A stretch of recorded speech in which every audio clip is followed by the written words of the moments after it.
Hello everyone, welcome back to my channel. In the previous episode after the apocalypse, betrayed and harmed by my family, I reborn and turned the villa into paradise. Our protagonist Xiao Minghua cleverly used Lan Lan and successfully created a rift between Uncle and Old Man Huang. In order to further escalate the conflict, Xiao Minghua also promised Lan Lan generous benefits, causing the relationship between Uncle Huang and Old Man Huang to gradually break down. But the conflict does not stop there. Even Grandma and Xiao Huan no longer stand on Old Man Huang's side. The tug-of-war for the family property has officially begun. In all these disputes, what actions will they take for their own interests? What kind of conspiracy and battle of wits will unfold? At this moment, Xiao Minghua noticed that it began to snow outside the window. Does this snow indicate that a new round of doomsday disaster is approaching? Want to know more fascinating developments? After the apocalypse, betrayed and harmed by my family, I reborn and turned the villa into paradise. The fifth part will be revealed soon. Let us witness this wonderful contest together. Don't miss it! With Lan Lan's great help, the uncle completely tore off his disguise and no longer served Old Man Huang. Instead, he imprisoned him and took away his bank card. Old Man Huang probably never expected that after being so smart all his life, he would fall into the hands of his own son in the end times.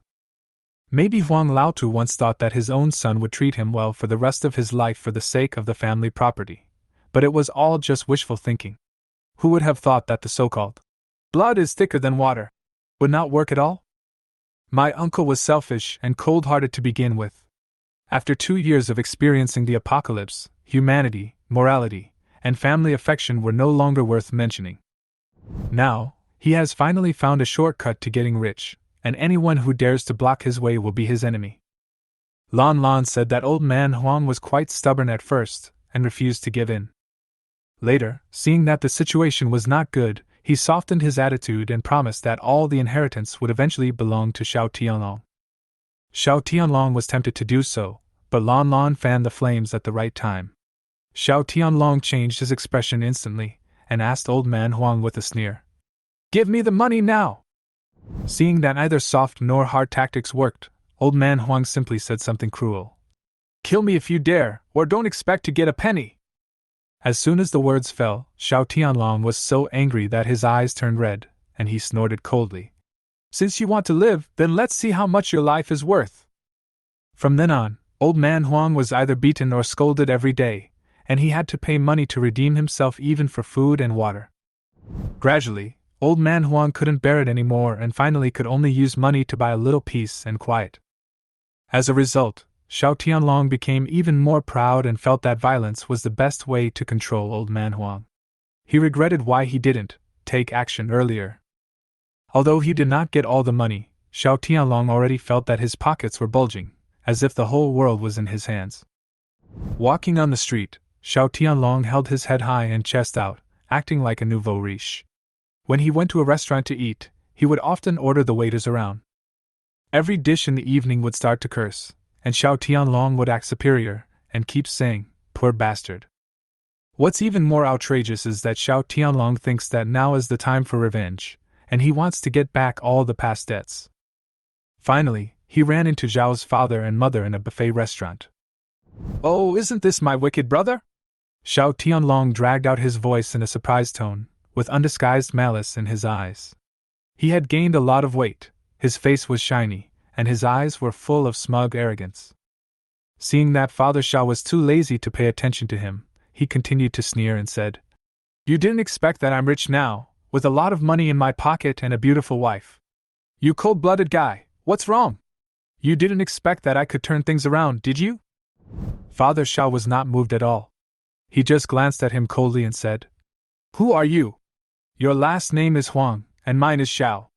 The Huang family's mess has nothing to do with me. Get out of here and don't embarrass yourself here." Zhao's mother stood aside and watched coldly.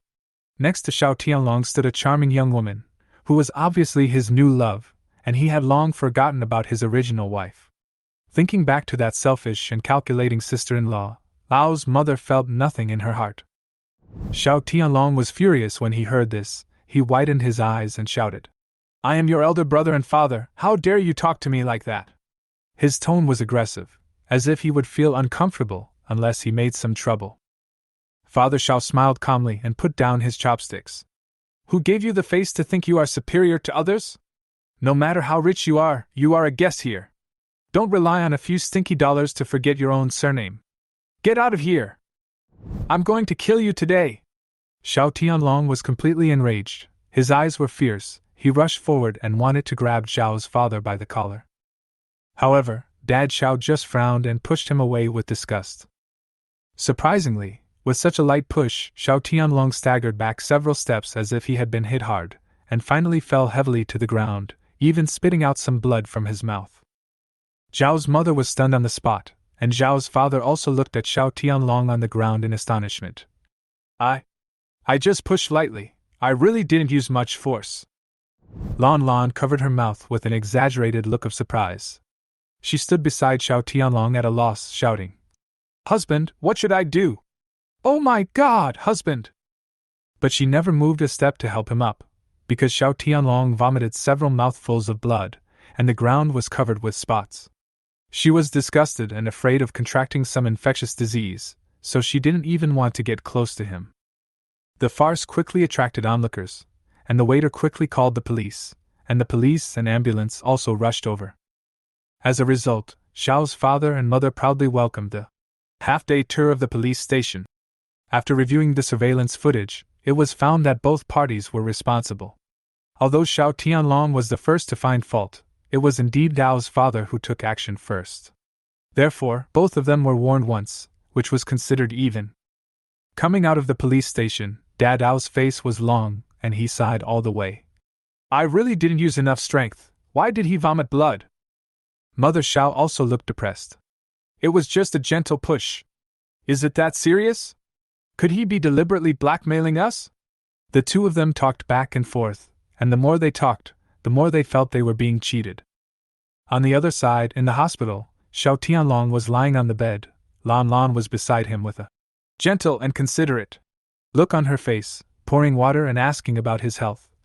Hubby, are you still in pain?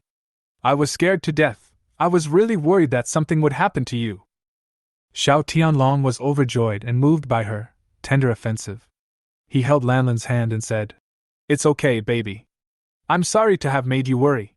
He felt very satisfied and thought that the first half of his life had been lived in vain. Now that he had money and women, he lived like a god. Xiao Tianlong snorted and said fiercely, This old bastard Xiao Chengxing actually dared to touch me. I have to vent my anger. As they were talking, Grandma and Xiao Huan rushed over. Grandma was horrified and ran straight to the bed. What's going on?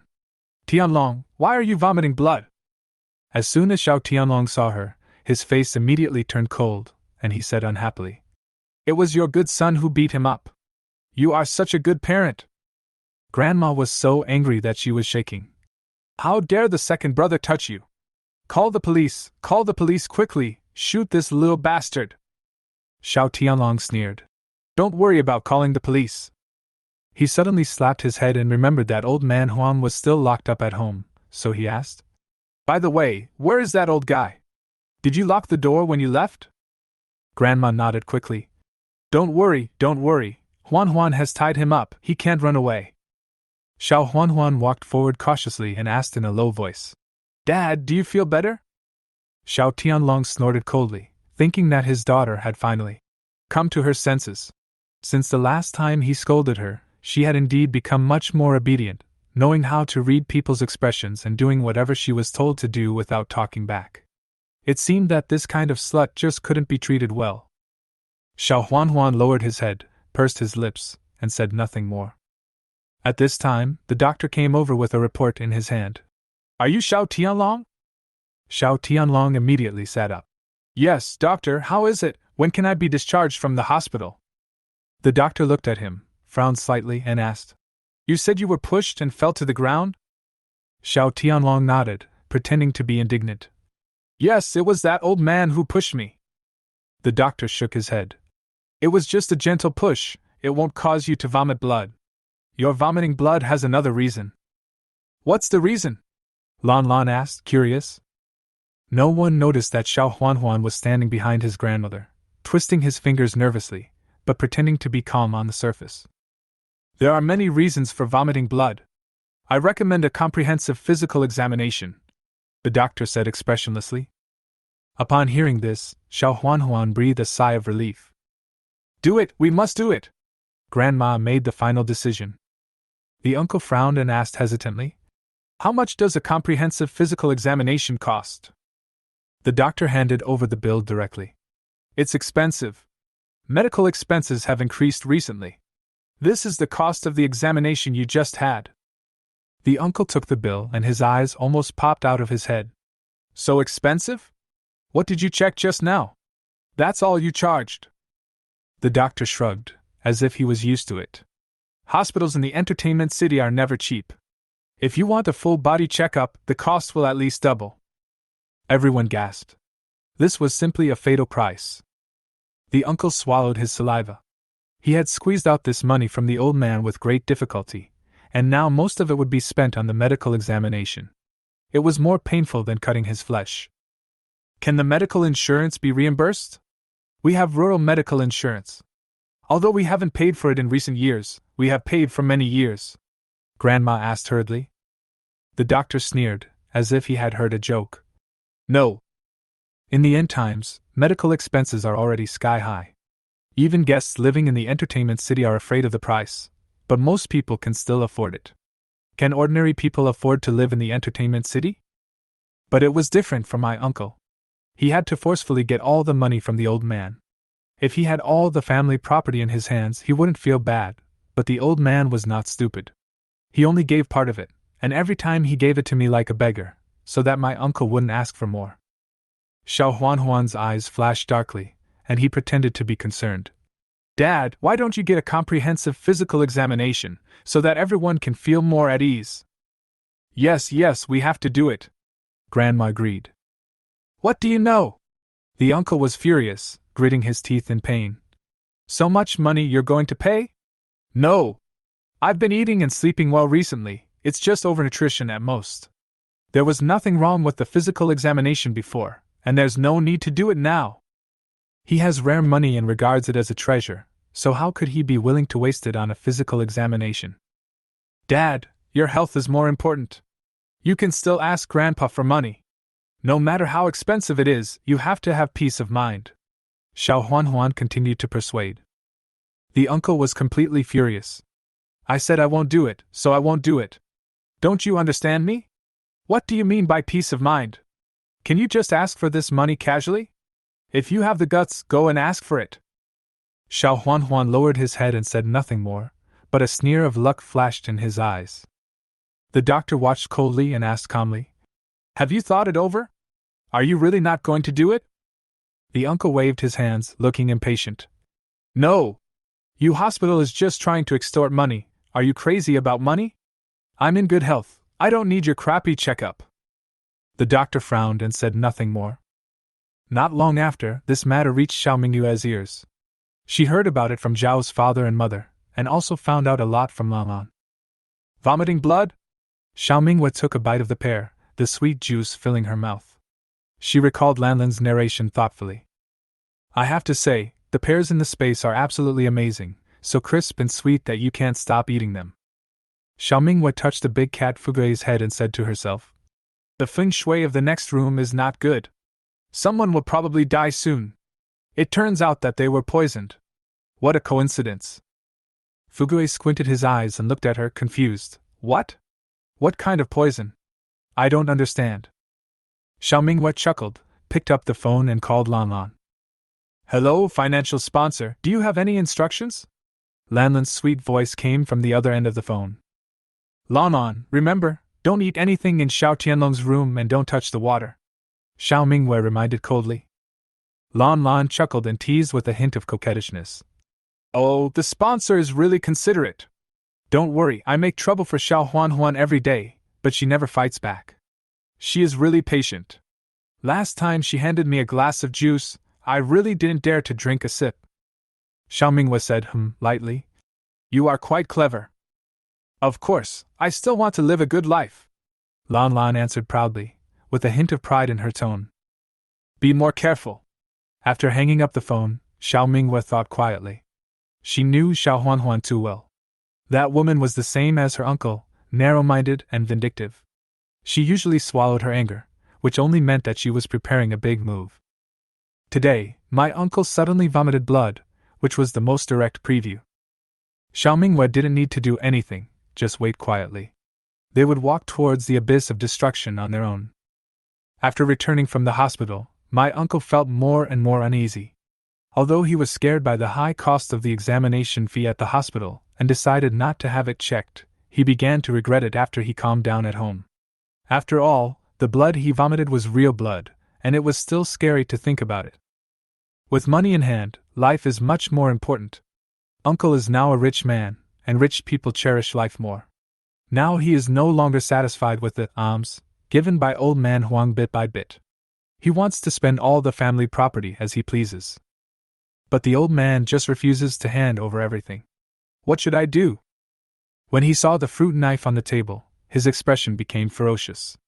He slowly clenched the handle of the knife with his fingers and walked into the bedroom. Early the next morning, Xiao Mingwei received news from Lan Lan. Xiao Tianlong successfully obtained all the inheritance. She immediately dialed the number. How did he get it? Tell me in detail. Lan Lan's voice was trembling with excitement. I got it! I got it! Xiao Tianlong is so cruel that he actually attacked his own father. He chopped off Old Man Huang's toes and 6 of his fingers. Old Man Huang couldn't hold it anymore and handed over the password obediently. As soon as Xiao Tianlong got the password, he went straight to the bank in the entertainment city and transferred all the money to his own card. Thank you, financial sponsor. I am now a prospective rich lady. I have to get pregnant quickly, otherwise it will be difficult to keep this status. Lan Lan chattered proudly, acting like a rich lady. Xiao Mingwei fell into deep thought. The action was so quick, just a few days. The banks in the entertainment city are regulated by the state, and their operating procedures are extremely special. Large transfers are not uncommon here, and there are no restrictions, so Xiao Tianlong's actions did not encounter any obstacles. Is Old Man Huang still alive? Xiao Mingwei asked coldly. Lan Lan replied with a hint of disgust. He's still breathing, but he's not far from death. TSK, how pitiful. By the way, sponsor. Lan Lan suddenly lowered her voice, a little worried. You told me to be on guard against Xiao Huan. Do you think she will call the police? If she does, then my dream of becoming a rich lady will be ruined, right? Xiao Mingwei snorted lightly, her tone indifferent. She won't call the police, don't worry. The legal provisions are different now. Any property obtained through crime will be confiscated. If Xiao Huan reports the case to the police, all of Xiao Tianlong's money will be confiscated by the state treasury, and she won't get a penny.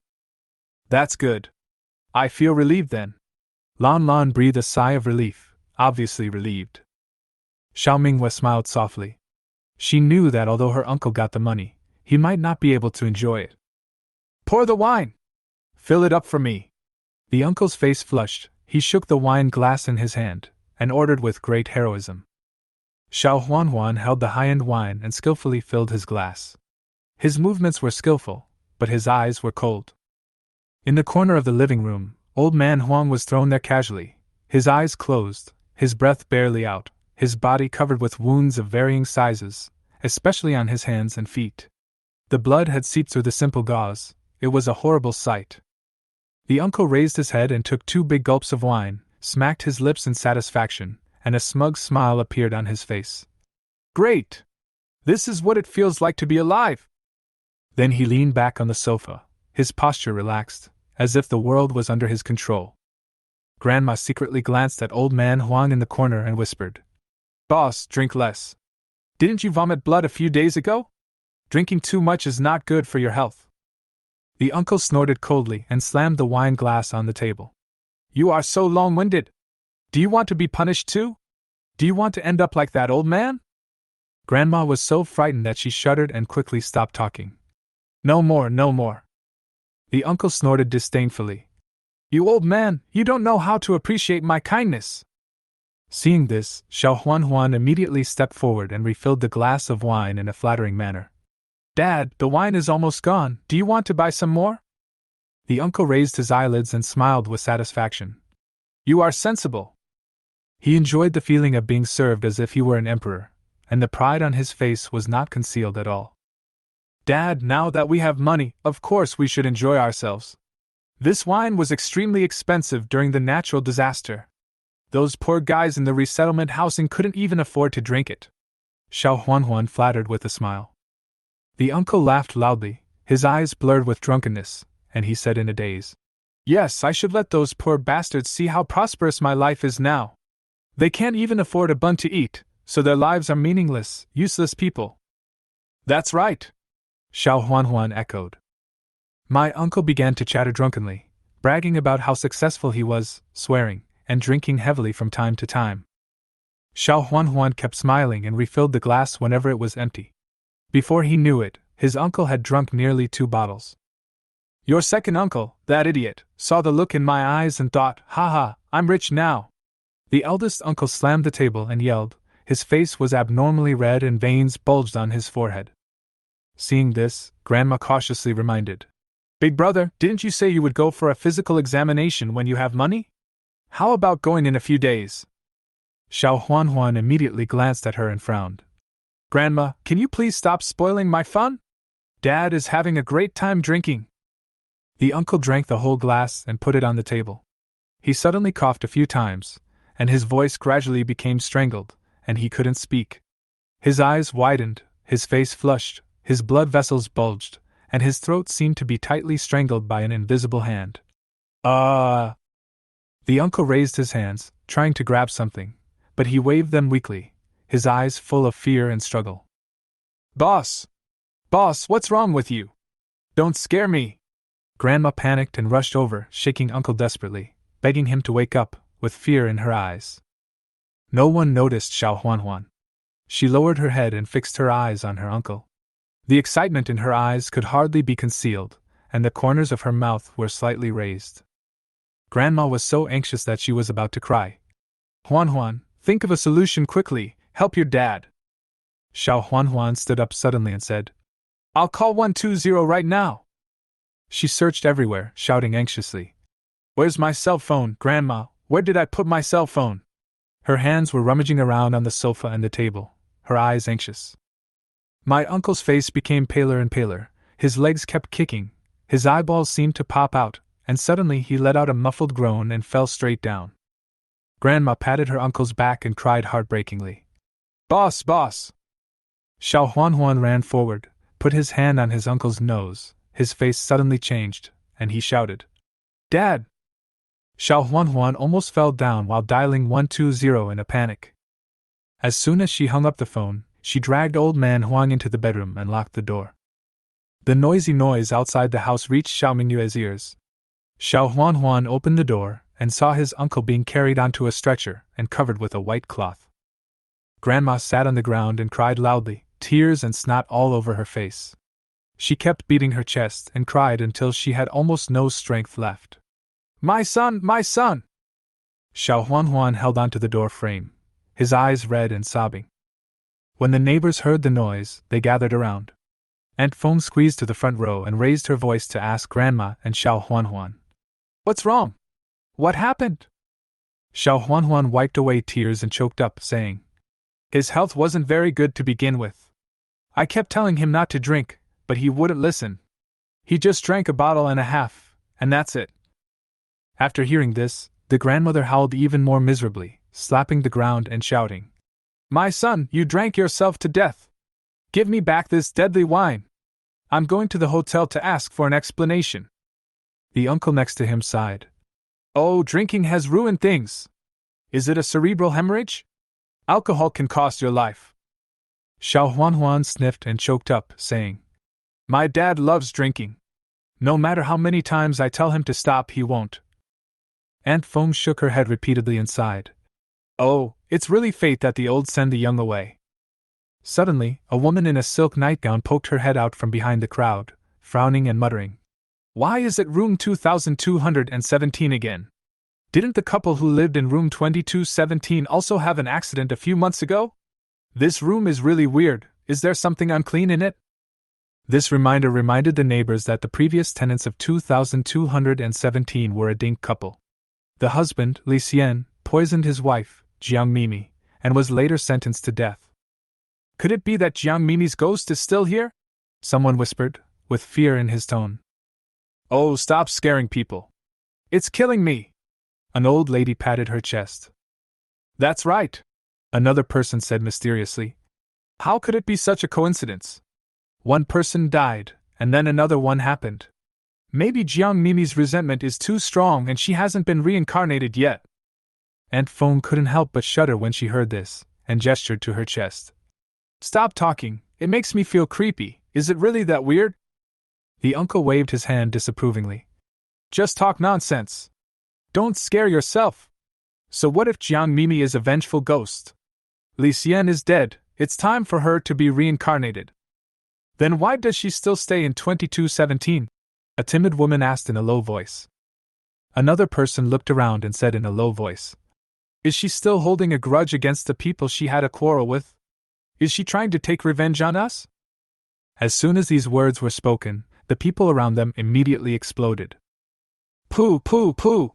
Don't talk nonsense! Aren't we all alive and well? Now the new tenant is dead, it has nothing to do with us. Aunt Feng hurriedly tried to smooth things over, muttering pooh several times. The man shrugged. So she doesn't want anyone else to stay in her room? At this moment, the doctor took off his mask and calmly said to the crowd, Stop guessing and go away. Xiao Huan looked sad, and slowly wiped away her tears, but she couldn't help but think of the rumors about the Dink couple. She had heard about it a long time ago, but she didn't pay much attention to it. After all, she thought it was just a rumor at the time.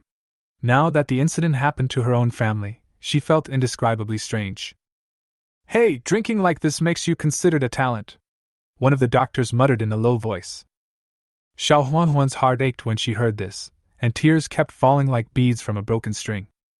She was crying hard when she suddenly caught a glimpse of someone standing next to her. Xiao Mingwei was looking at her coldly, with the corner of her mouth slightly raised, and handed her a tissue with a smile.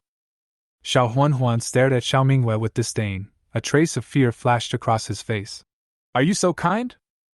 Did your father die from drinking? Xiao Mingwei asked calmly. Xiao Huan forced a smile, with a complicated tone. You must be very happy, right? Xiao Mingwei pulled the corner of her mouth and replied thoughtfully. It's okay, I'll make do with it. Thank you. Xiao Huan raised his head suddenly and said angrily. Why are you thanking me? You're crazy. Xiao Mingwei looked at her with a smile, a hint of amusement in her eyes, which made Xiao Huan feel a little uneasy. She couldn't help but yelled in anger. Why are you staring at me? Xiao Mingwei raised her hand and pointed at the door. Your stepmother is here. Lan Lan came late at this time, covering her mouth tightly with her hands. A few tears squeezed out of her eyes, and she cried softly. Husband!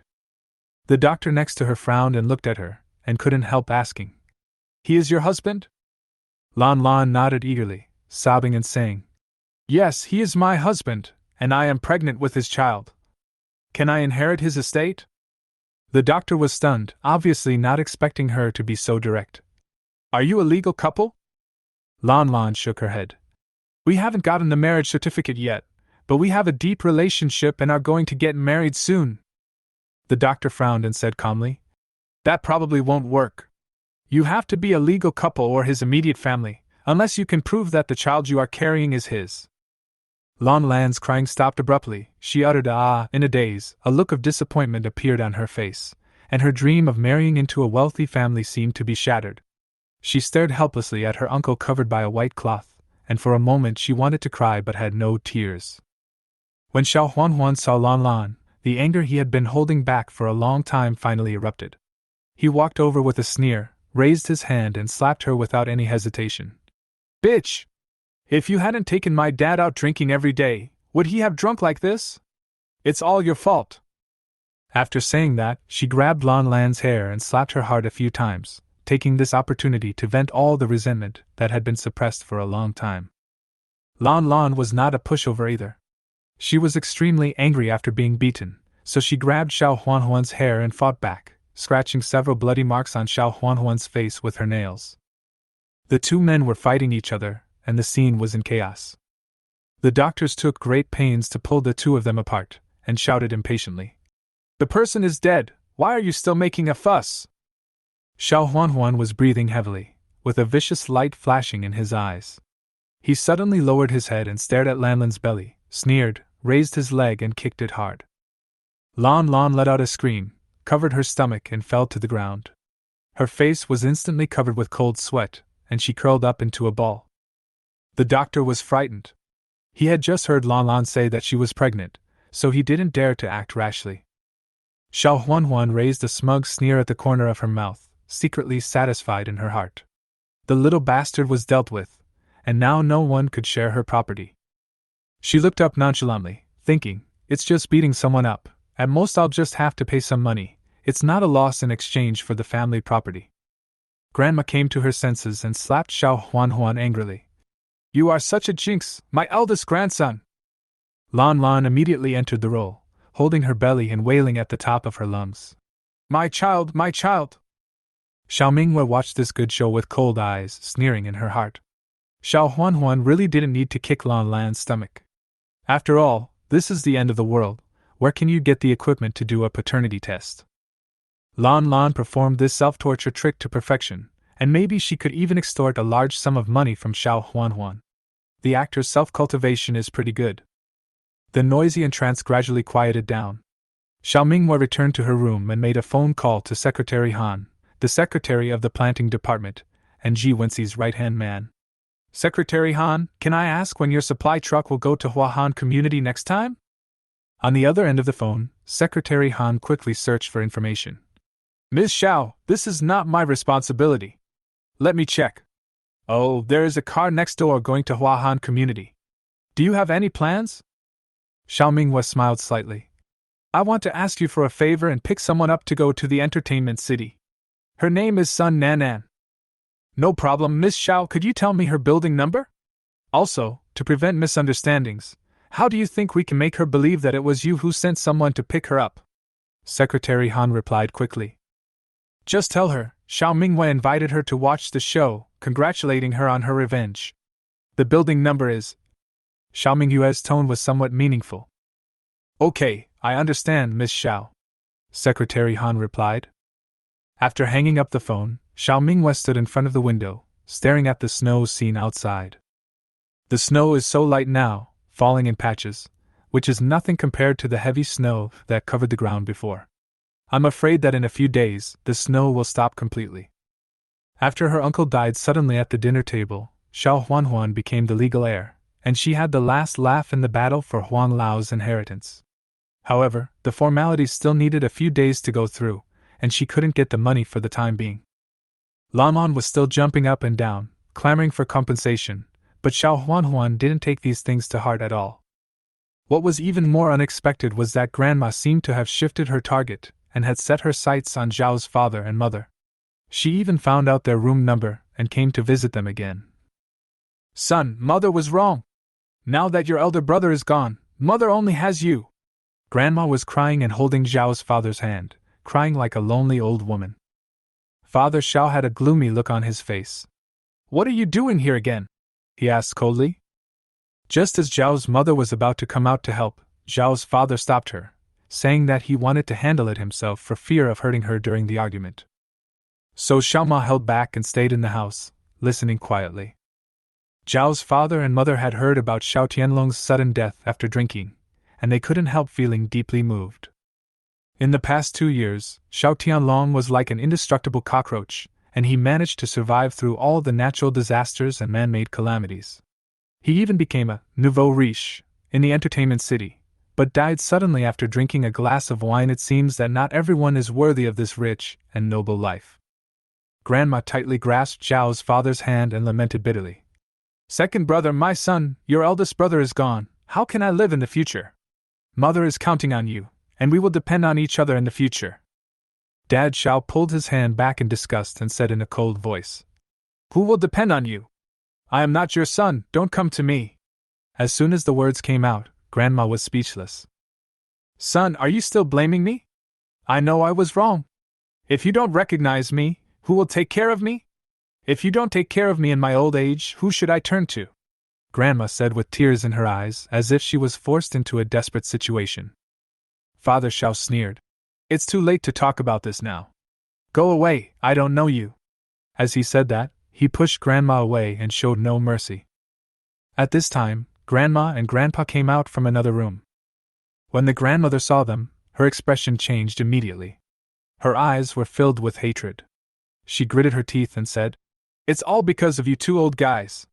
You stir up trouble in front of my son every day and instigate him to distance himself from me." Then, the grandmother started yelling again. "You used to be so filial, but now you've become an unfilial son who doesn't even recognize your own mother. All your own sons are dead, and you want to steal my son?" Grandma threw a tantrum and cursed. "You two old bastards, you are full of evil intentions. You kidnapped my son! You have been enjoying the good life of my son for the past few years, while letting me, his own mother, suffer outside. You are so heartless that you will not die a good death." Grandpa was furious when he heard this. He frowned and retorted, "What kind of epilepsy are you having? You keep talking nonsense." Grandma was also very angry and muttered to herself, "What she said is too vicious. She curses people at every turn. What an old shrew." Father Zhao's face was gloomy, feeling ashamed. "Whether I recognize you or not is my business. It has nothing to do with my father-in-law and mother-in-law. Can you please not speak so harshly? You know what you have done. Go away." Mother Zhao was so angry that she stood up and said, "Now that your eldest son is dead, you remember that you still have a second son? I won't mention those things in the past, after all, they are in the past. But didn't you say that you don't need to rely on us, and that your eldest son is enough? Isn't he filial to you now? Go find him." The grandmother was choked and speechless. She gritted her teeth and said, "My eldest son is gone. Now it's the second son's turn to be filial to me." Mother Zhao sneered. "Your eldest son is gone, but you still have Xiao Huan, right? Go find your granddaughter." Grandma's face became extremely ugly because Xiao Huan kicked Lan Lan in the stomach. She slapped Xiao Huan, and as a result, the two of them had a complete falling out and didn't even bother to put on a show. Xiao Huan also said that once he got the inheritance, he would kick his grandmother out of the house and make her get out as far away as possible. The reason why Grandma is looking for her second son now is just because she is afraid that no one will take care of her in her old age. However, she does not act like a beggar and still uses vicious words to anger others. In the past, Dad Xiao was very obedient to Grandma, but now Dad Xiao is no longer the foolishly filial Dad Xiao, so Grandma's trick no longer works. "Do you really want to kill me?" Grandma burst into tears. "Well, I will die in front of you. I will die here today." Xiao's father, mother, grandma, and grandpa watched coldly. No one believed that she would really bang her head against the wall. Grandma cherished her life like gold, so how could she really seek death? At this moment, Xiao Minghua came over leisurely, saying in a leisurely tone, "Grandma, you can't just walk away like this. Don't you want to take the money?" Grandma was stunned. "What? You want to give me money?" Xiao Minghua's lips curled slightly. "Once uncle is gone, you are his biological mother. Legally, you can get half of his inheritance. Didn't Xiao Huan tell you? TSK, doesn't she want to take it all for herself?" Grandma's eyes widened, almost unable to believe it. "What? I can get half?" "Yes, if you don't believe me, go ask someone. That's what the law stipulates." Xiao Minghua said it lightly, but every word hit the nail on the head. "It seems that Xiao Huan wants to keep you in the dark. In my opinion, you should go and confirm it clearly before the formalities are completed. Otherwise, when she really gets the money, you won't get even a hair." Xiao Minghua's words touched the grandmother's heart. Relying on others for support and asking others for money is not as good as having your own money. Grandma, look at Old Man Huang. He has some money and his life is so comfortable. People can stand up straight only when they have money in their hands. Xiao Minghua advised lightly. Grandma's eyes rolled around, and after thinking carefully, it really made sense. Nothing is more secure than holding money in your own hands. After she figured it out, Grandma was so angry that she stamped her feet and cursed. "That little bitch actually tried to deceive me. Did she think I was uneducated and easy to fool? No, I'm going to settle the score with her right now."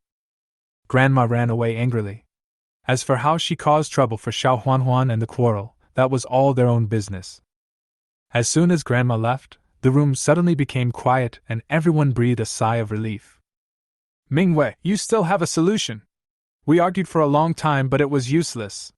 You just said a few words and she left. Grandma exclaimed. Xiao Mingwei looked in the direction where her grandmother left and said thoughtfully, because money is indeed a good thing. Grandma sighed and shook her head.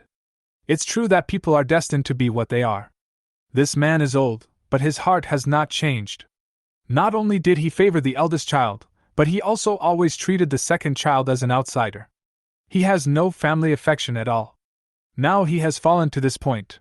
He really has no shame. Grandpa pushed Grandma from the side, signaling her to stop talking. After all, Dad Xiao was still there, so she shouldn't poke his sore spot. Father Zhao's face turned extremely pale, and he remained silent. He felt ashamed and even embarrassed for having such a mother. Grandma realized that she had said something wrong and quickly tried to smooth things over. Okay, everyone, stop standing at the door. Come in and sit down. Have some fruit. The next day, Xiao Mingwei sat with Xiao Ma at the mahjong table, watching her shuffling the cards with great luck. Xiao Ma had an unusually good luck with the cards today, winning hand after hand, and she was simply in high spirits. Oh, all the same color! I won! Zhao's mother patted Xiao Mingwei's shoulder with a smile on her face, and she couldn't stop laughing. My daughter is my lucky star! Since she came, my luck has been so good that I even won money at mahjong recently. And Hong, who was standing next to her, joked, You really praise your daughter 800 times a day, without repeating yourself. Mother Xiao sighed in pretended helplessness. Sister Hong, I have no choice. Mingwei is so outstanding that she can't keep a low profile even if she wants to. If I don't praise her, I will feel upset. Everyone laughed, especially Aunt Hong, who was almost crying. Go to hell! Mingwei, if you don't pay attention to your mom, if she keeps praising you like this, you'll soon become a national first-class protected animal, even rarer than a giant panda. That's right, Mingwei. If you keep praising her like that, someone will snatch her away one day. The auntie next to her, who was wearing a pigeon egg diamond ring, also laughed, pointing at Xiao Mingwei and teasing. Xiao Mingwei joked, Then I have to be careful, don't let someone snatch it away. After saying that, Xiao Mingwei pinched Xiao Ma's shoulders again. Mom, be low-key, and shuffle the cards quickly. Everyone was laughing and the atmosphere at the mahjong table was extremely lively. At this time, the auntie opposite, who was wearing a blue cheongsam and a jade necklace, looked at Xiao Mingwei and suddenly said with emotion, If my son was not only 17 years old, I would have to introduce him to you. Who wouldn't want a daughter-in-law like this? Aunt Hong's eyes lit up and she smiled as she continued. 17 is a little young. If she were 10 years older, she would be a perfect match for Mingwei. It's great for a boy to be a few years older. He'll know how to care for others. The more they talked, the more outrageous the topic became, and they even began to enthusiastically plan a blind date for Xiao Mingwei. Xiao Mingwei smiled slightly and listened without comment. She knew what was going on because she already had a partner who was a few years older than her, but these enthusiastic aunts were unaware of it. Just as Xiao Mingwei was concentrating on watching the mahjong game, her phone screen lit up and she received a message. She clicked it and saw that it was from Jiang Lijiao, saying that she was seconded to a Southeast Asian restaurant as a waitress and happened to see her grandmother and Xiao Huan quarreling there. Jiang Lijiao was not sure, so she took a video and sent it to her sister. Why does this old lady look so familiar? Look, is she your grandma? Xiao Mingwei clicked on the video and saw that in the restaurant, her grandmother was throwing a tantrum and swearing at people. It was so spectacular that she became the focus of the restaurant. Xiao Huan stood nearby, looking embarrassed, and turned around to leave, but was grabbed tightly by her grandmother, who shouted, You ungrateful granddaughter abandoned the old man, and forced her to give him money. Xiao Huan was so angry that his face turned blue. He cursed a few words and pushed his grandmother away. Unexpectedly, Grandma grabbed Xiao Huan's legs and twisted them unwillingly, and the two started fighting in the restaurant. Xiao Mingwei replied with one word, yes. She couldn't help but smile. Sure enough, Grandma's fighting ability never let her down.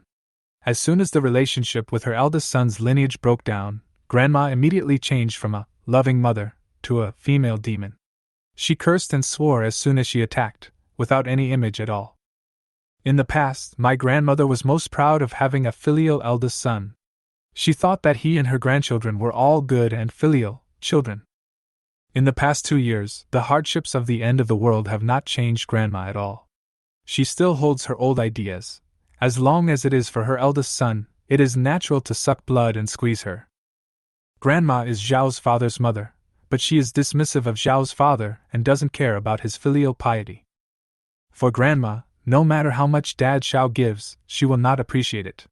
Instead, she regards his filial piety as cheap, and even treats him as a bootlicker, thinking that Dad Zhao's dedication is a matter of course. Grandma only has her favorite son and his family in her eyes. As long as she can use Xiao Dad's resources to subsidize her eldest son, she doesn't care whether Xiao Dad lives or dies. Xiao Minghua sighed softly and watched her grandmother throwing a tantrum in the video quietly. This old lady had never really cherished her so-called second son, and had always treated him as a tool that could be exploited at any time. Looking at the message on the mobile phone screen, Xiao Minghua curled the corners of his mouth into a sneer. This is retribution, the deserved end, no one can escape it.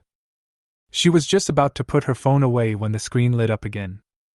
Jiang Lijiao sent a bloody photo with a message, "Sister. That woman pushed your grandmother down, and the back of her head hit the stainless steel table. Blood was pouring out. It was very scary. Our manager has called the police, and the ambulance is on the way. The guests are all shocked." There was a flash of surprise in Xiao Minghua's eyes. In the photo, Xiao Huan was standing next to a pool of blood with a look of shock on his face, while his grandmother's face was pale, and the blood had stained the floor red. This scene was obviously beyond Xiao Huan's control, and even beyond Xiao Minghua's expectations. Whether Grandma is still alive or not, plans will have to be adjusted slightly. "Mom, I have something to do, so I'll leave first."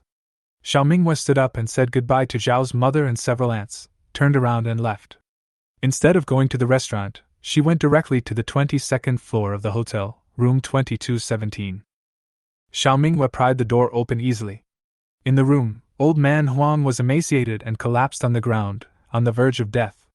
The pain made him unclear, as if countless insects were gnawing at his bones, causing him to lose consciousness. Huang Laotou saw someone approaching in a trance and thought it was Xiao Huan, but the person looked different. The man leaned over and gave him some water to moisten his chapped lips. Old Huang asked breathlessly, "Who are you?" The man smiled coldly. "You're not dead yet? I'm here to save you."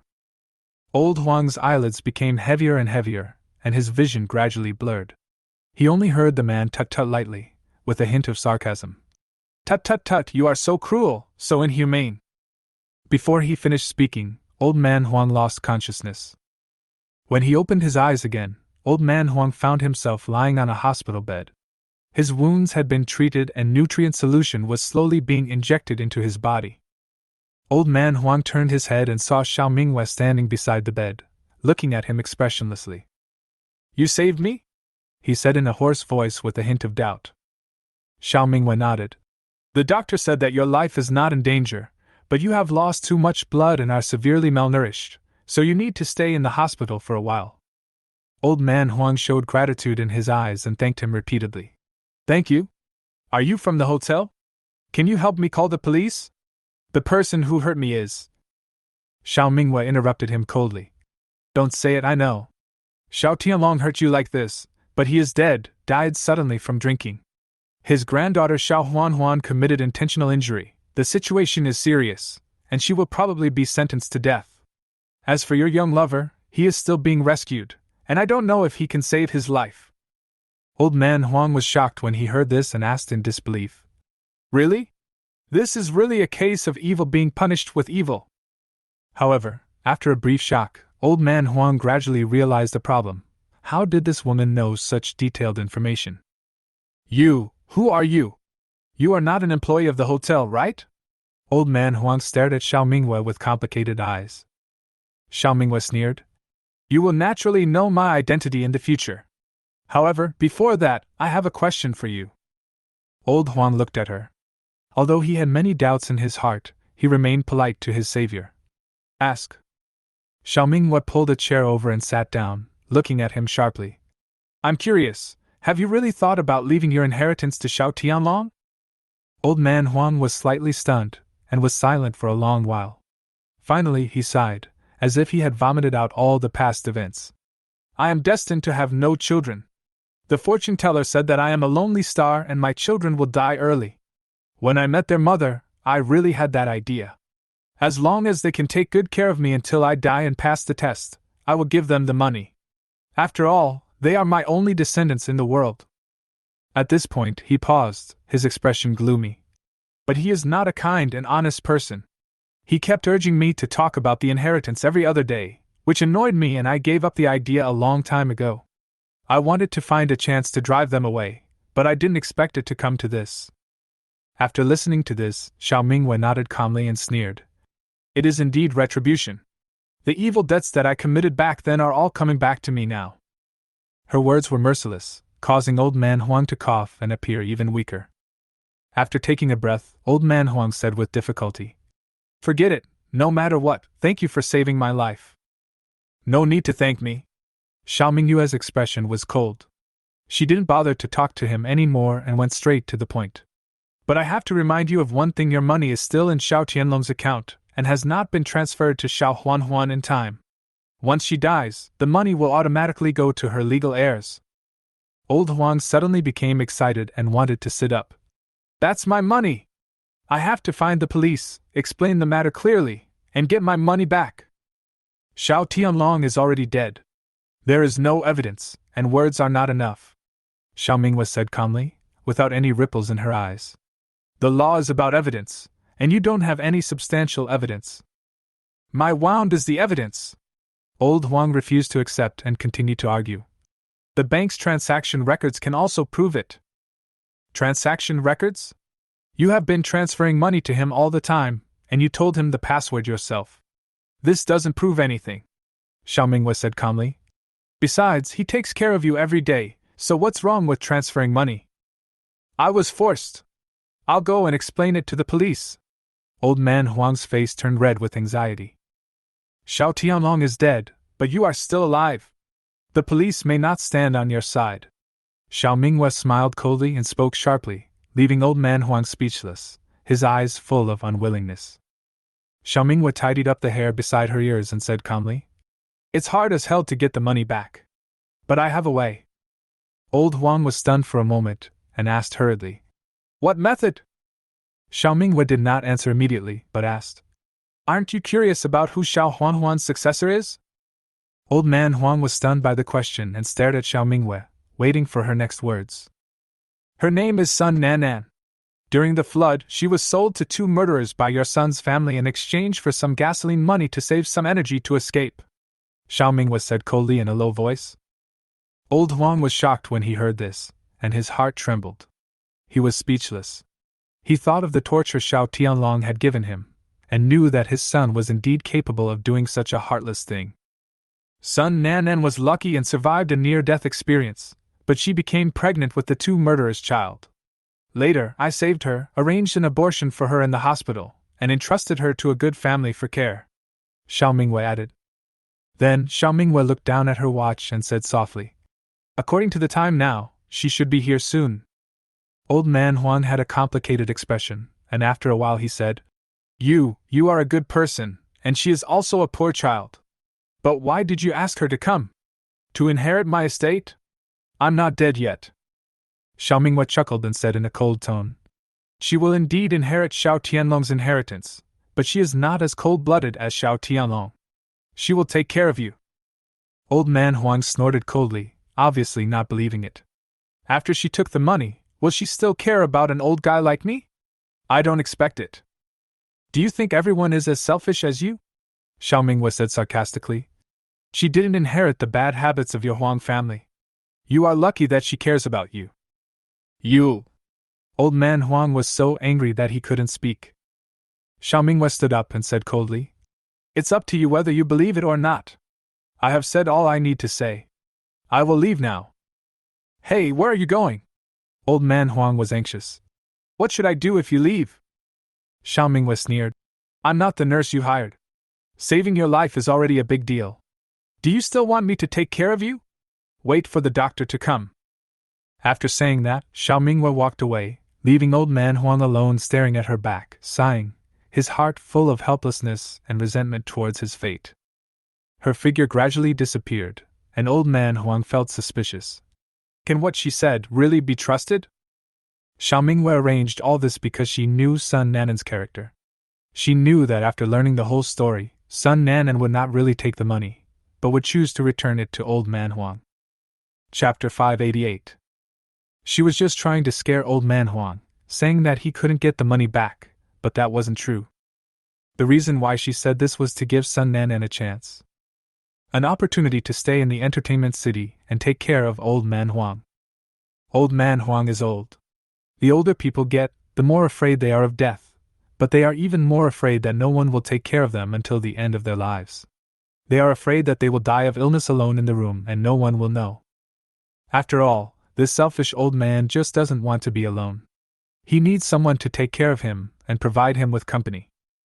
Sun Nanan is just the right person.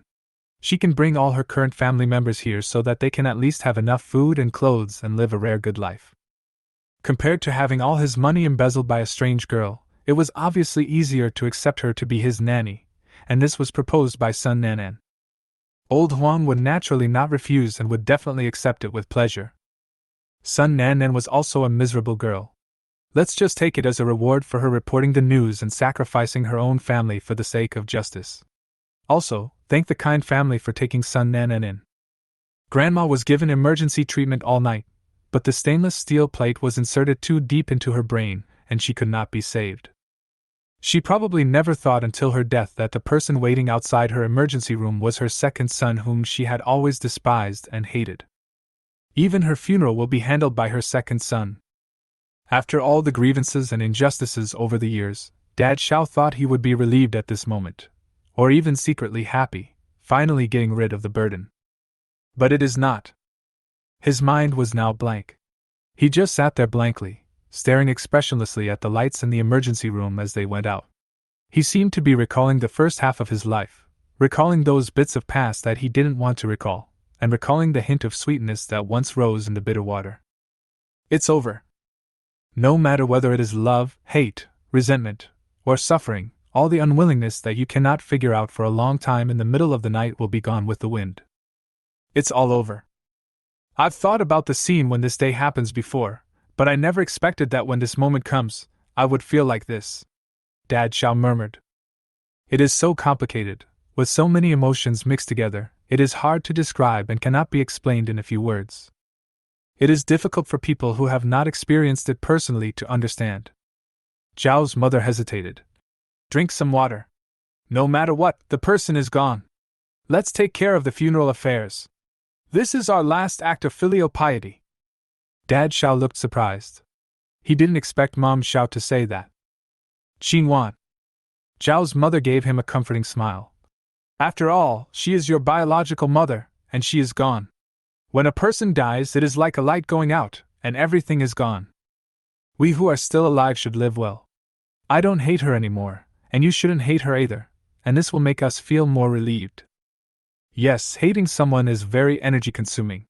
Now that the person is dead, just forget about it. Forget this person and forget the unpleasantness of the past.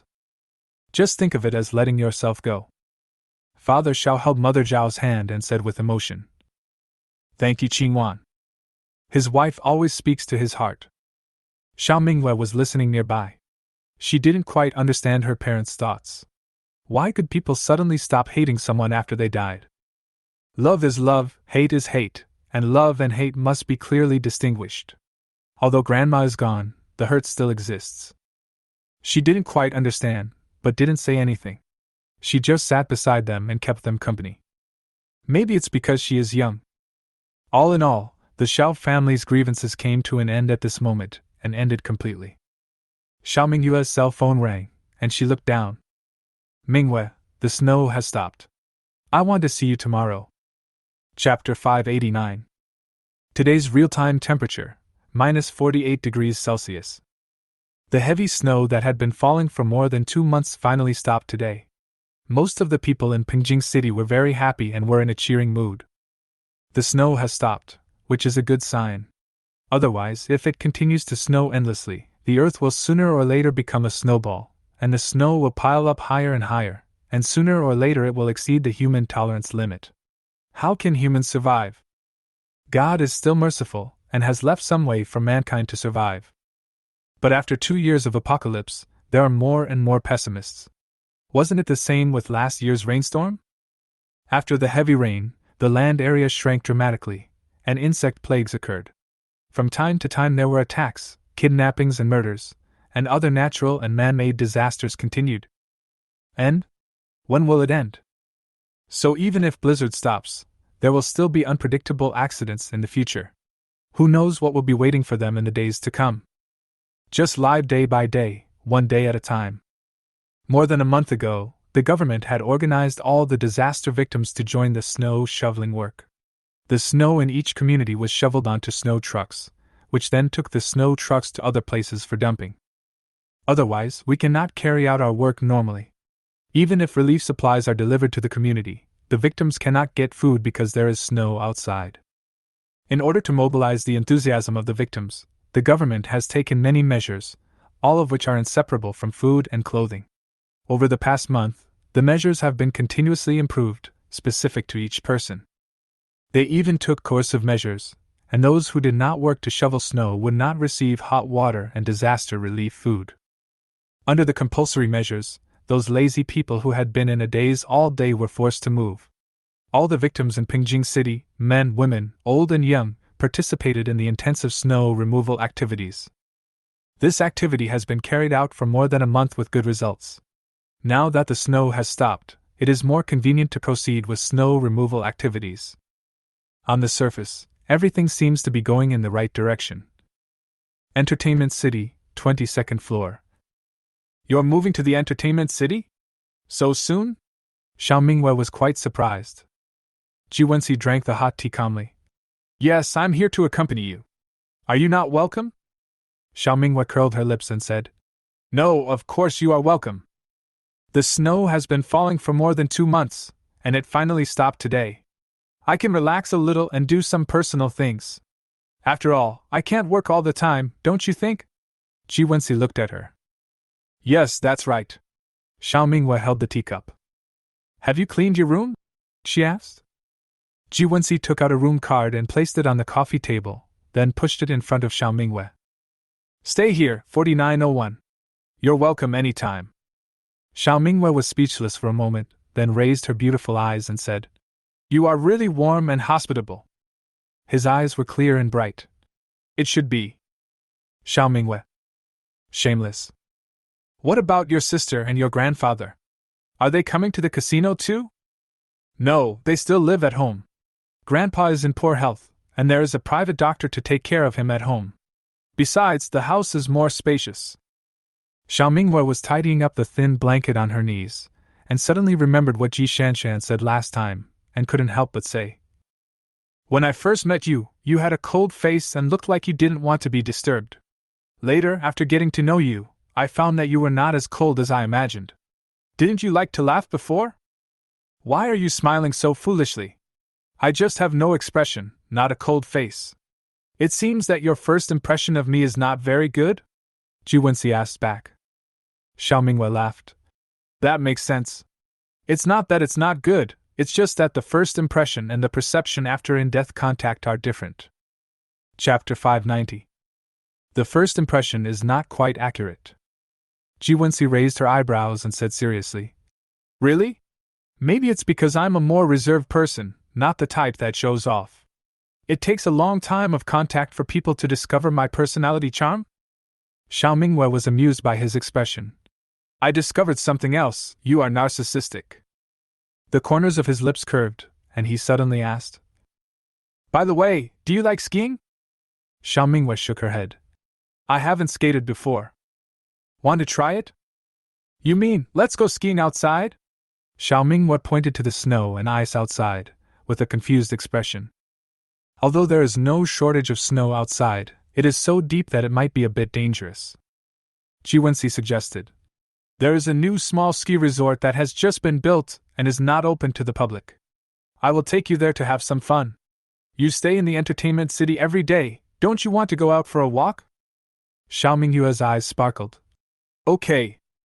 She really wanted to go out for a walk. Usually, she just strolled downstairs and didn't dare to go far because the road was difficult to walk on in the snow, let alone drive. So now that Jiwensi is going to take her out to play, she can't help but feel a little excited. These rich people really know how to have fun. They actually built a ski resort. Now there is snow everywhere. It is not difficult to build a ski resort. It is just for fun. Seeing her eyes curved into a little moon, Jiwensi was also infected by her emotions and felt very happy. Go change your clothes. Xiao Mingwei stood up immediately. Okay. She is in good health now and is no longer the weak and sickly Lin Daiyu in her previous life. But even though she is in good health, the temperature outside is approaching -50 degrees Celsius, so she cannot be careless. Xiao Mingwei wrapped herself in 3 layers, including thermal underwear and high-tech cold-proof clothing, and a thick Canada Goose down jacket on the outside. Canada Goose down jackets, like down quilts, are very effective in keeping out the cold, and they come with an oversized hood that you wrap with a scarf to keep the cold air out. Of course, it is impossible to look good while keeping warm, and Xiao Mingwei looked a lot more bloated. Wear a scarf, cotton socks, snow boots, and hold the gloves in your hand to put on when you go out. Xiao Mingwei wrapped herself up like a big fat goose.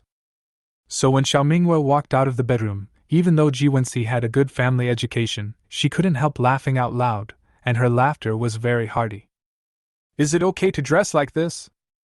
Because Xiao Mingwei was wearing a scarf covering her face and mouth, her voice was muffled. What are you laughing at? I'm almost dying of heat. Let's go. Xiao Mingwei said dissatisfiedly. The heating in the entertainment city is at a constant temperature. It's very hot wearing so many clothes. Jiwensi laughed and teased. Whose big white goose is this? It's not too late to put on your coat when you get to the door downstairs. It's too hot now. He came over to help take off Xiao Mingwei's extra equipment. Oh no, this coat is complicated to put on. Just wear it like this. It won't be hot when we go out anyway. I'm afraid of being recognized. Let's go. It's very hot. Xiao Mingwei pulled his arm and walked towards the door. Jiwensi was dragged to the door by her.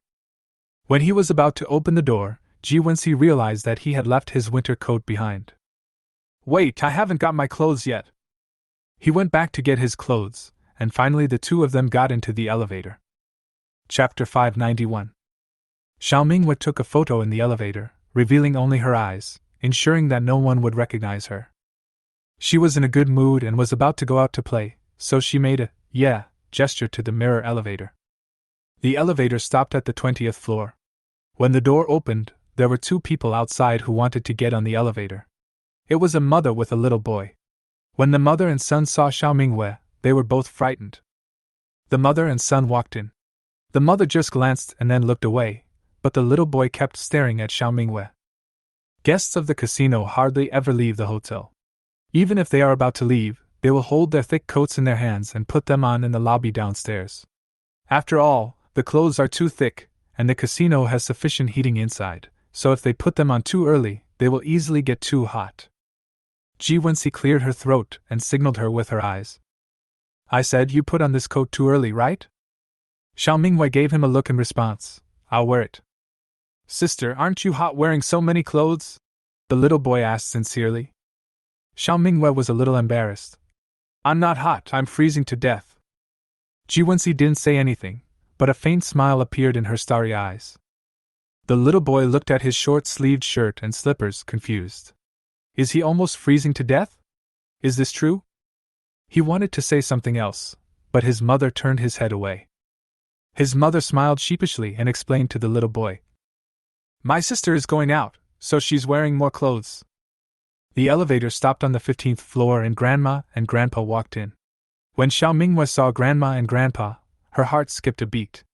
She was glad that she was fully armed and they couldn't recognize her. Whose child is this? He is wearing such thick clothes and is he going out? My grandma has always been outgoing and likes to chat with people, even strangers. Xiao Mingwei lowered her head and said nothing, for fear of exposing her voice. Jiwensi took Xiao Mingwei's hand and said, Yes, we are going out. Grandma said, It's so cold outside today.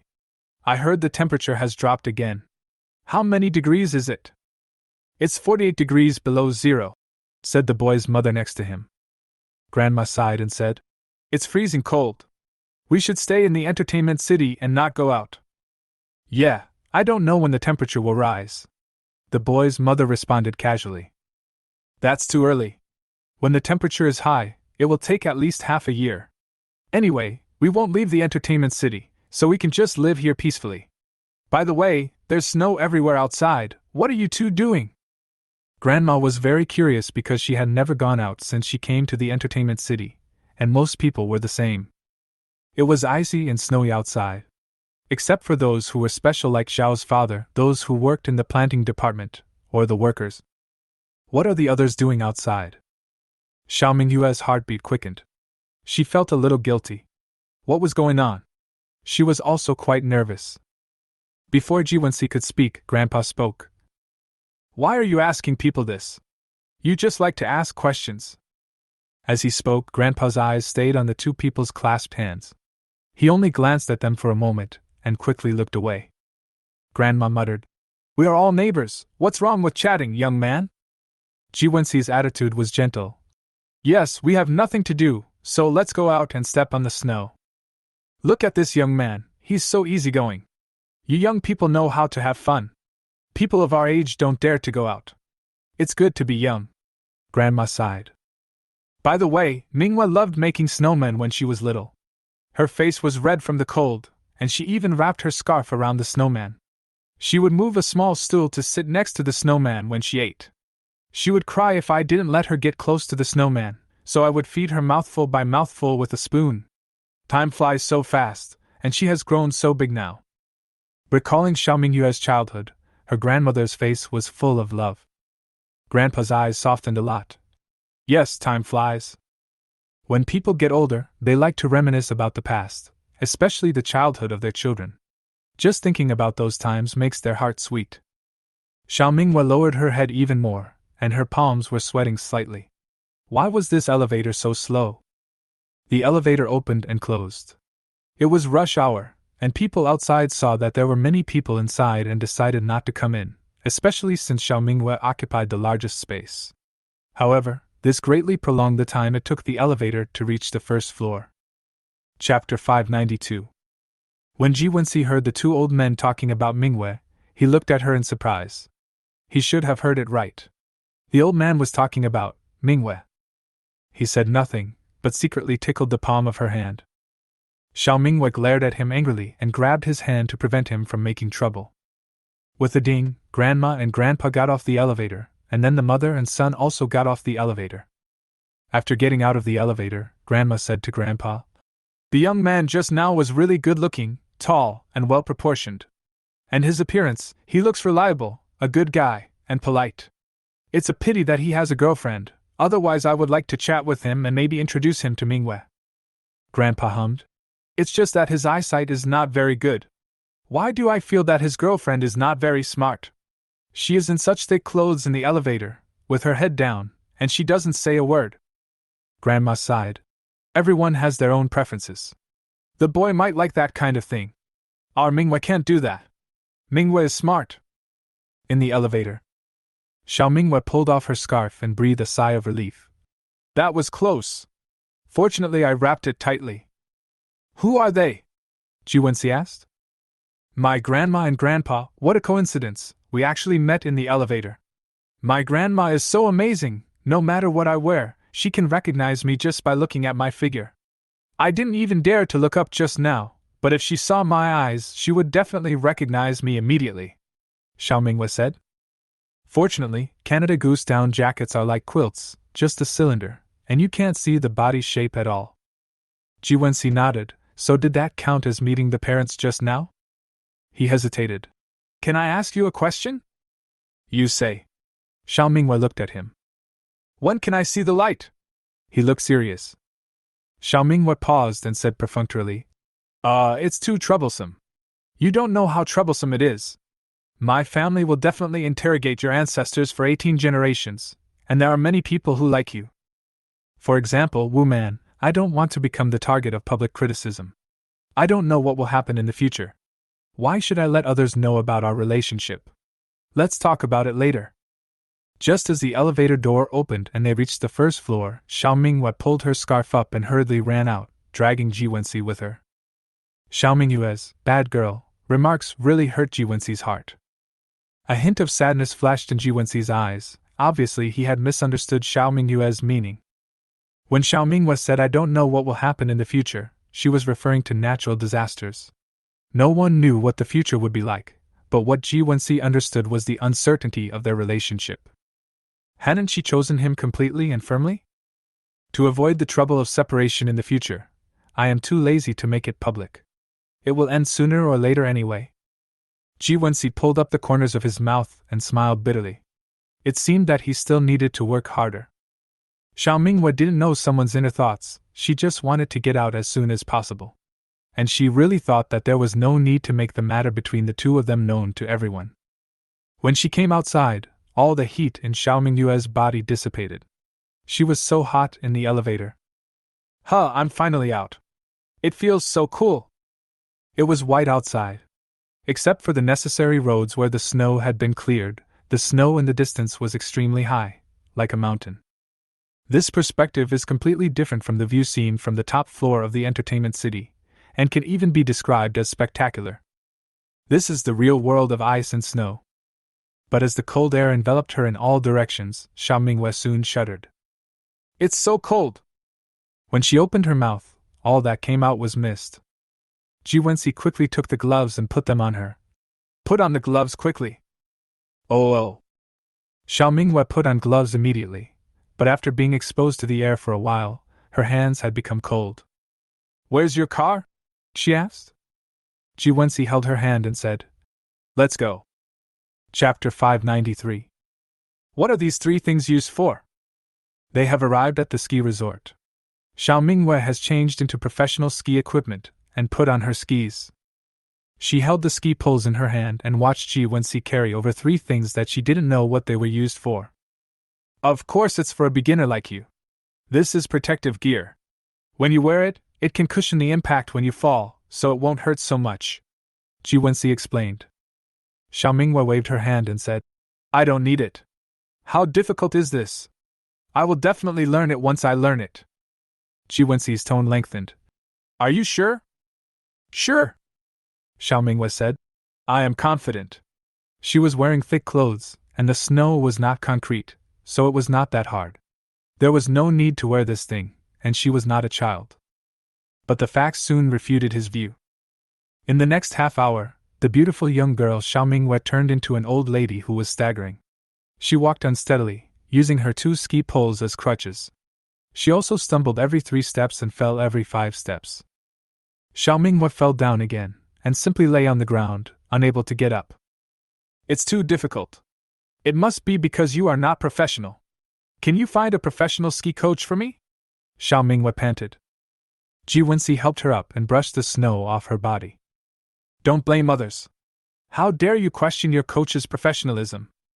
Xiao Mingyue stood up with difficulty. "Please bring the protective gear to me, my butt hurts from the fall." Ji Wenxi smiled helplessly. "Okay." While tying the protective gear, Xiao Mingyue asked, "How come you know so many things? You are indeed a rich man, you have developed in all aspects, you must have learned a lot since childhood, what else do you know?"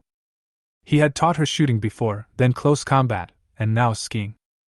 Xiao Mingyue suspected that she was not in a relationship, but had found a free all-round coach who was multi-talented and knew everything. "When I was a kid, I had a lot of courses to learn. I almost never had any free time. Every day I was either in class or on the way to class," Ji Wenxi said lightly. Xiao Mingyue frowned. "That must be very tiring, right?" Ji Wenxi paused as she tied the protective gear. "It's okay. I'm used to it." Xiao Mingyue added, "When I was a child, I basically gave up everything I learned. When I learned dancing, my dance teacher said that my limbs were not coordinated.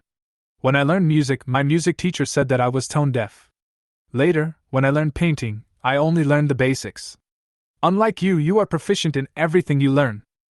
However, behind mastery, there must be a lot of hard work. After resting for a while, Xiao Mingyue was fully revived, as if he had been injected with chicken blood. "Continue." Xiao Mingyue gathered herself together and started again. When she fell, she also knocked Jiwensi down with her. The two rolled into a ball on the snow, struggling for a long time and unable to get up. After falling many times, she gradually mastered the technique of skiing. She was able to ski on her own, and the number of times she fell decreased. She gradually got better. Of course, she was like a child learning to ride a bicycle. She had to have a parent by her side to teach her step by step, and Jiwensi was that parent. I'm so tired, let's take a break. Xiaomingwe sat down on the chair. Although she was tired, her eyes were sparkling and it was obvious that she was very happy today.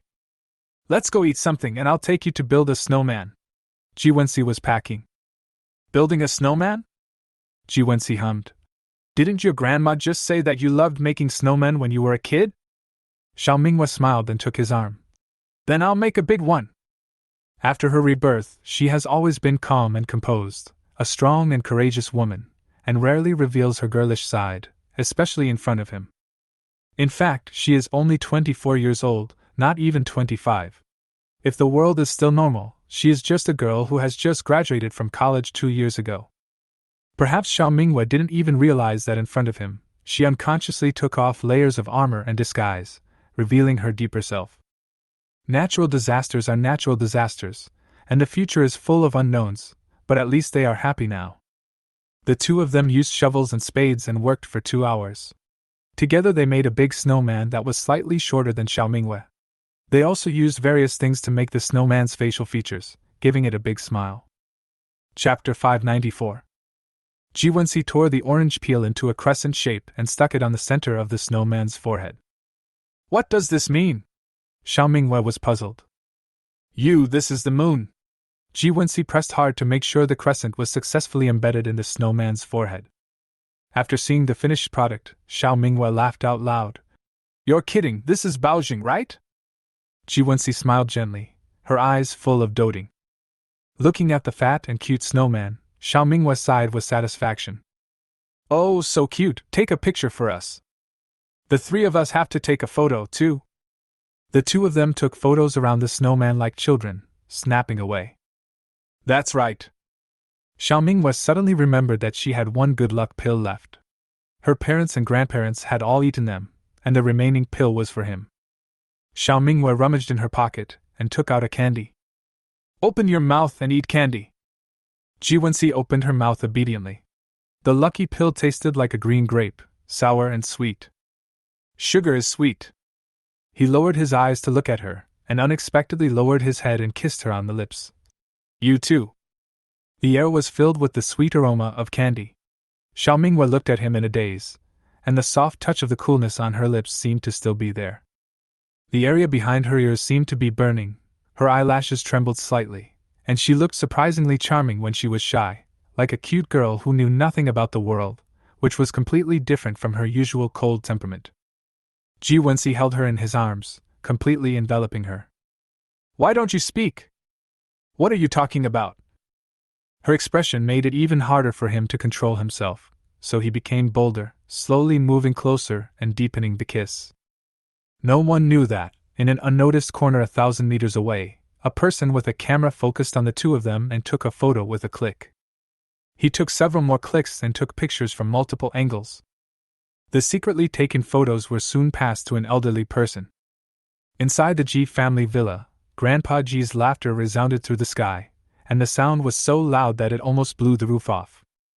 He doesn't look like a frail old man in poor health at all.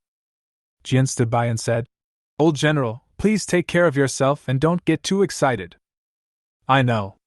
Mr. Ji was smiling and looked energetic. He coughed twice, and Jian quickly handed him a cup of tea.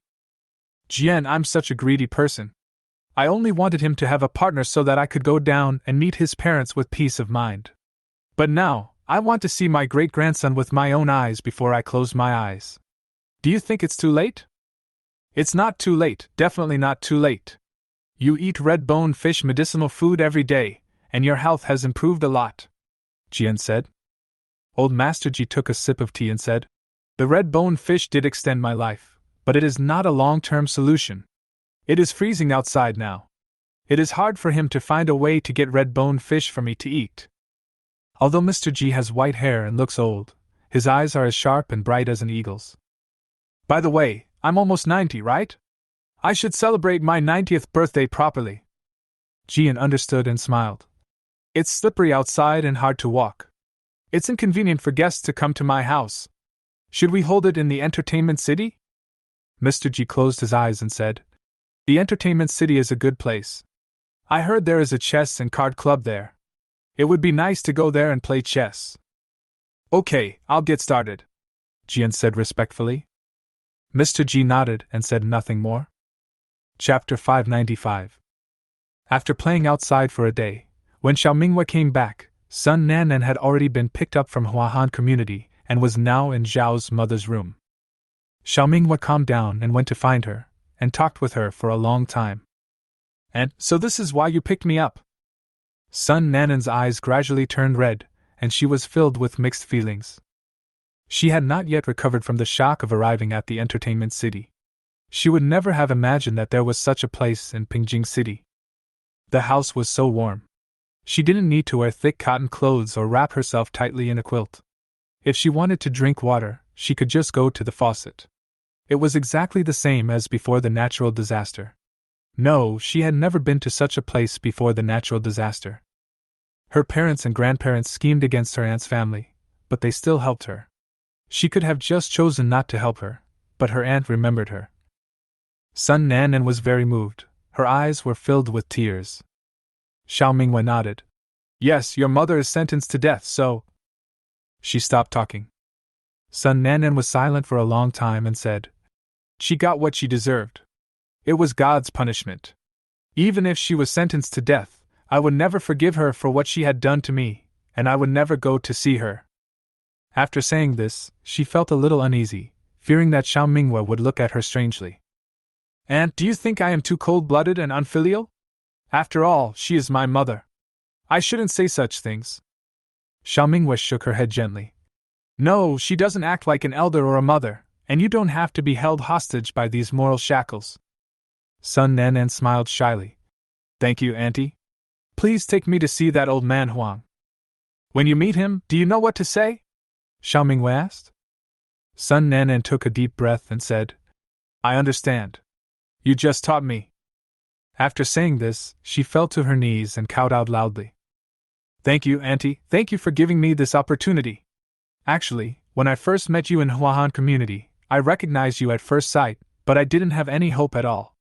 Even if you hated me because of my family, I thought it was normal, but I didn't expect you to save me. Sun Nanan cried as she spoke, her tears flowing like water. I'm really grateful to you.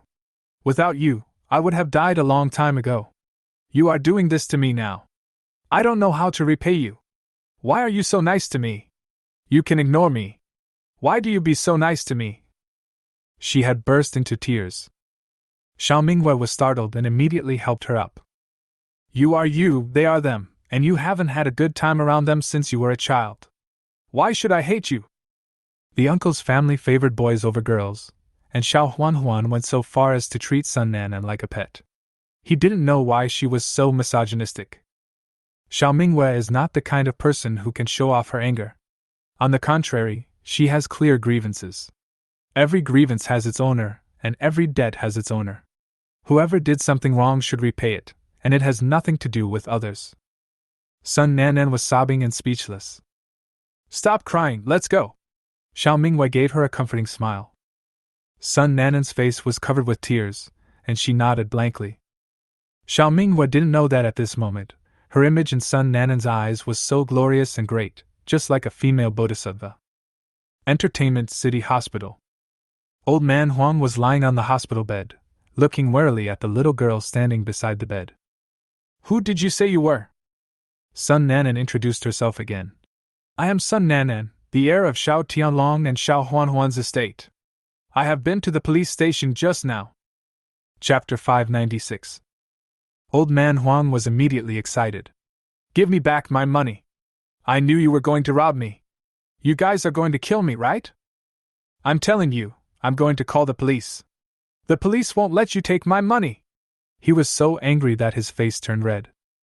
Ever since he was tortured by Xiao Tianlong, he has suffered psychological sequelae. He feels that everyone wants to harm him, and he completely distrusts anyone.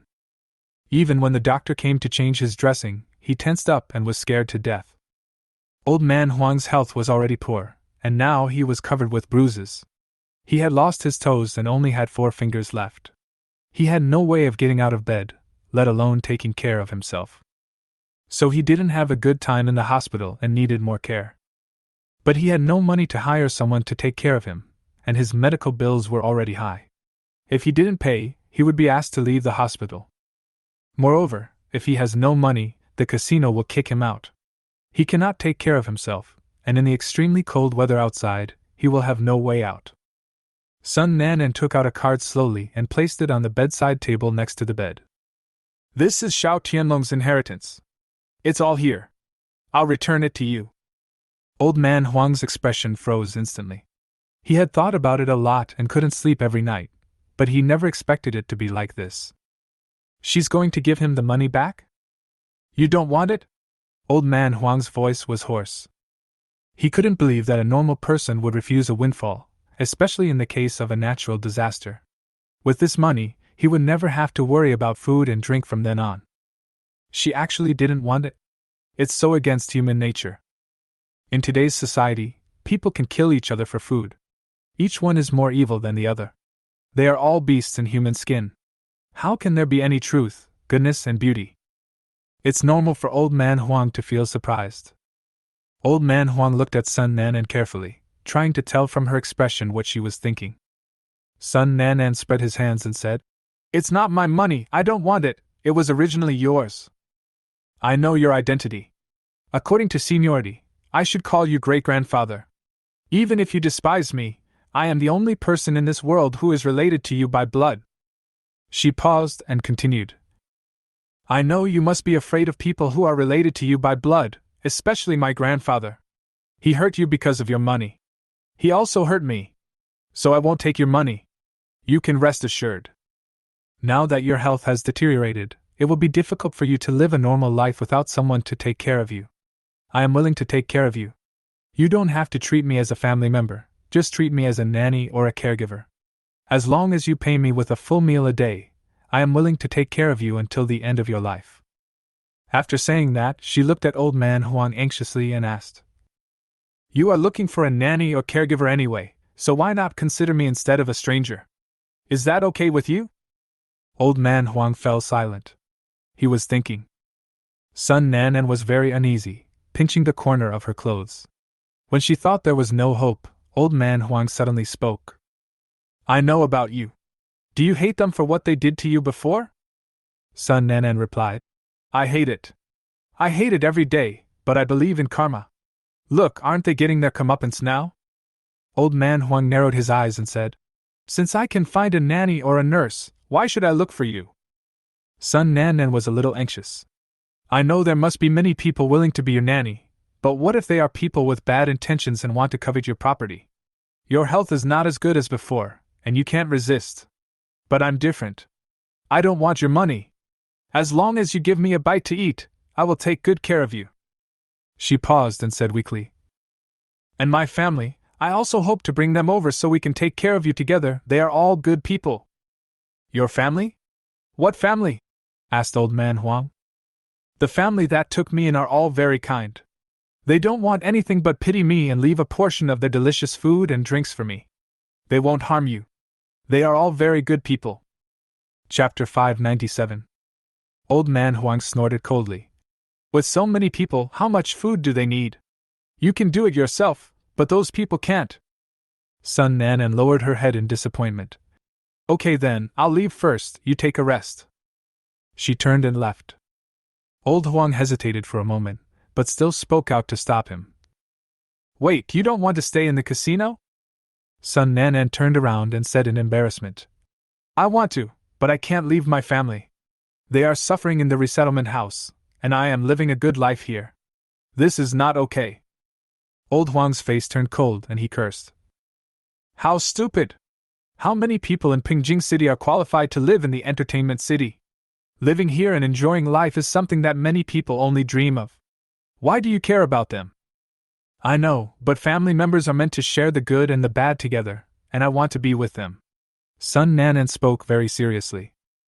She forced a smile and still wanted to leave. Old Man Huang frowned. You girl, I haven't finished talking yet, how rude!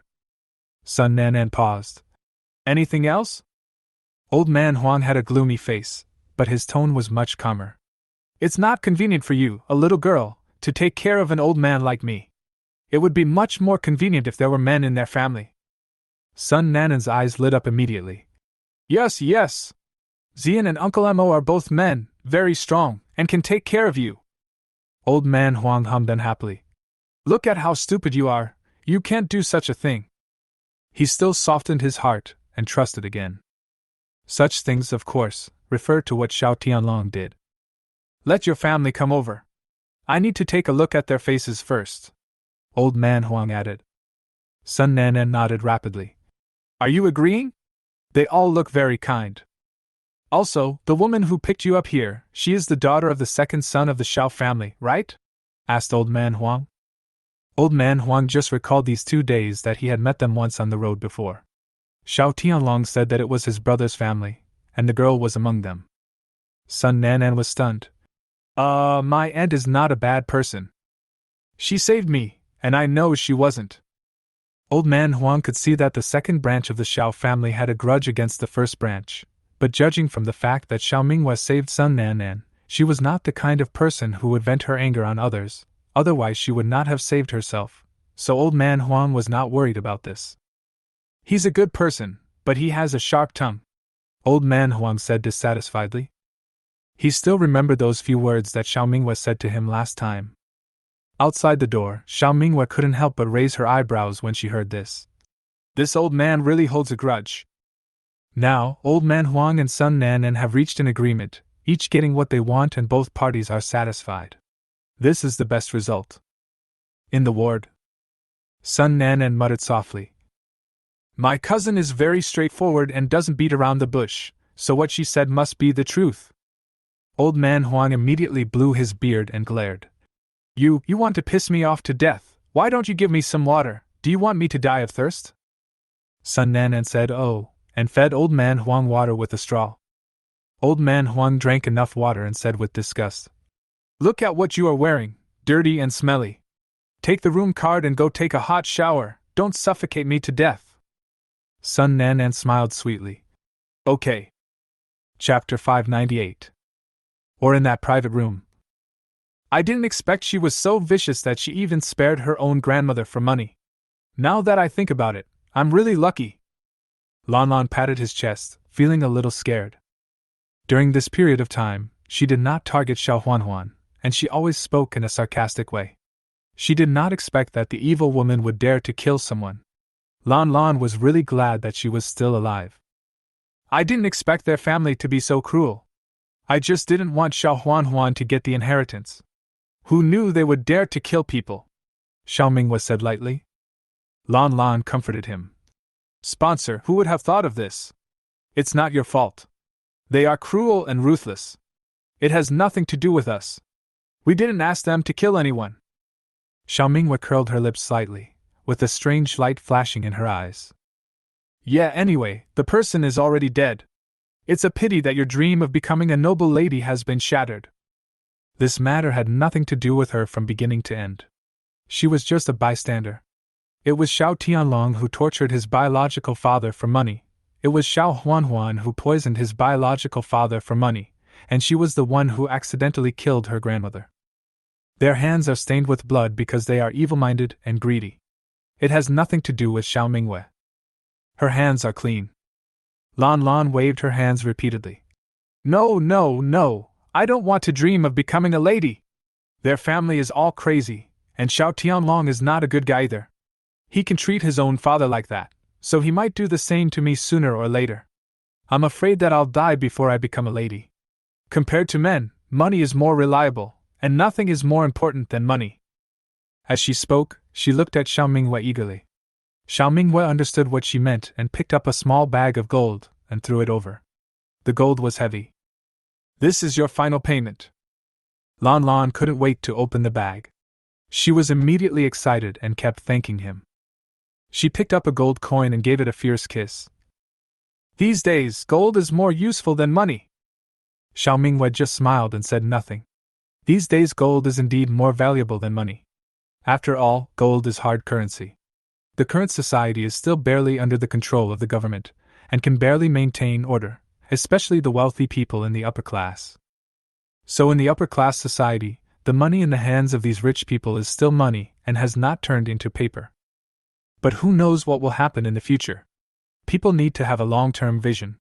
Once the social order is in chaos and it is out of control, it will collapse completely and everyone will be displaced. At that time, not only the common people will have a hard life, but the rich people will also have a hard life, because their money will become waste paper and be worthless. So now many people are trying every means to buy gold, and the price of gold is also rising, especially the price of gold jewelry, which is ridiculously high. In troubled times, gold is the only money. This is a truth that wealthy people know well. In fact, as early as a year ago, some people had already started hoarding gold. The rich started a trend of hoarding gold, and it has intensified this year, which has led to the current extremely high price of gold.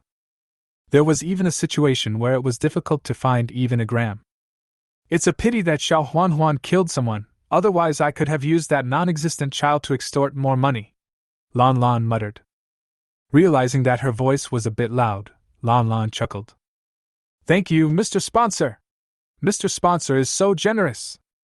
Xiao Mingwei pondered and said, having money is not a skill, but being able to keep it is a skill. I don't need to remind you how precious gold is now. Lan Lan did a good job. She turned her uncle's family upside down by herself. Xiao Mingwei was very satisfied and naturally had to pay her the promised reward. Chapter 599. Lan Lan nodded vigorously. I understand. I haven't told anyone about this. I have also hidden the gold coins well. I only go to the bank to exchange a little at a time. No one is reliable now. I don't trust anyone. Xiao Mingwei hummed, stood up and was about to leave. We didn't have this deal. After dinner, you don't know me and I don't know you. Lan Lan understood and said with a smile. I understand. The sponsor is really kind-hearted. He treated me to a meal after the work was done. I won't refuse. Xiao Mingwei left the restaurant, leaving Lan Lan alone to enjoy the delicious food. The affairs of my uncle's family came to an end, and Zhao's father and mother also dealt with my grandmother's funeral affairs. As for Xiao Huan's body, no one claimed it, and it was disposed of by the police. The family was finally reunited underground. With the help of Xiao Mingwei, the Mo family has been brought here. The 4 members of their family are all simple and kind people. Naturally, they are very grateful to Old Man Huang and are so moved that their eyes are filled with tears. After some investigation, Old Man Huang agreed to let them be his caregivers. Although he could not say a few good words, he still bought them new clothes. In this way, Sun Nanan and her family finally found a place to settle down, and they took great care of Old Man Huang. But room 2217 is famous. Since the opening of the Entertainment City Hotel, 2 murders have occurred in succession. The residents say that it is a haunted house and there are ghosts. Of course, this is all a story for later. On this day, the family gathered together for dinner. When Zhao's mother saw the news, she paused while eating. Mingwei, Director Su asked when we will go back. He said our villa is still buried under the snow, and we have to clear the snow ourselves. Manpower is limited these days and everyone is busy clearing the snow on the roads.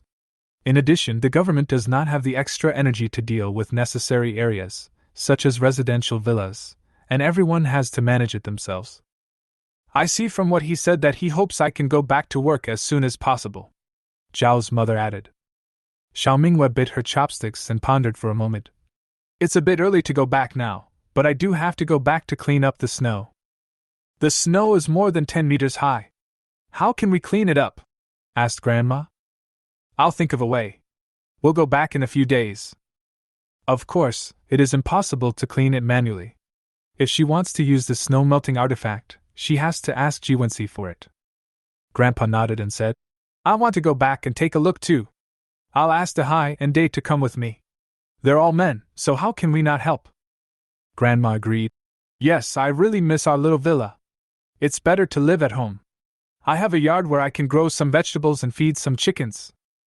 Grandma reminisced about the time when she lived in the Xiao family villa and said, "We have to go back quickly to make sure the villa doesn't collapse due to the heavy snow." Xiao Minghua frowned slightly. She was a little worried about this. A handful of snow didn't feel very heavy, but when there was a lot of snow, the weight and pressure could not be underestimated. "I hope the Xiao family villa remains strong." "Then go back as soon as possible. I'll ask my friends for help." After saying that, Xiao Minghua picked up her phone and went out to make a call. Chapter 600. 2 days later. Xiao Minghua, Zhao's mother, grandfather, eldest uncle, second uncle, and Jian Yuan all got on the car back to Huahan community.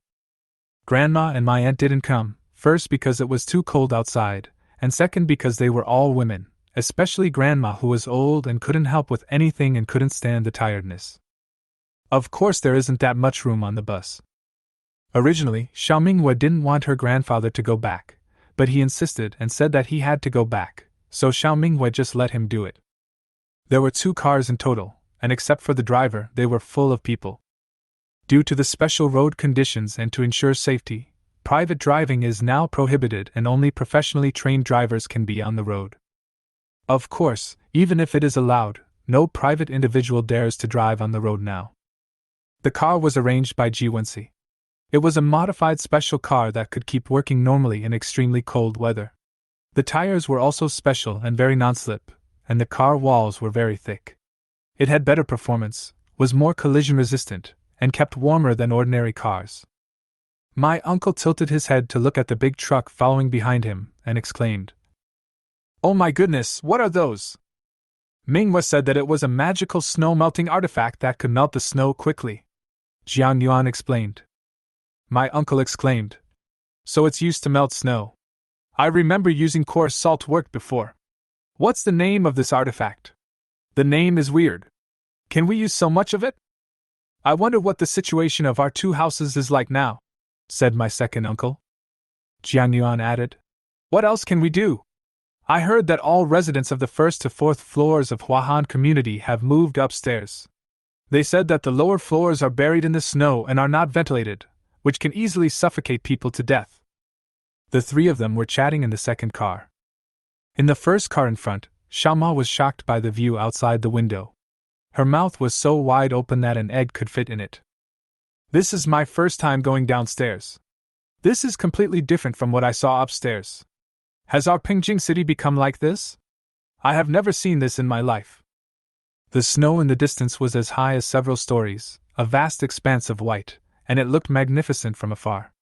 The cars looked particularly small in the snow, driving slowly on the winding road, like ants.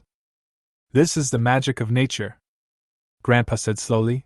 "Don't talk about you, I have never seen such a thing in my life." Mother Xiao shuddered. "It's so cold." What she was wearing now were the winter clothes that Xiao Minghua had stockpiled before the end of the world. They were very thick and were specially designed to be worn in extremely cold weather, so she and her grandfather occupied the entire back row of seats. Today's real-time temperature, -50 degrees. The temperature has broken through the -50 mark, setting a new record. The air conditioner in the car is on, but it's too cold outside and it's not very effective, the driver said apologetically. Zhao's mother smiled and said, it's okay. We are all dressed warmly. Thank you for your hard work, young man. You have to take us home in such a cold day." The car drove very slowly, and a few people chatted along the way, and finally arrived at Huahan community. Xiao Minghua got off the car first, and was a little surprised when she saw the current appearance of Huahan community. The snow on the main roads in the community has been cleared, but the snow on the branch roads is still there, especially the snow on the doors of the community buildings, most of which has not been cleared. Even though the snow on the main road had been cleared and transported away, the snow on both sides was still more than 10 meters high, and walking in it was like walking in a maze. There were people shoveling snow everywhere in the community. Although there were many people, there was even more snow. Relying on manpower to clear the snow one shovel at a time, the efficiency was very slow. Except for a few buildings where the snow had been cleared, the 1st to 4th floors of most buildings were buried in snow. So how did they get out? Chapter 601. Soon Xiao Minghua discovered something strange. It turned out that they had dug a hole under the snow that was just big enough for one person to pass through. He could walk down the stairs and then pass through the snow cave to get out. The snow cave idea is good and quite clever. Moreover, the pressure of the piled-up snow is very high, so the snow is solid. After adding some water to reinforce it and smoothing it, it will not collapse so easily. Not far away, an acquaintance shouted with a loudspeaker. "Everyone, work hard and try to free up Unit 1 in Building 2 this week. There will be hot porridge for everyone at noon." He was dressed like a bear, with his hat and scarf wrapped tightly around him, but Xiao Mingwei still recognized his voice. It was Director Su. There were a few people shoveling snow next to Xiao Mingwei, complaining quietly. "In the past 2 days, the rice in the porridge has become less and less, and the toothworms have not increased. It is so sparse. How can I have the energy to work?" The person next to him sighed. "It's good enough to have toothworm porridge to drink, what else can we do? I won't come out to shovel snow, and I'm not even allowed to get hot water. Isn't this ancient corvée labor? It's so hard. Life is so meaningless. I might as well just run into a wall and die. But I still have a wife and a daughter. I have to live. If I die, what will happen to them? Hurry up, hurry up. This damn snow will take forever to clear. I don't know whether it is a blessing or a curse to be alive now. I envy those who died in the high-temperature year, so they don't have to suffer these 2 years. Alas, if the gods make mistakes, they will be punished to be reborn as humans in the human world, which is hell on earth." When Xiao Mingwei and the others heard their complaints, they fell silent. My uncle and the others were even more filled with emotion. You know, if it weren't for Xiao Mingwei, their lives wouldn't be much better. They would suffer endlessly when the floods came, and they didn't know if they could survive until the 3rd year of extreme cold. Grandpa looked serious, and spoke after a long time. "Where is our home? The neighborhood has changed so much that I'm a little lost." Just as Zhao's mother was about to speak, she saw Director Su looking over here. He walked over with a puzzled look, and looked at Xiao Mingwei and the others. Seeing that they were dressed differently from the disaster victims in Huahan community, he asked tentatively, "Why are you guys dressed like this? Why aren't you working?" Zhao's mother pulled down her thick warm mask and said, "It's me, Director Su." Director Su took a closer look and said in surprise, "Hey, Sister Jiang Qingwan, why did you come back suddenly?" Zhao's mother smiled and said, "Didn't you say that my house was buried under the snow and I had to shovel the snow myself, so we are back now?" Director Su also smiled. "I didn't expect you to come so soon." "Hello, Director Su. Long time no see." Xiao Mingwei and the others also greeted Director Su. Well, it seems like you are living well there, especially Mingwei, look at her rosy face." Xiao Mingwei pulled up her scarf to cover it up. "I'm cold, and you'll be red too." Director Su laughed and said mysteriously, "By the way, I passed by and took a look at your house the other day. You should be mentally prepared." Xiao Mingwei and Xiao Ma looked at each other, mentally prepared. After many twists and turns, they finally arrived at the Xiao family villa. They now finally understood why Director Su had asked them to be mentally prepared. Xiao Mingwei looked up at the snow that was more than 10 meters high, opened her mouth but didn't know what to say. Her home was buried under this small snow mountain. "Oh my God!" My uncle couldn't control his expression. My second uncle was also amazed. "Oh my God, it's so high, just like in the movies." Chapter 602. Mother Xiao swallowed and said, Is this our home's location? It doesn't look like it to me." Director Su said, "This is your home. There is snow everywhere. We have just cleared a path here. Otherwise, we can't get through. I remind you that 2 villas have collapsed. Do you think we should shovel the snow?" He paused and added, "This is not easy to do. With just a few of you, I don't know how long it will take. It will take at least several months. And maybe by the time you shovel the snow away, the house will have collapsed underneath." Xiao Mingwei glanced at her grandfather, who cleared his throat. "Then don't waste time, let's get started. Jiang Yuan, go ask Xiao Yu if they have finished debugging. Bring them in quickly." Jiang Yuan responded, "Hey, I'll go right away." Xiao Yu is from the snow melting artifact factory. Because Xiao Mingwei doesn't know how to use that thing, they sent Xiao Yu. It's not snowing now, so we can use helicopters or drones to spray snow-melting devices in the air, greatly improving efficiency. Xiaoyu and the others were debugging the machine outside the community. Director Su was a little puzzled. What debugging? Why didn't he understand? Xiaomingwei kicked away the snow at her feet. Director Su, we brought a snow-melting device. We will use a drone to spray it from above. It should be done soon. Director Su was stunned. You actually have a magical weapon that can melt snow? You have to know how precious the snow-melting artifact is now. It is so rare and has always been controlled by the government. You can't buy it even if you have money. Because the production is small and the supply cannot be met, the government only sprays unnecessary traffic sections in order to ensure the transportation of materials, and uses it sparingly. Therefore, even Director Su has never seen the snow-melting device, and the community is not qualified to use it, and everything depends on manual labor. That thing was a rare item that Director Su had only heard of but never seen, so when he heard Xiaomingwei say that she had brought a snow-melting artifact, it was hard for him not to be shocked. When my uncle saw Director Su's reaction, he said in bewilderment, "Those bags look like fertilizers. Are they some kind of precious stuff?"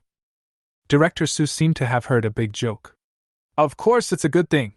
With a snow-melting device, who would bother to shovel snow one shovel at a time? I heard that you can just put it in hot water to melt it, and then spray it on the snow, and the snow will melt away immediately. It's amazing, and it can save a lot of effort. Director Su was very excited. Mingwei, you were able to get this thing. You are really great. How many bags of snow-melting artifacts did you bring? He felt that Xiaomingwei would only bring a few bags at most, definitely no more than 5 bags. Xiaomingwei smiled and said, I brought a truckload of them. I'm sure we won't use them all. The rest will be given to the community. Jiwensi gave her a lot of food. In fact, if it was just the snow on the Xiao family villa, she wouldn't be able to use up even 1/3 of it. He said that Huahan community was her home and it was necessary to clear all the snow. Of course, Xiaomingwei accepted the offer without hesitation. Helping Huahan community clear the snow was something she had thought carefully about. It was not an act of kindness, she had her considerations. If only her family emerged from the snow, it would inevitably arouse jealousy. First, it would be too conspicuous, and second, if the nest is overturned, all the eggs will be broken. If the snow in Huahan community is not cleared, it will be inconvenient for them to go home. Moreover, there are hidden dangers if the snow piles are too high. If the snow in other places collapses, it will inevitably affect the Xiao family. So this was what Xiaomingwei had thought of from the beginning. She not only wanted to melt the snow for the Xiao family villa, but also for the Huahan community. Director Su took a deep breath. The cold air was like his lungs. He coughed several times out of irritation. A truckload? Are you kidding? Xiaomingwei raised the corners of her lips slightly. Director Su, do you think I'm joking? In addition to a truckload of snow-melting devices, I also brought 3 spraying drones. Look, they're coming. Director Su followed Xiaomingwei's gaze and saw Jian Yuan and a group of people walking towards them. Those people pushed large carts with drones, hot water, and a bunch of equipment on them, including, of course, the snow-melting device. Chapter 603. Squeak, squeak, squeak. Squeak, squeak, squeak. With the spraying of the snow-melting artifact, the snow above the Xiao family villa was melting visibly, dripping down. Director Su was almost stunned. I have always heard that the snow-melting artifact is very magical. This is the first time I have seen it. The speed of melting snow is really fast. He could hardly suppress his excitement. Zhao's mother smiled and said, Don't mention you. This is the first time I've seen something like this. I heard it's high-tech and even patented. Xiaoma changed the subject and said apologetically, By the way, Director Su, I can't come back recently because of work. Director Su waved his hand and said, It's okay, it's okay. Although you are not here, you have made a great contribution to our community. Other communities don't have this thing. You can come back anytime. Just let me know in advance. Thank you so much, Director Su. Zhao's mother thanked him. Director Su said, I should be thanking you. Xiaomingwei walked over and said to Director Su, Director Su, I'm afraid there's not enough hot water here. Can you get some hot water over here? Okay, I'll ask someone to bring hot water right away. Director Su agreed readily. By the way, my side will be finished soon, and we will deal with other places in the community later. Tell those people who are shoveling snow to finish their work and not stand next to the snow to avoid safety hazards. Xiao Mingwei added. Yes, you are right about that. Director Su quickly went aside and called other community resettlement workers. After Director Su left, Grandpa looked at the snow that was melting quickly and said, When the snow melts, there will be so much water that it will form a thick layer of ice on the ground. Xiao Mingwei nodded. Of course we will. So when the snow melts, we have to hurry into the house and sweep the snow and water off the roof before it freezes. Otherwise, there will definitely be thick icicles. Wouldn't there be a thick layer of ice on the road? Asked my uncle. Of course. Just as Director Su came over after a phone call, Xiao Mingwei said, Director Su, after the snow melts in the community, there will be a lot of water on the road. The temperature is low now, so it will freeze quickly. So we have to sweep the snow and water on the road to the lawns on both sides or the sewers as soon as possible, otherwise the road will be difficult to walk on. Director Su responded and said with a smile, I have just notified them to get big brooms and move to an open area to wait. Once the snow melts, they should immediately sweep up the snow. Xiao Mingwei nodded slightly. It seemed that Director Su had also thought of this. Now, just wait for the snow to melt. Xiao Mingwei looked up at the snow above the villa. 3 drones were spraying at the same time, and the snow had been reduced by several meters. Everyone was waiting quietly, and the Xiao family villa gradually emerged from the snow. The roof of our house is out. It hasn't collapsed.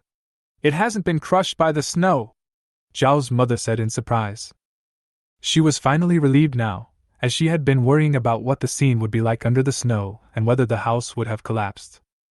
Xiao Mingwei also breathed a sigh of relief. Fortunately, her home was still there. After not seeing it for a few months, she missed her home a lot when she saw the familiar home. Soon, the Xiao family villa was completely exposed. Zhao's mother's eyes sparkled, and she said with emotion, Home is still the best. I miss home. Miss Xiao, this is ready. Xiao Yu walked over and said. Xiao Mingwei expressed her gratitude. Thank you for your trouble, then you can go and do something else. Good. Director Su took Xiao Yu and a few others away. Mother Xiao hurried to open the door, eager to see what the house looked like now.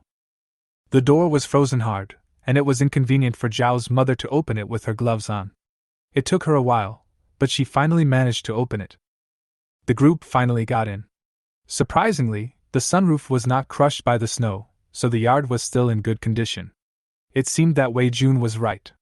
These boards were indeed high-tech and extraordinary. If it were the boards that Xiao Mingwei had before, they would have rotted away long ago due to not being able to withstand the pressure. Chapter 604. Because the house had been cleaned before I left, it wasn't too dirty. The fruit trees had frozen to death, with only a few dry branches left, and the vegetable patch in the yard had turned into frozen soil, which was harder than stone. Mother Xiao felt anxious everywhere she looked, and her desire to go home reached its peak at this moment. I really want to come back. There was still the sound of snow dripping outside, and Grandpa gave an order. Hurry up, don't dawdle, go get a broom, and sweep up the snow on the roof and around the door. Why? My uncle and Jiang Yuan responded and went to work quickly. Xiao Mingwei went to check the equipment at home, such as water tanks and water pipes, to see if there were any frozen parts. You also need to check every room to see if there are any cracks in the walls. After all, the snow is putting a lot of pressure on the villa. If the villa can't bear it, there will be cracks in inconspicuous places. Then this is a dangerous building and no one can live in it. Fortunately, after checking around, Xiao Mingwei didn't find anything broken, just a few water pipes were frozen and cracked. They could just be replaced when the weather warms up. Xiao Mingwei turned on the air conditioner for heating and found that it still worked. There was still power in the battery at home, and the circuit was working, so there was no major problem. Xiao Ma asked, Mingwei, when do you think we can come back and live here? Xiao Mingwei thought for a moment and said, Although there is a boiler for heating, it is indeed not as convenient as the entertainment city in terms of daily life. Mother Xiao sighed. That's right. We don't have running water at home, and the water pipes are frozen. Getting water is a big problem. And it's already minus 50 degrees Celsius. I don't know if the temperature will continue to drop. If we really move back, it will be annoying if this thing breaks today and that thing breaks tomorrow. Xiao Minghua wiped the dust off the sofa and agreed in her heart what Ao's mother said. Yes, she was afraid that many accidents would happen if she moved back home, and it would be bad in one way or another. Then let's wait until the weather warms up, we'll repair the house, tidy it up and then come back to live here. From now on, we'll live at home and not go anywhere else, Xiao Minghua said softly. She had thought that as long as the roads were clear, returning home would not be a problem, but when she came back today, she realized that there might be many unexpected troubles. After all, she doesn't know what will happen in the future, so it's better to be cautious. So they need to stay in the entertainment city for a while, wait and see, and then come back to live there when they are sure they can. If I can live at home, I'd rather live at home. There's nowhere better than home. There was a smile on Zhao's mother's lips, as if she was already thinking about what it would be like to move back home in the future. The mother and daughter thought the future was good, but they didn't know that they would never have this opportunity again. By the way, your grandma asked me to bring her things over. I'll go upstairs to look for them. Mother Xiao suddenly remembered her grandma's instructions and turned to go upstairs. There was a constant dripping sound outside. Xiao Minghua walked into the yard and broke off a dead branch from a fruit tree. In the open space downstairs of Huahan community, piles of disaster victims stood below and watched, all looking up at the sky with curiosity. There is a drone.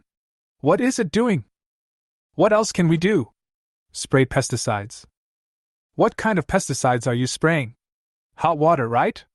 It's for melting snow. Look, the snow is starting to melt. Yes, I just heard from Li the resettlement worker that it is something used to melt snow. It contains medicine and is mixed with hot water.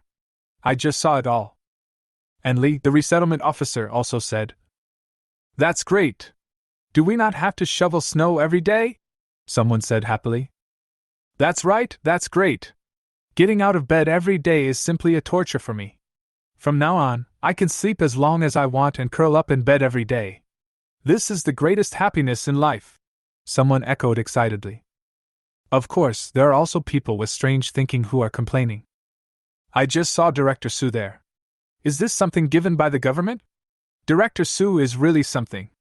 Why didn't he bring out such a good thing earlier? He made us work so hard for so many days. Li Wenjing passed by silently. Zhang Feng, what you said makes it sound like Director Su is hiding something good and not using it. Isn't this the new thing? No other community has the snow melting device, only our community has it. We should feel lucky. Li Wenjing now holds back when speaking and won't argue with others anymore. If it were in the past, she would definitely say, You're the one who talks too much. Go ahead if you can do it. Because Director Su has reminded many times in meetings that the happiness level of the victims is too low, they are full of resentment, their emotions fluctuate greatly, and their human nature is gradually becoming cold and indifferent. There are too many people who get crazy and angry easily, and some even like to suddenly attack others to get spiritual pleasure. So be careful when you speak, don't provoke this kind of psychopath, or you may be hated and retaliated against. The man called Zhang Feng's face changed. He wanted to retort, but the other party was a resettlement worker, and he did not dare to go against the resettlement worker, so he didn't say anything in the end. Chapter 605. The snow removal work in Huahan community is progressing smoothly. All resettlement workers and staff are very busy. The victims are also busy sweeping snow and water. After a day of hard work from morning till night, Huahan community finally returned to its previous appearance. Although everyone was tired, they were so happy to see the new look of Huahan community that they didn't feel that tired anymore. Although there is still a thin layer of water on the road surface, which quickly freezes into ice, it is much stronger than a thick layer of ice. You can use a shovel to scrape the thin ice and make anti-skid marks, which can also prevent you from slipping, so it doesn't matter. There are many disaster victims upstairs who are on duty today, and they don't know about this because there is a thick layer of ice on the windows and they can't see anything. I wonder if they will be shocked when they go downstairs? The Xiao family villa has also been tidied up. It was getting dark, and Xiao Minghua and her group were about to leave.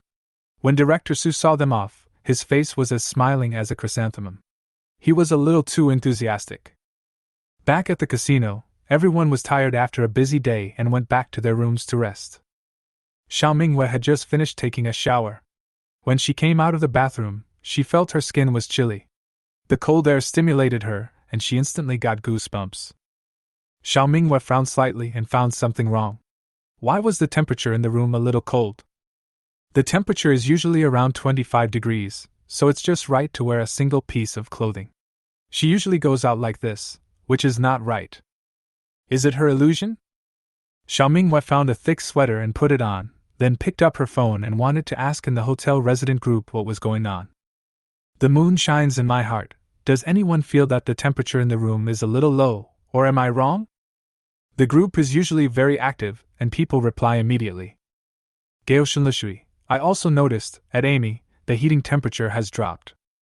Round belly, I have a room thermometer, and the current indoor temperature is 12 degrees. It was 15 degrees just now, and it is still dropping. I'm in bed, but my feet are cold. What's going on? Dankink, not only has the temperature in the room dropped, I'm in the gym now and it's also very cold there. I didn't bring any thick clothes with me, so I have to go back now.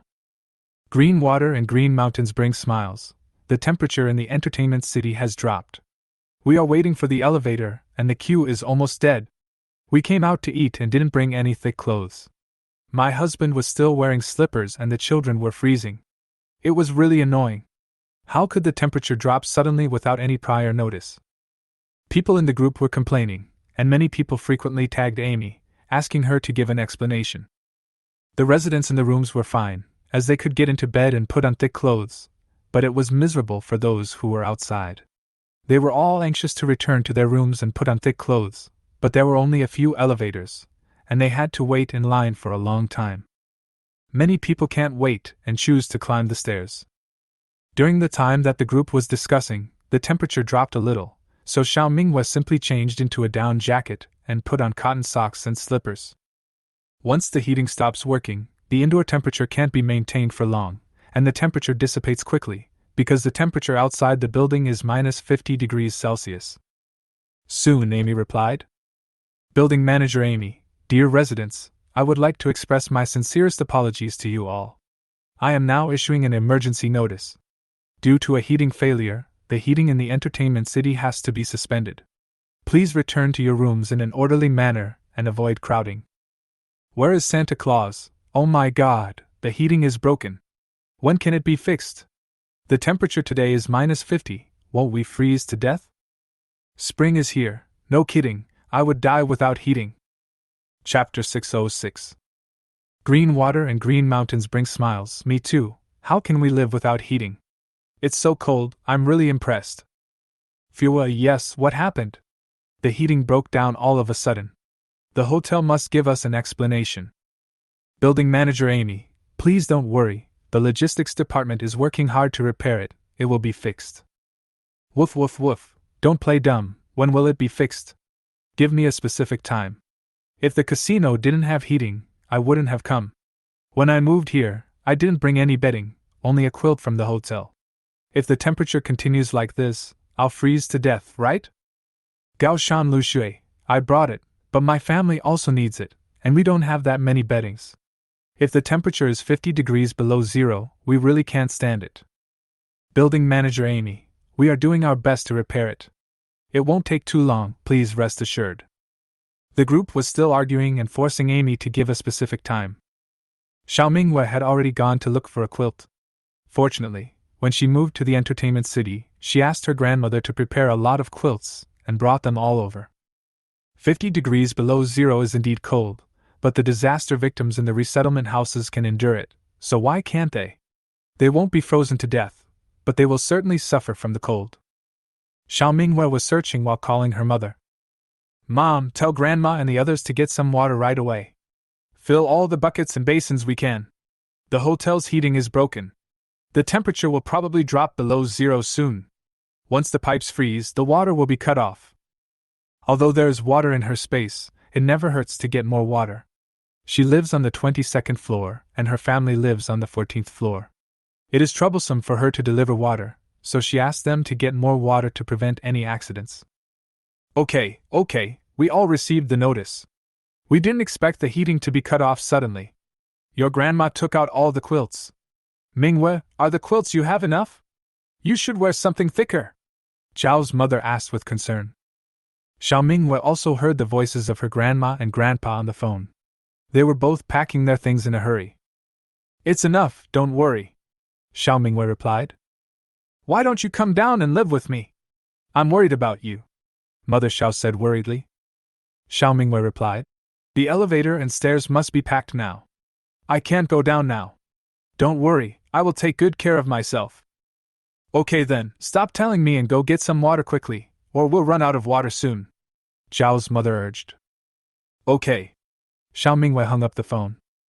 This accident happened suddenly. No one expected that the hotel's heating would break down, and the entire hotel was in a state of chaos. It was very noisy outside, and the people in the group were even noisier. Everyone in the room was rushing to find thick clothes and thick beddings. It was okay if they brought beddings, but they were scared to death if they didn't.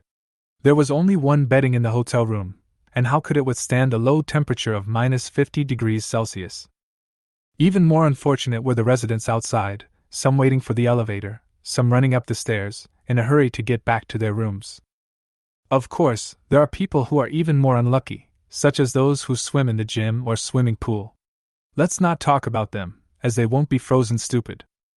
Xiao Mingwe poured herself a cup of hot water and drank it all. She fell into deep thought. If you are lucky, everything will be fine if it can be repaired within a day. If you are unlucky, it may take several days or even longer. Heating failure can be a big problem or a small problem, and it can cause many problems in extremely cold weather. The first thing is to keep warm, and then drinking water. If the water pipes are frozen, eating will also be a problem. If the water pipes are frozen, how can the restaurant cook? There is another more important thing, which is the toilet. The toilet is also frozen. How can you use the toilet? A large number of problems are coming one after another. Can the hotel cope with them? Chapter 607. The heating failure was more serious than expected. At present, the heating has been out of service for a day and a night, and the repair has not been successful. Many residents strongly requested to turn on the air conditioner. Because the entertainment city was built in a very special way and a heating system was installed before the extreme cold weather came, many residents placed their hopes on the air conditioner. After all, before the end of the world, the air conditioning and heating in each hotel were warm enough. However, this disappointed them, because the heating equipment will only generate electricity after burning, so the entertainment city cannot be compared with the hotel before the end of the world. Even the heating cannot be used, and appliances such as air conditioners that consume a lot of electricity cannot be used. Currently, the electricity in the entertainment city can only be supplied to basic equipment, such as elevators, lights, etc. The hotel's own blankets are too thin, which is just right when the heater is on. But now the temperature outside is -50 degrees Celsius, and the indoor temperature is more than -40 degrees Celsius. A thin blanket is not enough. Many people were so cold that they cursed and swore. The group was noisy and everyone was venting their dissatisfaction. No matter how cold the temperature was, it couldn't extinguish their anger. Amy no longer dared to speak in the group and simply disappeared. The water pipes were frozen and the toilets could not be used. Fortunately, the hotel urgently launched a backup plan and delivered hot water and meals to the residents on each floor. Even so, the waiters who delivered the meals were still scolded. In just one day, the entire hotel has undergone a drastic change. Spring warm flowers blooming at Amy, you don't dare to reply now, right? I asked you when the heating will be restored, why are you playing dead? The man who is like a wild wolf, we spent a lot of money, so much money, and this is it? The casino must give us an explanation. Eat a nut, everyone calm down, the hotel doesn't want to stop the heating, there must be some serious problem. And the hotel staff has been sending us water and food, so please stop swearing. Spring is here at Eat a Nut, why are you pretending to be a good person here? Are you showing off? Eat a Nut, is complaining useful? It is better to think about how to keep warm. You have been cursing in the group. You have high quality thumbs up. Chun Wan Hua Kai, who are you mocking? I am more virtuous than you. At least I speak my mind, not like you. I only have one quilt, and I have put on all the clothes I can wear, but I am still cold. You are advising me to be generous? Why do you give me your quilt when you are so kind? Eat a nut. I'm too lazy to bother with you and won't bother with you. Chen Wan Hua Kai, ouch, your defense is broken? You still don't bother with me, you can't beat me. Princess and Lolita, I am freezing. I have to wash my hair and take a bath every day. How can I wash it today? Who can use this little hot water? And the hamburgers they sent are ice cold. Is it food for human consumption? It is so annoying. A piece of full cake, the one above, do you know Moon Farm? My friend said you can order takeout there, and they have hot porridge, but I don't know if you can order it in the entertainment city. The Princess and Lolita. I won't use that rubbish app. I'll always hate it. A piece of Poria Coco's cake, why? I think it is very useful. The Princess and Lolita. The shop owner spoke harshly. I don't know what's so noble about opening a stinky shop. I'm a customer, and he dared to scold me after saying a few words to me. Ha ha. Full cake, is there? I think the owner is pretty good. The delivery is fast. What did he scold you for? Princess and Lolita, since you scolded me, I advise you not to use it. It's really a dissuading idea. And the things he sells are all broken and can easily kill people. A piece of Poria Coco's cake, oh my god, I will pay attention to this next time. Belly round, does anyone have extra quilts? I brought 2 quilts with me when I came to the casino, but I didn't bring more because I knew the casino had heating. However, my elderly and children at home all need them, so I don't have enough quilts now. Is there anyone who can lend me extra quilts? Please close your eyes when it's dark. No, I have children at home too. Chapter 608. Tomato sauce, you are such an interesting person. Everyone is freezing to death, and you are borrowing blankets from others? What's the difference between this and asking a group of hungry people for food? Why would others give it to you? Round belly, I'm just asking. If you don't want to lend it to me, then don't lend it to me. Huang Wansway at Jingshi, from 18th floor 1844, is that you? What are you guys doing with all those bangs? It's so noisy. Jingshi, the weather is too cold, so I'm beating my wife to warm herself up. Do you have any objection? Then he sent a photo. The woman in the photo had disheveled hair, a bruised face, and was knocked to the ground, motionless. Everyone in the group was shocked when they saw it. Long live the slide, nerve. Jianshua lazy, I have a question for you all. If the toilet is frozen and can't be used, how do you go to the toilet? I want to poop, I can't hold it in any longer. You are a turtle, me too. Gao Shan Lu Shui, what's wrong with the young people nowadays? Each generation is worse than the previous one. They should speak more elegantly. They speak so vulgarly all the time. It's outrageous. Jianshu Lanyanjiang, uncle, don't you poop? How do you solve the poop problem? Share it with me. Gao Shan Lu Shui, it's simply unreasonable. Jianshu Lanyanjiang, pooping is a right that people with dermatitis should have. Please refuse to feel ashamed about pooping. Yeah. Gao Shan Lu Shui, no quality, angry. The group is very lively, with people chatting about everything. As for Xiao Mingwei, she was busy tinkering with an electric blanket. She had bought it before the end of the world and had kept it in the space warehouse since then. She had completely forgotten about it until now. Suddenly remembering that she still had an electric blanket, Xiao Mingwei immediately found it. Although the air conditioner circuit is independent and consumes a lot of electricity, it cannot be used, but the electric blanket should be fine. Just plug it into the power strip. Otherwise, the bed would be cold and uncomfortable. It's a pity that she didn't have many electric blankets, only 5. She thought that she wouldn't need them in extremely cold weather because she had boilers and heaters, so she just bought 5 when she bought them wholesale on 1688. 5 is probably enough. It still works. Touching the electric blanket that was gradually getting warmer, Xiao Mingwei was pleasantly surprised. The power consumption of the electric blanket was not as terrible as that of the air conditioner. Fortunately, the entertainment city had enough electricity. In fact, it was nothing for her, as she could enter the space anyway. She was mainly worried about her grandparents. Xiao Mingwei took the remaining electric blankets and boiled 2 pots of hot water, preparing to go downstairs to deliver them to her family. Although Ji Wenxi has moved into the entertainment city now, he was not there in the past 2 days. Instead, he went to inspect the planting department. When he learned that the heating in the entertainment city was malfunctioning, he wanted to take Xiao Mingwei to his home, along with the Xiao family's people. But Xiao Mingwei insisted on refusing. It was just to stop the heating for 2 days. It was too much trouble to go back and forth. Besides, they are not that fragile. The refugees in the resettlement houses have survived for so long, so why can't they? Xiao Mingwei has been giving her grandparents the dew from the well, and their physical fitness is now very good. Chapter 609. She found a big black bag, put the electric blanket in it, and then opened the door and went out. There was no one in the corridor of the hotel. Everyone was huddled in their beds, and few came out. There were only a few young people, wearing thick cotton clothes, going from room to room and playing around. Xiao Mingwei entered the elevator. The elevator stopped in the middle and a man came up. He looked to be in his 30s with a shaved head. Xiao Mingwei stepped further inside to leave some space for him. The man came in and first looked Xiao Mingwei up and down, his eyes lingering, and finally his gaze stopped on the thing in her hand. Although it was packed in a black plastic bag, one could still vaguely guess what it was based on its outline. The man licked his lips. "Beauty, is that a quilt you're holding?" "Not quite." "Is it a blanket?" "It looks pretty thick."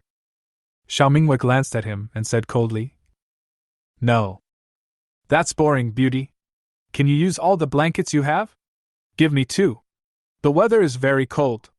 "You are so kind, Beauty." "Thank you, Beauty." The man touched his crew cut and smiled maliciously, with an expression that showed he was determined to win. There were only 2 of them in the elevator, and the other person was a woman. How could he not control a woman? Xiao Mingwei frowned, obviously a little impatient. "No. Which idiot said that rich people have high quality? Let him come and see. After all, he is a guest of the entertainment city, and he actually wanted to snatch her electric blanket in broad daylight. It is only the first day of the heating failure. These rich people who claim to be decent can no longer be decent, and the evil of human nature is gradually revealed. Once put in the same situation, the rich are not necessarily more respectable than the poor, and they will quarrel endlessly over food and quilts. We are all human beings, no different." The man took a step forward like a scoundrel and said with a playful smile, "Beautiful lady, you are so cold. I didn't even bring a blanket with me when I came here. I am almost freezing to death. Please have pity on me, your brother. I know you are cold-hearted. Don't be embarrassed. Let's each take half and treat it as a friend." He reached out to take it. Xiao Mingwei kicked him on the knee. "I said I wouldn't give it to you, but you want to snatch it?"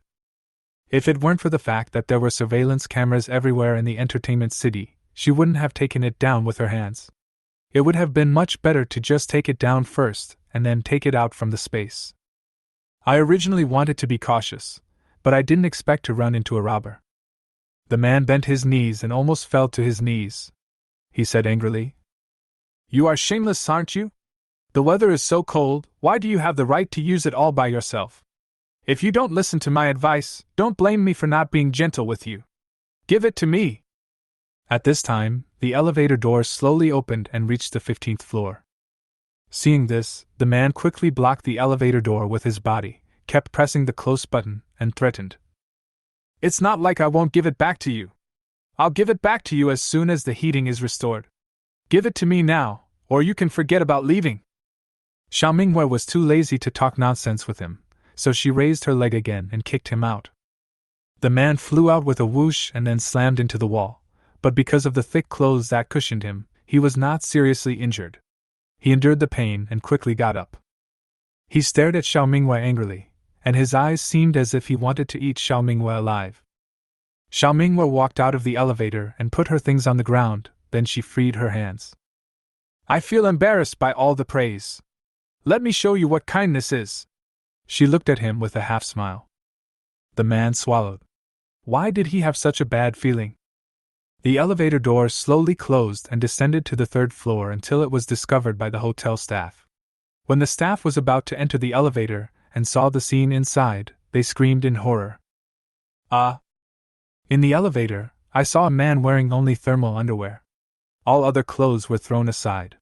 Gloves were stuffed in his mouth, and his hands and feet were wrapped in scarves. He could not move in the elevator and was shivering with cold.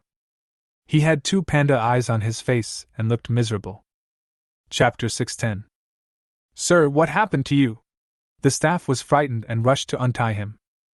The glove in the man's mouth was taken off, the lower half of his face became stiff, and he trembled as he said, Pervert, pervert! It's so cold. It was just a small episode. Xiao Mingwei took the things and quickly pried open Xiao Ma's door. Grandma Zhao's grandparents were both in her room. They said it would be warmer if more people lived together. Mingwei, what are you holding? Grandpa's eyes were very sharp. This is an electric blanket, and this is hot water. There for you. Xiao Mingwei put down the electric blanket and hot water. Grandma came over quickly and pulled Xiao Mingwei to sit down. My dear, you must be freezing, kid. I asked you to come live with us, but you didn't. It will be warmer if there are more people living together. Just bring Xiao Huihui with you. It's okay. I'm fine living alone. It's not that Xiao Mingwei didn't want to come, but if she came, she wouldn't be able to enter and exit the space as she wished, and it would be inconvenient for her to do things. I don't know how many days it will take to repair the heating. If it takes a long time, she will have to find an excuse to go out. Besides, Xiao Huihui prefers to stay in the space, so forget it. Gao's mother took out the electric blanket and asked, Where did you get this electric blanket? Was it issued by the hotel? No, I bought it from a friend, Xiao Mingwei said perfunctorily. Gao's mother turned on the electric blanket. The 1.8-meter long blanket was enough for 2 people. She first spread it on the bed of Grandma and Grandma also went to help. You always talk about friends and friends. How come your friend can do everything? Even that snow-melting artifact he had yesterday is so powerful. What does he do? Mother Xiao asked as she made the bed. Xiao Mingwei hesitated for a moment and turned a blind eye.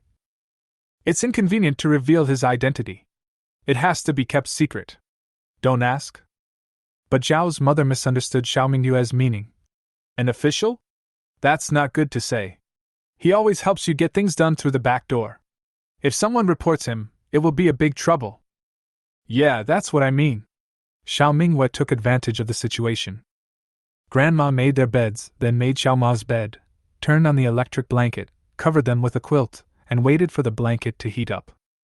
Grandma smiled and said, This electric blanket is of really good quality. Turn it on the highest setting. After half an hour, the bed will definitely be warm. Have you laid it out yet? Xiao Mingwei nodded. Of course they are laid out. Send the remaining 2 to your uncle's. I'll go there later. So as to avoid encountering robbers. Grandpa drank a sip of hot water and said leisurely, They are lucky. They are all strong men. Why would they need an electric blanket? Xiao Mingwei teased. If you don't give it to them, then Zizi will have to use it too, and so will your grandchildren. Don't you feel bad, Grandpa? Grandpa sighed deeply, and the hot air he exhaled met the cold air and quickly turned into a cloud of mist that drifted in the air. His tone was full of pity. I feel sorry for you, dear. Even though you don't say it, you always think so carefully about others and think of everything. You are so young, but you are always worried about your family. You have worked hard, kid. Xiao Mingwei smiled shyly. I'm fine, Grandpa. Grandma was also quite moved, and looked at Xiao Mingwei with eyes full of love. Mingwei is the best and most obedient child in the world. No one can compare to her. She has been a good child since she was young. Xiao Mingwei. She is already old, but has she become a baby? Xiao Ma warmed her hands with the hot teacup, hunched her neck and said, I don't know when the heating can be repaired. How long will it take? It won't be repaired forever, right? Xiao Mingwei shook her head. It won't take long. It will only take a few days at most. It will probably be fixed soon. Jiwensi said something was broken and needed a new one. She didn't understand what it was, but he said it wouldn't take long anyway. I hope so. When I went home yesterday, I said it was more convenient to live in the entertainment city because I was worried that something at home was broken. I didn't expect that when I got back, the entertainment city was broken. Really, after this happened, I want to go home even more. Zhao's mother muttered. Xiao Mingwei laughed. Mom is really like that. She wants to go home every day. Chapter 611. Today is the 3rd day since the heating was stopped. Everyone is wrapped in cold air. The residents no longer have the energy to curse, and the hotel group has become much quieter. Last night, the quilt factory urgently delivered a batch of thick quilts for those who did not bring any. There was a long queue of people waiting to get quilts.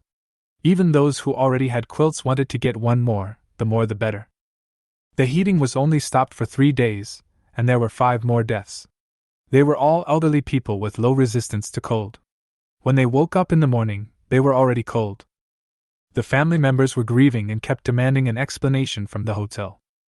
All restaurants and entertainment venues were empty, the entertainment area was deserted, and the swimming pool in the gym was frozen into a large block of ice, which could be used as an ice rink. Today's real-time temperature, outdoor temperature is minus 50 degrees Celsius, indoor temperature is minus 38 degrees Celsius. Those who know each other choose to stay in the same room to keep warm, while others choose to run to other people's rooms with quilts, because with more people, the indoor temperature will rise a little and everyone will be warmer. Xiao Mingwa declined the invitation from Aunt Feng, who lived on the same floor, and did not go to look for Xiao Ma and the others. She was doing farm work in the space, huffing and puffing as she held pumpkins, 2 in each hand. Not to mention being cold, she was sweating profusely now. If the space could accommodate only one person, she would have invited her family in long ago. It was not that she had to hide it, but they could not come in, and if she just said it, they would be scared and think she was hysterical. Moreover, once the secret of the space is exposed, it will inevitably bring huge trouble. She, Xiao Mingwe, will not be able to save her life, let alone her family. Xiao Mingwe was not afraid that they would show it off, but she was afraid that they would mention it accidentally. If someone with ulterior motives heard it, it would be a big trouble. Or if other emergencies happened, she would be caught and dissected, and she would definitely die. So, she chose to keep her mouth shut. It was safest not to tell anyone. A secret that was not told to anyone was a secret, and this could also protect them. The pumpkin she picked was huge, so I only needed one. I made pumpkin millet porridge today. The number of orders has increased significantly in the past few days, because guests from the entertainment city have been placing orders at Moon Farm, and many people are urging Moon Farm to deliver takeout, as they also want to drink hot porridge. Although the hotel will distribute food to residents these days, it is all dry foods such as bread and biscuits, or boiled sweet potatoes and corn, which are convenient for distribution. There was no hot porridge, let alone soup, because the hot porridge had already frozen when it was delivered, which was very inconvenient. The hotel has considered everything very comprehensively. If the food is cooked and served immediately, and guests are asked to queue up, then where should they queue? In the restaurant. So many people are queuing together, they must take the elevator, but the elevator supply is insufficient, and people are crowded waiting for the elevator, which is another problem. There are too many safety hazards. So they could only deliver it layer by layer, but by the time it was delivered, it would freeze into ice chips. After only one delivery, the hotel gave up this method. In view of the high demand, Xiao Mingwe decided to sell an extra batch of porridge at Yueliang Takeaway, which was only available to customers of the entertainment city. Pumpkin millet porridge was cooking in 3 large pots. Xiao Mingwe wiped her hands with a towel, left the space, opened the Moon Farm page, and the message was 99 plus again. Thousands of troops came to meet. Shop owner, I heard that Moon Farm has always had welfare porridge activities. Why can't I buy it in the entertainment city? Sweetheart, shopkeeper, you can't discriminate against people in the casino. We also need hot porridge. Any price is fine. I want something hot, owner, look over here. Chi Tun Shan He, dear alien boss, we are the surviving humans in Pingjing City. The heating in our residence in the entertainment city is out of order. Please support us. Please support us. Xiao Mingwe casually glanced at a few of them. She had always set the settings to prevent people in the entertainment city from buying welfare porridge, but it turned out that so many people knew about it. Xiao Mingwe was just about to exit the page when her attention was attracted by the latest news. Official account of the entertainment city. Hello, owner. This is the entertainment city. We have heard about the welfare porridge activities you have been holding. We admire your kindness. The entertainment city has a small problem. I hope to reach a cooperation with you to ensure that the residents can drink hot porridge. The price is negotiable. I look forward to your reply. This message was viewed many times. When Xiao Mingwe saw it, she raised her eyebrows with interest. Chapter 612. Moon Farm, we can cooperate, but there are only about 150 bowls. Whoever grabs the first one gets it. Official account of the entertainment city, 150 bowls are enough, then can I buy all the porridge and distribute it to the guests? In this way, many people will not have any, so as to avoid uneven distribution and scramble. Moon Farm, my porridge is sold at a low price, so you are raising the price? Besides, by the time you distribute it, the porridge will be cold. What's the difference between it and making it yourself? Xiao Minghua rolled her eyes silently. She really thought she was a fool. Who was she trying to plot against? She had more tricks than lotus roots. The middlemen are shameless. But Xiao Minghua also became suspicious. Is 150 bowls enough? It's not enough at all. Not to mention 150 bowls, 1,500 bowls is not enough. There are more than a few thousand guests in the hotel. And it shouldn't be like this. The entertainment city is not short of food. It's right to let the residents drink hot porridge, but why should he purchase it in bulk and then redistribute it? There are too many monks and too little meat. How should he distribute it, and who should he give priority to? Xiao Minghua had a guess. If this wasn't sent to her by the owner of the entertainment city, could it be a scam? The casino official account was silent for a long time, and it kept showing that it was being input. Official account of the casino, you misunderstood. I am really afraid that customers will fight over it and cause injuries. Xiao Minghua was amused by this reply. He was indeed a liar, and he had deceived her. The entertainment city delivers food to residents every day, so the residents don't have to fight over a bowl of porridge to the point of getting red in the face, let alone causing injuries. They can eat their fill, but the food they eat is cold food like bread and biscuits. There is no shortage of hot water, so why would they fight for other people's food? Moon Farm, get lost. Be brief and to the point. The person on the other side was stunned. Could it be that he had been found out? Boss, does that mean we won't be able to drink hot porridge? The assistant beside him asked tactfully. Gu Longxi took a few deep breaths and gritted his teeth and said, Yes, I can. I have already made a promise to my employees that I will give them a bowl of hot porridge. I must deliver on my promises about employee benefits. Otherwise, where will I put my face? The deputy was about to say something, but stopped himself, thinking, so why do you have to brag? Official account of the casino. I really want to buy it. Why are you cursing at me? Official account of the entertainment city. Why are you ignoring me? Reply to me. Official account of the entertainment city. You won't block me, right? Official account of the casino. Money is not a problem. I can afford any amount. Xiao Minghua. Nerve. Moon Farm, tell the truth. She has lost her patience. Official account of the entertainment city. Hee, you figured this out, you are really smart. Do you know the enchanting bar? I am the owner of the bar. It has been cold these days, so I want to give benefits to my employees. Each person can have a bowl of hot porridge. You name the price, any amount is fine. Chapter 613. Xiao Minghua was so angry that she almost laughed. She thought it was someone else, but it turned out to be Gu Longxi, the unreliable guy. His bar doesn't even have 150 employees. What should he do with the extra porridge? He really doesn't take food seriously. Moon Farm, you should have said no earlier, and you even named it the official account of the entertainment city.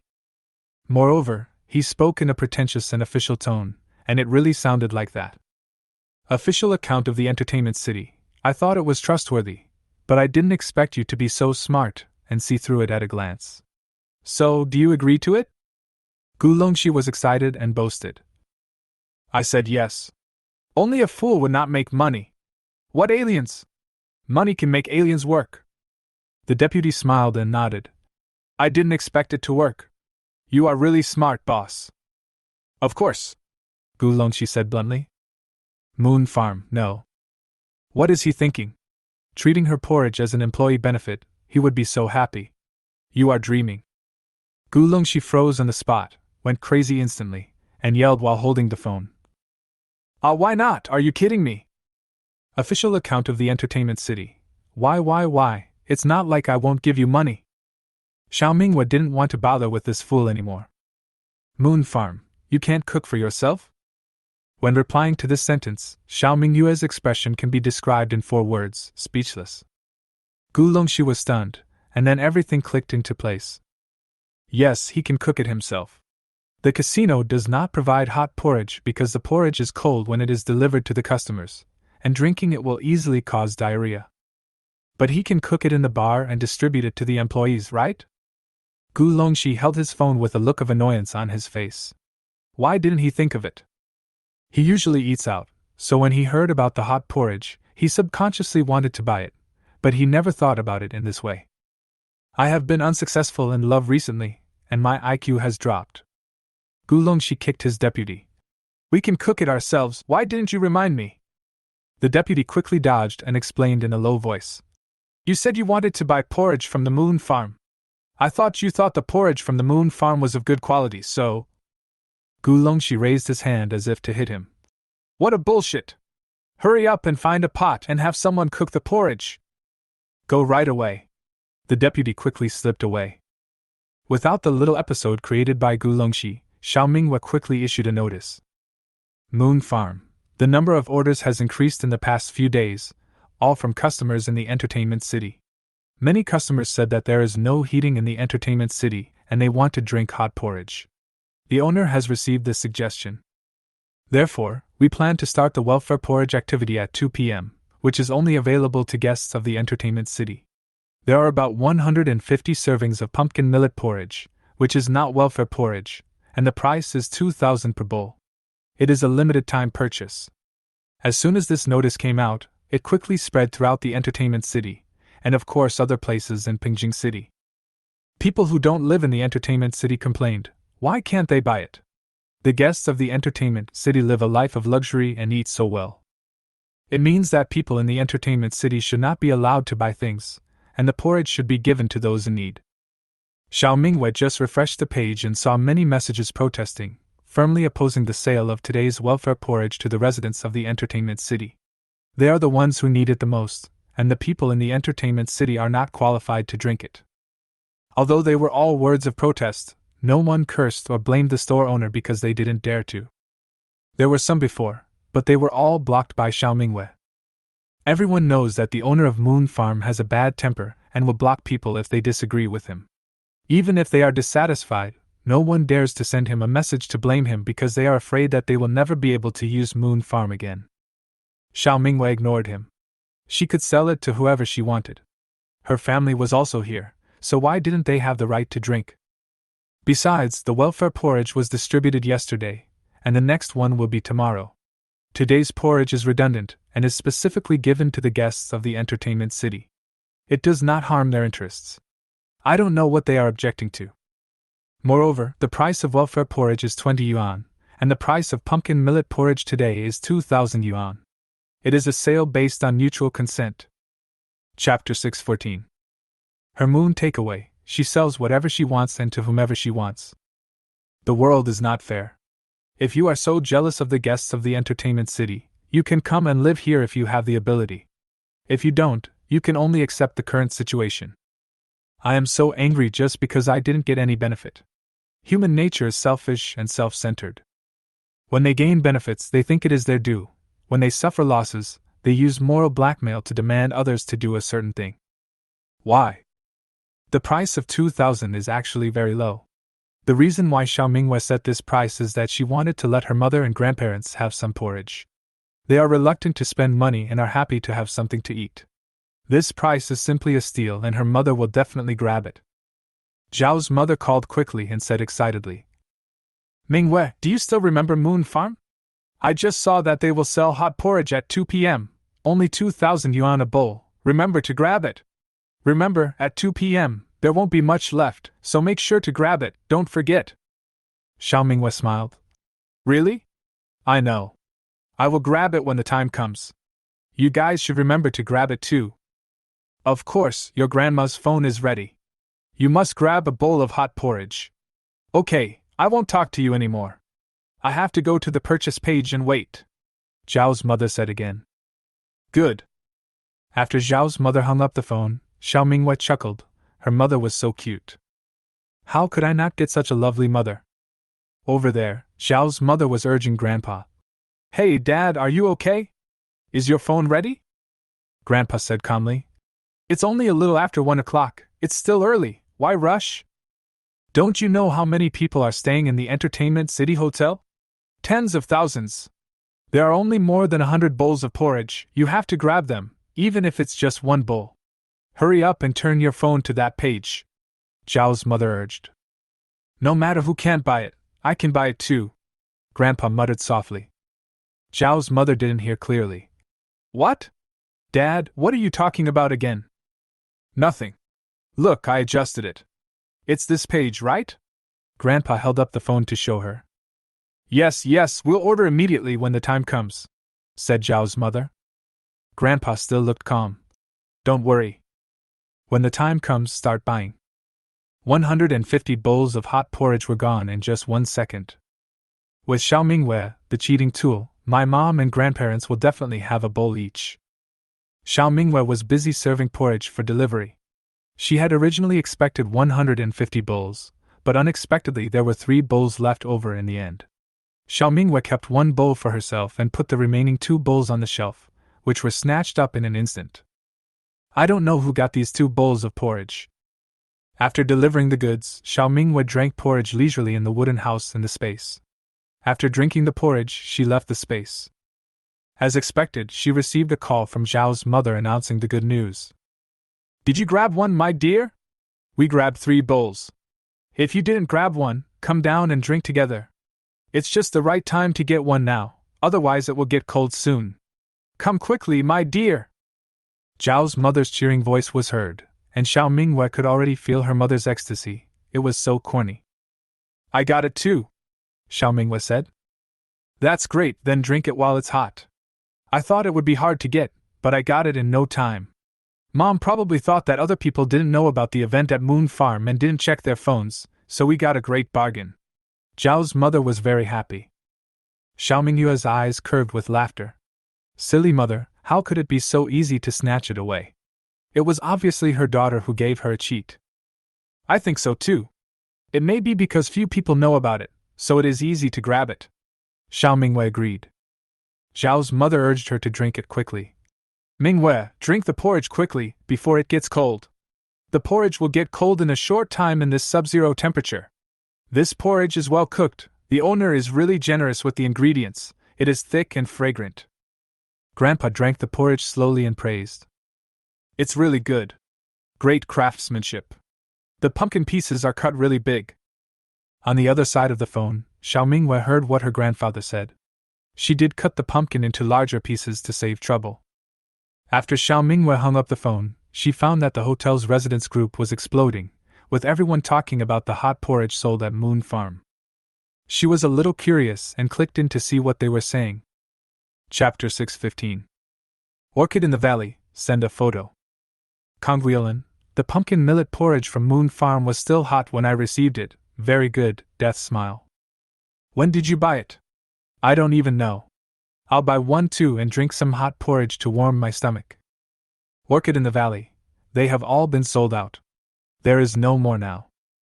Let's get some hairy crabs to eat, damn. I was too slow and didn't get one, For 2s to draw 1,000 pounds, are you still going to grab it? Why didn't anyone tell me? When did it happen? No one in the group was talking just now. I was wondering why it was so quiet. Are they all grabbing the porridge, so I'm the only one who didn't know? You guys are too cunning.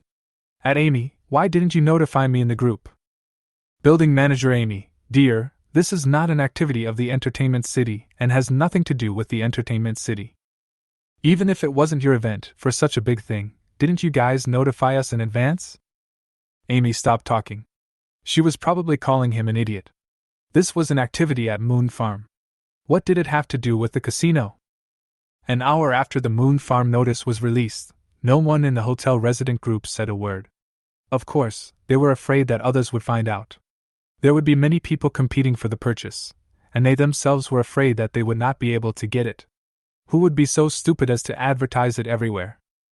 Xianxuo Lanyan, I didn't get one either. It was too hard to get. It was gone in the blink of an eye.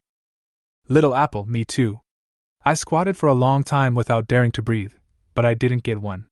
I was so angry. Orchid in the valley. It tastes very good, Death smile. Little apple, big sister, please drink slowly. Don't choke. Death smile, Death smile, Death smile.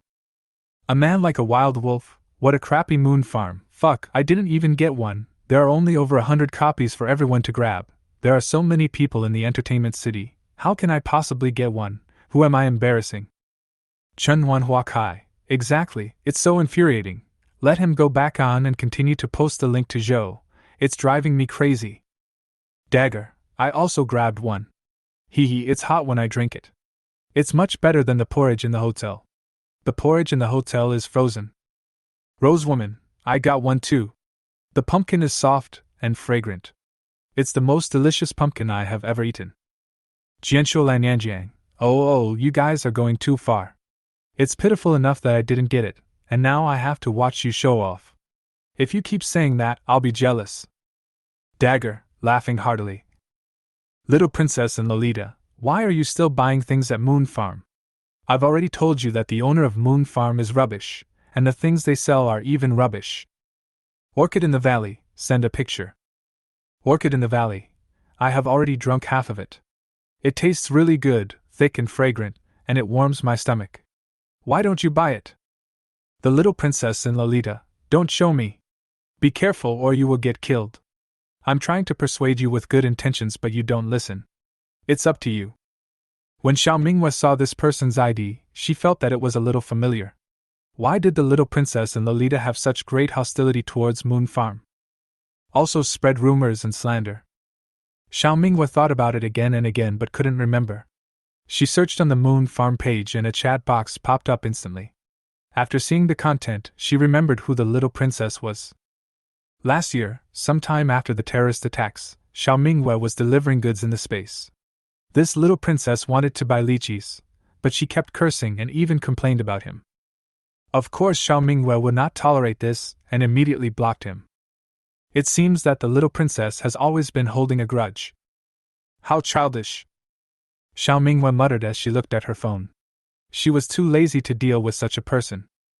Rose Woman, the kid upstairs, did you miss the porridge? Try it next time. It's really delicious. It's only 2,000 yuan, like a free gift.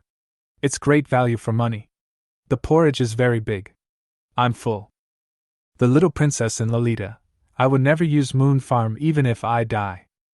Shueli, I heard that the owner of Moon Farm has a bad temper and often blocks customers. My third uncle was blocked. The Little Princess and Lolita, what nonsense are you talking about? Why do I care about this crappy farm?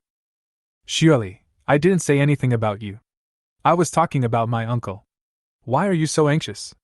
Confused. The Little Princess and Lolita, TSK. Chapter 616. Little Apple at Sydney, I'm curious why your third uncle was blocked? Shueli, he didn't say it, but I guess he was annoying because my uncle always spoke in a fatherly way and liked to order people around. I guess the owner didn't tolerate him. Little Apple, so that's how it is. I've only bought things at Moon Farm and never talked to the owner. Hey, he's quite a personality. The wolf-like man, what a bullshit personality. Since you are running a store to sell goods, you must have a good service attitude. He is even acting like a spoiled brat. I think he is used to it. If someone opens another store and becomes a competitor, I will see if he dares to put on airs. The Little Princess and Lolita, yes, when I went to the store to buy shoes before, the waiter would kneel down to help me put them on. To work in this field, you need to have a good service attitude. The store owner treats himself as the ancestor. I really admire him. Jianshuo Lan Yanjiang, where are the competitors? You two can open one? The quality of Moon Farm's products is even worse than that of the planting company, right? And the delivery speed is very fast. To be honest, they have the capital to be arrogant. Little Apple, I think so too. We need the Moon Farm now. This is not the time before the natural disaster. People with food are powerful, and no one dares to demand service from the planting department. We should be thankful that we can sell it to you. Kongwheelan, that's true. Anyway, I like Moon Farm. The quality of its fruits and vegetables is quite good. I am a loyal customer. Everything comes back to one, add 1 plus 1, and I am also a loyal customer. The Little Princess and Lolita, are you sick? I'm trying to advise you, but you don't want to listen. So just eat yourself to death. Jujiaguai, how can you talk like that? You are the one who will die from eating. Little apple, isn't that too much? Orchid in the valley, you are so uneducated. How did your parents teach you? Angry. Angry burger? A beautiful apricot blossom? Eating steak for a midnight snack, speechless. It can be said that most of the people in this group have bought things from Moon Farm. The little princess's words offended almost everyone, so it was normal for her to be attacked by everyone. But of course she herself would not realize this problem. The little princess would never do anything wrong, let alone say anything wrong. It is others who are wrong. The moon shines in my heart. Have you also been blocked by the owner of Moon Farm, which is why you are so angry? Kongyulan, like very likely. Jujiaguai, that makes sense, the case has been solved. No wonder you always say bad things about Moon Farm in the group, it turns out you have been blocked. You can't eat the grapes, sour grapes, ha ha ha. Jujiaguai, if that's the case, everyone should be careful with their words in the future, and don't post things you bought at Moon Farm in the group, so as not to irritate others. Orchid in the Valley sent a picture. Kongyulan, okay, I understand. I really can't eat the rest. The little princess and Lolita, you guys got kicked in the head by a donkey, who got blocked. I never used it. You are a bunch of idiots, it's just a bowl of porridge, you are so excited, do you want to kowtow to the owner and thank him for his kindness? You are a starving ghost who has never eaten before? The moon shines in my heart, you haven't used them, so how do you know that everything sold at Moon Farm is bad? The little princess was suddenly speechless, and her eyes turned red with anger. The people in the group also understood what Xiao Mingwei said. Yes, why is this? The little princess and Lolita, it's none of your business. The moon shines in my heart, I was just saying that. Young people shouldn't be so impatient. Xiao Mingyue's main focus is a peaceful state of mind. You are sick! In a suite, the girl was so angry that her face turned blue and her facial features were grim. You two losers, why couldn't you grab the porridge just now? What's the point of having you? You useless things should not be brought here. In the corner, the two nannies dared not say a word. The topic in the group quickly shifted and the residents started talking about other things. But the little princess and Lolita was so angry that she ran around the room, and she was afraid that the anger in her body would not subside for a while. Young people, being too hot-tempered is very harmful to your health. Chapter 617. Notice, dear residents, I am Lin Qishan, the general manager of the hotel. A few days ago, due to a serious malfunction in the heating, the hotel stopped providing heating, which harmed everyone's interests. I would like to express my most sincere apologies to everyone here. After several days of sleepless maintenance and overhaul, the entertainment city's heating system has been completely replaced with new equipment. The indoor temperature will slowly rise. Please be patient. If you find that the water pipes or other facilities in the room are damaged and the faucet is not flowing water, please contact the building manager in time to report the damage. We will arrange for a repairman to come to your home for repair as soon as possible. As soon as this announcement came out, all the residents of the hotel were very happy. The residents' group chat was also full of joy and it was very lively. Everyone was celebrating that the heating had finally been repaired. These few days were extremely long, but they managed to get through it as if they had won a battle. Some of them were even extremely proud, as they had never experienced such hardship since they were little. The hotel rooms are equipped with indoor thermometers. Seeing the temperature slowly rising, it seems that the heating has been repaired. In just a few days, everyone seemed to have survived a disaster and was grateful that they survived. However, they seemed to have forgotten, or perhaps they never thought about it, that the victims outside had no heating, and no one delivered hot water and food twice a day, yet the victims still survived. What they consider to be great suffering is, for the victims, the paradise-level treatment they longed for. See, the world is so ironic. 2 hours after the notice was issued, the indoor temperature gradually rose to 20 degrees, and there was no need to wear thick cotton clothes or cover yourself with thick quilts. Xiao Mingwei put away the heavy quilt, and checked the faucet, water pipes, and toilet tank. The faucet was working properly, but there was still some ice in the toilet tank, which would probably melt in a while. She was lucky enough that nothing in her room was broken. However, someone in the group tagged Amy to report the situation, saying that there was no water coming out of the faucet, or that a pipe was cracked somewhere. Someone else said that the heater in his room was still not warm, and wondered if it was broken. Amy replied one by one, recorded their room numbers, and arranged for someone to go and inspect it. Sun Nanan said that they have taken good care of Old Man Huang these days, and have provided him with quilts and hot water. Old Man Huang's attitude towards them is much better now. In addition, there was news of an old man freezing to death these days, and Old Man Huang was still alive because he was taken care of by the Mo family. He also trusted Sun Nanan and the others more. Xiaomingwa didn't say much. She had met the Mo family before. They were indeed a simple and kind family, especially the boy in the Mo family. He seemed to take good care of Sun Nanan and was very protective of her. She had suffered misfortune in the past, but now she has someone who truly loves her. It can be said that blessing and misfortune go hand in hand. On the third day after the heating was repaired, the major restaurants and entertainment venues in the entertainment city gradually resumed normal operations. The residents seemed to be suffocated and went out for a walk in revenge. It's obvious that there are more people coming out to play today, and even the elevator requires a long wait. Of course, Xiaomingyue's family also came out to eat. There were a lot of people in the restaurant, and they had a hard time getting a seat. As soon as he sat down, Grandpa saw his uncle in work clothes passing by in a hurry. "Boss?" Grandpa called out. Xiao Ma invited warmly. "Brother, would you like to have dinner with us?" My uncle came over and said, No, I'm busy with work. You can handle it yourself later." "What are you busy with? It's already 1 o'clock in the afternoon.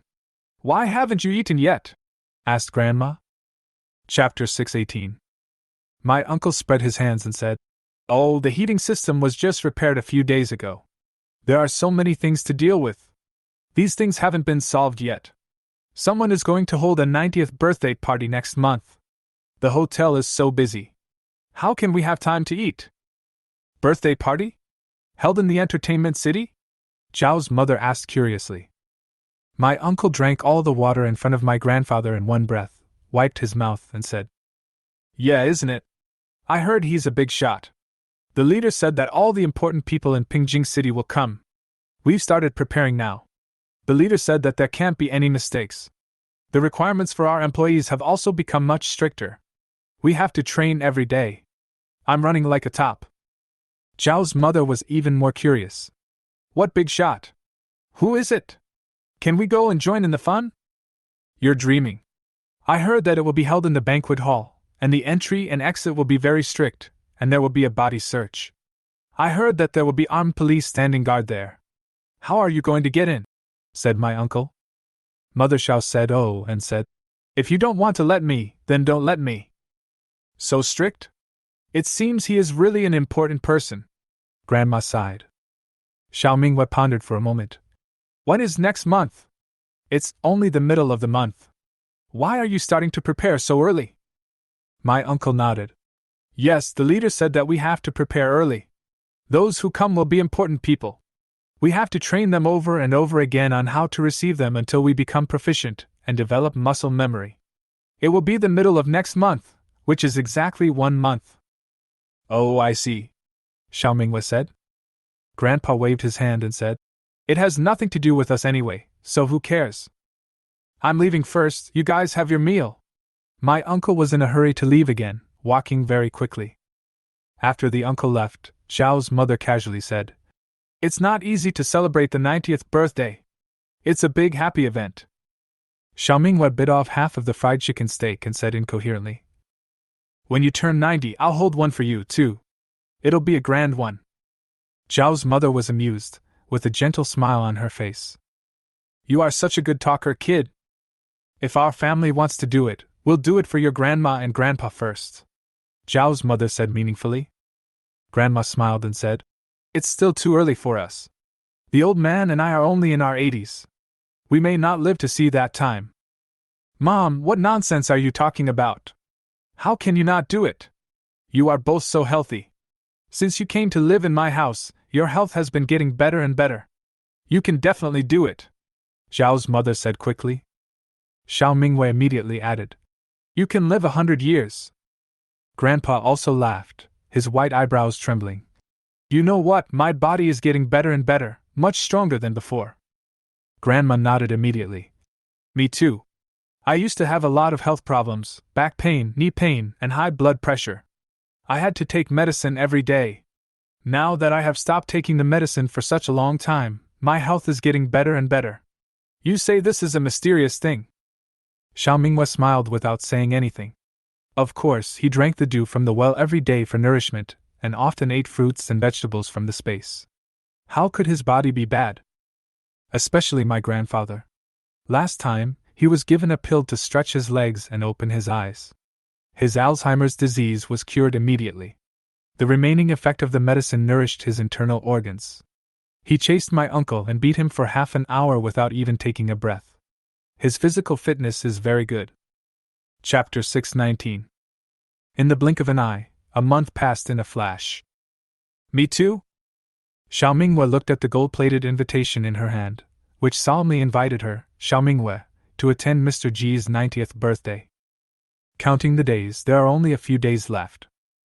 I had heard from my uncle a long time ago that an old man in the hotel was going to hold a 90th birthday party.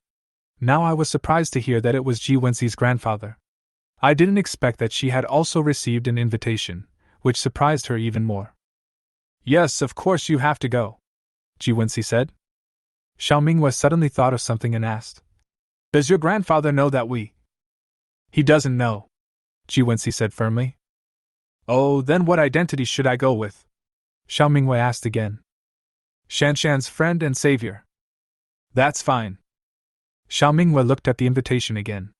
It was really luxurious. Suddenly, the doorbell rang. Ji Wenxi stood up and said as she walked, I guess the delivery guy has arrived. When the door was opened, Ji Shanshan jumped out, holding a box and said, Ding ding ding ding, here I come. These are the cookies I made by myself. I'll give them to you to try. Why are you here suddenly? Ji Wenxi said calmly. Ji Shanshan snorted. What do you think? You have a really bad memory. I won't come even if you beg me next time.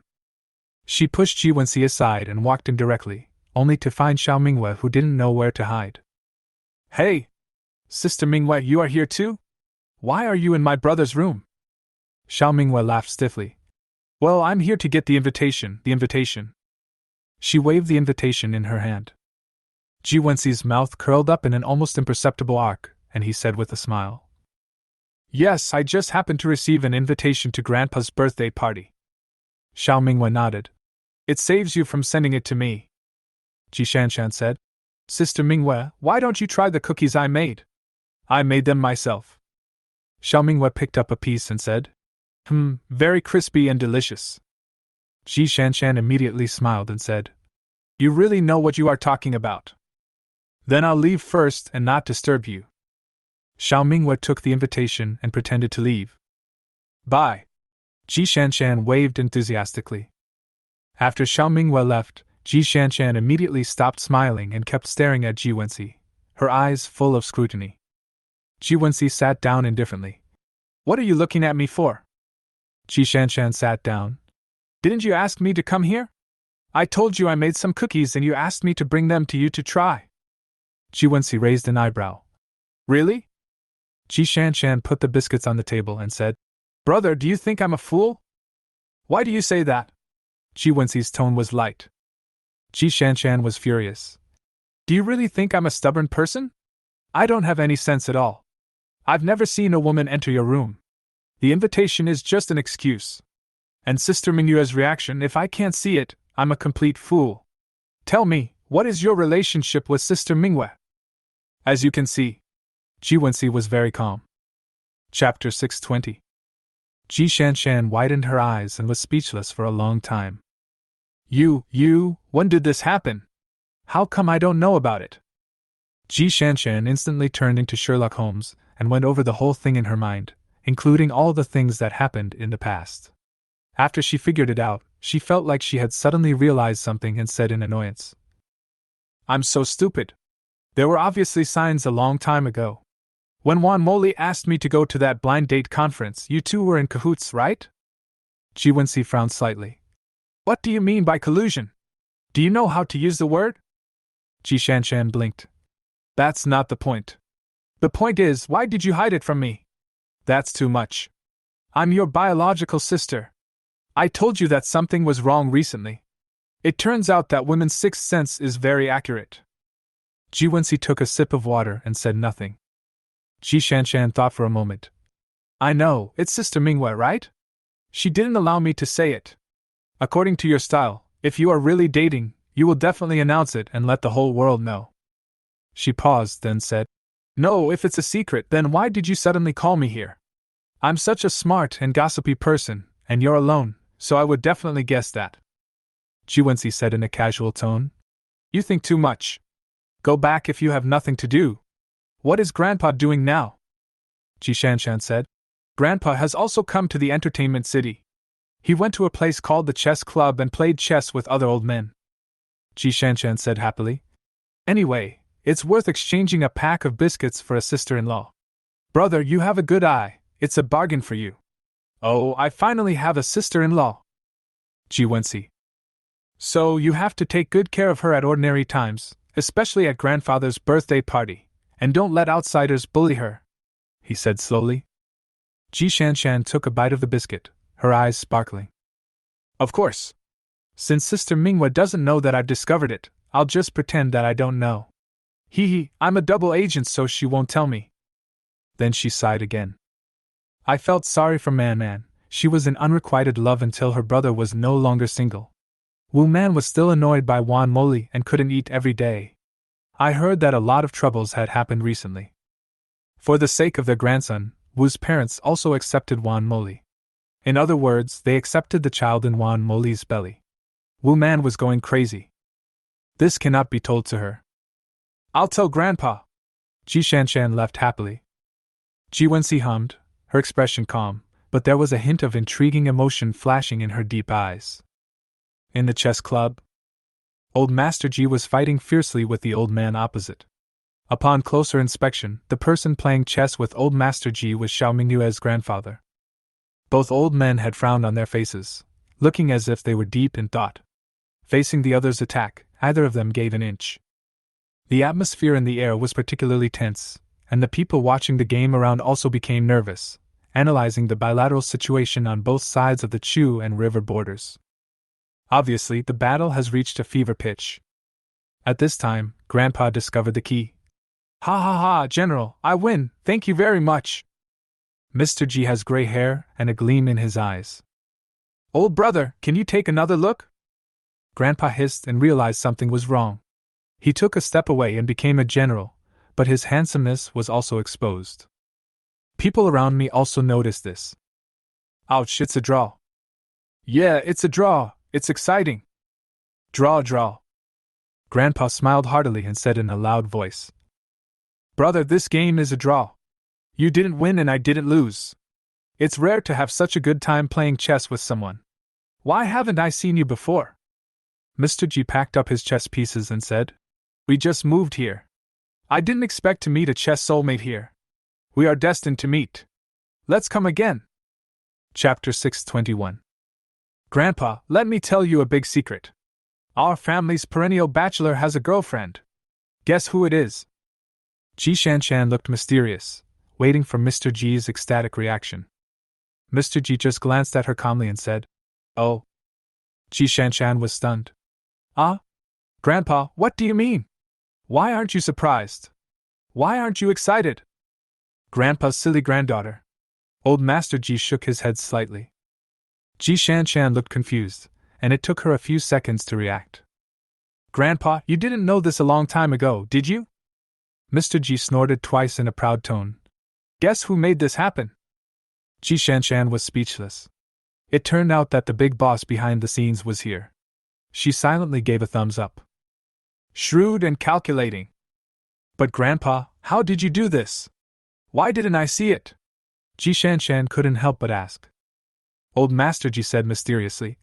That girl's shooting skills are so accurate, isn't it your brother who taught her? Before Mr. Ji finished speaking, Jian came over and reminded him. Old General, it's time for you to take the medicinal diet. Grandpa Ji responded. Let's go, Shanshan, Accompany Grandpa to dinner. Oh. Ji Shanshan stood up immediately and wanted to help her grandfather over. So that's how it is. She wondered why Sister Mingyue's shooting was so accurate. She and Sister Wantong could both shoot people in the head with one shot. It turned out that her brother taught her. Due to Mr. Ji's identity, Ji Wenxi grew up in a military area, so it is normal for him to have good marksmanship. By the way, when I celebrate my birthday in a few days, don't reveal the secret in front of your sister-in-law. She is thin-skinned and the little girl is shy. Let's not scare her. Old Master Ji reminded. Ji Shanshan made a playful gesture. Okay. A few days later, the old man's 90th birthday banquet officially began. The solemnity of the ceremony and the grandeur of the scene were simply unimaginable. The ladies were all exquisite and elegant, wearing luxurious dresses and expensive jewelry, and they chatted and laughed with their friends.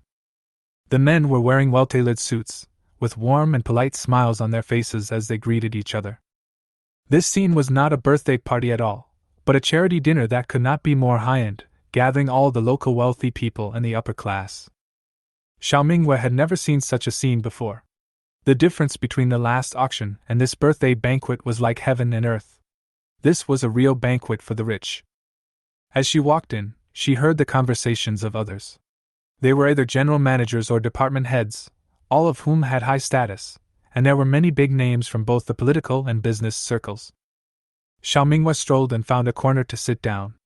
She heard that there were several chefs sent by the Ji family today, and they had delicious food that the hotel didn't have. She had eaten at the Ji family before, and the chef's skills were indeed good, better than those in the hotel, so she couldn't miss it. Everyone else gathered in groups of 3 or 4 to greet each other and reminisce about the past, but Xiao Mingwei was the only one waiting for the banquet to begin. Xiao? Why are you here? A deep male voice sounded. Xiao Mingwei looked in the direction of the voice and saw Director Yan and Wei Jun. They were standing together and seemed to have come together. Xiao Mingwei was surprised and asked, Director Yan, you are here too? Oh, and Director Wei, long time no see. Director Yan rarely smiled. Yes, I came here to celebrate the teacher's birthday. I didn't expect to run into a little girl like you here. Wei Jun couldn't help curling his fingers and said in a surprised tone. It's been a long time. I didn't even know you moved away from the community. Are you doing well in the entertainment city? Okay, very good, we have everything here, what about you? Xiao Mingwei smiled gently. Of course, she was happy to meet an old acquaintance. Wei Jun smiled and said shyly. I'm fine too. Chapter 622. I was just thinking about sitting at the same table with anyone I know, so let's sit together. Xiao Mingwei said. Wei Jun immediately said. Okay. Director Yan said angrily. Then you guys sit here and chat. I can't wait to eat like you guys. Although he said this, there was no blame in his tone. Chief, how about I go with you? Wei Jun said. Director Yan refused. No, you have to promise Xiao first. I will go talk to my old friend by myself. Please sit down. Goodbye, Director Yan. Xiao Mingwei waved. Wei Jun held the water cup and rubbed it. A few days ago, I heard Song Tiangang said he saw you in the entertainment city. I was wondering if I could run into you today. I didn't expect it to be such a coincidence that you would come to attend the old general's 90th birthday. Were you invited as well? Yeah, it's a long story. Xiao Mingwei briefly talked about how she saved Ji Shanshan. So that's how it is. Xiao Mingwei looked at him. By the way, Director Wei, you are about the same age as Captain Song, right? You are both over 30? Wei Jun nodded doubtfully. Yes. That straight man of his has a girlfriend, and she's very beautiful. Why don't you find a partner? Is there no one to introduce you to someone? Xiao Mingwei joked. Wei Jun's expression was a little unnatural. I'm busy with work, and I have someone I like. Do you have someone you like? Oh yo, then you'd better hold on tight, you're not a child anymore. Xiao Mingwei teased him in the tone of an elder. Wei Jun was amused by the way she spoke, his eyes twinkled. Really? But I'm old, and I'm afraid it might scare her if I bring it up suddenly. Xiao Mingwei took a sip of her drink and asked casually. Why, is the person you like very young?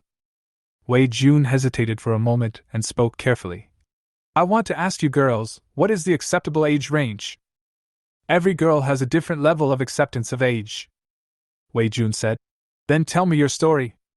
He added, let me have a reference. Xiao Minghua thought for a moment and said, I don't know, maybe under 6 years old, no older than that. She suddenly remembered something. She didn't even know how old Ji Wenxi was and had never asked. Judging from his face, he was probably no more than 30. Wei Jun's eyes flashed with a trace of loneliness, and he said unwillingly, 1 year older is not enough. Before he could finish, a sudden noise interrupted him. It seems like the old birthday star has appeared. Xiao Minghua looked over there curiously. Wei Jun stared at Xiao Minghua's profile. He opened his mouth but said nothing in the end. I saw that Mr. Ji was wearing a tang suit, his hair was covered with silver frost, and he was leaning on an ebony cane. Although his face was full of vicissitudes, it was faintly red at this moment, and he looked in good spirits. Mr. Ji was in good spirits. He nodded to everyone with a smile. His natural aura exuded a hint of majesty, which made people respect him. Auspicious words were heard one after another, all congratulating Grandpa Ji on his 90th birthday. Congratulations such as, may you be as blessed as the East Sea and live as long as the Southern Mountains, were heard everywhere. Grandpa Ji accepted them one by one with a smile and thanked everyone for their support. Ji Wenxi and Ji Shanshan were both beside Mr. Ji, with just the right smile on their faces, and they were skilled in greeting and making polite remarks. They have been trained in this area since childhood and can easily handle such occasions, and their every move is impeccable. Looking closely at the group of people, each of them was of high status, and among them there was a leader who was talking to Old Master Ji. Even Director Yan was just standing aside. Many of them were senior leaders who were holding meetings in the confidential office, as well as heads who had reached cooperation with Xiao Minghua's moon farm. Xiao Minghua was not surprised to see Mr. Ji's appearance. She had seen him before when she went to see Director Yan and Director Yan proposed to exchange her gun on a one-to-one basis. Later, she thought that Director Yan's teacher was Mr. Ji. This is the second time we meet. Mr. Ji first said a few words, thanking everyone for coming, then exchanged greetings with the people surrounding him, and then looked for a certain figure in the crowd. Chapter 623. When he saw Xiao Minghua, his smile was very kind and benevolent. Why was this girl sitting so far away? But his eyes swept over Wei Jun next to Xiao Minghua, and the two of them seemed to be chatting happily, but it was unknown what they were talking about. Mr. Ji's smile gradually disappeared, and he winked at Ji Shanshan. When Ji Shanshan saw that, she immediately walked over like an old hen protecting her cubs. Sister Minghua, why are you here? Come and sit with me. Ji Shanshan smiled brightly and said to Wei Jun, I'm sorry. Wei Jun didn't know what to say. Xiao Minghua was dragged away by Ji Shanshan with a confused look on her face. I'll just sit there. Where are you taking me? Of course, come with me, my grandfather wants to meet you. Ji Shanshan blinked. Xiao Minghua was a little confused. Why did she see me? But she followed her anyway. Since she said so, it would be wrong not to go and congratulate her. Grandpa, this is Sister Minghua, Ji Shanshan said. Xiao Minghua congratulated politely. Hello, Grandpa. I wish you a long life, good health, and everything goes well. Old Master Ji smiled and said kindly, Okay, I'll borrow your good words, little girl, and everything will go well in the future. Girl, why are you sitting so far away? You saved Shanshan, and you are familiar with Wenxi, don't be so formal, we are a family from now on, sit with Shanshan. Xiao Minghua was stunned and immediately felt a little panicked. What did this mean? She subconsciously looked at Ji Wenxi. The well-tailored suit made him look taller and more upright, and he exuded a noble temperament. At this moment, Ji Wenxi was smiling and looking at her meaningfully. Grandpa Ji! A female voice broke Xiao Minghua's embarrassment. It's Wu Man. Wu Man smiled brightly. Grandpa Ji, I wish you good health, happiness as vast as the East Sea, and a life as long as the Southern Mountains. Behind them, Wu Man's parents also came over with smiles on their faces. Uncle, happy birthday to you. You are looking better and better. Okay, you two are here too? Said Mr. Ji. Mr. Ji and Ji Wenxi were busy entertaining the guests, while Ji Shanshan pulled Xiao Minghua and Wu Man to sit down and asked impatiently. Man, I heard that Wan Moli had a miscarriage? Why are you so happy today? Tell me about it. Xiao Mingwei raised the corner of her eyebrow. Is this another gossip? Wu Man sat there calmly, but the smile on her face showed that she was very happy. Do you know Nan Dai? She's the movie queen. Her husband actually let his wife sell her body to support her life in the entertainment city. I felt sorry for her, so I asked someone to take her husband away and gave her some money. The condition was that she could seduce my brother, but she was so resourceful that she made my brother crazy. Wan Moli was anxious, and in order to win my brother's heart, she wanted to do it even though she was pregnant. A blush appeared on her face. Anyway, I had too much fun and lost the baby. Although it's a pity for the baby, I'm very happy that my brother and Wan Moli broke up. Xiao Mingwei had an impression of the film queen Nan Dai. When the entertainment city held a welcome party before, Nan Dai sang a few songs on the stage. Later in the bathroom, she accidentally heard Nan Dai on the phone, scolding the man named Yang on the other side. Do you think you can be considered a man? I guess the person she was scolding was her husband. Wan Moli has the kind of beauty that makes her look like a beautiful girl next door.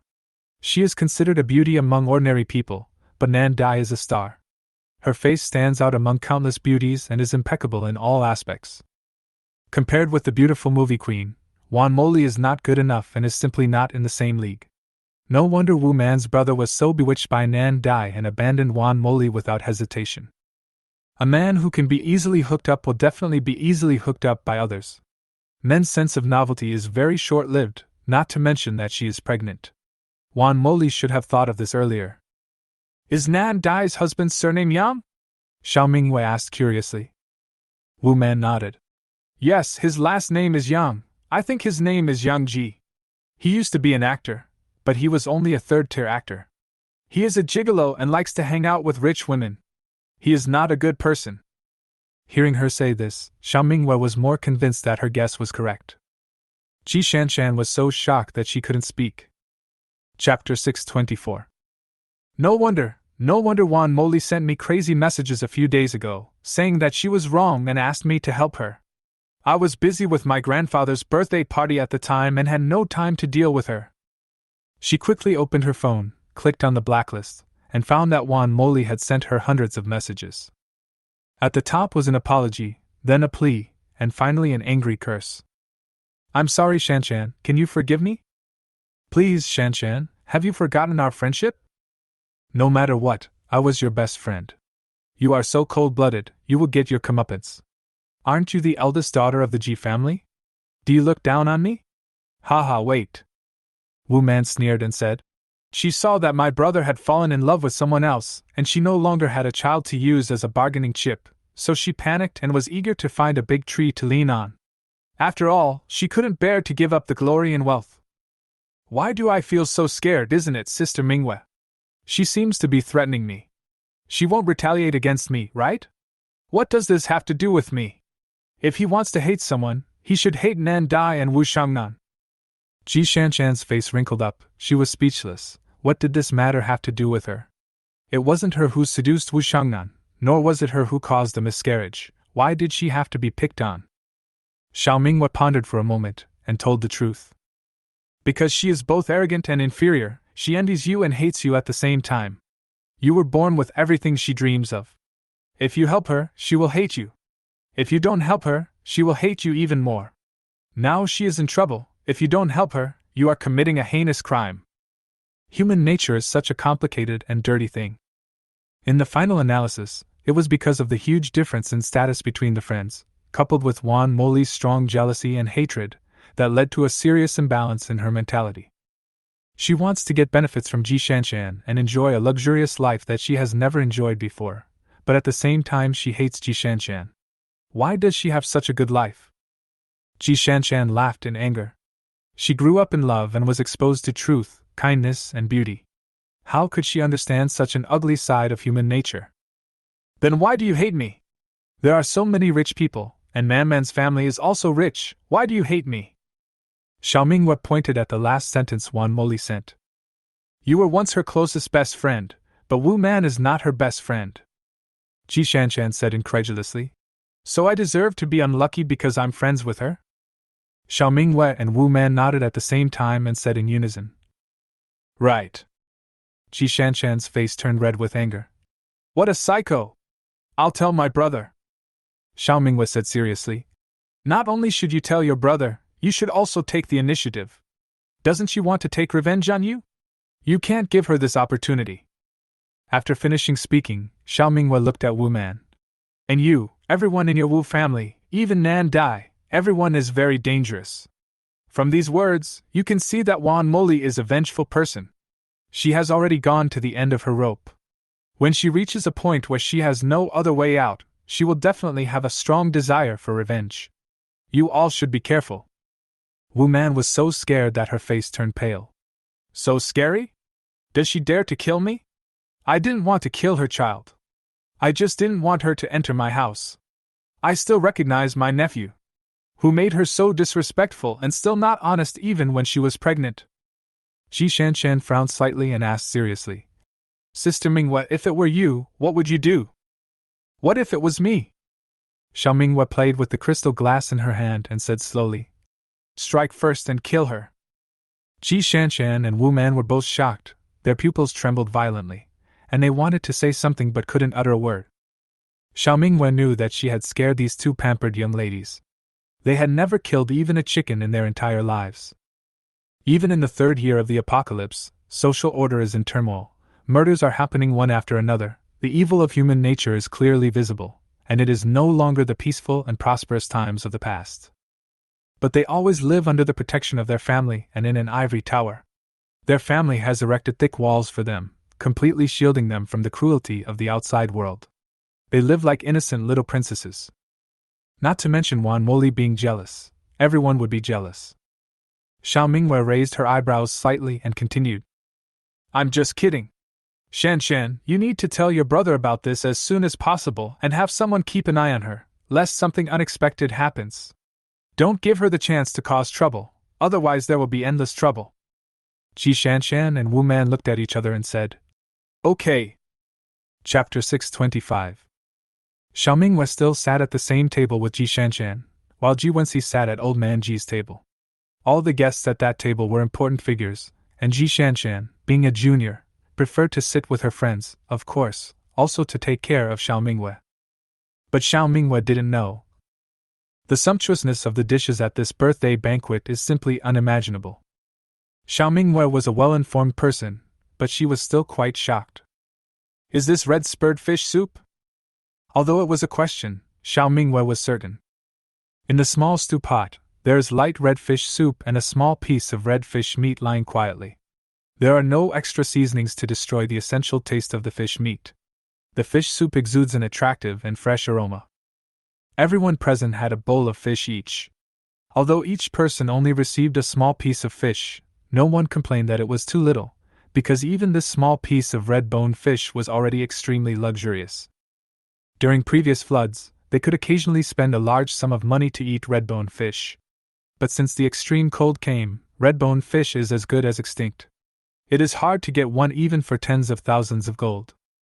Ji Shanshan took a sip with a spoon and said, "Yes, I heard that the laboratory has made a breakthrough in new technology and finally realized the artificial breeding of red-boned fish. A lot of small fish fry have been released. Maybe one day in the future, we can realize the freedom of red-boned fish." Xiao Mingwei smiled but said nothing. What's the breakthrough in new technology? Isn't it just buying a few tons of water from her? All in all, it should be about 20 tons. She was still wondering why she suddenly bought 15 tons of stream water at one time last time. It turned out that the red-boned fish had given birth and needed more space. The man also said that if you mix it with 1/3 of ordinary water, the effectiveness will not be reduced at all, and the red-boned fish will still be alive and well. Wu Man came back from the bathroom and couldn't wait to ask, "Shanshan, have you told your brother? What did your brother say?" "I told you, my brother has sent someone to find Wan Moli and keep an eye on her to prevent her from getting into trouble," Ji Shanshan replied. Wu Man breathed a sigh of relief. "That's good, but she just had a miscarriage and is very weak. She shouldn't be able to do anything evil now."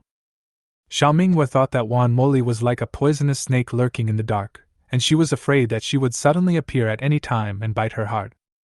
Villains are the most insidious. If it were her, I would have killed her quickly and decisively to put an end to it all, and eliminate the trouble forever, so as to avoid having to worry about being backstabbed all day long. After all, she never shows mercy to such cunning people. But since Jiwensi already knows about this, there shouldn't be any trouble. Ji Shanshan glanced at Xiao Mingwei, then at Wu Man. Man, you look a little different today. If it were in the past, Wu Man's eyes would definitely be on Jiwensi, and she would definitely be muttering, Brother Ji. But today, Wu Man did not mention it, nor did she pay any attention to her brother. Ji Shanshan thought hard and made up her mind to help her sister-in-law solve the problem she was worried about. She thought Xiao Mingwei kept a low profile because she didn't want to get into trouble. Wu Man is the trouble. Although Ji Shanshan and Wu Man are good friends, she also thinks Wu Man is too persistent. Are you talking about your brother? Wu Man asked. Ji Shanshan was slightly startled. Yeah. Wu Man straightened her big waves and said calmly, My brother, that scumbag, made me understand men. I've figured out a lot of things during this time. I'm the eldest daughter of the Wu family, well-dressed and well-fed. Wherever I go, I'm flattered. Since people don't like me, why should I be a licker and lower my status? What's the difference between that and Wan Moli? Wu Man shrugged. So, forget it. Your brother is a very good person, but he has poor taste. If he doesn't like me, forget it. There are many men in the world.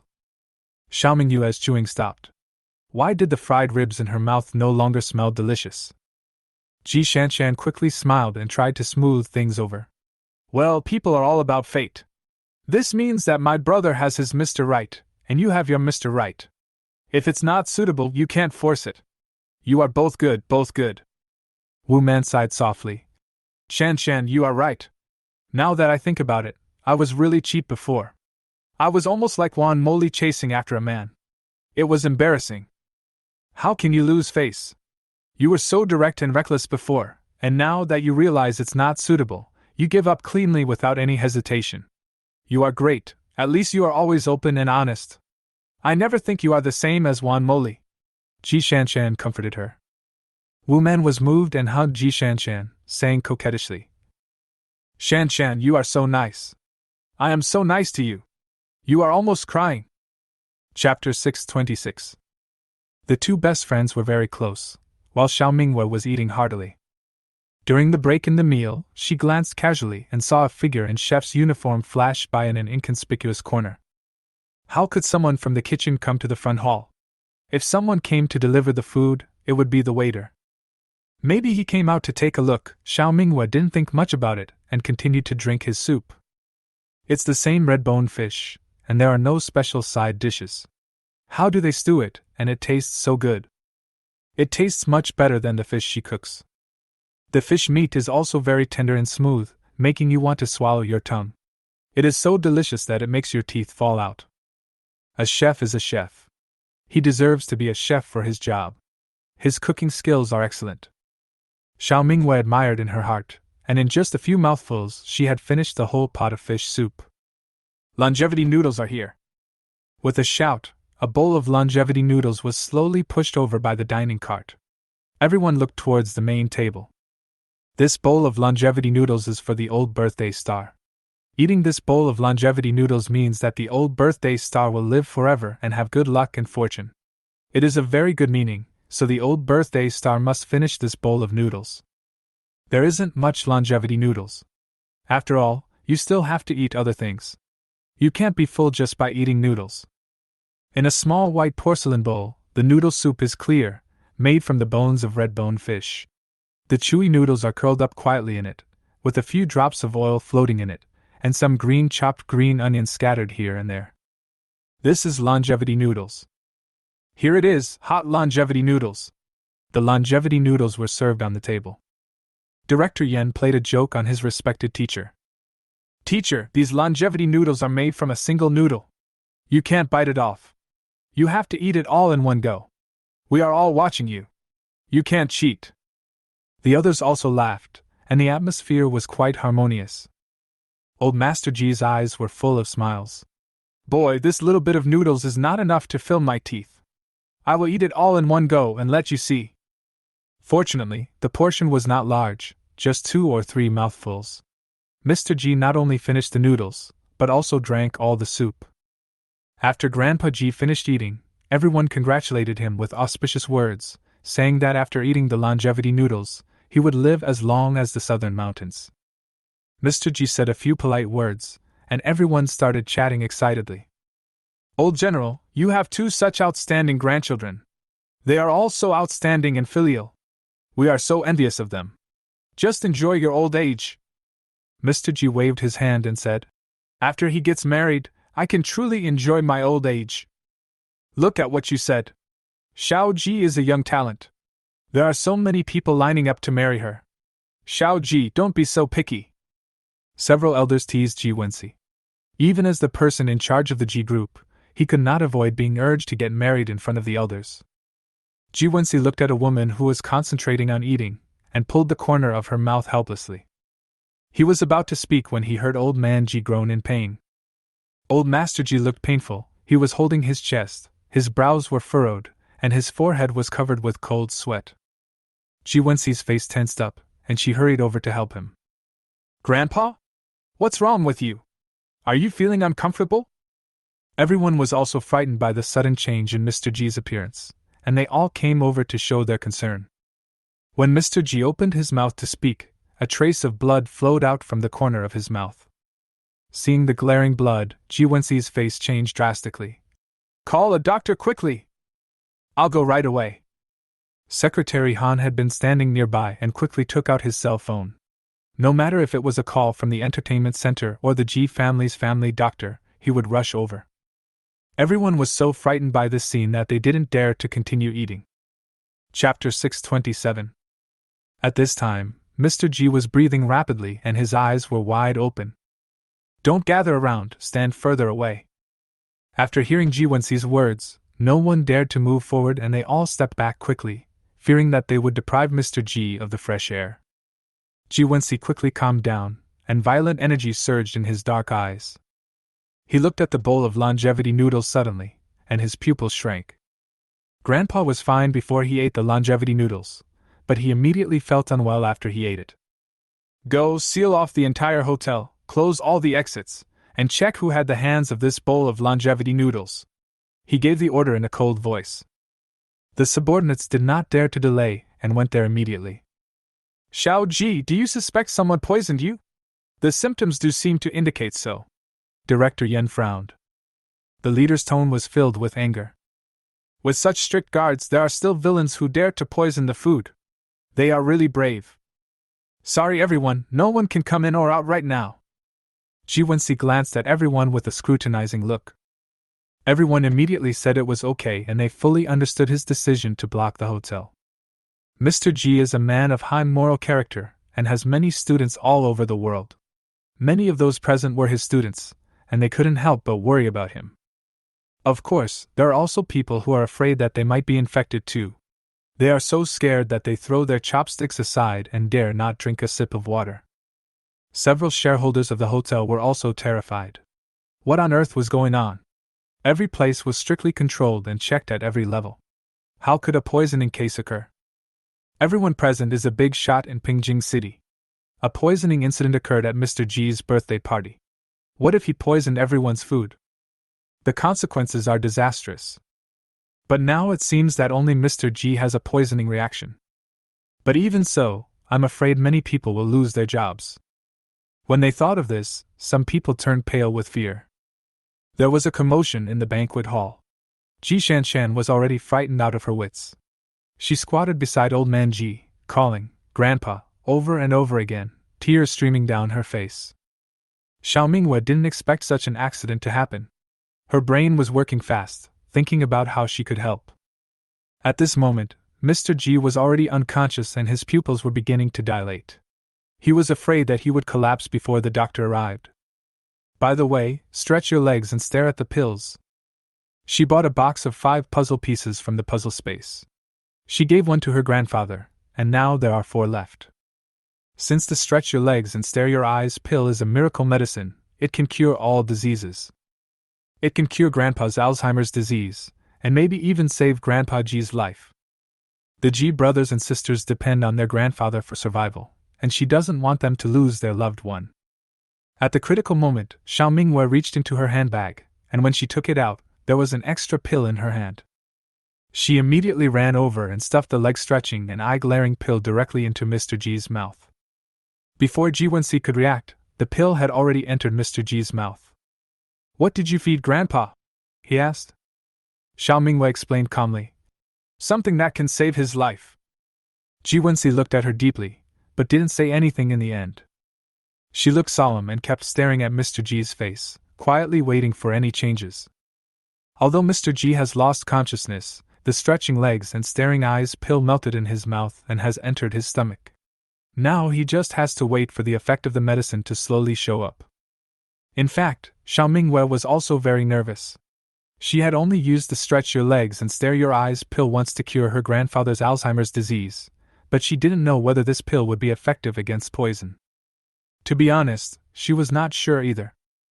Seeing a girl suddenly run out and inexplicably stuff a pill into Mr. Ji's hands, the people around were also shocked. Some people even questioned Xiao Mingyue's identity. Who was she? Why did she carry life-saving pills with her? "Who are you? What did you feed Mr. Ji?" someone asked. Director Yan was even more horrified. Xiao, this is not a joke, what did you feed the teacher?" Xiao Mingwei looked up at Director Yan and explained. "I told you, the life-saving pills might be able to save Mr. Ji's life. His pupils have dilated just now, and it's obvious that he's dying. I'm afraid he won't be able to wait for the doctor to come." "Does this medicine work?" Director Yan was very worried. Xiao Mingwei was silent for a moment. "Let's try it out. Do you have any other solution?" This sentence shut up those who still wanted to question. Yes, they had no choice. Dilated pupils meant that the person was about to die. Chapter 628. The people around had worried faces, and Ji Shanshan looked painful and sad. Soon, the medical team arrived, lifted Mr. Ji onto a stretcher, and took him away quickly. Ji Wenxi and Ji Shanshan went to the hospital together. A few close friends also followed them because they were worried. Xiao Mingwei hesitated for a moment and followed him to the Entertainment City Hospital.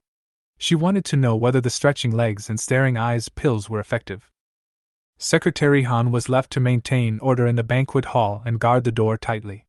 A group of people went to the kitchen to search and interrogate, and the cooks and waiters were almost scared to tears. After 4 hours of rescue, the lights in the emergency room finally went out and a doctor came out. Ji Shanshan and others rushed over to greet him. Before they could speak, the doctor took the lead and said, "The patient is fine now. Please keep an eye on him." Hearing this, everyone breathed a sigh of relief.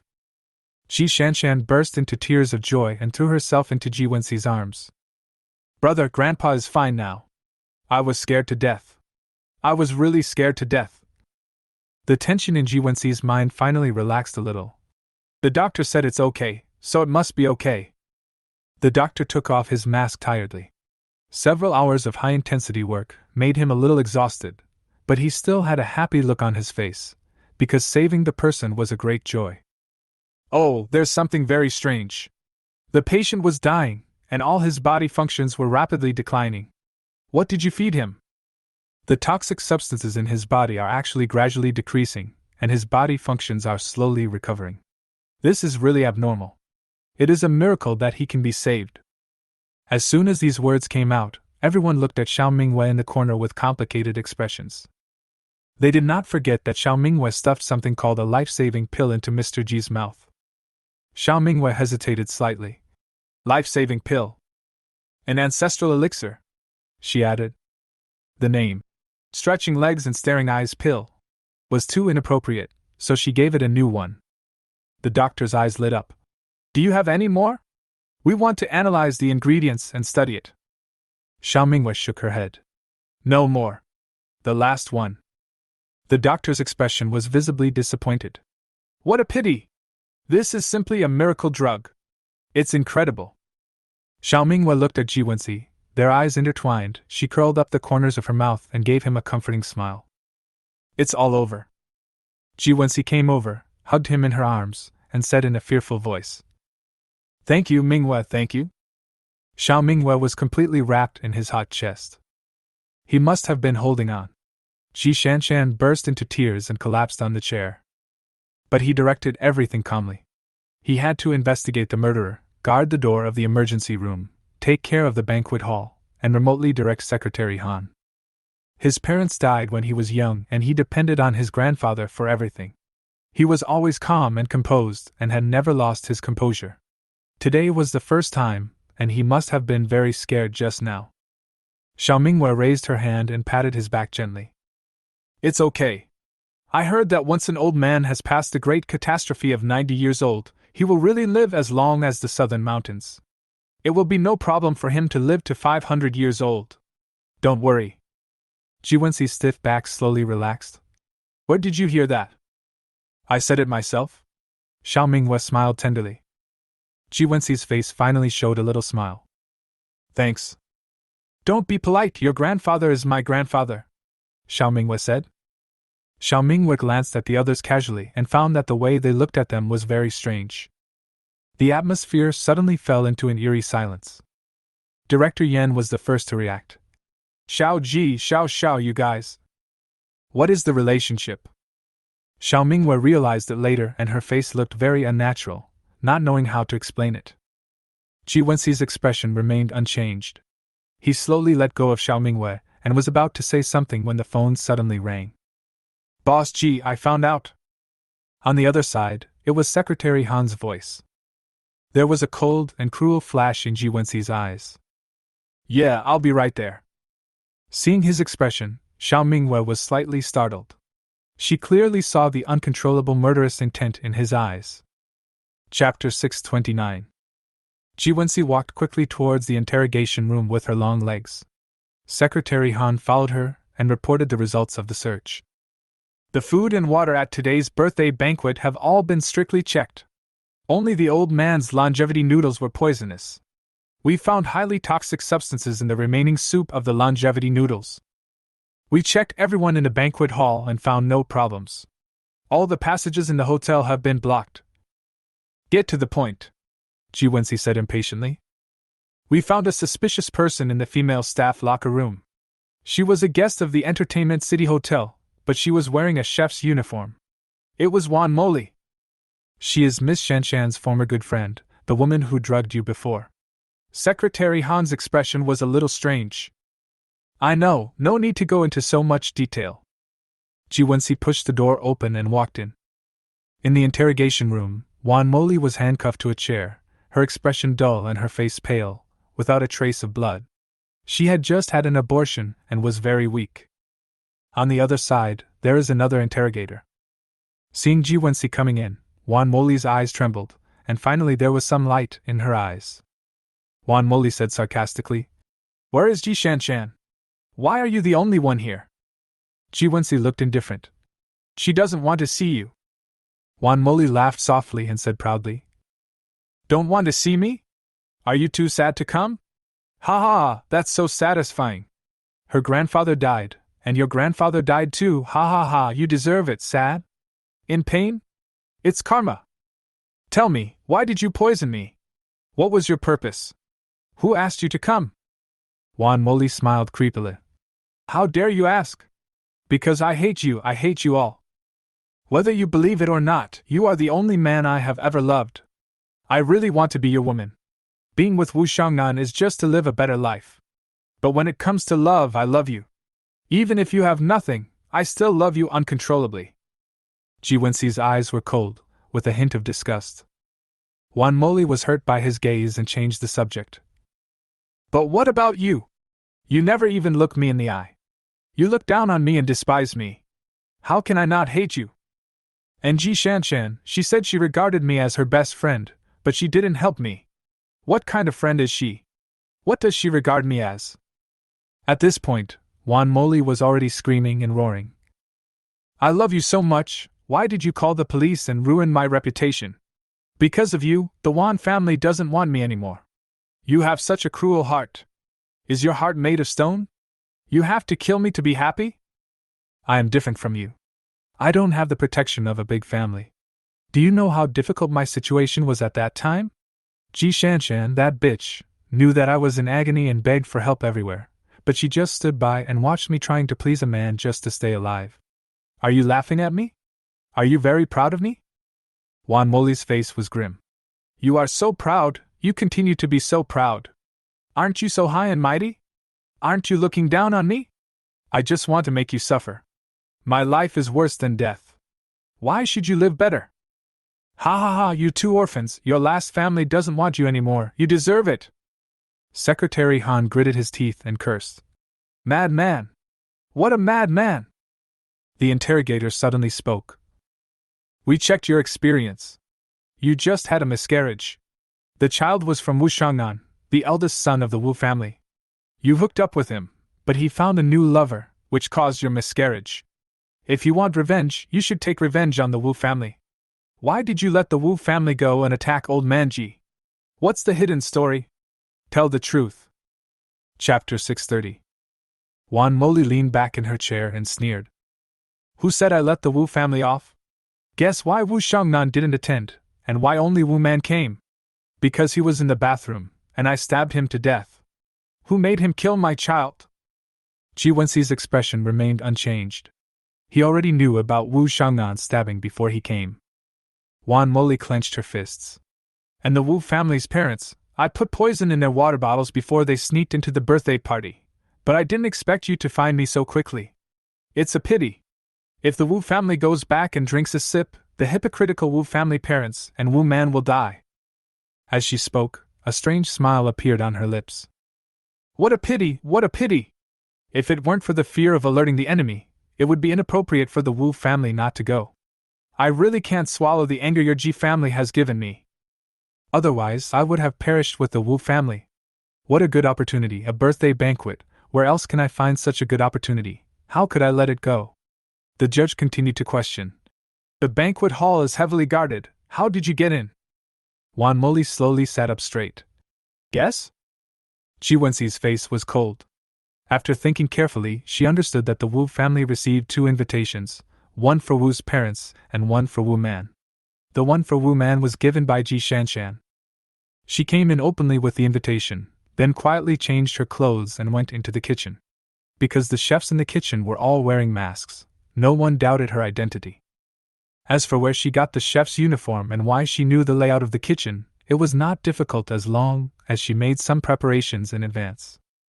Do you know what the consequences of doing this are? Wan Moli wiped the tears from her eyes and said, I have long wanted to accompany my child who has never been born. When he came out, he was already fully formed, with only tiny hands and feet. Haha, it's really boring. After all the calculations, I still can't live the life I want. If I die, I can take someone with me. I have no regrets. Ji Wenxi looked at her coldly. You are crazy. This is an affirmative sentence. Wan Moli tilted her head and smiled. Yes, I am crazy. You guys drove me crazy. I am like this now. Do you think you have no responsibility? Ji Wenxi stood up and said calmly. I'm sorry to disappoint you, but my grandfather is alive and well. Wan Moli's smile disappeared instantly, and she said sharply. Impossible! You're lying to me, aren't you? This is impossible. How could such a heavy dose not kill someone? You lied to me, you did it on purpose. It's up to you to believe it or not. Wan Moli stared at Ji Wenxi's eyes and found that he didn't look sad. She felt uneasy. Impossible, this is impossible, she murmured. Wu Shangnan didn't suffer any serious injuries, he just lost too much blood and is no longer in danger of death. Upon hearing this, Wan Moli's eyes turned red and she completely collapsed. She slammed the table with both hands. Impossible! He must die! He must die! Because the handcuffs restricted her movements and her body was weak, she eventually ran out of strength and fell limply into the chair, still mumbling something. Chapter 631. It doesn't matter whether he lives or dies. Now you are going to die, Ji Wenxi said. Wan Moli's face turned frighteningly pale. She looked up at him and whispered. Since the person is not dead, I am not a murderer. At most, I am an attempted murderer. It seems that I have to live for many more years. Are you angry or depressed? Ha! Ji Wenxi curled her lips sarcastically and said word by word. No, Wan Moli committed suicide at 4:35 p.m. out of fear of punishment. Wan Moli suddenly widened her eyes and looked at the clock on the wall in horror. What do you want to do? My uncle is. Before she could finish her words, a pistol appeared in Ji Wenxi's hand, and a bullet flew out of the chamber, hitting her right between the eyebrows. Wan Moli died with her eyes open. Secretary Han sneered. Aren't you afraid of death? Ji Wenxi had no expression, but his eyes were as cold as ice. He retracted the gun and said in a calm voice, It's dealt with. He doesn't like trouble, and he won't leave any trouble. He has been able to control the Ji family for so many years. He is not as simple as he seems. He is not a gentleman, it's just a mask he puts on to the outside world. To this day, he relies on decisive killing and iron-fisted rule. Otherwise, how could he gain the upper hand over a group of old foxes?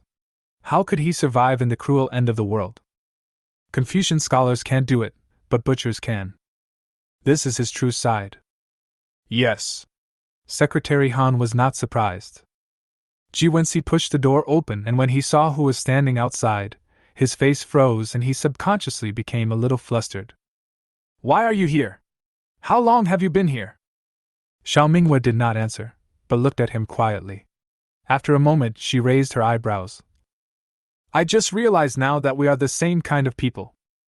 No wonder I always felt that our auras were compatible before. Ji Wenxi was stunned. He was afraid of scaring her and was thinking about how to explain it, but he didn't expect her to say that. What kind of people?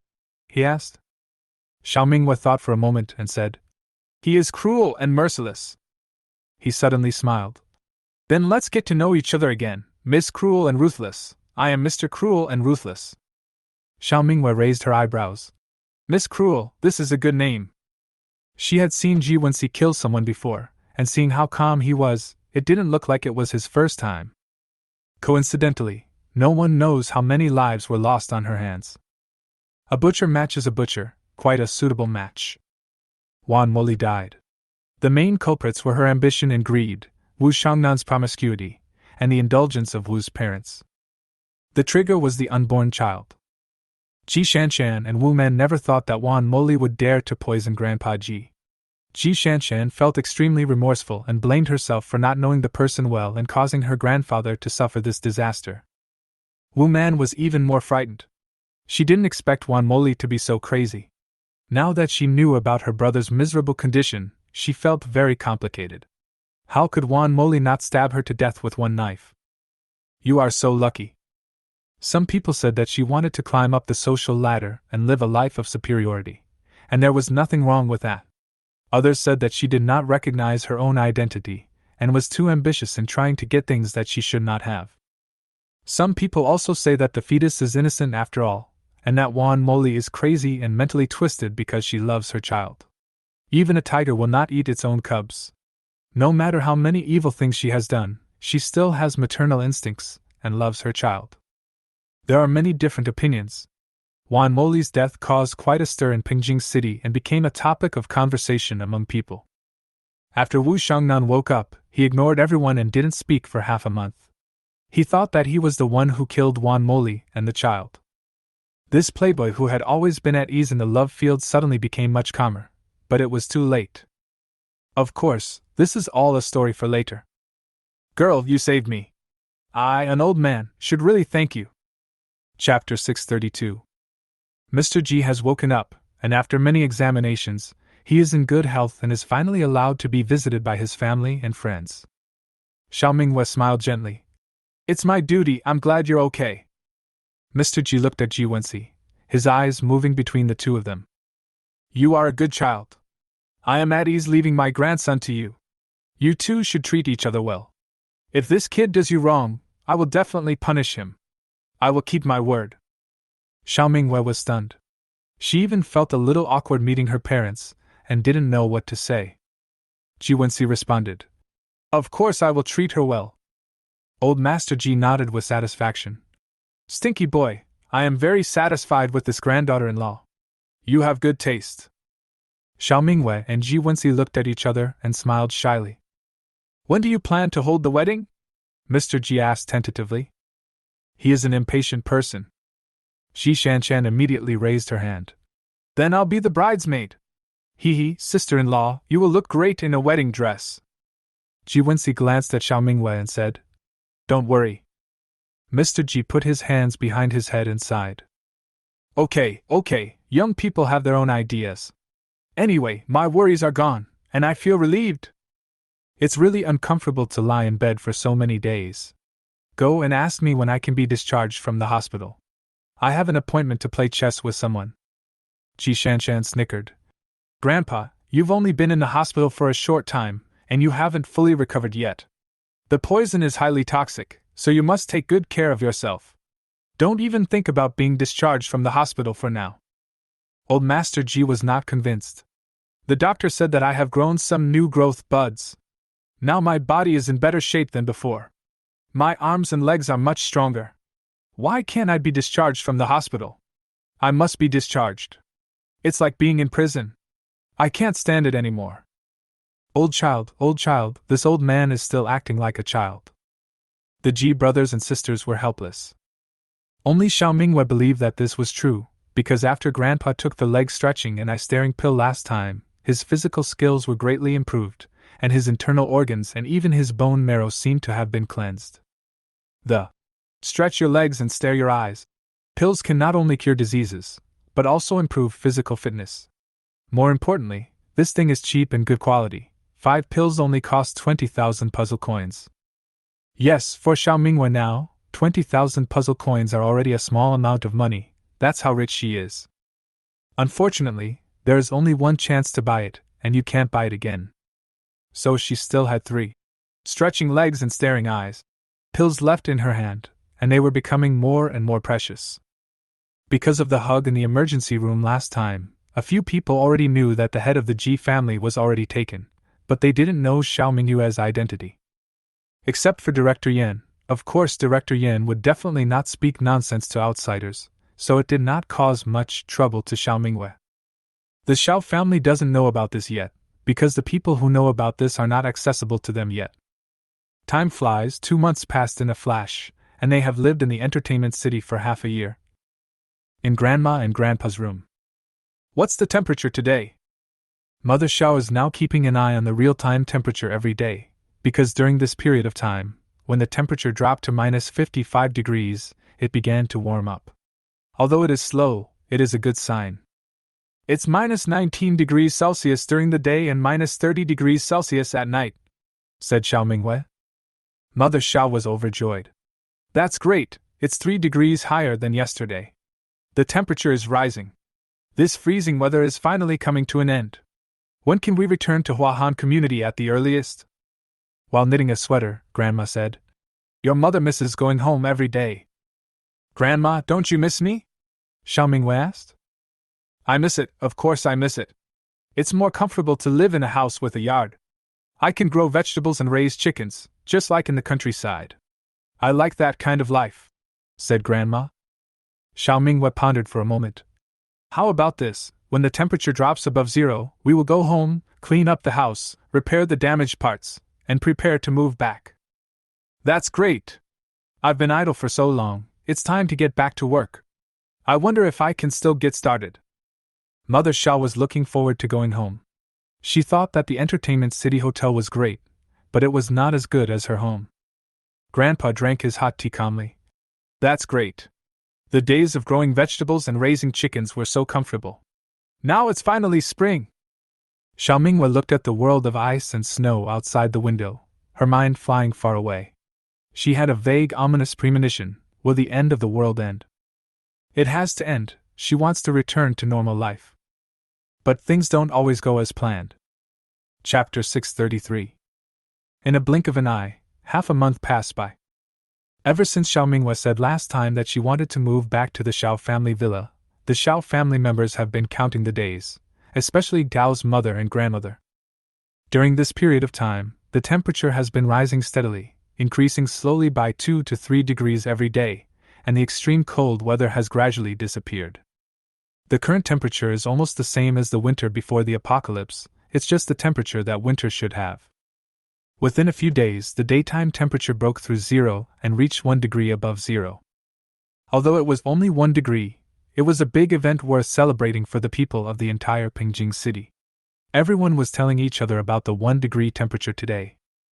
It happened to be the end of the year, which was double happiness. Everyone was cheering and extremely happy. Winter is almost over. Can spring be far behind? Everyone is looking forward to the snow melting and spring flowers blooming. Because the temperature is rising, people don't have to worry about getting frostbite when going out. Just wear a light down jacket and go downstairs to play and make one snowman after another. Everyone thought that if they didn't play with the snow, it would melt. Some people even became nostalgic. Even before the snow started to melt, they began to miss the extremely cold and miserable days of the past 6 months. They posted many messages on their moments, pretending to be sentimental. There are a few such eye-catching people in the hotel resident group. They post the pictures of snow scenes they took themselves, and lament that they will never see such spectacular scenery again. They also ask whether the pictures they took are beautiful and whether they have artistic conception. Not only in the entertainment city, but also in the downstairs of Huahan community, there are many more people coming out to stroll and play. Everyone is bored in the house and finally they can come out to get some fresh air. After experiencing the extreme cold of dozens of degrees below zero, the current temperature of 1 degree above zero is nothing to them. They don't feel cold, just a little cool. The victims gathered in groups of 3 or 4 to chat, take a walk, and stretch their muscles. The children were noisy, chasing and fighting. Of course, other communities do not have this kind of treatment. Although the temperature has risen, the snow in other communities has not been completely cleared. Only in Huahan community there is not a single snow to be seen. This is something Director Su has always been proud of. The scene of chatting and playing downstairs was just like the winter before the natural disaster. Some rare smiles finally appeared on everyone's once numb faces.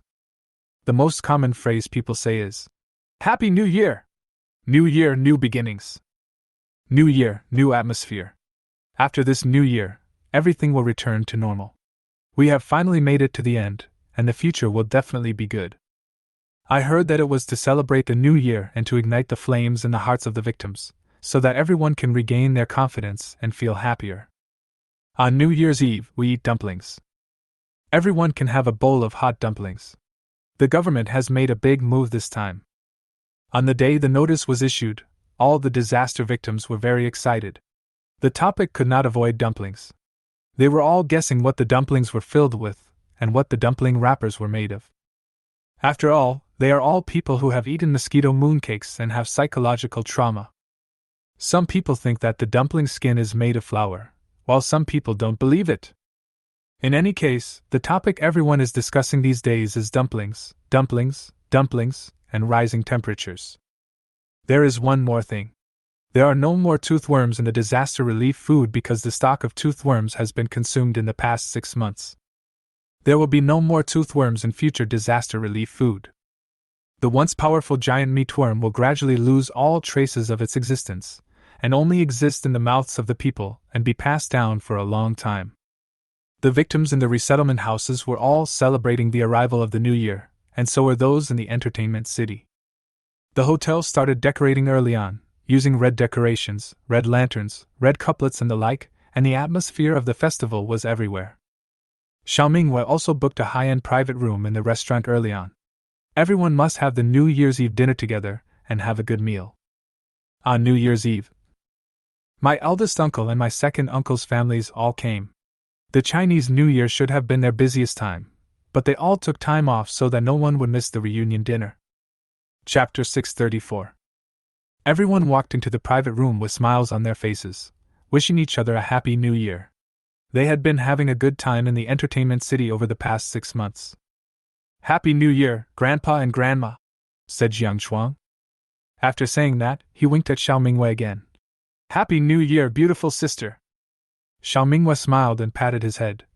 "Little brat. Sister, my height is about the same as yours now.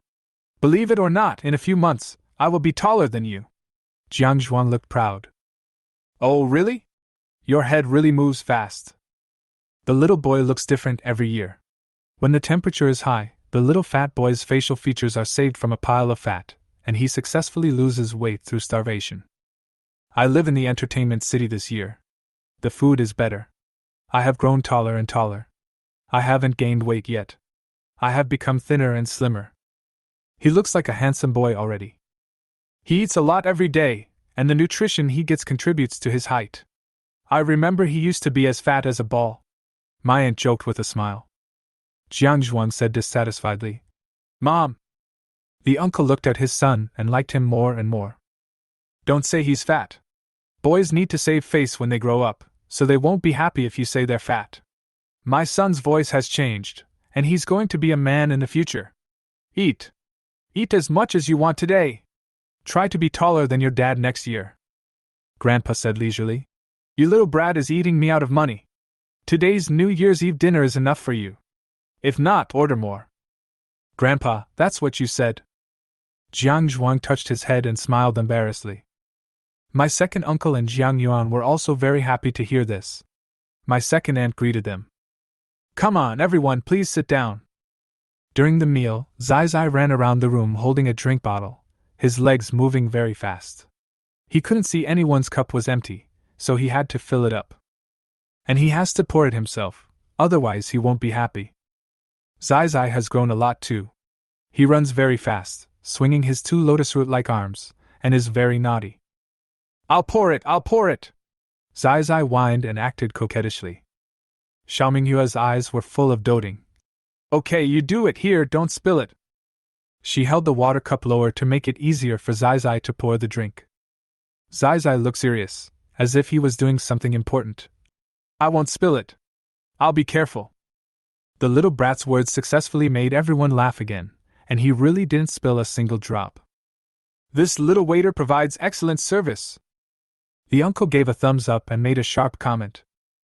ZZ, come here to your mother. You haven't even eaten 2 bites of your meal yet. Jiang Yuan's wife smiled helplessly. Zai Zai said that he failed to receive the signal, couldn't hear anything, and completely ignored his mother. Xiao Minghua picked up a small piece of chicken leg meat and put it into his mouth.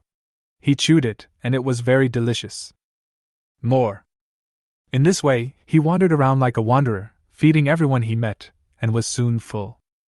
By the way, Minghua, I heard from your mother that you are going to move back to Huahan community, asked my aunt. Xiao Minghua nodded.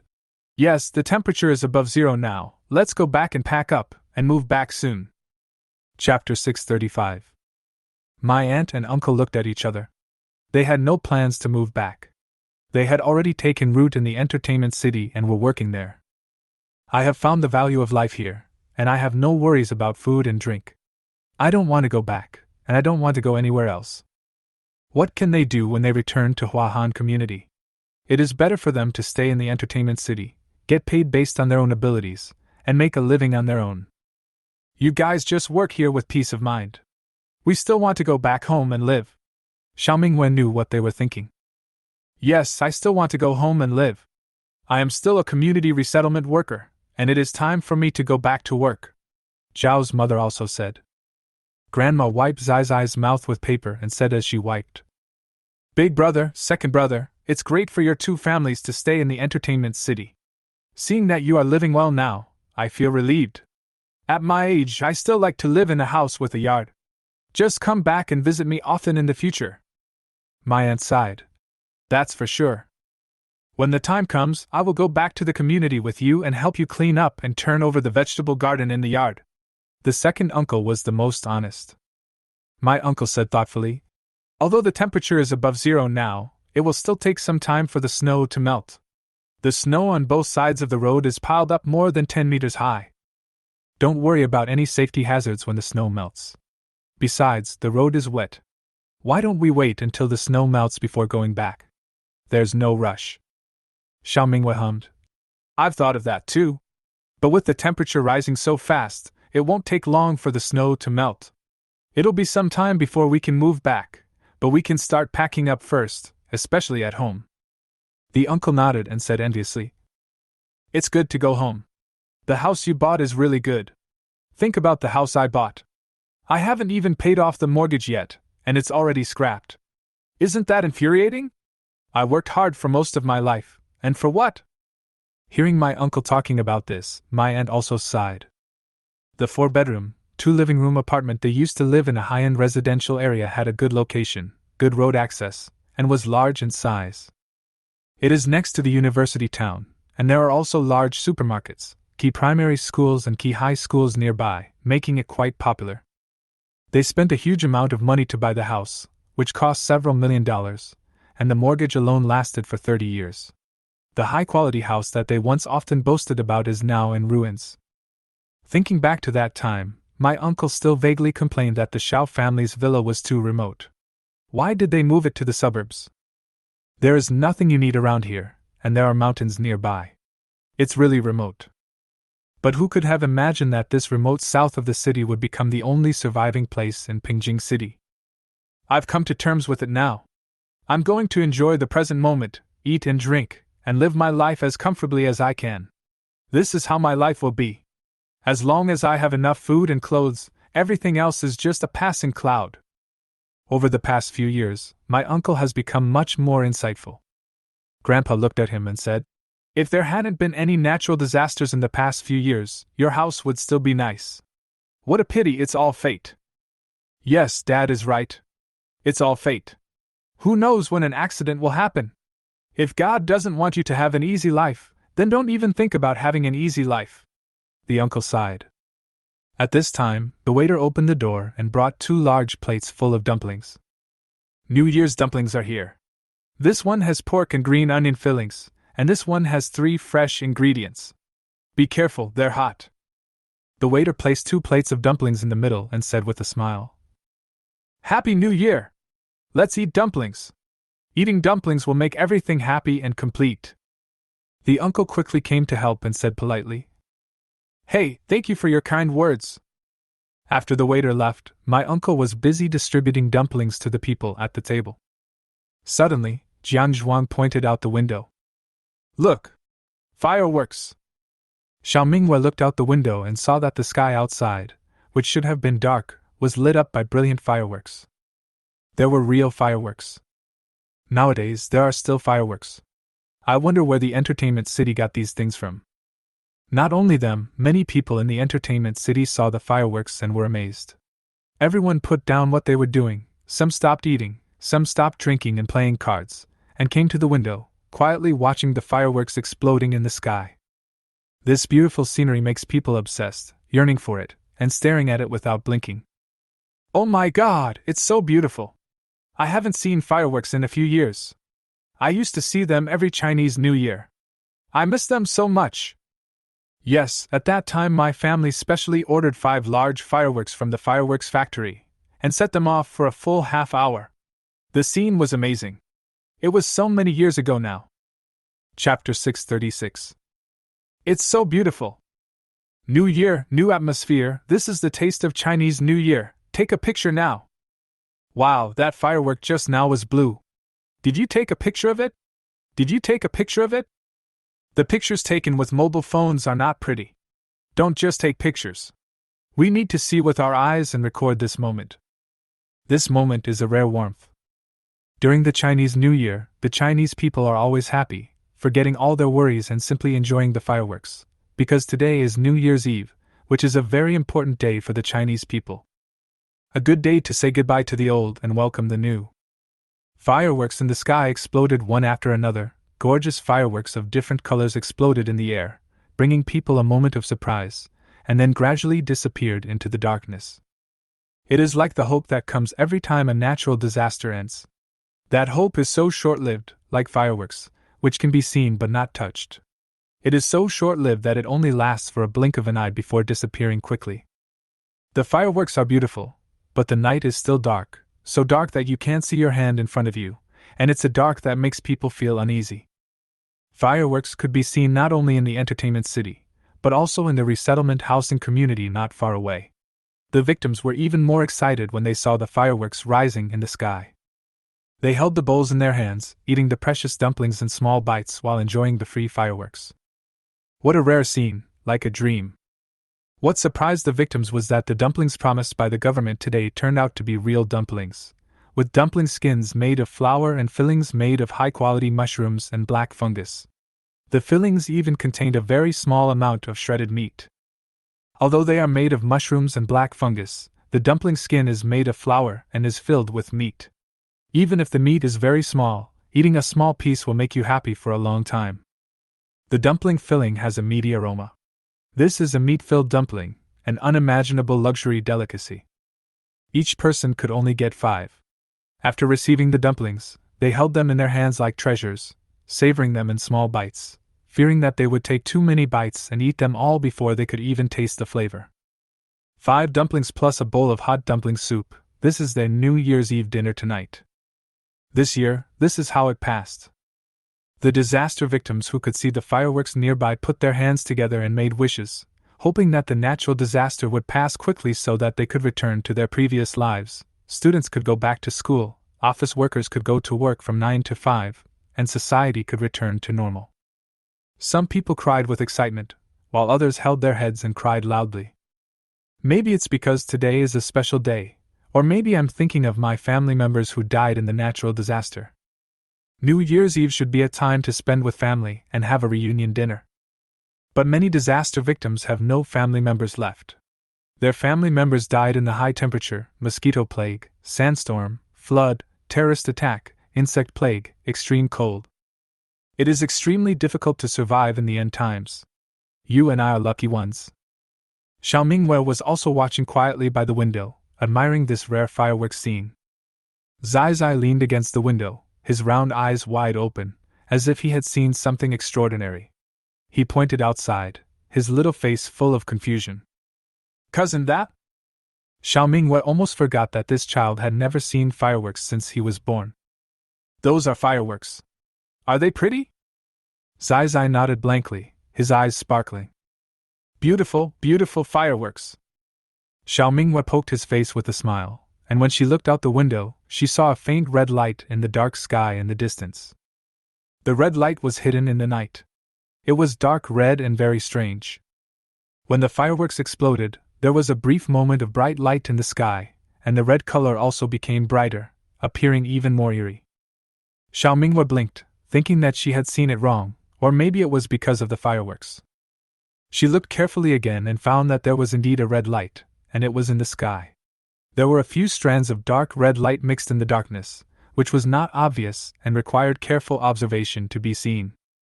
What is that? Xiao Mingwei thought for a long time.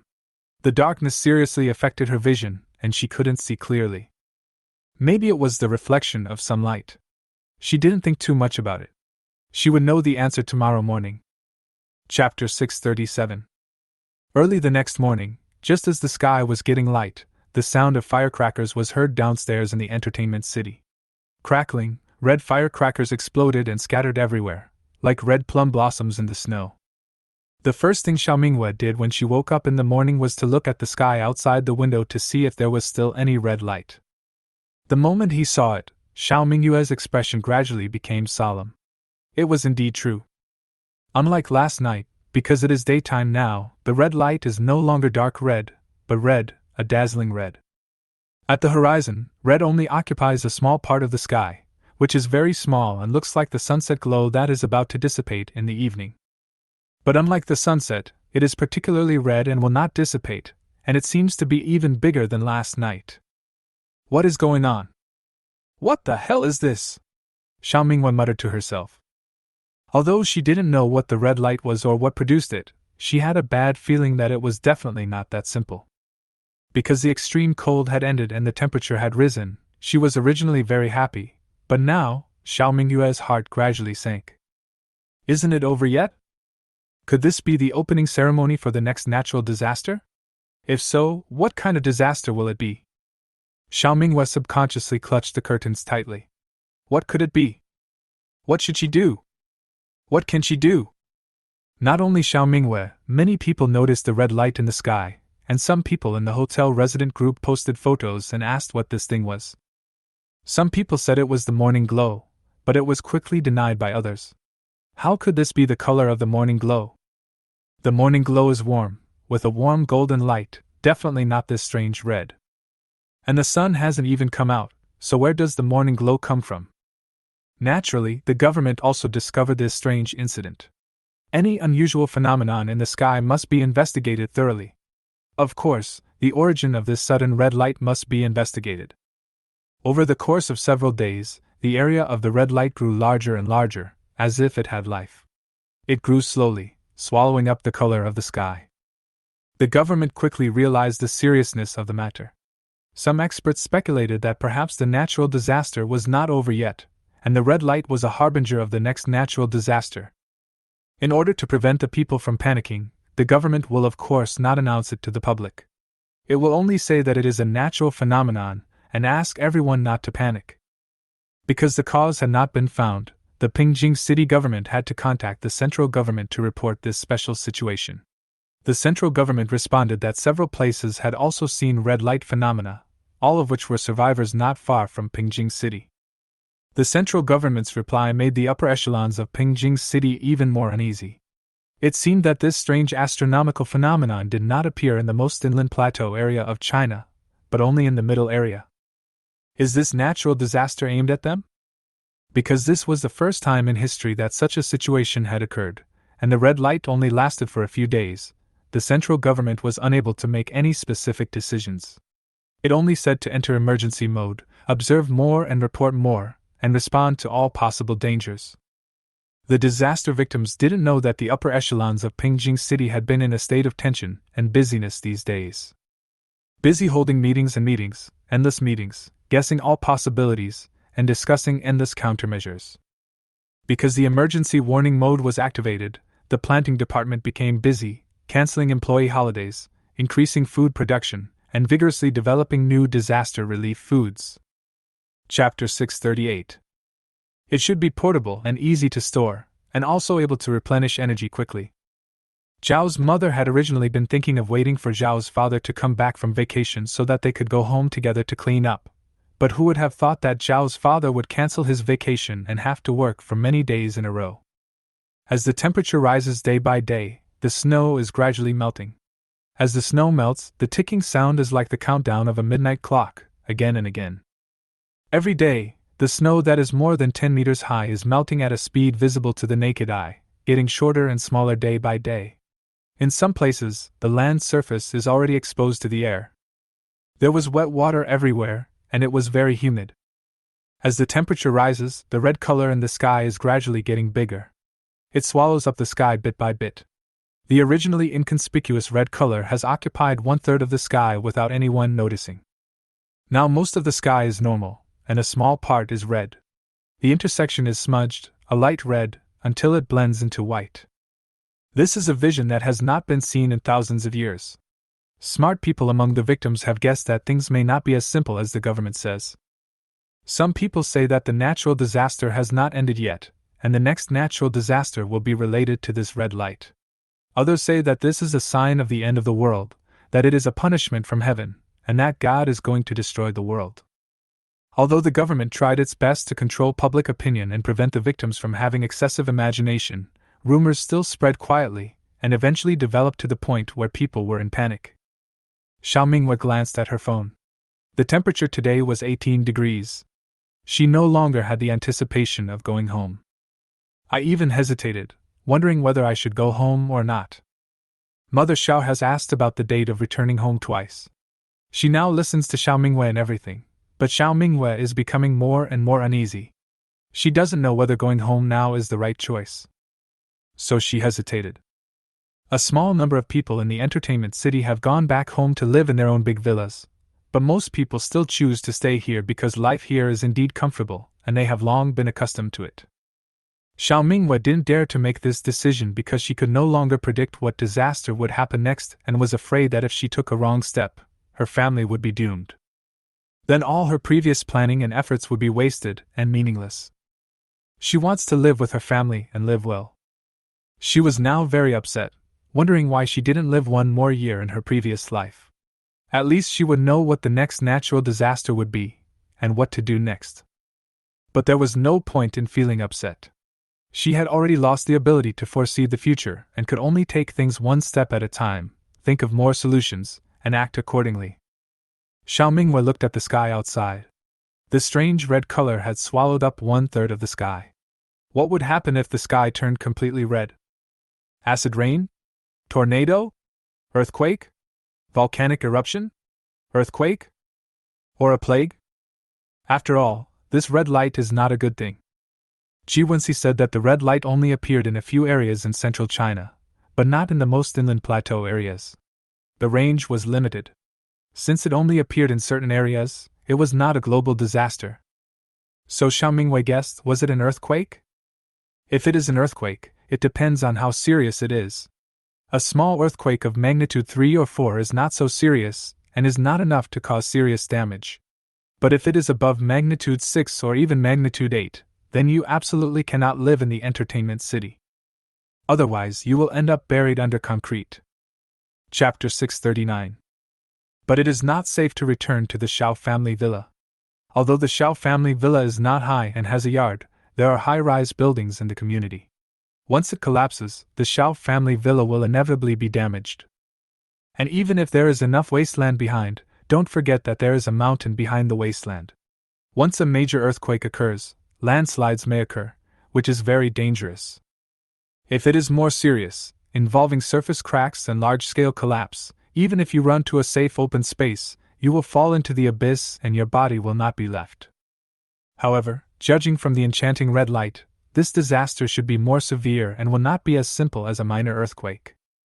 Therefore, Xiao Mingwei could not think of a foolproof plan. And the key point is that the earthquake is just her guess. Whether it is true or not is still unknown. Maybe it's something else, maybe it's nothing, who knows? In the face of disaster, human beings are very insignificant.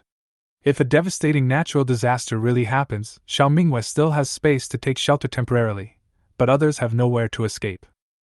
Xiao Mingwei has a space cheat, so she can survive no matter what, and live a good life, but she is not alone, she still has parents and relatives. So this time, she was very nervous. How great it would be if the space could allow outsiders to enter. In this way, she could live in the space with her whole family. Even if the world was destroyed, at least her family would still be alive. Unfortunately, there is no if. Downstairs in the entertainment city, Grandpa stared at the sky for a long time and murmured, "It seems that God is not going to let us go." Now everyone has changed into light clothes. In less than a month, the temperature has risen from 0 degrees to 18 degrees. Obviously, the change of seasons is still abnormal. The 4 seasons are still in disorder. Winter is not like winter, and spring is not like spring, which means that the natural disasters are not over yet. High temperatures, heavy rain, extreme cold. What is the next relay? Not only were they guessing, many people were also guessing. Some even said that an alien army was coming to attack the Earth, and each one was more outrageous than the other. Xiao Mingyue's welfare porridge activity has also been cancelled, because the snow has long ceased to accumulate. They can buy food from the planting department. But almost all the customers were strongly opposed. After all, where else could one get such cheap, affordable and nutritious porridge? Some begged her to stay, some expressed disappointment, and some even questioned her why. There were all kinds of comments. No matter what they said, Xiao Mingwei ignored them because the next disaster was imminent, and she had no intention of cooking porridge. Zhao's mother narrowed her eyes. Could this be a rain cloud? But the color of the rain is strange red? Aunt, are you talking about acid rain? Jian Zhuang asked. Xiao Ma nodded. Yes. But there is no red acid rain, Jian Zhuang said again. His eyes suddenly lit up, and he said loudly, I know! There are strange signs in the sky, maybe zombies are coming, just like in the movies. Xiao Mingwei slapped him on the back of the head and scolded him with a smile. What nonsense are you talking about? I'm still a zombie. If I become a zombie, I'll bite you first. Jian Zhuang covered his neck with both hands. Sister, you are too much. Why do you hurt your own people? Do you have any humanity? Go to hell, you've turned into zombies, how can you still have any humanity?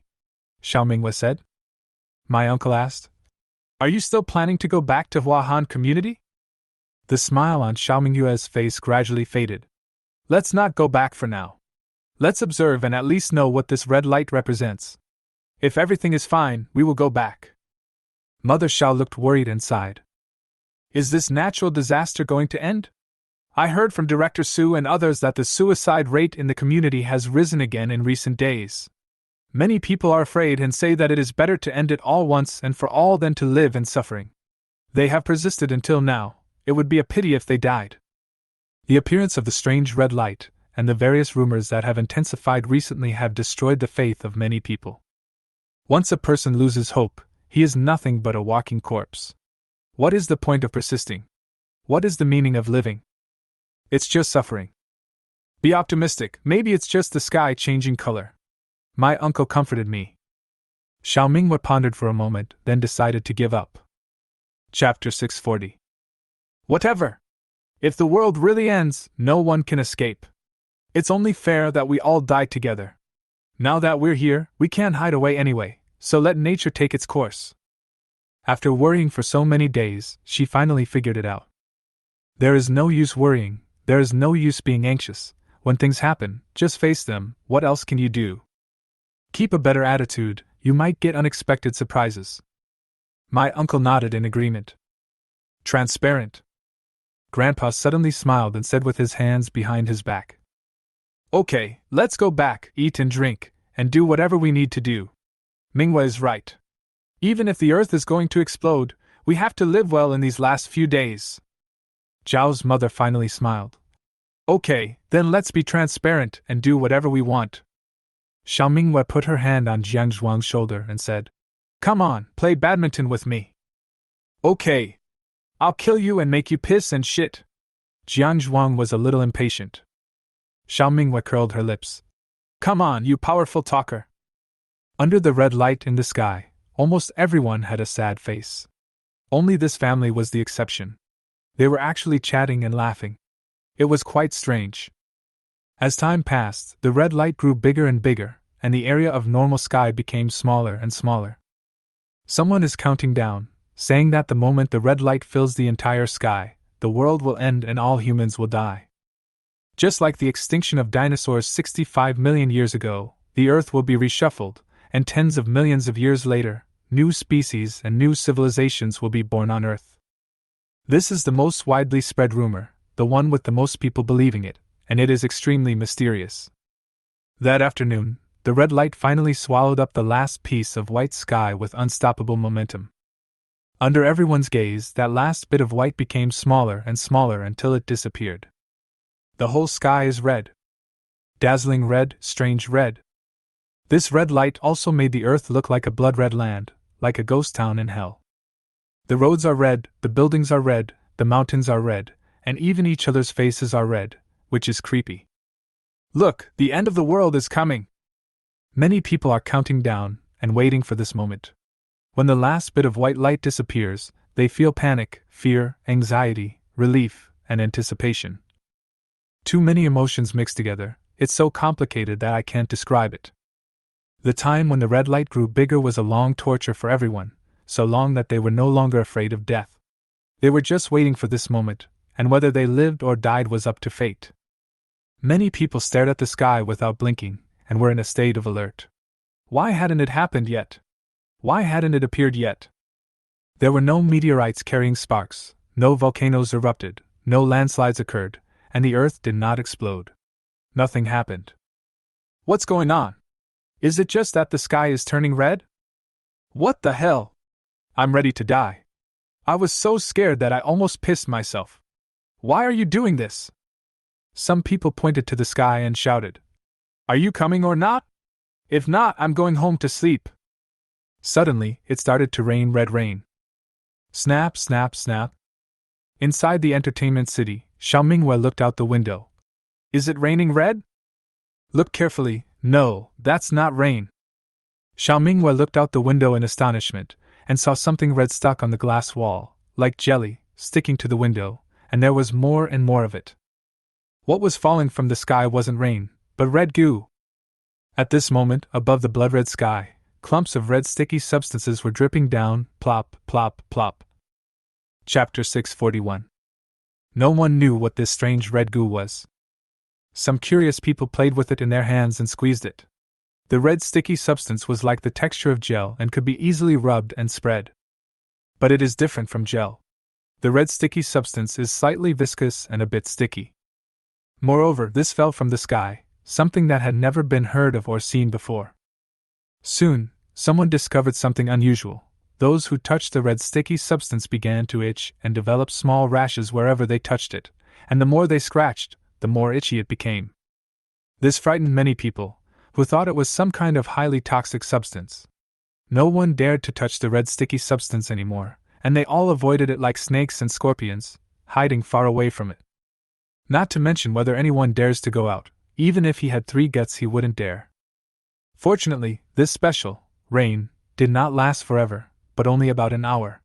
Although it was only an hour, everything was red. The roads, mountains, buildings, and windows were covered with a thick layer of red sticky stuff, which was sticky and dripping from the rooftops. Although it is daytime, the light is very dim because the sky and the ground are all filled with red, and the visibility is very poor. If this wasn't an entertainment city, Xiao Minghua would have thought that she had arrived in hell early. The red sticky substance stuck to the glass exterior wall and slowly flowed down, seriously blocking the view. The glass exterior looked as if some kind of mollusk had crawled over it, leaving behind puddles of sticky liquid that was uncomfortable and a bit disgusting. The red sticky substance penetrated every hole and was said to have blocked the ventilation ducts, so the casino staff rushed to clean it up. Soon, the government also issued an emergency notice, warning everyone that the red sticky substance is full of unknown dangers and asking everyone not to touch it. After testing the red sticky substance, it was found that the red sticky substance is non-toxic. The reason why it causes itching and rashes when it comes into contact with the skin is because it contains slightly irritating ingredients. This is a blessing in disguise, as long as it is non-toxic. Because of the shape and texture of the red sticky substance, people gave it a name, red snot. The name spread quickly, and the official thought it was appropriate, so they adopted it. But cleaning up the red sticky substance is a big problem. This stuff is not like snow that can be shoveled away with a shovel. It is a bit sticky. Not to mention the shovel, even people's feet feel sticky when walking on it, making it very uncomfortable to walk. Every time the forklift works for a while, it has to stop and clean the red sticky substance on the tires and the body of the car. This made the leaders of Pingjing City very anxious, and they racked their brains to figure out how to deal with this disgusting thing. The large trucks that transport supplies can still be used normally because of their large tires and high chassis. As long as they drive slowly, there will be no major problems. But it is not usable in sedans. Once the car starts moving, red sticky substances will fly everywhere, sticking to the chassis and exhaust pipes, which can easily pose a safety hazard and is too dangerous. Because there is no good solution for the time being, the only way to clean it is to use a forklift and manual labor. But the number of forklifts is limited and the efficiency is low, so most of the work still depends on manual labor. Is this the 4th natural disaster? The sky turns red and drips nasty stuff like snot, that's it? Lu Junyao stood by the floor-to-ceiling window with a complicated expression. The exterior glass of the entertainment city has been wiped, so you can see clearly now. Chiana looked at him and said, "What's wrong? You think it's too light? Are you challenging God?" Lu Junyao quickly denied it, clasped his hands together and said, No, God, that's not what I meant. Please be magnanimous and don't bear a grudge." Ji Shanshan was shuffling cards, laughing so hard that her body shook. "Trouble comes from the mouth, don't talk nonsense." Wu Man crossed her legs and agreed with Lu Junyao's first words. Chapter 642. Red snot, I don't know who came up with the name, but it's quite appropriate. The red sticky substance really looks like snot, it's disgusting. Xiao Mingwei just chuckled and said nothing. Because Ji Shanshan was bored, she called these people over to play cards together, and Xiao Mingwei was also dragged over by her. "Sister Mingwei, it's your turn to deal the cards," Ji Shanshan reminded. Xiao Mingwei took it and was about to deal the cards when she heard a loud thunder outside. It was thundering. Lu Junyao was so frightened that he shuddered and almost jumped up, his face changed drastically. I'm so scared." Lu Junyao's face changed drastically. "Come and have a look. There was lightning just now. Before I could react, there was a sudden thunder. It was so loud that I almost died of fright." Of course, the other people also heard the thunder and were all startled. Xiao Mingwei quickly threw away the cards in his hand and walked to the floor-to-ceiling window in 2 or 3 steps. Above the sky, another flash of lightning appeared. This lightning was very thick and it directly split the red sky into two halves, and then quickly disappeared. A few seconds later, there was a loud rumble and rumble of thunder, louder than the previous one. Lu Junyao hurriedly closed the small window next to him and touched his ear with his little finger. My ears are about to be deafened. Xiao Mingyue's expression was very serious. It seemed that the red light and the red sticky substance were just appetizers. Was the main event yet to come? Qiyuan angrily hit Lu Junyao. It's all your fault, you jinx. Are you happy now? Lu Junyao hit back with his teeth bared. Can you blame me for this? Besides, it was just a thunder. Qiyuan added. If you don't provoke God, will he thunder? If I am struck to death by lightning, I will not let you go even if I become a ghost. Ji Shanshan pointed out the window. Look! It's raining red snot again outside. Clumps of red snot slapped against the glass exterior wall and slowly dripped down, making the newly wiped exterior glass unclear again. Wu Man took a step back in disdain. Here we go again. Is this the end? The red snot rain does not fall continuously, but is intermittent, only falling for a while each time, and then continuing after half a day or a day. This is really disgusting. The road section that was just cleared has been wasted. However, if it is not cleaned up, it will become thicker and thicker, seriously affecting the driving of vehicles. Even the mountains in the distance had become much taller, with red snot all over their tops, flowing stickily down the mountains. Outside, the lightning and thunder continued, accompanied by the dripping of red snot rain, making it increasingly weird and unsettling. Xiao Mingyue murmured. The previous natural disasters were at least natural phenomena, this one is too weird. The high temperature, heavy rain and extreme cold are all natural disasters. What the hell is this red snot? And what about the thunder and lightning? Indeed, it is unheard of. Such a phenomenon has never happened in ancient and modern times, both at home and abroad. Even history books have not recorded it. We can be said to be witnessing history? Ji Shanshan echoed. Wu Man immediately said, No, I don't want to witness this kind of history. Ding dong. Xiao Mingyue's phone rang, and the hotel residence group forwarded a new government notice. Dear citizens of Pingjing City, in view of the recent strange phenomena in the sky and the frequent occurrence of strange things, Pingjing City is no longer suitable for living. Following the order from the central government, we have decided to evacuate Pingjing City. Chapter 643. The notification came out so quickly and urgently that everyone was caught off guard. The central government must have known something, so they notified an emergency evacuation and required that we leave Pingjing City as quickly as possible. When Ping Jingshe received the order, he was shocked but did not dare to delay. He immediately held a meeting to discuss ways to evacuate the victims. The residents of the entertainment city knew about it earlier, while the disaster victims were still kept in the dark. This is something that the top leaders have carefully considered. Strict rules and regulations must be formulated, including which resettlement housing community will go first, which government forces will follow up and manage it, which department will maintain order, how the community resettlement workers will coordinate, and issues such as food distribution and drinking water. There is a lot of knowledge involved here. There are a large number of disaster victims. If everyone is notified all at once without detailed arrangements, it will only cause widespread panic, disrupt order, and lead to even greater chaos. This is irresponsible behavior, and shows that the upper-level leadership is incompetent. But it was obvious that the leaders of Pingjing City were quite capable. They held a meeting overnight to work out ways to help the victims evacuate, including which route to take, which community to go first, how many victims would form a team, and even the team numbers. There are also issues that must be considered, such as who will be responsible for distributing food and drinking water. The government only has one night, and they have to formulate a plan as quickly as possible and start implementing it early tomorrow morning to organize the evacuation of disaster victims. And it has to be organized, comprehensive, and not miss any details, which is not easy. This long-distance escape has just begun.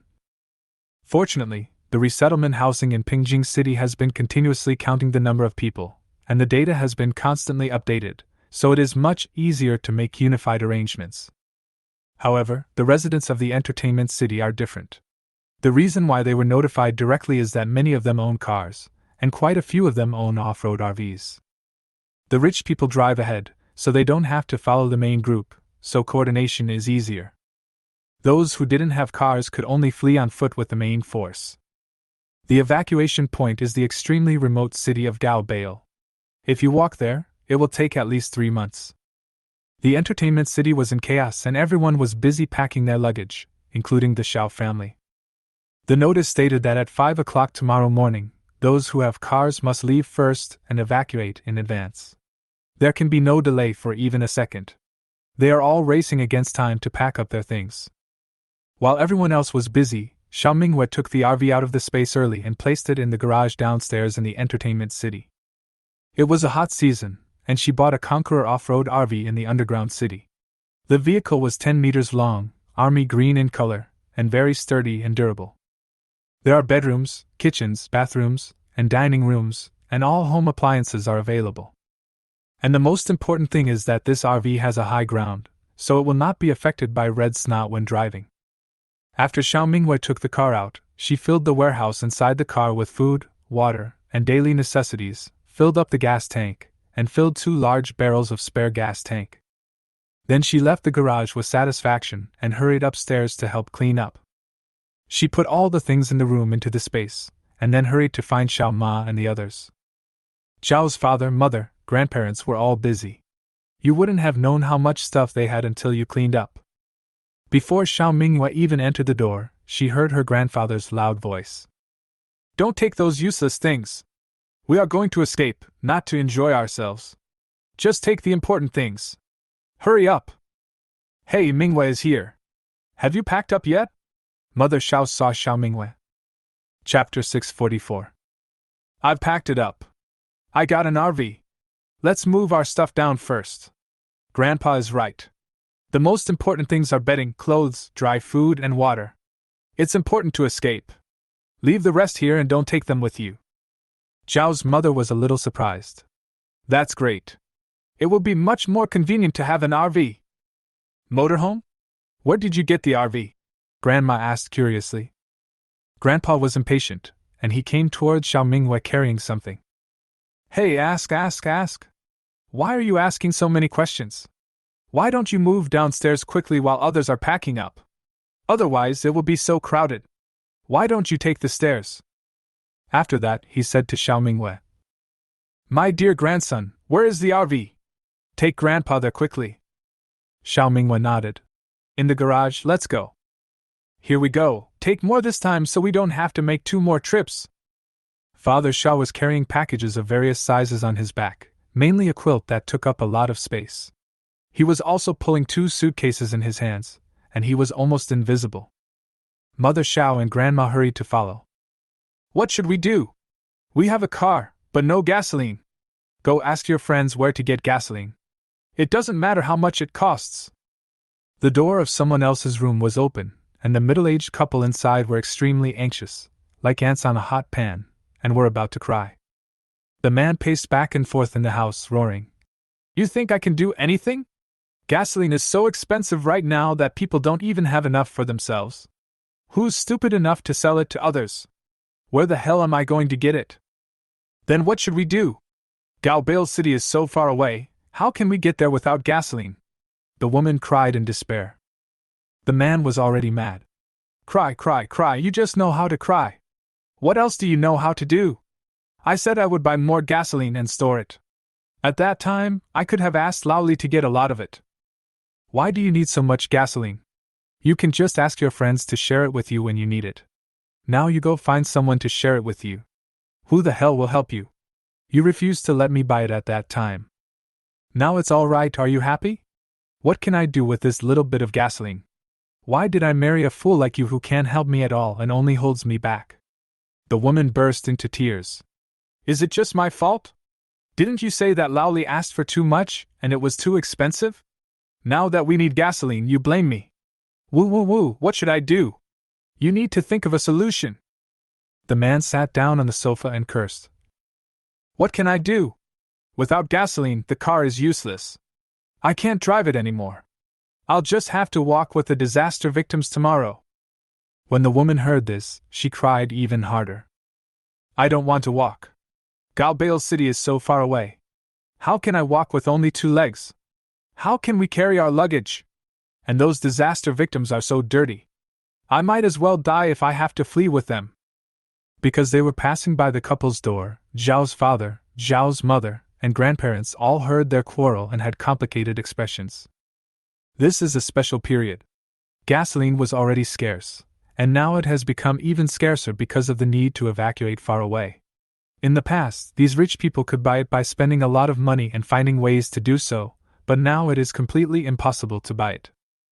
Gasoline today is more expensive than gold, more expensive than human life, and there is no way to buy it. The upper class of the entertainment city was in chaos. Although these rich people all had cars, not everyone had enough gasoline. If we can't get gasoline before 2 a.m., we'll have to stay and wait until tomorrow morning when the government organizes a large-scale relocation of disaster victims, and then move with them. Those who had gasoline were not idle either. They used their connections to find ways to get supplies from the plantation department in a hurry. On the road to escape, money was no longer money, but waste paper. Only survival supplies are valuable. Chapter 645. Because of the need to evacuate, valuable things during the evacuation include cars, gasoline, clothes, food, water, etc., these practical supplies. Once the notice came out, gold could still be used to buy some things, but money was no longer of much use, so they packed up their belongings and fled with the gold, so that if they encountered any accidents, they could still buy some things with the gold. All the rich people hurriedly bought supplies from the plantation department as a reserve for their escape. Now we have to flee to a place thousands of miles away, and we don't know what kind of things or accidents we will encounter on the way.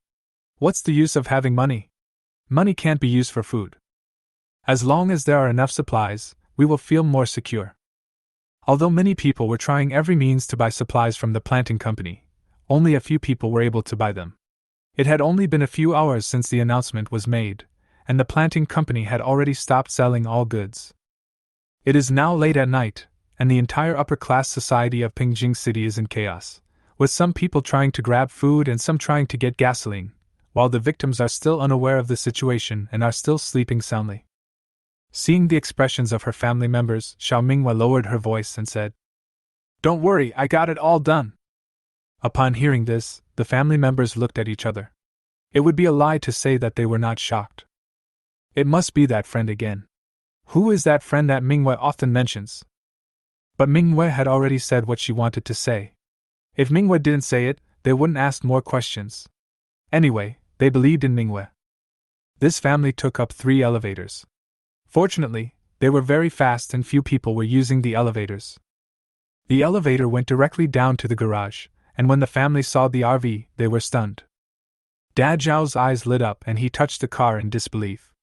The exterior wall panels were made of high-strength fiberglass and looked very strong just by touching.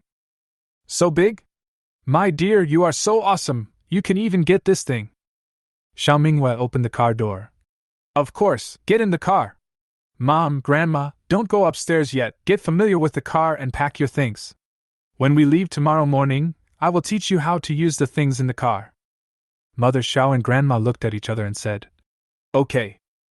Dad Xiao and Grandpa loaded the things into the car, while Grandma and Mom Xiao went to pack up. "This car is so luxurious. Is this a refrigerator? There's also a kitchen and such a big bed." Dad Xiao's 2 eyes were not enough. Xiao Minghua took out her phone and checked the time. She found more than 20 missed calls and more than a dozen messages from Ji Wenxi and Ji Shanshan. They were anxious to contact her. As soon as she received the notice, she was busy packing up the RV. She didn't have time to check her phone, and it was on silent mode, so she didn't know anything. Xiao Minghua got off the RV and quickly called him back. After the call was connected, she apologized. "I was busy packing up just now, so I didn't see it. Tell me." While talking to Ji Wenxi on the phone, she typed a reply to Ji Shanshan, explaining why she didn't reply and that she was currently communicating with her brother. Ji Wenxi's voice sounded a little tired. "It's okay. I'll make it short. I've prepared a motorhome for you. It's big enough to accommodate your family. The driver is waiting downstairs. You just need to get in the car and follow the team. My grandfather and Shanshan are also in the team's RV. They will take care of you."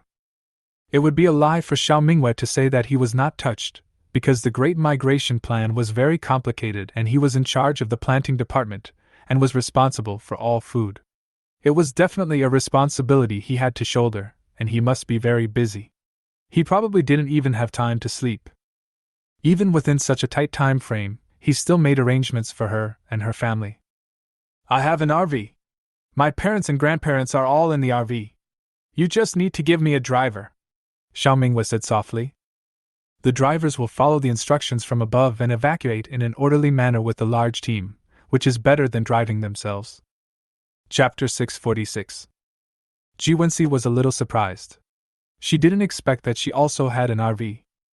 Well, Grandpa has already arranged a motorhome for you. I didn't expect you have one too. I'll arrange a driver for you. By the way, where are your relatives?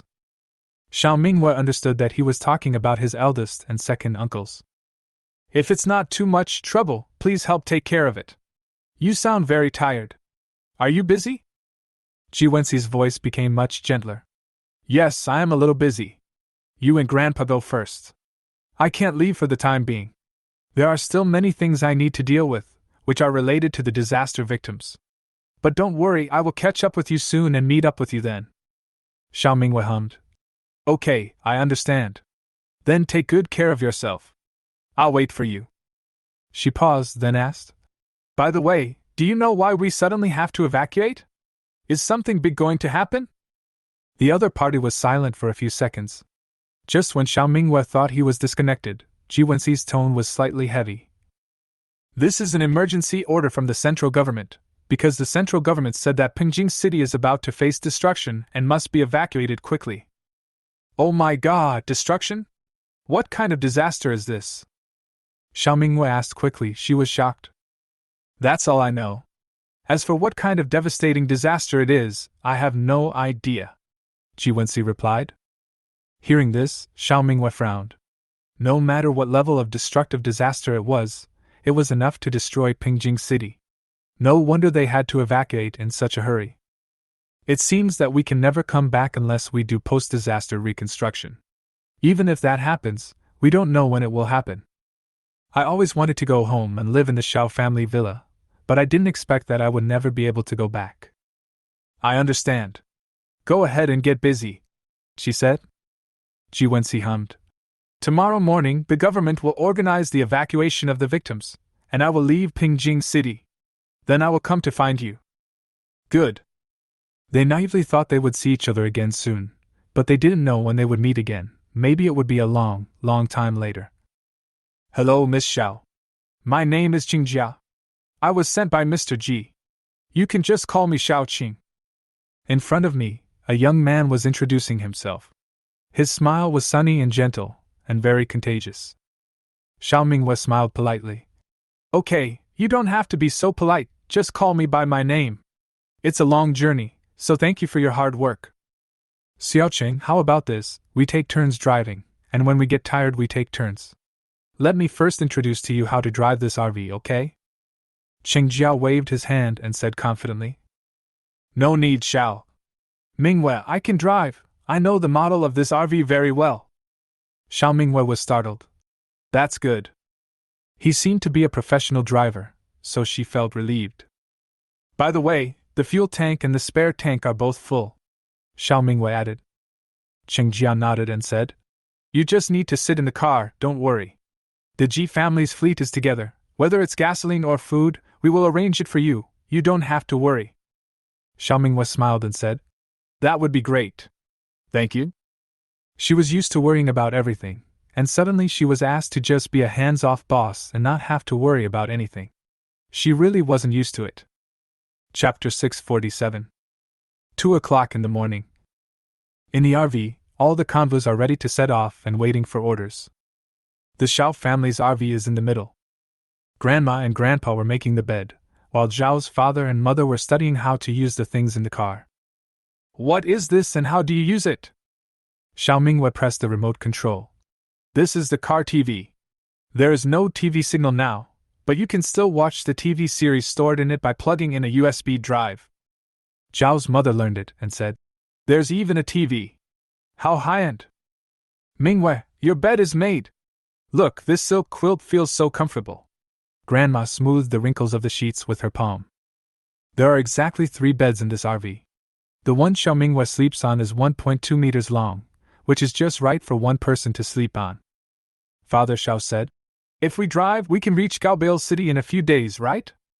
Xiaomingwei shook her head. Not so fast. This is not a natural disaster.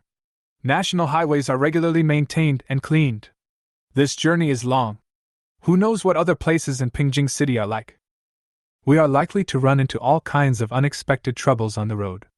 If there is a roadblock that takes a long time to clear, the car can't run and the speed can't be increased. We can only go slowly. It is considered lucky if you can arrive safely within a month. If you are unlucky and encounter unexpected obstacles, you may not be able to leave as fast as the victims. After Xiaomingyue's reminder, Ao's father slapped his forehead immediately. Yes, what kind of brain am I in?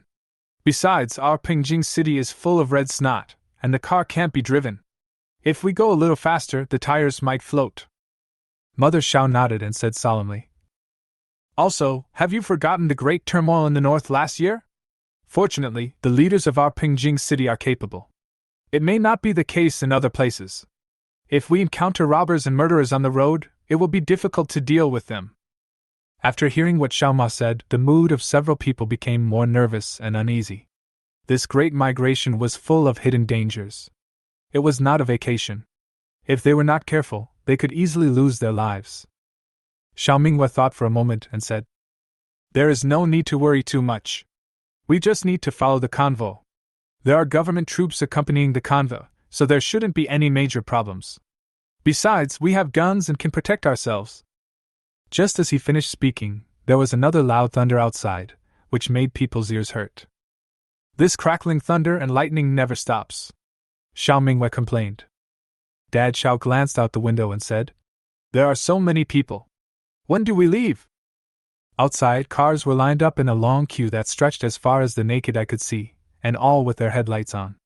In the dark red night, they looked like pairs of eyes, causing a visual shock. The higher-end ones include RVs and large trucks, the lower-end ones include off-road vehicles, and the next higher-end ones include sedans. Moreover, at regular intervals, there are government military vehicles and supply trucks. Because there was sticky red snot on the road, the big truck went in front to lead the way, and the small car followed slowly behind, following the wheel marks of the big truck. Every once in a while, they would stop to check the chassis and exhaust pipe, and there would be no big problems. Everyone, we have to leave. It's still early, you can go to bed. In the driver's seat, Xiao Qing received the order, started the vehicle, and the convoy moved slowly. Mother Xiao covered her heart and said, Oh, I'm finally leaving. I'm so nervous. My heart is pounding and I can't sleep. Xiao Qing, do you want some water? Auntie will pour you a glass. No need, Auntie. I've brought a cup of water, Xiao Qing said quickly. Don't be polite to your aunt, kid. Be sure to call us if you need anything. No matter if you are thirsty, hungry, or want to go to the toilet, just let us know if you have any problem, Zhao's mother said again. Xiao Qing felt a little warm in his heart. Thank you, Auntie, I understand. Mother Xiao responded and opened the window to look out. In the pitch-black night, a convoy of cars with headlights on were moving slowly. They suddenly had to leave Pingjing City and flee to such a faraway place, and in the middle of the night. They couldn't sleep at all and felt nervous and uneasy. Chapter 648. Everything in the future is unknown. Everyone will be nervous and highly alert, and will have no desire to sleep at all. The same is true for Xiaomingwei. We probably won't come back once we leave here, she murmured. It is a bit sad to say this. After all, they have lived in Pingjing City since they were young and have rarely been out. This is their hometown, and it is hard to leave their homeland. Father Xiao pretended to be nonchalant. It's okay. Home is where the family is.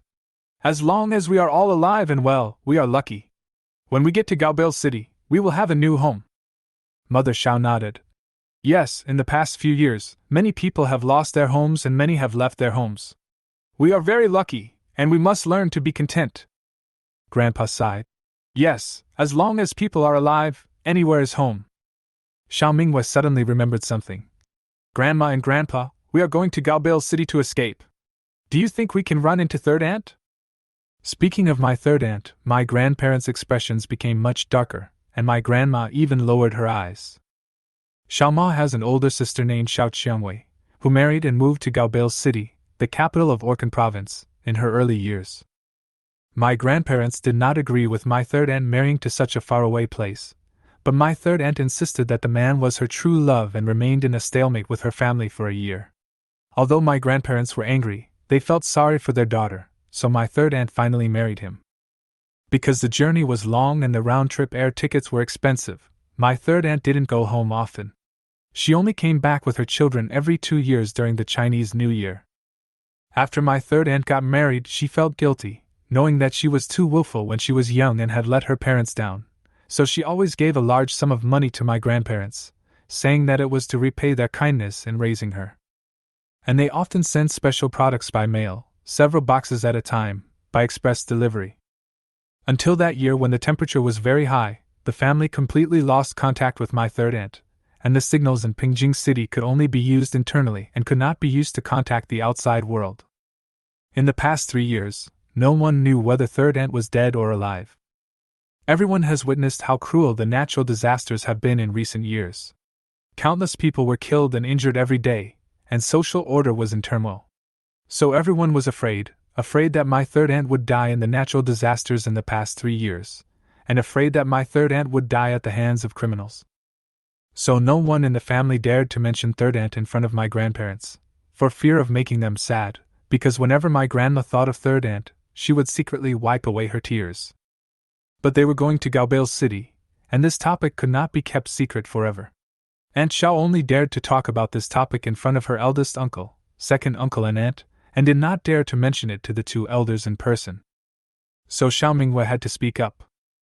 Grandpa was silent for a long time. Of course I can.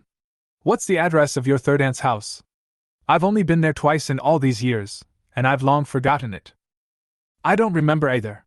The place names there are so long. It was the third brother who drove us there. Who could remember? Grandma also said. Zhao's father and mother looked carefully at Grandma and Grandpa's faces, and seeing that they were fine, they secretly breathed a sigh of relief. Xiao Mingwei peeled the orange peel and said calmly, Once we get to Gale City, maybe we can get through to the phone there and contact third aunt directly. Do we still need to look for her in person? After Xiao Mingwei said this, Grandma and Grandpa thought about it, and their eyes suddenly lit up. Yes, we have your third aunt's number.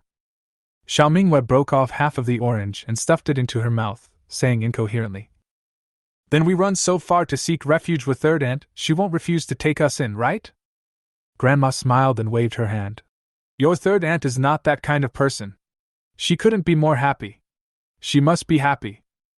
Third sister might be so moved that she cries, and even hug your grandma to sleep at night. Zhao's mother joked at the right time. The smile on Grandma's face widened. Qiangwei is good, but she married far away, too far away. Grandpa took a sip of hot tea and said, Marrying far away has its advantages. If she doesn't marry there, who can we go to? I won't leave when I get to her house. I have to let her take good care of me. The unfilial daughter has never been filial to me. Having said that, Grandpa couldn't hide his worry in his eyes. That unfilial daughter must be alive. Chapter 649. It is now 6 o'clock in the morning.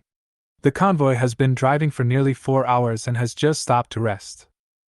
Although it was 6 o'clock in the morning, it was still pitch dark outside. Looking from afar, on the endless road, only the dim lights of the convoy were shining. At this time, except for the driver and the government soldiers on duty, most people had fallen into a deep sleep. After all, they had been busy until late at night, and everyone was sleepy and tired. There are people who can't sleep and are chatting. At this snail's pace, how long will it take to get there? It would be great if we could take a plane. A dull thunder sound was heard, waking up several people who had just fallen asleep with great difficulty. The man next to him took a puff of cigarette and said, Be content. Listen to the thunder. Can you fly a helicopter? In addition, this is a horrible weather. It rains red snot from time to time. Flying a helicopter is like risking your life. Alas, my helicopter is just left at home, otherwise I would have flown away long ago. Why would I take a car? You threw away your helicopter, and I also threw away my private plane. I wasted tens of millions of dollars. If I had known we had to flee, I would have flown away first. I would have settled in Gale City by now. Plane is a small matter. My assets have turned into bubbles after fleeing. I don't even know if the remaining assets will be enough. What the hell is this world?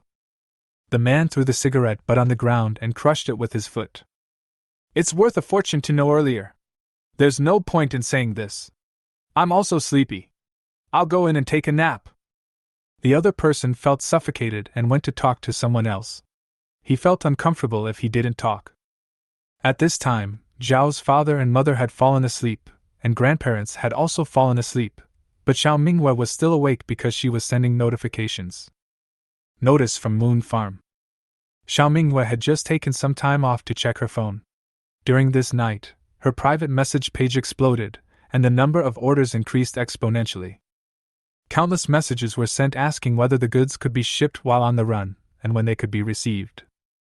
She also had doubts in her mind, wondering if Moon Farm could still deliver the goods to customers. While the convoy was parked for a rest, Xiao Minghua entered the space and tried to tinker with it.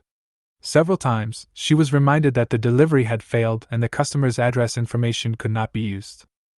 She asked the space system and found out that the delivery address of Moon Farm must be a fixed location, and the location cannot change from placing an order to delivery, so that delivery can be smooth. Moon Farms requires 1 day for delivery. The addresses those people filled in were all license plate numbers of XXX in Pingjing City. They didn't even write which road they took, just a license plate number. No wonder Moon Farm was unwilling to ship the goods. So Xiao Minghua stopped accepting orders, and at the same time proactively cancelled all previous orders that could not be shipped, and sent a notice to inform everyone. Notice: due to special reasons, this software is temporarily available to users in Pingjing City. Sorry. All users expressed great confidence in Moon Farm, thinking they could still buy things while fleeing. Therefore, many people have a lucky mentality. Even though they have experienced the end of the world for several years, they have never suffered. They are picky eaters and are unwilling to eat the dry food provided by the government. But the situation was urgent, and they didn't have much stock, so they placed their hopes on the Moon Farm. But Moon Farm is going to disappoint them. Moon Farm is not so magical that it can deliver goods even if the address is moved repeatedly. This notice has not caused any response because most people are still sleeping. When they wake up, who knows what kind of collapse they will be in. But Xiao Minghua had no choice.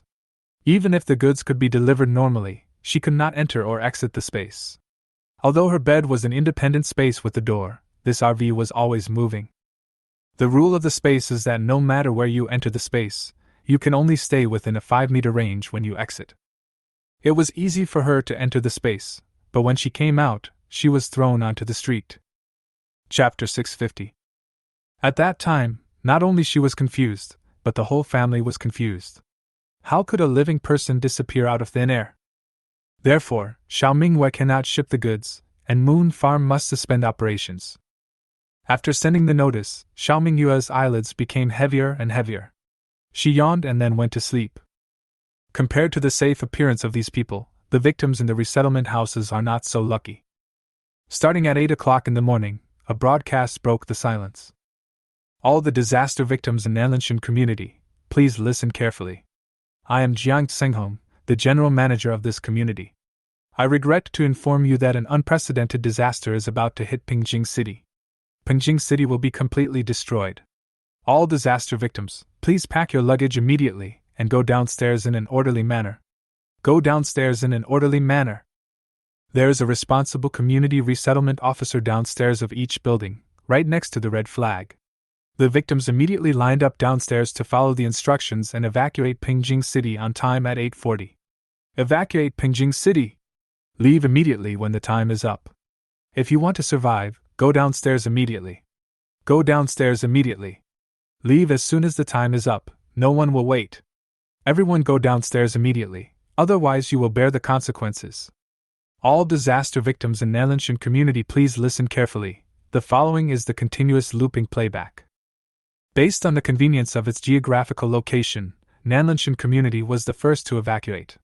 Not only Nanlanshan community, but other communities also announced this matter, but the evacuation times were different because they had to queue up and evacuate in an orderly manner. Every community is broadcasting, and Huahan community is no exception. The loud sound played on a loop by the loudspeaker woke up all the people who were still sleeping. Everyone rubbed their sleepy eyes, stared at the empty air, and could not believe their ears. It took me a long while to react. What? Leaving Pengjing City? Now? Someone jumped up from the ground. Oh my God, are we going to flee? A mass migration? What happened? Some disaster? Is it the end of the world? Some people reacted quickly and packed their things swiftly. In fact, they didn't have much luggage, just clothes and bedding, which were easy to pack. Stop talking so much nonsense and pack your bags quickly. Seeing that some people were already packing up, the stairwell outside was very noisy and the footsteps were very hurried. Others had no time to relax and quickly packed up. Although they usually shout about death, those who still insist on living are reluctant to die. If they really want to die, they would have committed suicide long ago. It's okay to be alone, but many people are worried about their families. Their family members are still alive, and they can't let them go. Who dares to leave this world? No matter what time, parents and children are their weak points. No matter how hard or difficult it is, they have to live on with strength. Hurry, hurry, they are gathering downstairs. They seem to be distributing something. Go get it quickly before they run out of things. What are you sending? What else could it be? Mushroom cookies. Mushroom biscuits are a new dry food developed by the cultivation department. They are made from many things, mostly discarded scraps, such as non-toxic plant roots or leaves, mixed with a large amount of dried mushroom pieces and pressed together. Easy to store and convenient to carry. Pigs wouldn't eat it before, but now it's good food. Downstairs, Director Su was sweating anxiously. He hadn't slept all night, his eyes were bloodshot, and he looked tired and anxious. Has the community ahead set off yet? Why didn't they let us know? I need to arrange a departure time so I can call and ask. Okay, I'll ask now, the person next to him responded. Director Su looked up at the sky, which was red as far as the eye could see. His heart was filled with indescribable complex sorrow. Pengjing, we are leaving, you have to take care of yourself. Chapter 651. When Xiao Minghua woke up, it was already past 4 in the afternoon. She had slept for the whole day. I opened the curtains and saw that the sky outside was still red. There was no red snot rain and no sudden thunder and lightning. It seemed that the weather was relatively good. The private message box of Moon Farm exploded, and everyone was wailing, aggrieved, collapsed, and screaming. The whole screen was filled with why, no, no. Even the account that had previously discussed cooperation with Xiao Minghua was shocked. Light will come number 3, is business suspended? Now the disaster victims in Pengjing City are evacuating. I originally wanted your farm to help me with something. Can our cooperation continue? Moon Farm, sorry, I'm afraid not. Light will come number 3, okay, please contact me when we can cooperate. Moon Farm, yes. Xiao Minghua was also helpless. There was nothing she could do. Moon Farm could not continue to operate, and it could not cooperate with the authorities in the short term. Ever since she saved Captain Song, she had collaborated with Light Will Come number 3 again, and the experience was similar to that time, with a very generous reward. So Xiao Minghua was very reluctant, but she had no choice. Stop and take a rest. After driving for such a long time, it's time to stop and take a break.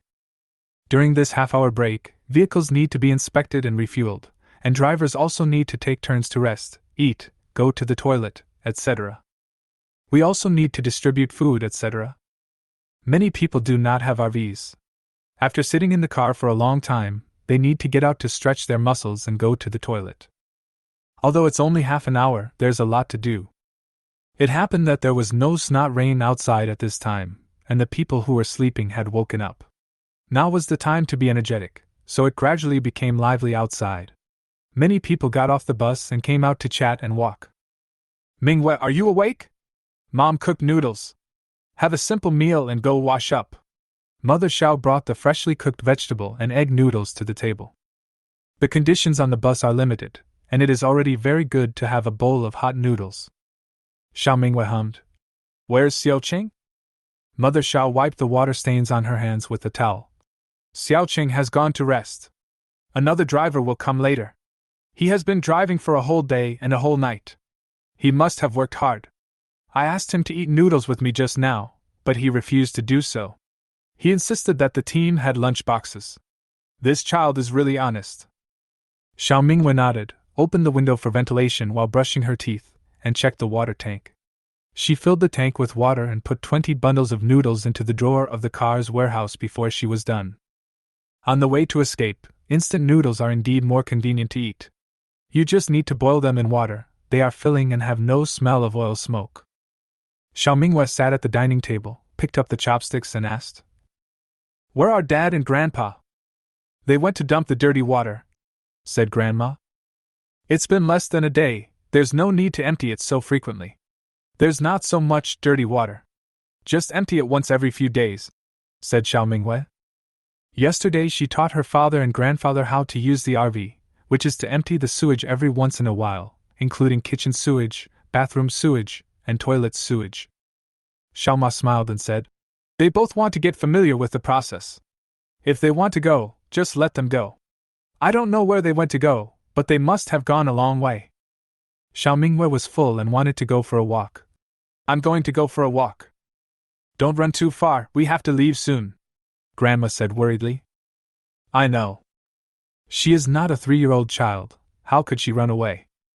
She put on plastic rain boots and walked out of the RV. The air outside was fresher. Chapter 652. Xiao Mingwei got out of the RV and found out that the convoy was passing by a cross-river bridge, and her RV was parked in the front middle, and the highway was 20 meters ahead. She looked under the bridge and saw that what was flowing in the river beneath the bridge was not river water, but red snot. Xiao Mingwei squinted her eyes and gazed into the distance. It was a long river that stretched as far as the eye could see, filled with gelatinous red snot. The scene was truly spectacular. The sky was bright red, the ground was covered with red snot, and even the river was covered with red snot. Xiao Mingwei turned around and saw that there was a high mountain diagonally in front of the cross-river bridge, but it could no longer be called a mountain. It should be called Red Snot Mountain. Because the whole mountain was red, covered with a thick layer of red snot, like the strawberry snow cover on ice cream, sticky and thick, and kept dripping down. Many people got off the vehicles in front and behind. They gathered in 2s and 3s, stretching their arms and legs, chatting, and some were talking about the closure of Moon Farm. They all have one thing in common, that is, they wear plastic rain boots on their feet to block out the red snot on the ground. If the red snot comes into contact with the skin, it will cause itching, so basically everyone will wear plastic rain boots or high-heeled leather shoes to avoid contact with the red snot. However, the disaster victims who fled on foot did not receive such good treatment. They could only wear whatever shoes they had, and they were lucky to have any shoes to wear.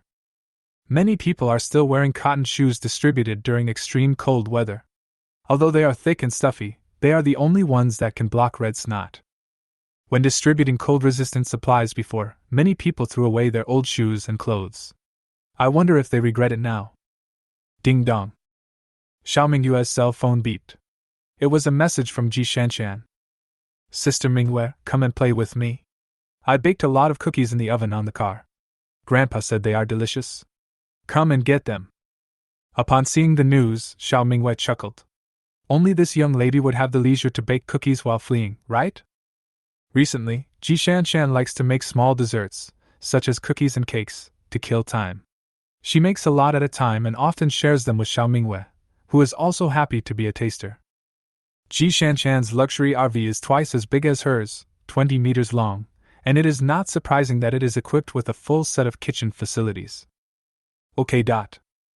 After Xiao Mingwei replied, she walked forward. The Ji family's car was closer to the front, while the Xiao family's car was in the middle, so she had to walk for a while and take a stroll. What is that?" Suddenly someone screamed, which scared Xiao Mingwei. The man looked in the direction of the mountain with a look of fear on his face.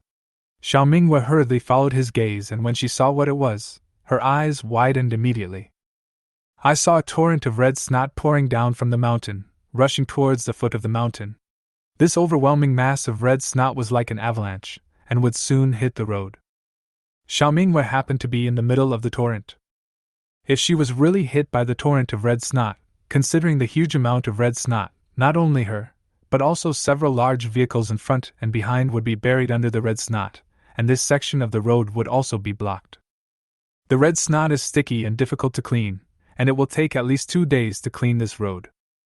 The people below had already died.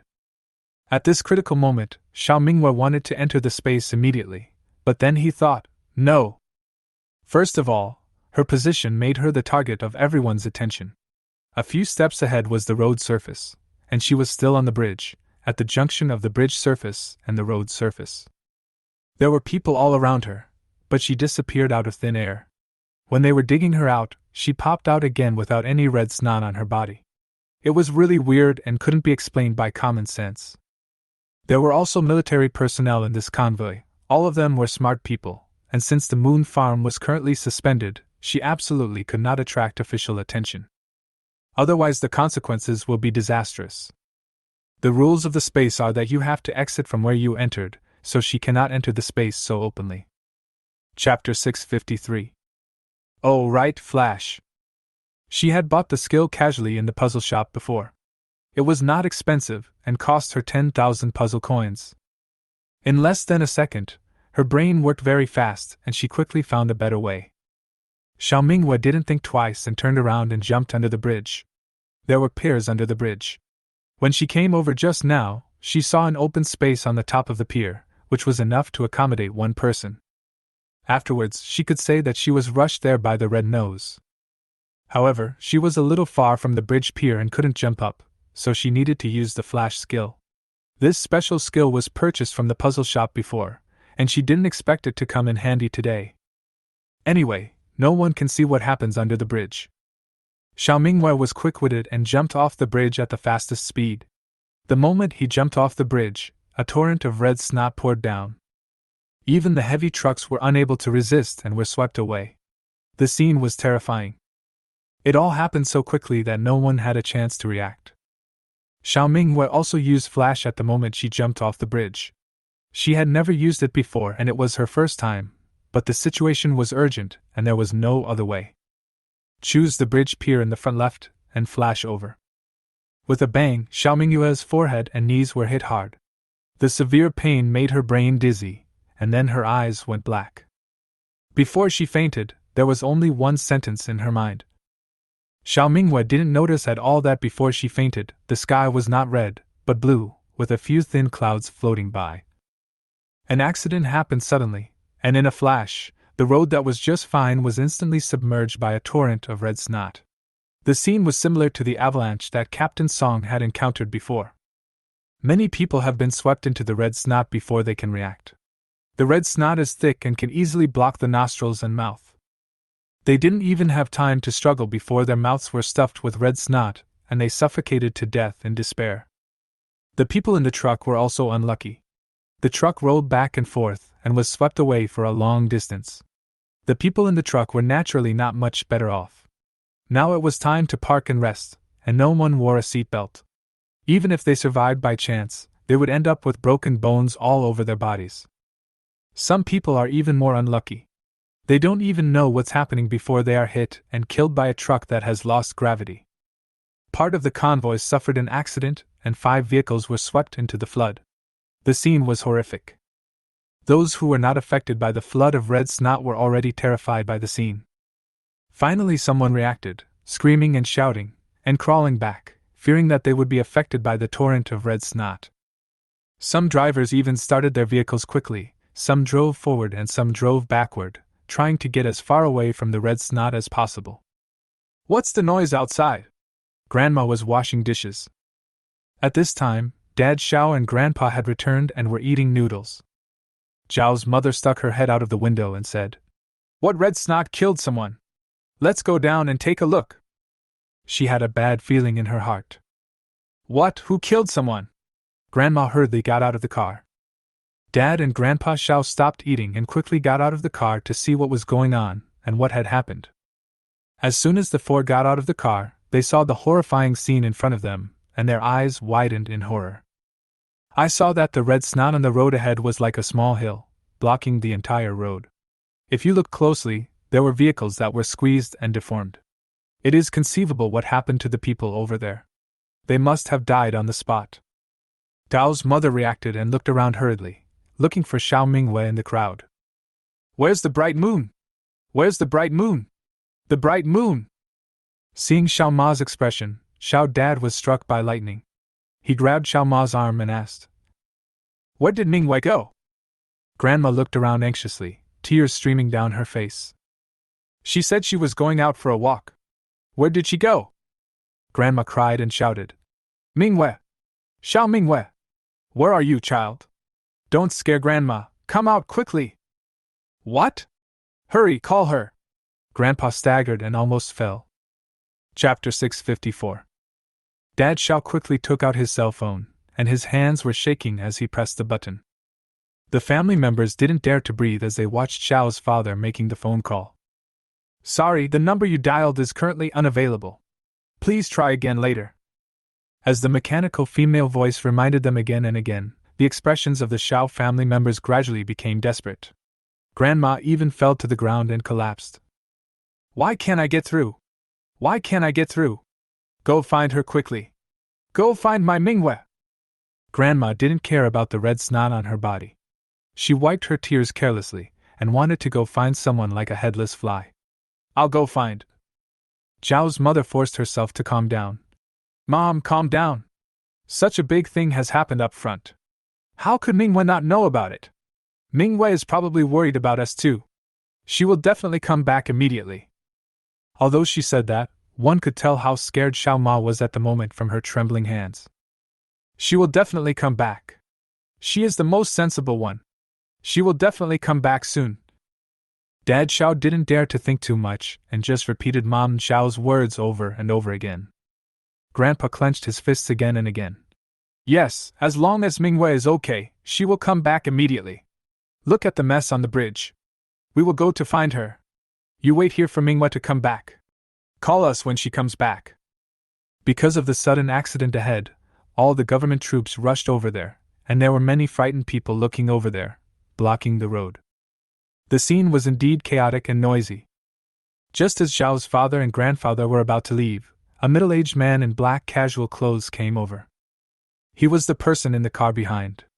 They had met before and his face was familiar. The Mingwei you are talking about is a beautiful girl in white clothes, right? She is fair-skinned, pretty, and wears yellow rain boots.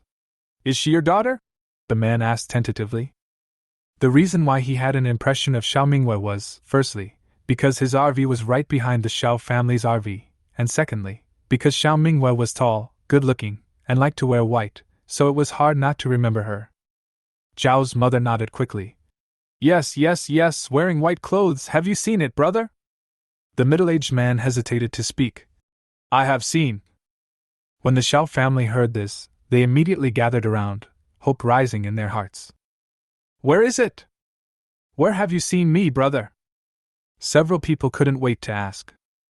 The middle-aged man saw that the whole family was looking at him expectantly, and he couldn't bear it. A trace of regret flashed in his eyes. He opened his mouth and told the truth with difficulty. I just saw her go that way. Hearing this, Xiao Ma's face turned pale as paper. She felt something strangling her neck and suddenly she couldn't breathe. Xiao Ma gasped for breath. Impossible, you are talking nonsense. It might be a coincidence that the call couldn't be connected, but it couldn't be just a coincidence that someone saw Xiao Mingwei walking in that direction. Now someone else saw Xiao Mingwei walking towards the scene of the accident. They didn't dare to think about the worst outcome, but they had to think about it, so how could they not collapse in despair? Father Xiao finally couldn't hold it in any longer, and the man in his 40s fell to the ground and burst into tears. My daughter, my child. Dad Xiao quickly got up and stumbled towards the direction of the red snot torrent. Grandpa's pupils trembled, and he ran over there without saying a word. Grandpa thought that even if Xiao Mingwei went there, she would not die, and that puzzle would definitely protect Mingwei. If the puzzle can't protect Mingwei, then what's the point of his Alzheimer's disease over the past few years? He wants to dig out the red snot so that the bright moon can come out. Zhao's mother was the same. She cried and ran towards the torrent of red snot, saying something while crying, and she was sobbing so hard that she couldn't speak. Grandma fell several times along the way, but she got up quickly. The middle-aged man couldn't help but blush when he saw this scene. He sighed. What a pity! Such a good girl, but she is so short-lived. Chapter 655. Girl, wake up. In a daze, Xiao Minghua finally opened her eyes, and what she saw was a strange face. Xiao Minghua looked at her warily. She opened her mouth and found her throat was dry. Who are you? Her voice was weak and a little hoarse. The strange lady brought a cup of water and passed it to Xiao Minghua's mouth. You're finally awake. Drink some water. How did you fall like this? It's really scary to see. So pitiful. Xiao Minghua lowered her eyes to look at the water cup, then turned her head and said calmly, Need not. Next to him, a female voice with a weird tone sounded immediately. Mom, look, I told you a long time ago, don't meddle in other people's business. We have been guarding her here for most of the day, but she doesn't appreciate it at all. She even refused to drink the water you gave her. She doesn't believe you. Xiao Minghua looked at her. Who was she? His. Her forehead and knees hurt a lot. Both wounds were bleeding, especially the wound on her knee, which was so deep that the bone was visible. As consciousness returned, Xiao Minghua gradually became clear. When the torrent of red snot came over, she jumped off the bridge and then flashed to the open space on the bridge pier. This is not a bridge pier, where is she? Xiao Minghua looked up and took a closer look, a hint of surprise flashed in her eyes. Why isn't the sky red? I saw white clouds floating above the blue sky. It should be mid-afternoon at this moment because the sun was in the southwest. The sunlight was warm, and a breeze blew between the clouds, making people feel comfortable. Xiao Minghua was actually a little dazed. She hadn't seen the sun for a long time, nor had she seen the blue sky for a long time. What a beautiful scenery, just like the sky before the end of the world. She felt it was unreal, but the pain in her body told her that it was real. This is definitely not Pengjing. Moreover, she used the flash at around 4 o'clock in the afternoon, which means that she had been unconscious for at least a day and a night. Xiao Minghua took a quick look at herself and saw that her clothes were still hers, except that they were a little dirty. The trouser legs at the knees were torn and there was a lot of blood, but everything else was fine. She breathed a sigh of relief. The strange lady waved in front of Xiao Minghua. What nonsense are you talking about, kid? How can the sky be red? After saying that, she turned back to look at her daughter-in-law and said in a reproachful tone, Saving a life is better than building a 7-story pagoda. If we don't stay here to watch over her, there will be so many refugees coming and going. If a little girl like her sleeps here, what will happen to her? Don't you know? Also, if I hadn't meddled in other people's business, how could you be here? Didn't I save you too? You were just like her, fainted beside the main road, and were almost caught by the bad guys. If I hadn't saved you, would you still be alive now? Hearing this, the daughter-in-law's face looked a little ugly, but she couldn't say anything to refute it. This was indeed true. When the temperature was high, her parents and brothers despised her as a burden and sold her for food. She struggled to escape, but then fainted on the side of the road from exhaustion and hunger. A few hooligans assaulted her, stripped her clothes, and almost dragged her away. It was her current husband and mother-in-law who desperately saved her. The daughter-in-law spoke reluctantly. But we don't have much water, and I'm still thirsty. Besides, she has delayed us for most of the day. If this continues, when will we be able to reach Huiwen Mountain City? Mom, let's go quickly. Anyway, she's awake now. Chapter 656. After saying that, she glared at Xiao Minghua. It was all her fault. Xiao Minghua finally understood that they were also on the way to escape, and their destination was Huiwen Mountain City. What a coincidence! Huiwen Mountain City was right next to Gale City and was a nearby city. There were indeed many refugees on the road in the distance, carrying large and small bags. They were probably all heading to Huiwen Mountain City. Xiao Minghua moved and felt a dull pain in her wound. She wanted to curse again. The puzzle shop was too unreliable. Where was the flash that was promised? Where did it go? These people all have different accents, and it's obvious that they are from a place very far away from Pengjing City.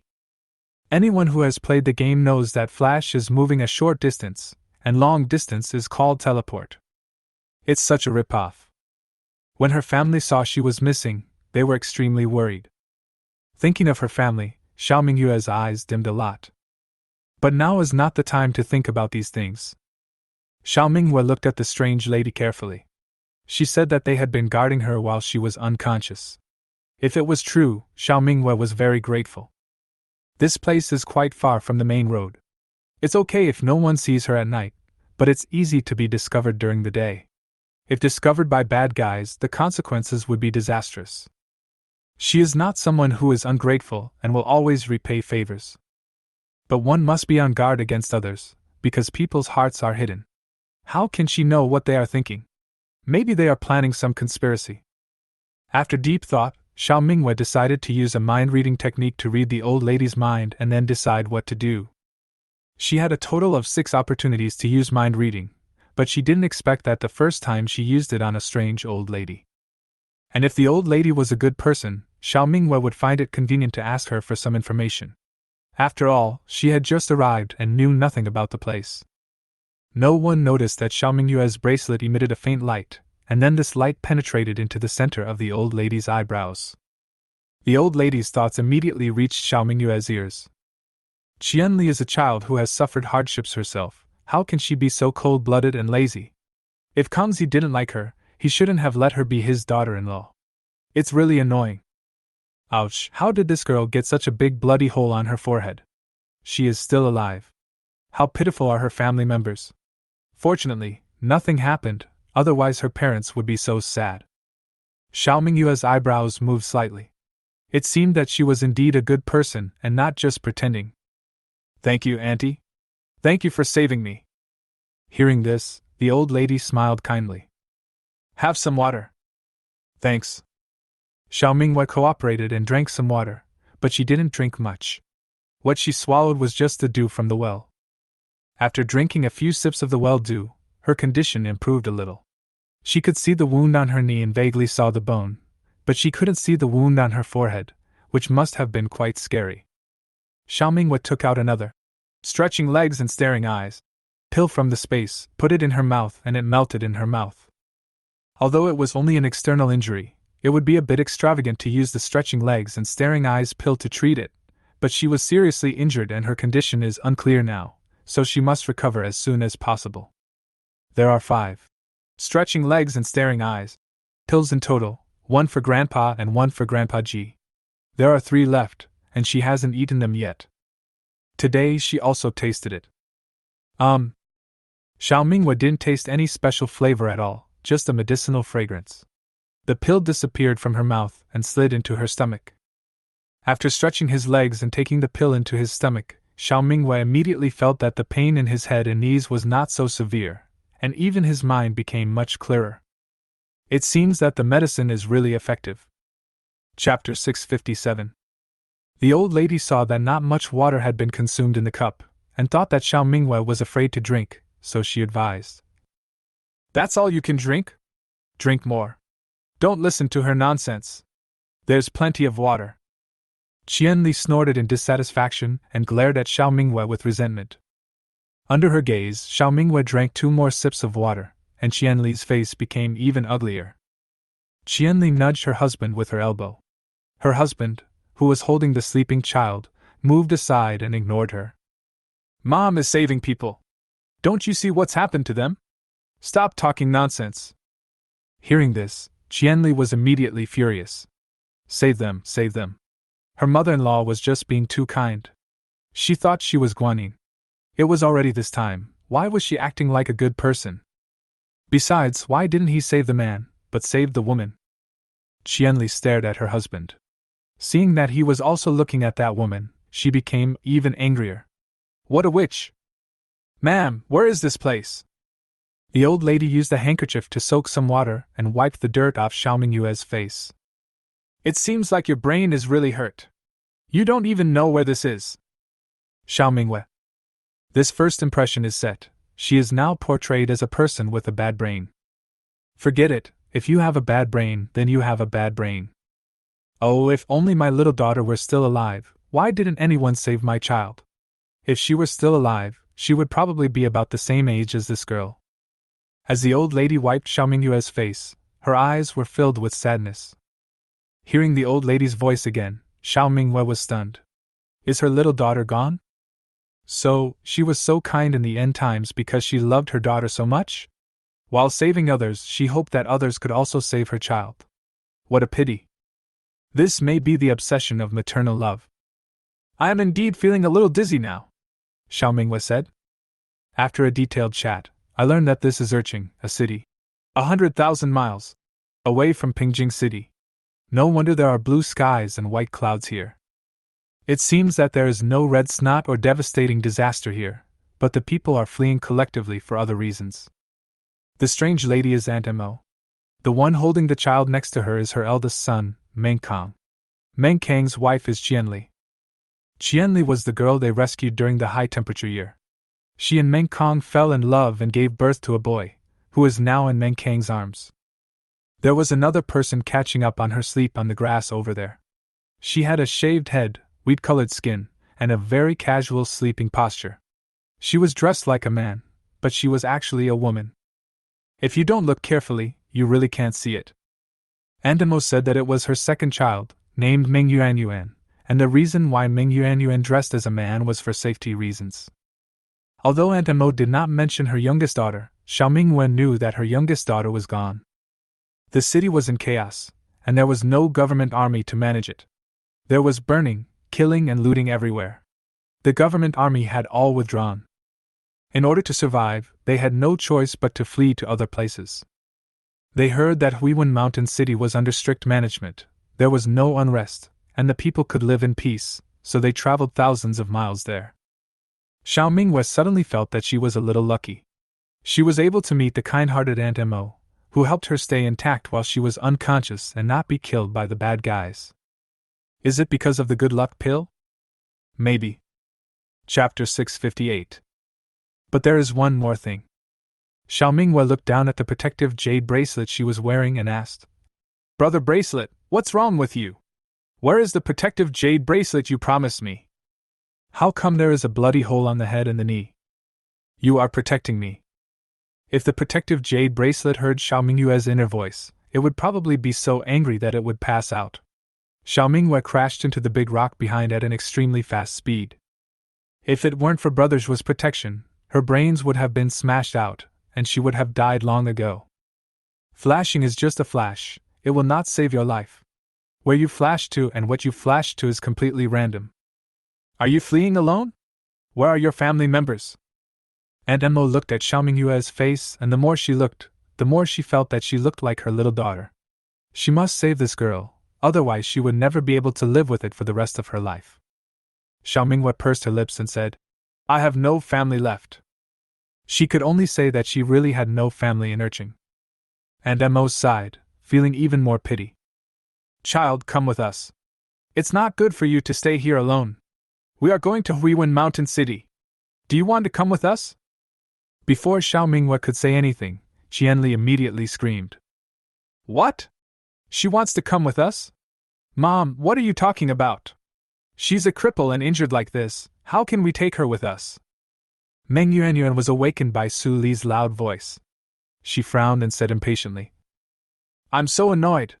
What are you arguing about, sister-in-law? Su Li looked at Meng Yuanyuan.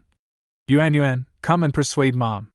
She actually wants to take this disabled person with her to escape. Isn't this a burden? Anyway, I don't agree. Aunt Mo frowned. Why are you shouting? Leave her here alone, she is just a little girl, she can't survive at all, what do you want her to do? Meng Yuanyuan patted her butt and came over and said to Xiao Mingyue. You're awake? You're lucky to be still alive. Leaving you here alone would only lead to your death. But it's not convenient for us to take you with us, and we can't abandon you either. It's really not easy to deal with. Meng Yuanyuan was also very conflicted.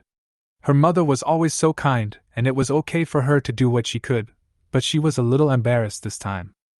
Yes, let's go quickly and not care about her, Su Li said impatiently. Meng Kang's lips moved a few times, but he still didn't say anything in the end. If this person's leg was not injured, it would not be impossible to help, but her knee was injured so badly that we couldn't take her with us even if we wanted to. Xiao Mingyue's eyes moved slightly. This girl named Su Li seemed to have a lot of opinions about her. she said softly. And it is really inconvenient for you to take me with you in this state. Of course, she understood this. Suli curled her lips in disdain and said, You're smart. And sighed and said worriedly, Girl, you can't live here alone. I can't bear to leave you here alone. What should I do? Xiaomingwe changed the subject and said, But I have a car, a tricycle. Can you take me on it? Anyway, my legs can't ride a car anymore. I can give you the tricycle as a reward from me. Xiaomingwe said this not to deliberately anger Suli. She was not qualified enough. Xiaomingwe was too lazy to even look at her. Since Aunt Emo had taken the initiative to speak, Xiaomingwe thought about it carefully and felt that she could go with them for a while, at least until she could find out the situation here. Wait until she is familiar with them before parting ways with them. Chapter 659. Xiaomingwe was unfamiliar with the place, had no idea about the locals, had no idea of the roads, and didn't know the local rules, let alone the social phenomena here. If I were to drive, I wouldn't be able to move at all because the road is full of people fleeing. It would be better not to drive at all. And it can easily arouse public anger. Why do you have a car? It will definitely cause unnecessary trouble. Another point is that if you ask someone for directions, someone might deliberately do something bad and give you a random direction. There are many people like this who have bad intentions. In the current situation, it would be better for her to have a companion to travel with. Of course, the prerequisite is that the companion must be kind-hearted and not a mean person. It seems that Aunt Emo and her 2 children are all good. In today's society, it is considered very lucky to still meet kind people. Of course, except for Suli. What's more, I was saved by this lady. If I take better care of her on the way, it would be considered as repaying her for saving my life. Moreover, they went to Huanshan City, and I went to Gale City. Their destinations were similar, and their directions were the same. Aunt Emo was a little surprised. You have a tricycle? Where is it? They were all refugees, and they all relied on their feet to walk. Tricycles were rare items, but they were treasures. Not to mention a tricycle, even if you have a bicycle, you can save a lot of leg effort, not to mention a tricycle that can carry people and things. Xiaomingwe pointed in a direction where there was a big rock and a patch of dense grass. As she said this just now, she put the pedal tricycle in the space over and put some things on the tricycle. I hit it before I got hurt. I was afraid it would be stolen. Could you please help me push the car over here? Meng Kong and Meng Yuanyuan looked at each other, walked over and parted the grass, and there really was a tricycle. The 2 of them worked together to push the tricycle over. Suli looked at the tricycle, and her eyes suddenly lit up with greed. Xiaomingwe knew what Suli was thinking when she saw her expression. She became greedy and wanted to take the car for herself. She felt that Xiaomingwe was a cripple and could not resist, so what would it matter if she was left here? Xiaomingwe saw through it but didn't say anything. She didn't say anything, just waiting to see how Aunt Emo and her 2 children would react. This is the last test. Under the temptation of tricycles, are they still willing to help themselves? If she passes the test, Xiaomingwe will be able to completely relax and travel with them. After all, she can only hear the voice of Aunt Emo, but not those of Meng Kong and Meng Yuanyuan. Is there anything else in your car? Meng Yuanyuan pushed the car forward. Xiaomingwe hummed. My luggage. Aunt Emo was delighted. That's great. I didn't expect you to have a tricycle. In this way, you can sleep on the tricycle, and we can take you with us, right? Meng Kong also thought this method was feasible. It would be much more convenient if we had a tricycle. I can ride her on it. This way, we can save people and won't delay our journey. Meng Yuanyuan spread her hands and said with a sly smile, We now have a place to put our luggage. It was really tiring to carry it while walking. Now it's all right. By the way, you don't mind, do you? I don't mind, Xiaomingwe said. Meng Yuanyuan blinked and said, It can even cushion your legs. Xiaomingwe curled her lips. Yes. It seems that Aunt Emo and her children are all good people, which is rare in such an environment as the end of the world. Xiaomingwe pointed at the yellow bag on the tricycle and said, Help me get that. Meng Yuanyuan picked up the yellow bag and said, This? Here you go. Xiaomingwe took out clean gauze, iodine cotton swabs and other things. Wait for me for a moment. I need to take care of my wound first. You're carrying this thing with you on your escape? Meng Yuanyuan was surprised. Chapter 660. Yes, that's what it's used for, Xiao Mingwei replied. Meng Yuanyuan silently gave a thumbs up. Awesome. Xiao Mingwei glanced at the brother and sister. They had very different personalities. Meng Kang was steady and quiet, while Meng Yuanyuan was more outgoing and had a cool, carefree personality. Aunt Emma looked at the bloody wound on Xiao Mingyue's forehead, her facial features twisted into a ball, and she couldn't bear it and said, "Let me do it. I'll help you. You can't see it." Xiao Mingyue didn't try to be brave. She laid out the things and handed them to Aunt Emma. "Thank you." Aunt Emma carefully wiped the blood around her, and then disinfected it bit by bit with a cotton swab dipped in iodine. "Bear with the pain, girl." Meng Yuanyuan squatted down and said, "I'll help you with the wound on your leg." "Tisk, that's scary." The mother and daughter kept saying that the wound was scary while wiping it carefully. After disinfection, apply medicine and then bandage it with medical cotton cloth. It is considered complete. While Aunt Emma and Meng Yuanyuan were helping Xiao Mingwei treat her wounds, Meng Kang silently moved the luggage onto the tricycle and put soft bedding underneath so that Xiao Mingwei could lie down there later. Su Li twisted him and said angrily, "Why are you being so attentive? I still want to ride a tricycle." "You are not injured, and this tricycle belongs to someone else," Meng Kang said in a low voice. Su Li gritted her teeth and said, "What happened to her? We saved her life, isn't it worth a tricycle? We saved her and still have to carry her. This is really taking advantage of her." Meng Kang frowned. "Keep your voice down. With a tricycle, we don't have to carry the luggage. Besides, Pumpun can also ride, which saves us a lot of energy. Isn't it normal for us to carry her?" "Pumpun is their son." Su Li glared at him in dismay. Should? Why should I marry a loser like you?" And Emma looked at the two of them. "What are you two whispering about?" "It's nothing. Carry this girl into the car. We have to hurry," Meng Kang said. Xiao Mingwei felt much better. Although the wound looked scary, it didn't hurt that much. With the help of the Jingzhong Qinglu and the stretching legs and staring eyes pills, the wound would heal faster. "I guess it won't take a few days before she'll be able to walk on her own." Meng Yuanyuan helped Xiao Mingwei up. "By the way, I still don't know your name." "Xiao Mingwei, my name is Xiao Mingwei." "This name is really nice," Aunt Emma praised. Xiao Mingwei smiled. "Be careful," Aunt Emma reminded. They lifted Xiao Mingwei onto the tricycle, placed her injured foot on a soft package, and there was a quilt under her head, which was quite comfortable. Xiao Mingwei left that place, and only now did she realize what she had bumped into. A few meters behind, there was a huge stone, more than 4 meters high, with 2 large pools of blood on it, one on the forehead and the other on the knee. The fall was too hard. Xiao Mingwei took out a few cooked sweet potatoes from her bag and said, "I don't have much to thank you for. Eat some sweet potatoes, and you'll have the energy to keep going." She had cooked this sweet potato and placed it in the storage room where time stood still, so that it could be eaten during the escape. She could take it and eat it whenever she wanted, and it would fill her stomach and keep her healthy. She didn't expect it to come in handy here. Seeing the sweet potatoes, Su Li's eyes lit up immediately, and she said with a flattering smile, "So you still have sweet potatoes, why didn't you tell me earlier? Why are you being so polite? It's all my duty." As she spoke, she snatched them away and picked the biggest one for herself. Chapter 661. And Emma clicked her tongue in dissatisfaction, not liking Su Li's approach. "You look so petty, so contemptible, alas. Sweet potatoes are so precious. I haven't seen them for years. This girl actually took them out to share. She's a good kid, but her life is so hard." These 2 sentences are what Aunt Emma really thinks.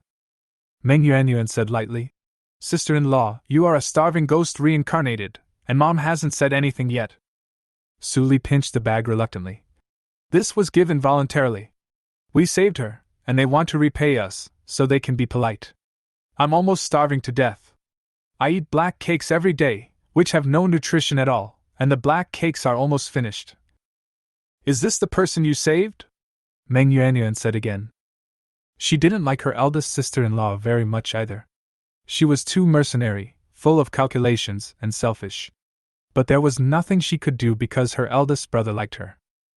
And considering that she gave birth to Pingping, her family doesn't want to say anything more to her, but her current behavior is indeed a bit cheap.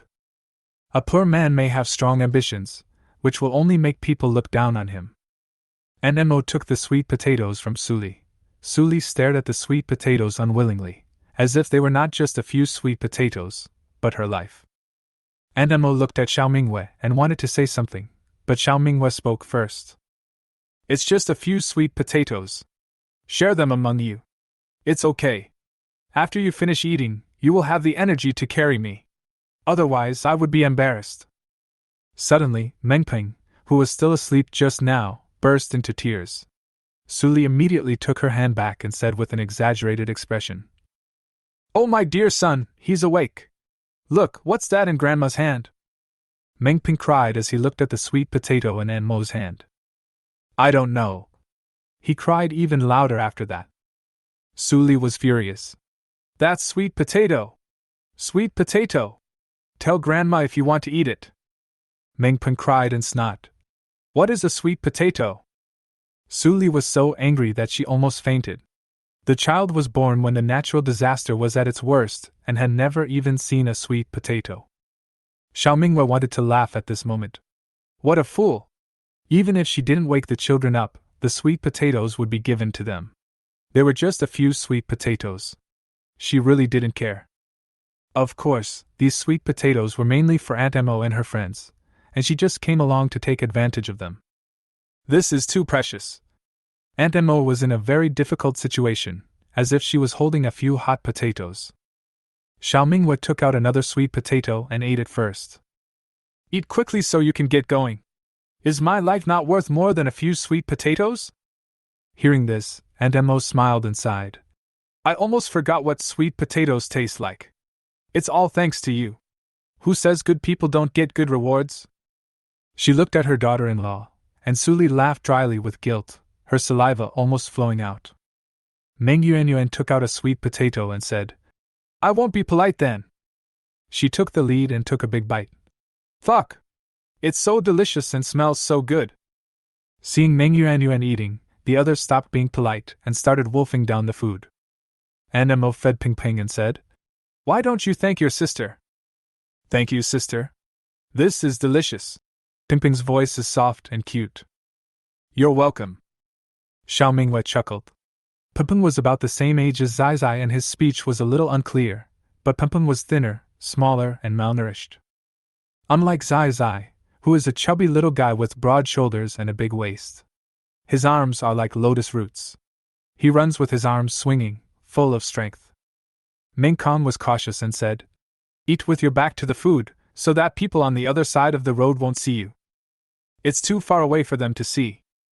Meng Yuanyuan said this, but she still avoided it.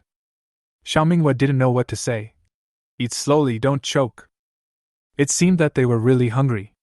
Each of them devoured the food without even peeling the skin. They ate with big mouthfuls. Chapter 662. Just after she finished speaking, Meng Yuanyuan burped. Burp, you really got it right, burp. I choked and burped. And Mo ate up all the food on her hands, as if it were some treasure. This good stuff couldn't be wasted at all. After eating and drinking, they drank some water and were finally ready to set off. I'll ride the bike, and you guys sit on the boards on both sides. Let's go, said Ming Kong. And Mo put Ping in the back and said, Ping, don't touch my legs. It hurts. Ping nodded obediently, curled up in that little corner, looking at Xiao Mingyue's injured leg with curious eyes, not daring to move. Suli didn't care at all. She sat down on the left side of the clapper and urged, Let's go! Meng Yuanyuan sat behind her, while Aunt Mo sat on the other side. Meng Kong pushed hard on his feet and said, Go! Fortunately, this tricycle is not small. When Xiao Mingwei bought it, she chose a big one for the convenience of transporting vegetables. Otherwise, it would not be big enough for her to lie down, and two people could not sit in a row. Although there were many people on the bus, most of them were pale and thin from hunger, and their combined weight was not very heavy. Meng Kong was well fed and had no difficulty pedaling the cart. Even with 4 adults and a child on board, he was still much faster than the refugees who were walking next to him. Having a tricycle on the road to escape is simply God-level treatment. Of course, it will attract attention, but it is better than driving a car, which attracts more attention and cannot be driven. Your tricycle is really nice. Some refugees couldn't help but strike up a conversation, envy written all over their faces. Meng Kong didn't want to exchange pleasantries with them, so he said perfunctorily, "It's okay." An old man hesitated to speak. "Can you give me a ride? Even my grandson would be fine." His grandson, who was probably in his teens, stared at the tricycle and wanted to ride one too. Meng Kong said apologetically, "There is no room for us to sit down. We still have injured people here." The old man pursed his lips in dissatisfaction. His expression changed immediately, and he glared at Meng Kong a few times. Meng Kong sped up and left those people behind.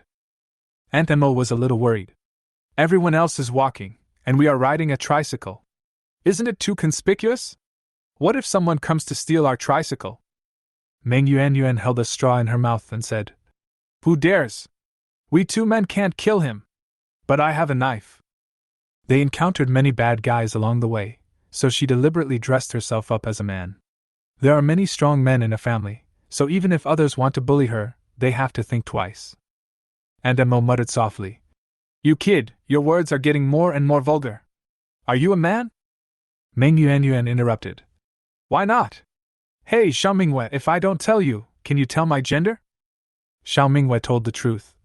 "I really can't tell." Meng Yuan had an expression that said, "Just you read it, and I'll tell you." And Emo couldn't do anything about her. At this time, the sky was clear and the clouds were swept away by the wind. Although there was sunshine, it was not scorching but warm and comfortable. On the moving tricycle, Xiao Mingwei lay on the cushion, the breeze blowing her hair. She narrowed her eyes comfortably and said in a calm voice, "Don't worry, Aunt Mo, no one can snatch it away. Unless he doesn't want to live anymore."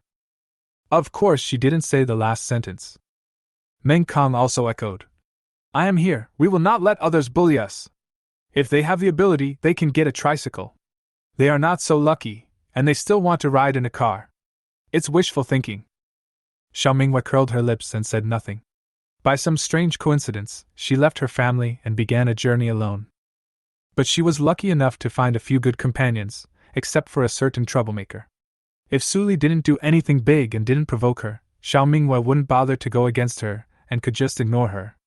If she made trouble for no reason, Xiao Mingwei would have no choice but to take measures. Anyway, Gale City, here I come. Chapter 663. Although Xiao Mingwei has a mobile phone, she is unable to contact her family members in Pingjing City because it is a special period of natural disasters and it is good enough to have regional coverage in every place. In Erching, for example, there is no signal. People in Erching cannot contact each other, let alone contact people in other places. Xiao Mingwei tried to use the moon farm, but found that it didn't work either. It was also due to the signal problem. Even if someone from Pingjing's side was buying something at the moon farm, the signal could not reach her, so she naturally could not receive the information. This made Xiao Mingwei feel a little frustrated. She had no way to contact her family at all. Now there was only one way, which was to go to Gale City. Pingjing. Secretary Han shook his head in frustration. "I still can't find it." Veins popped up on Ji Wenxi's arms, and he slammed the water cup in his hand onto the table. With a loud bang, broken glass exploded everywhere. "If you want to see the person alive or the body dead, how can you not find it?" At this moment he was very scared and didn't dare to think about how Xiao Mingwei could die. She couldn't die. Secretary Han lowered his head and said, "We found all the bodies of the victims except Miss Xiao. We searched under the bridge, on the mountain, and searched the area within 3 kilometers, but we couldn't find her." The Xiao family was also in the Ji family's RV. In just one day, Xiao's father and mother looked so haggard that they seemed to have aged 10 years. So did Grandma and Grandpa, especially Grandma, whose eyes were so swollen like walnuts from crying that she could hardly open them. "How could we not find him? Even if, we should be able to see him." Grandma's tears had dried up. Old Master Ji closed his eyes and felt very uncomfortable. He never expected that the first time he met his in-laws, it would be such a scene. He also never expected that the old partner who had been playing chess with him was Xiao Mingyue's grandfather. Xiao Mingyue's family also didn't expect that their daughter already had a boyfriend, and he was such an important figure. No wonder she was always so capable and had everything she wanted. However, now the two families are not in the mood to think about these things. They miss Xiao Mingyue and want Xiao Mingyue to come back alive. Ji Shanshan cried countless times. It's all my fault. If I hadn't asked Sister Mingyue to get the biscuits, she wouldn't have walked to the section of the road where the accident happened. It's all my fault. I killed Sister Mingyue. She is feeling so guilty now that she wishes she could die. Old Master Ji swallowed his complaints. They had already scolded Ji Shanshan, but things had already happened. What was the point of scolding her again? Now we should think about how to find the person. Even if it is a corpse, we have to find the person. Zhao's mother looked stunned. What's the point of saying this now? My daughter is missing and I can't find her. I don't even know if she's dead or alive. Ji Wenxi's expression was tense, and her eyes were as cold as the bottom of a dark pool. From the moment he received the news, he rushed over as fast as he could, but why couldn't he find her? Grandpa's face became even gloomier. Impossible, this is impossible. He had seen the puzzle space before, and the puzzle space had self-protection measures when it was first activated, so his brain was attacked and stimulated into Alzheimer's disease. But Grandpa did it without hesitation, because the puzzle space is such a magical thing, it will definitely bring huge benefits to Xiao Mingyue. He is an old man, and no one knows how many years he can live. So what if he has dementia? He had seen what the puzzle space looked like. If Xiao Mingyue hid in it, it would be very safe. It should be very safe. But why hasn't she come out yet? Now that she has escaped the flood of red snot, she should find a place to come out. Not showing up for a long time is definitely not Xiao Mingyue's style. Chapter 664. Grandpa knows Xiao Mingyue very well, and this child will definitely not make the family worry for so long. So, what went wrong? He only took a look at the puzzle space and didn't know what was going on inside. He always felt that the puzzle space must have other abilities and was related to Mingyue's disappearance. What is the secret? Secretary Han opened his mouth and said, The higher-ups just notified us that the red snot has been cleaned up almost completely, and the convoy must leave at about 12 o'clock in the evening. Otherwise, when the victims catch up, the vehicles will not be able to move at all. Ji Wenxi didn't even think about it, and said expressionlessly, She can't leave. She hasn't found anyone yet. If she comes back and finds that the convoy has left, what will she do alone? Secretary Han was in a dilemma. But the boss said we must. Ji Wenxi raised her eyes and glanced at him. The meaning was self-evident, and Secretary Han quickly shut up. Grandpa suddenly said, No, Xiaoji, they have found everything they should find. There is no point in looking further. If Mingyue doesn't come back before 12 o'clock tonight, we must set off to Gale City. Old Man Ji looked at Grandpa. What did he mean? Are you not going to look for it anymore? Xiao Ma was very emotional and cried. Dad, what are you talking about? I won't leave until I find Mingyue. I will never leave. I want to die here. My child is here. Grandpa slammed the table and said, I left when I said so. It's a good thing that we can't find Mingyue's body. It means she is still alive. If she were alive, she would definitely go to Gale City to wait for us. So we can't delay any longer, and must go to Gale City. A disaster is about to happen in Pingjing City. If we delay any longer, we will die here before we see the bright moon. But what if she is injured nearby and can't come back, or is trapped somewhere? What will happen to her if we don't look for her? Zhao's mother burst into tears. Grandpa shook his head. We've looked everywhere nearby. Otherwise, we'd have to go up the mountain to look for her. Red Nose is so sticky, how far could she have been carried? If we can't find her, then she's not nearby. What else did Xiao Ma want to say? Where else could it be if not nearby? Grandpa's tone was unyielding. We must go. My granddaughter is very lucky. She won't die. She will definitely be waiting for you in Gale City. Although Grandpa didn't know what Xiao Mingyue had experienced or where she was now, his subconscious told him that there was no point in looking any further, and it would be wise to head to Gale City as soon as possible. Must go, Grandpa murmured. At this time, it was getting dark, and Xiao Mingwei and his companions no longer hurried on their journey. Instead, they found a place to rest and sleep for the night, and continue their journey tomorrow. Ming Khan specifically found a place a little further away from the main road, with a few trees and a patch of grass. This was a good place to rest.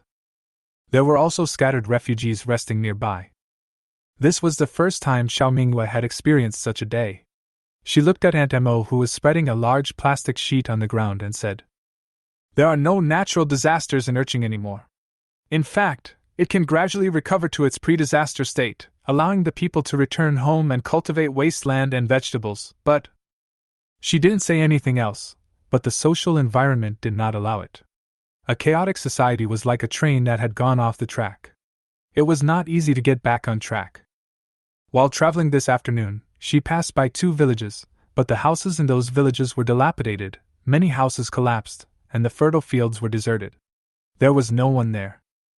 As long as the upper level strengthens management, and uses thundering measures to restrain all aspects, first stabilize social order, and then start from the countryside, food is the most productive force. Revitalizing agriculture is the top priority. We should build new houses, distribute seeds, and grow food, starting from the countryside to restore vitality. Chapter 665. Gradually, everyone will live a small peasant economy life like in the last century, and social productivity will gradually recover. Although it is tedious and complicated and involves facing numerous difficulties, if it can be done, people's lives will get better and better. Of course, this depends on the ability of the local managers, but it is obvious that the managers in Urching are not qualified. What a pity. But this is just Xiao Minghui's beautiful fantasy, assuming that there will be no more natural disasters in Urching. Think about what happened in Pingjing City, the blood-red sky that swallowed everything, full of the breath of destruction. Maybe even if we do that, it will just be a waste of effort. It's difficult. The leadership team of Pingjing City is very strong. After every high temperature, flood, or extreme cold, they will take various targeted measures, each of which is very far-sighted and committed to post-disaster reconstruction. Isn't it a waste of effort? As long as natural disasters do not end, the people will never live a peaceful life. Well, Aunt Mo sighed. We want to do that, too, but there's no one in charge, and everything is in chaos. Anyone with a knife dares to rob and kill people. We can't even close our eyes when we sleep, so there has to be someone on guard, and we take turns sleeping. Besides, with the natural disasters in recent years, where are the food seeds? Look, only these wild grasses can survive, but unfortunately they can't be eaten. After laying out the plastic sheet, Aunt Mo began to lay out the mattress. We just want to live a good life. Ordinary people are not the kind of people who would rob or kill people. We just want to find a stable city to live in. I heard that Huiwen Mountain City is strictly managed, just like before the natural disaster. No one dares to do bad things. If someone does bad things, they will be shot. How great! Hearing this, Xiao Mingwei was filled with emotion. Yes, ordinary people just want to live. They just want to survive. But in troubled times, living is not an easy thing, you have to try your best. Is there any institution in your city that specializes in growing crops, the kind managed by the government? Xiao Mingwei asked again. Just like the planting department in Pingjing City, although the output is low and can only be supplied to a small number of people, as long as there are grain seeds, there is hope. Aunt Mo shook her head. Where can such a good place exist? If there really was one, we wouldn't have to flee. Xiao Mingwei seemed to be thinking about something. It seemed that there was no place like the planting bureau in Urching. It was really inferior to Pingjing in every way. No wonder there were no natural disasters in Urching now and the people were forced to flee. In comparison, the lives of the disaster victims in Pingjing City are relatively good. At least they have relief food to eat and a bowl of hot porridge occasionally, and the government has been working hard to control the situation. Aunt Mo dusted off the blackened blanket and said, Okay, there's plastic sheet underneath to keep out the moisture, and there's a mattress on top, so it'll definitely be comfortable to sleep on. Yuan, come on, let's move Xiao over here together. Xiao Mingwei was a little surprised. Is this for me? Yes, although it's a little dirty, we'll make do with it. Aunt Mo looked at the blanket feeling embarrassed. Ming Yuan came over and wanted to hug Xiao Mingwei. I think I can hug you like a princess, do you want to try? Xiao Mingwei. To be honest, I would be a little touched if Meng Yuanyuan didn't always say such shocking things. No thanks, I have a compression sleeping bag. Xiao Minghua pulled out a sleeping bag from underneath her body. Meng Yuanyuan's eyes almost popped out of her head. Fuck, you even have a sleeping bag. Are you Doraemon's pocket? Tell me, what else did you hide? And Mo twisted her and said, It's someone else's stuff, why do you want to hide it? And you use dirty words again. Meng Yuanyuan cried out in pain and quickly jumped away. Xiao Minghua naturally wouldn't care, Meng Yuanyuan was just being straightforward. Chapter 666. I am Doraemon's pocket. Xiao Minghua followed her words. Not to mention sleeping bags, she could even conjure up a small villa on the second floor, but there was no way she could move out a 2-story wooden house. Meng Yuanyuan gave a thumbs up and said, You are fully equipped with a sleeping bag and a tricycle. No wonder you are injured like this. Did someone get jealous and beat you up? You should keep a low profile when you go out. You are a girl, so you are lucky that you were not snatched away by someone. Xiao Minghua. So they thought that was how they got injured. Forget it, she was too lazy to explain. Thanks for the reminder.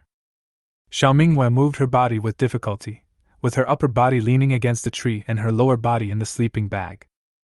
The sleeping bag is neither too thin nor too thick, just enough to keep out the coolness at night. Suli rolled her eyes a few times, staring at Xiao Minghua's luggage again and again. I'm so hungry. I'm hungry again. I've been walking all day. I'm so tired. Xiao, do you have any sweet potatoes?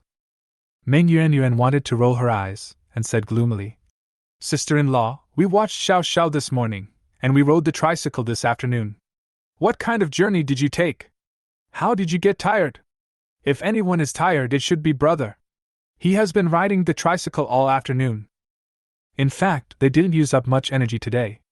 A large piece of sweet potato is enough to consume their energy. It's not like before, when they had to eat their fill. This is so much better than usual. Usually I have to carry luggage and walk, feeling tired, hungry and thirsty, and I can only eat black cakes. Meng Yuanyuan even felt that today was the most relaxing day she had had since she escaped. She didn't have to walk and she even had sweet potatoes to eat. But Suli was too greedy, she wanted more.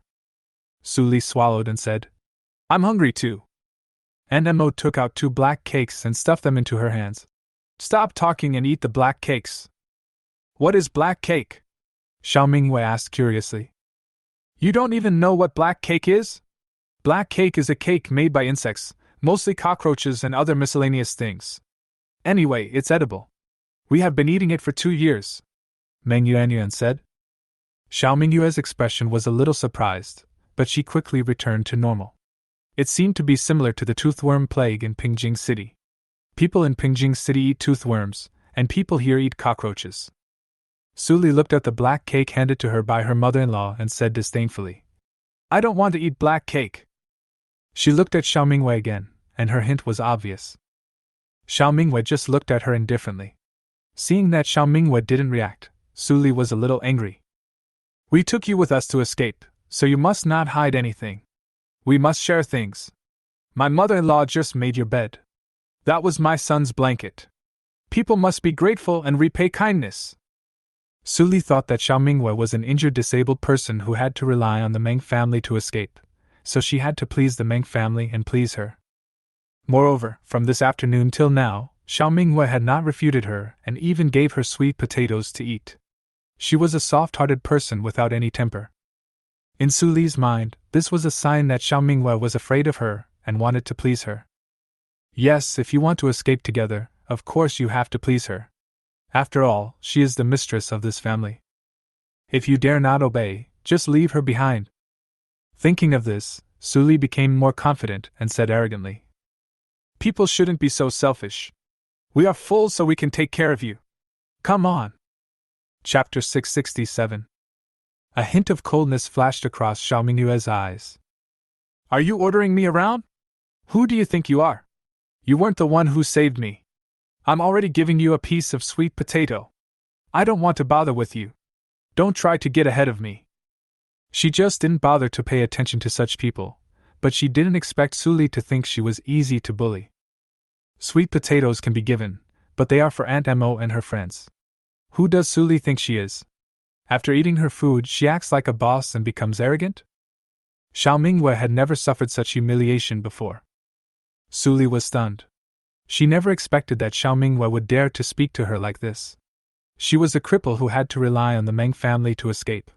She was living under someone else's roof, yet she dared to be so arrogant. What did you say? Believe it or not, I will leave you here, Suli shouted angrily. That's enough. Before she finished speaking, she was interrupted by Meng Kong. Meng Kong said coldly, Don't embarrass yourself. Why do you want someone else's things?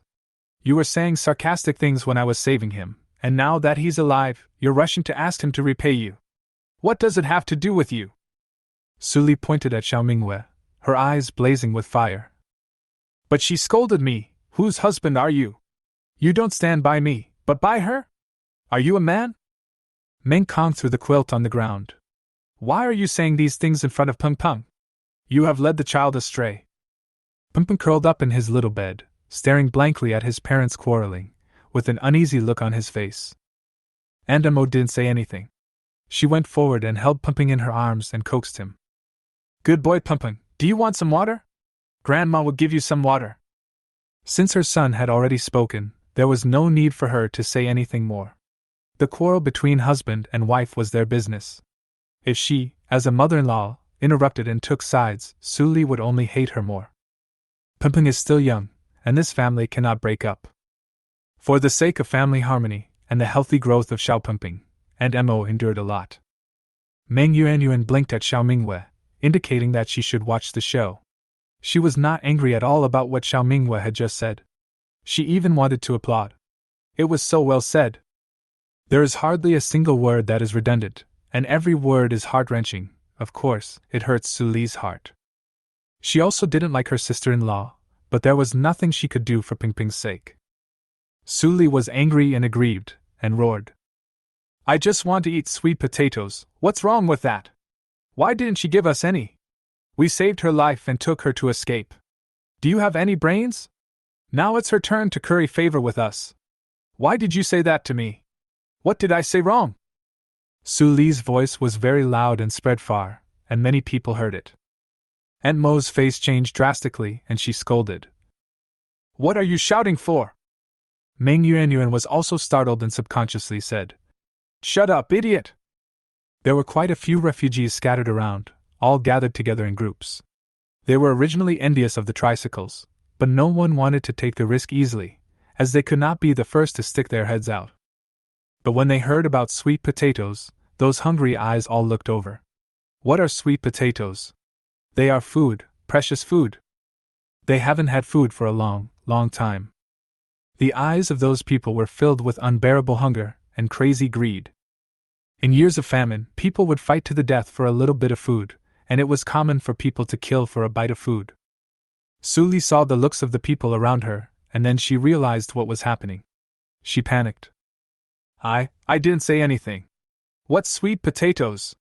There are no sweet potatoes. She stepped back in fear, huddled beside Meng Kong, and dared not speak another word. Chapter 668. Meng Kong glared at her with disappointment, then glanced around fearfully, and took out a knife from underneath him. Meng Yuanyuan was also very alert. Those people were ready to make a move. Although no one had taken any action yet, it could be seen from their expressions that as long as one person stood up, they would rush forward to fight for food and tricycles. At this time, several big men exchanged glances with each other, and walked towards Xiao Mingwei. There were about 7 or 8 of them, and they were traveling together to escape. They said they were fleeing, but they were all men, and all of them looked tough. Who knows how much they had robbed on the way, and maybe even killed someone. The leader had a scar on his chin. He touched the tricycle and said with a gleam in his eyes, Hey, your tricycle is pretty good. It must be very convenient to drive it. You don't even have to walk. The man next to him curled his lips and said, My shoes are almost worn out. If I had a car, wouldn't it be great? A few cons chuckled a few times, their smiles were creepy. Among them was a man with narrow eyebrows and a smile that did not reach his eyes. He looked like a complete smiling tiger.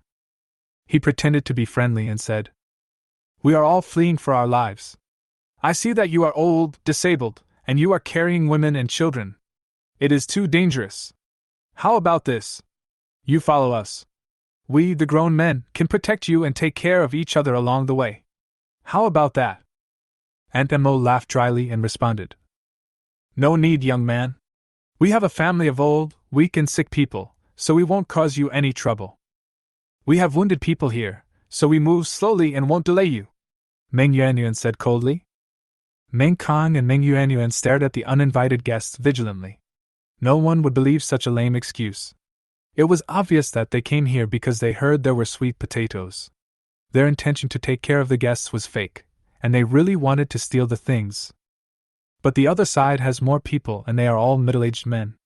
They have never encountered such a difficult moment. If they really fight, their chances of winning are very slim. If you really provoke these desperate criminals, your entire family will be wiped out.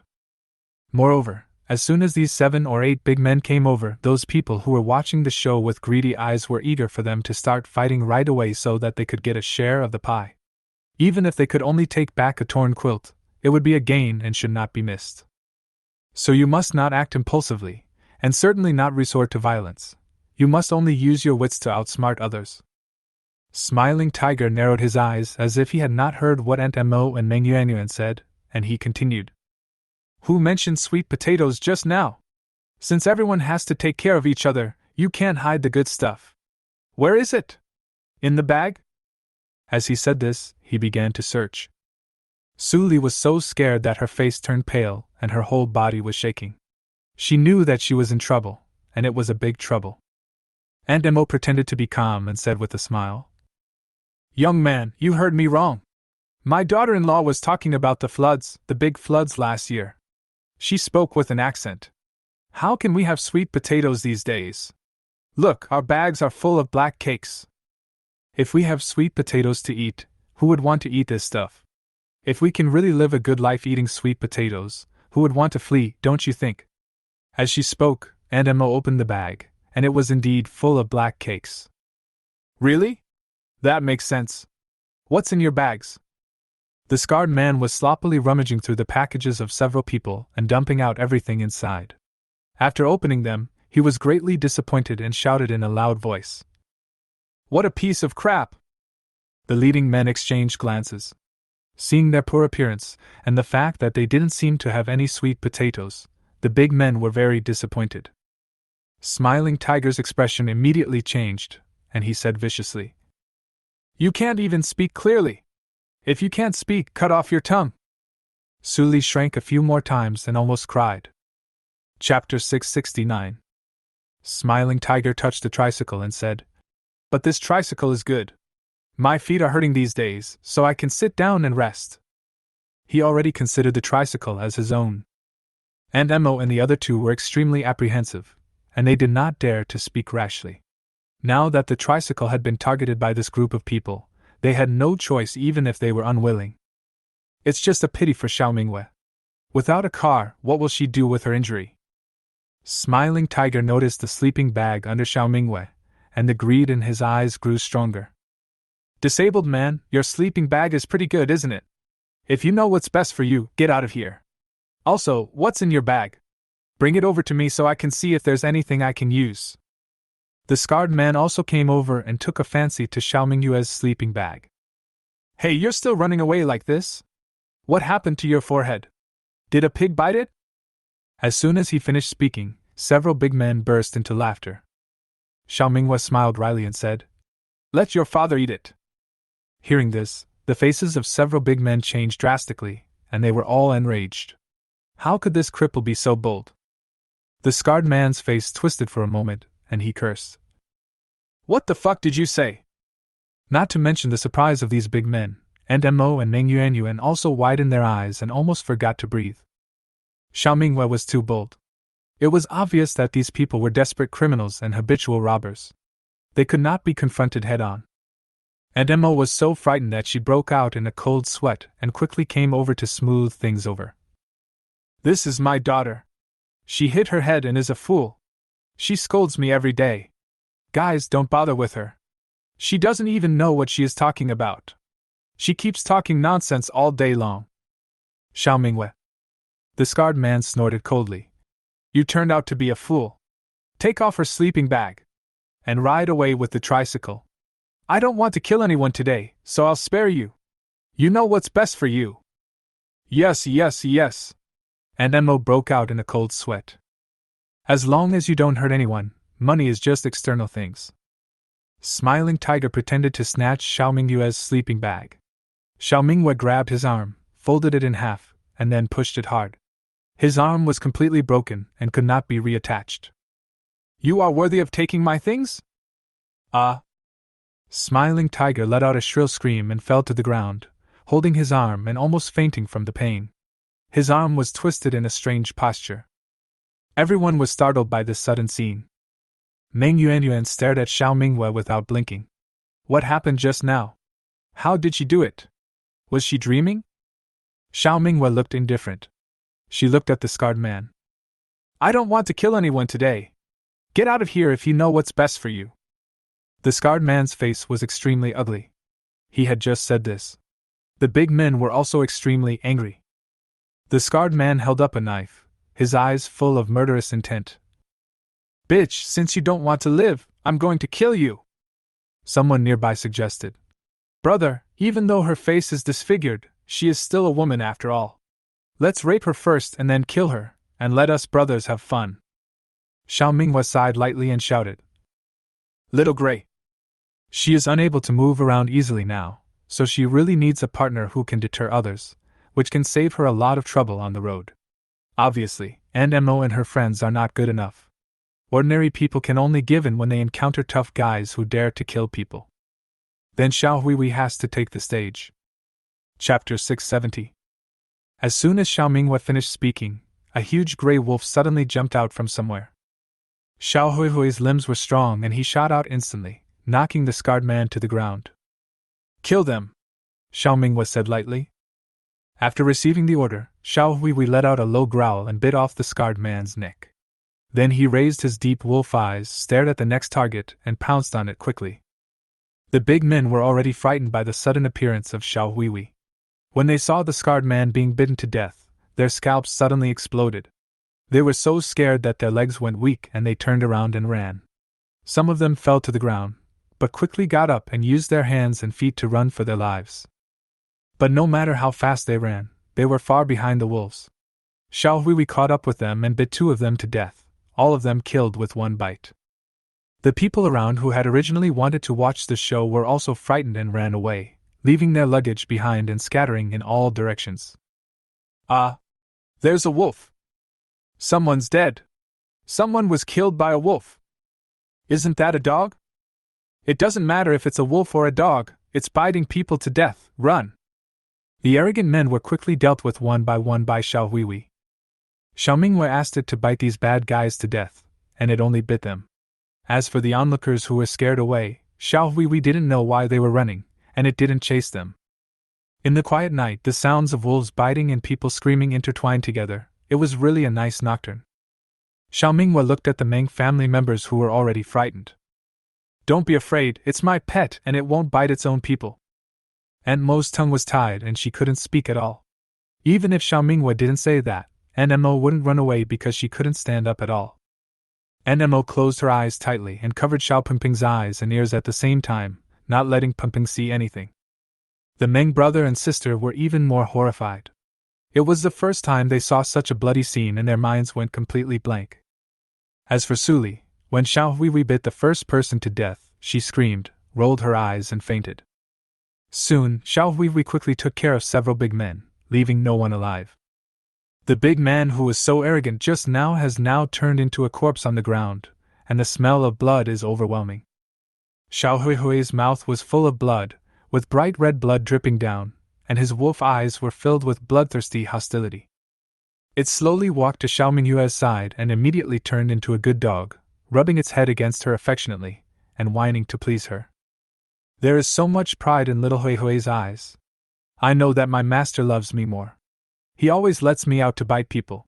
My master is just spoiling me. At this time, Fugui was so angry that he jumped up and down into space, running back and forth between the woods and the grass, roaring, screaming, and furious. You won't let me out again. It's obviously my turn this time, but you let it out again. Since you love it, why do you want to keep me? The more Fugui thought about it, the angrier he got. The trees outside the grove were all scratched by him. The bark was scratched to pieces and one tree was even broken in half, dying a heroic death.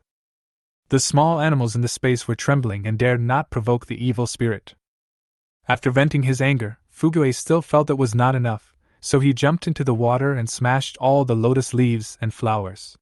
My master doesn't love me anymore. He has forgotten the old one and found a new love. I hate it. I want revenge. Xiao Mingwe touched Xiao Huihui's head. She didn't know yet that Fugui had gone crazy in the space. If parents are immoral, their children will not get along well with each other. Even an unintentional favoritism can seriously hurt a child's young mind. Of course, Xiao Mingwe had also considered this.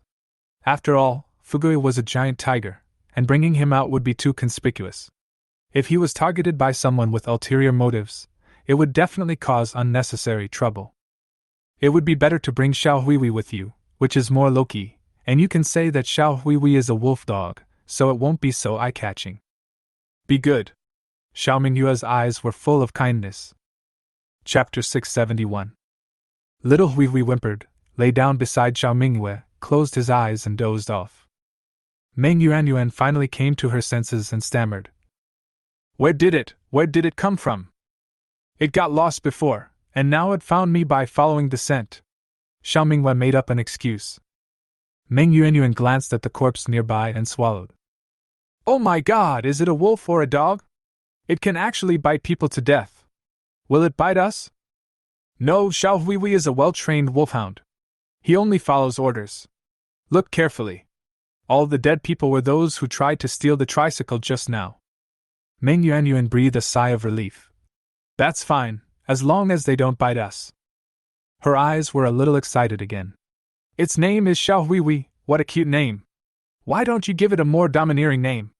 It's obviously so mighty and strong. It was very cute when it was young, said Xiao Minghue.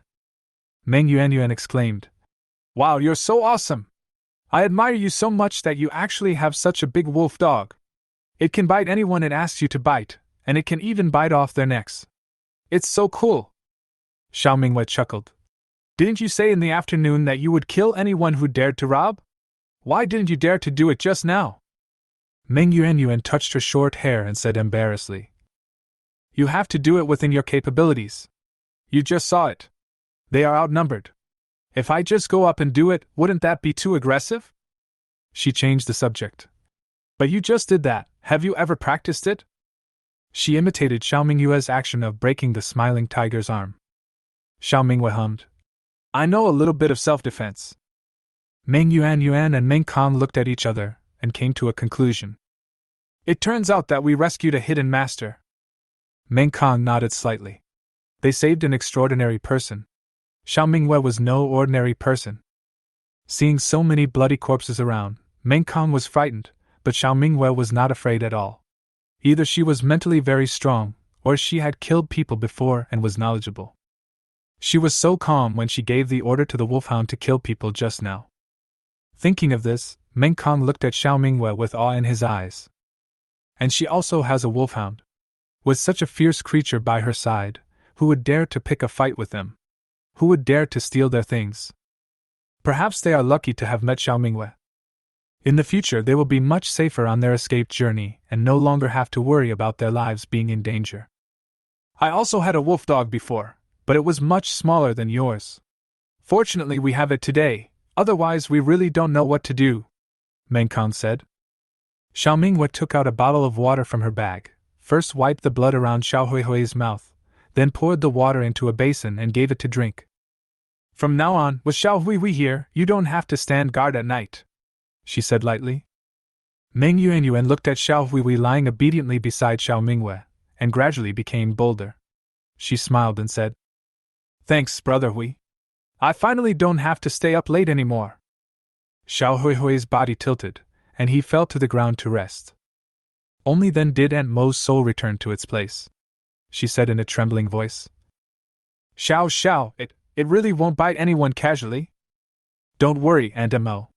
It's very obedient. It will hit you wherever I point it. If I don't let it bite you, it will definitely not bite you, Xiao Mingwei explained. It is normal for them to be afraid now. After all, it is a wolf, and it has just killed several people. It would be strange if they were not afraid. But after they spend a few days with Xiao Huihui, they won't be so scared anymore. Aunt Mo was still afraid, but since Xiao Mingwei said so, and the wolfhound had just saved them, she couldn't say anything else. Then should we sleep somewhere else? Here. She hesitated to speak. There are a lot of dead bodies around here, it's quite scary. Meng Yuanyuan waved her hand. Oh, no need to change. If someone dies here, no one will dare to come here again. It's very safe. It's just a corpse, isn't it? We haven't seen many in recent years. As she said that, she yawned. Brother Hui, thank you for troubling me tonight. I'm a little sleepy. Chapter 672. Xiao Huihui raised his front paws and said, Go to sleep, girl. I'll be on guard tonight, you can rest assured. Xiao Mingwei looked at Meng Kong. Meng Kong, those people are already dead. Go check their luggage and see if there is anything you can use. Bring it over. Meng Kong immediately reacted. Yes, even if those people died, they could also get some spoils. This was what they deserved. You're right. Why didn't I think of that? I'll go there right away. They seem to have come from there just now, right? Meng Yuanyuan was no longer sleepy when she heard this. I'll go too. I was always afraid of being robbed before, but now I can finally rob others. The brother and sister walked away together, and Xiao Mingwei and Aunt Mo smiled at each other. Aunt Mo's inner voice sounded again. It seems that we really saved a treasure. Debao brought Xiao Bao with him. This wolf dog is scary just by looking at it. I am panicking. Who will dare to bully us in the future? Xiao Mingwei was suddenly confused. She was Debao? Xiao Huihui was Xiao Bao. She felt that Aunt Mo was quite like her grandmother, with similar personality and speaking style. Xiao Mingwei was missing home again. Aunt Mo hesitated. Xiao, I apologize to you on behalf of Lily. She is ignorant, and that's just the way she is. Don't bother with her. Next time she does that again, I will definitely tell her off and not let her annoy you. Xiao Mingwei glanced at Suli, who was still unconscious. Auntie Mo, you saved me. I will remember your kindness and will not treat you unfairly. As for Suli, I guess she wouldn't dare to do it again even if I gave her two guts. This kind of people always bully the weak and fear the strong. To put it bluntly, it's just cheap. If you treat her nicely, she will think you are easy to bully and will immediately start to act arrogantly, not even knowing her own last name. You have to use tough measures to suppress her and make her afraid of you, then she will submit obediently, and even come up to please you. Very cheap.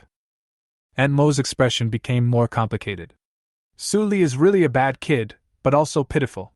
She has two older brothers, and her parents don't love her. There was a shortage of food during the hot season, so her parents wanted to sell her to a few bachelors in exchange for food. She escaped, and later fainted on the side of the road. When we met her, a few inhuman creatures almost killed her. Aunt Mo paused and continued. She cried so hard at the time, kneeling down and begging me to save her and not abandon her. I was soft-hearted, so I took her with me. She was pretty good at first. She was diligent, skillful, and sweet-talking. I felt sorry for her. Later, Kangzi fell in love with her. I was very happy at that time. I found a good daughter-in-law for free. As she spoke, Aunt Mo sighed.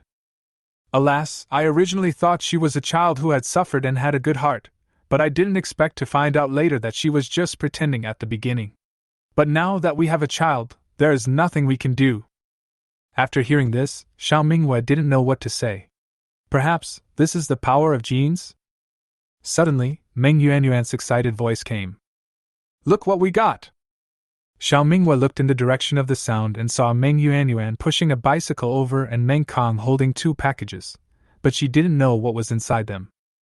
Aunt Mo asked in surprise, Bicycle? Meng Yuanyuan's eyes lit up. We are so lucky today! They still have a bicycle. Now it belongs to us. Meng Kong also opened the package. There are several bottles of water and 3 pieces of dried meat in here. What kind of wild fruit is this? It should be edible. I took them all. He was also very happy. Meat, such a precious thing, had not been eaten for several years. They almost forgot what meat tasted like. Aunt Emma was even more surprised. "Oh my goodness, there's still meat!" Meng Yuanyuan smiled so hard that her teeth were showing. "I thought I was going to be lucky today." Meng Kong took out a piece of dried meat and handed it to Xiao Mingwei carefully, but he didn't dare to get too close because Xiao Huihui was looking at him. "Feed it." Aunt Emma and Meng Yuanyuan also agreed with Meng Kang's behavior. Xiao Mingwei was not polite and took the dried meat and gave it to Xiao Huihui. "Here, your brother and sister give it to you. You have to protect them in the future, understand?" Little Huihui licked the dried meat and found it edible. Okay, then he would do it if his master asked him to. Several people laughed. Xiao Mingwei took out 2 more sweet potatoes and shared them with them. Fortunately, the victims around them had all fled for fear of Xiao Huihui, so no one saw it and they didn't have to hide it. Except for Suli, who was still in a coma, no one cared about her, let alone called her. After all, she was the one who caused the disaster. Everyone ate their fill and then had a good sleep. Chapter 673. The next morning, Suli woke up slowly. As soon as she woke up, she saw everyone packing up their things. Except for the bedding under her, everything else had been packed up by Aunt Mo and put on the tricycle. Meng Yuanyuan had been waiting on the other side of the road on her bicycle, and Meng Kong was pushing a tricycle. No one paid any attention to Suli lying on the ground. Suli suddenly became frightened and asked hurriedly, "Where are you going? Why didn't you wake me up?" The time she was sold by her parents and brothers left her with a serious psychological trauma, so she was very afraid of being abandoned. Being left alone would be like killing her. Meng Kong glanced at her and said coldly, "How come you don't know what trouble you got into last night? We don't dare to stay with you anymore. We're afraid that you might kill us at any time. You'd better take care of yourself." After Meng Kong finished speaking, she rode her tricycle to leave. And Mo didn't go to see her either. She had to teach her a lesson today. "Let's go," Meng Yuanyuan said deliberately. Seeing that they were serious, Suli was frightened out of her wits. She jumped up and grabbed Meng King's hand tightly, saying in disbelief, "You don't want me anymore? I'm your wife and I gave birth to a son for you. Are you going to abandon me? You can't leave someone behind." Meng Kong shook off her hand. "You think I'm a coward, so go find a man who's not a coward. We haven't got married yet anyway." Suli screamed. "Are you serious? How can you be so cold-blooded to me? You ungrateful man, do you want me to die?" "I don't want you to die, but we also want to live and don't want to be killed by you," Meng Kong said lightly. Suli thought of what happened last night and felt guilty, but she still shouted in a timid manner, "Aren't you all fine now?" She remembered that a big wolf dog seemed to appear, just like a dream, but she was angry and scared now, and had no time to think about whether the big wolf dog was real or a dream, nor did she have time to think about what happened afterwards. Now all she knew was that she was going to be abandoned, which made her extremely angry. Hearing this, Aunt Mo showed a look of disappointment. She still didn't know she was wrong. Meng Kong frowned. "Anyway, take care of yourself. Your things are all there. We left some black cakes and water for you. Don't block our way. We are leaving." Hearing his words, Suli screamed, then sat on the ground, blocking the way, crying and roaring. "No one can leave! Meng Kong, you are such a heartless person, how dare you talk to me like that? I gave birth to a son for you and you don't want me anymore. Is it because of her?" Suli pointed at Xiao Mingwei in the car and said angrily, "You've changed since I saved her. You've fallen for her, right? You shameless bitch, how dare you hook up with my husband? If I had known, I would have let you die instead of saving you." Meng Yuanyuan couldn't stand it any longer. "Ex-sister-in-law, you got yourself into trouble and you blame others. If you hadn't yelled yesterday, would we have been targeted by those bad guys? If it weren't for Xiao Xiao, we would have been robbed a long time ago." Xiao Mingwei raised her eyes slightly. In fact, Xiao Huihui was lying next to her legs, but he was partially blocked by the luggage, and Suli didn't look at him carefully. Xiao Huihui jumped out of the car and walked slowly towards Suli with his wolf claws raised.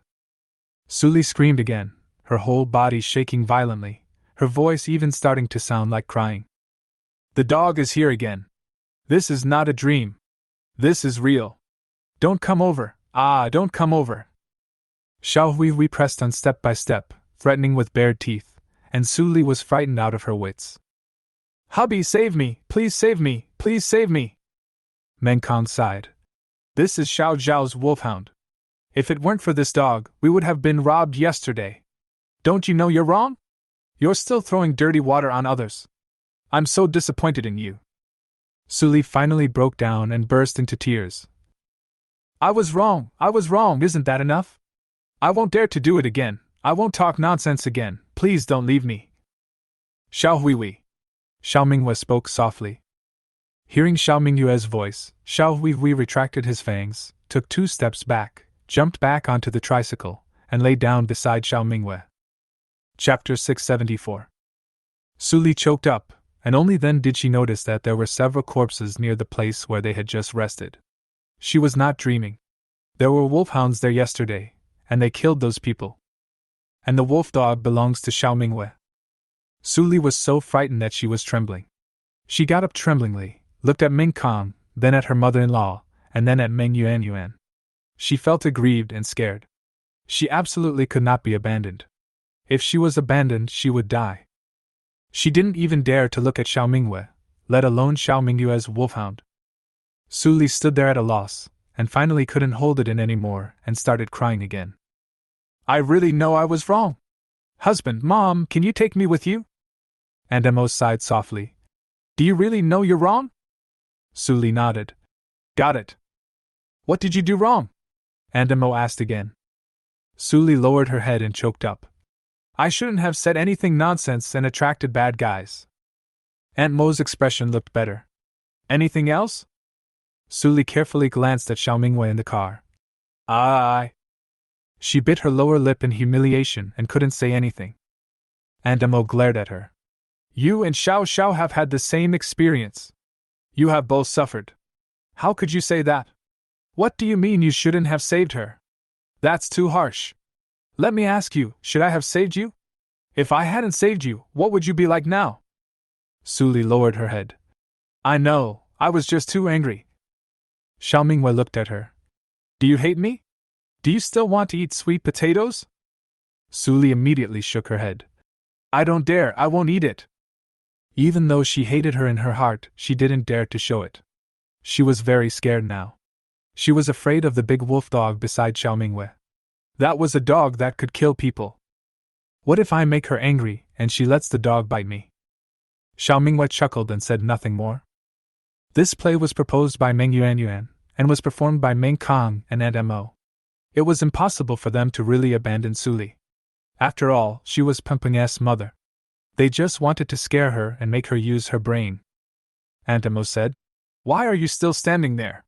Why don't you go pack your things? Su Li looked at Aunt Mo, then at Meng Kong, feeling a little at a loss. Meng Kong got out of the car to pack Su Li's things. He was also very helpless towards his wife. Misfortune comes from the mouth. Think before you speak next time. What should you say and what should you not say? Otherwise, you will kill your whole family next time. Do you understand? Su Li nodded. Got it. Meng Kong signaled with his eyes. Come up. Su Li didn't dare to step forward. I'm scared. There is a wolfhound in the car. Xiao Hui opened one eye and looked at her. Su Li shrank back and took 2 steps back. She looked at Meng Yuan. Yuan, take me with you. By the way, how come you have a bicycle? Meng Yuan held the handlebars of the bicycle like a treasure. This is the spoils from last night. Brother, we bit those bad guys to death, so my brother and I went to search for them. Su Li immediately walked over and sat on the back seat of the bicycle.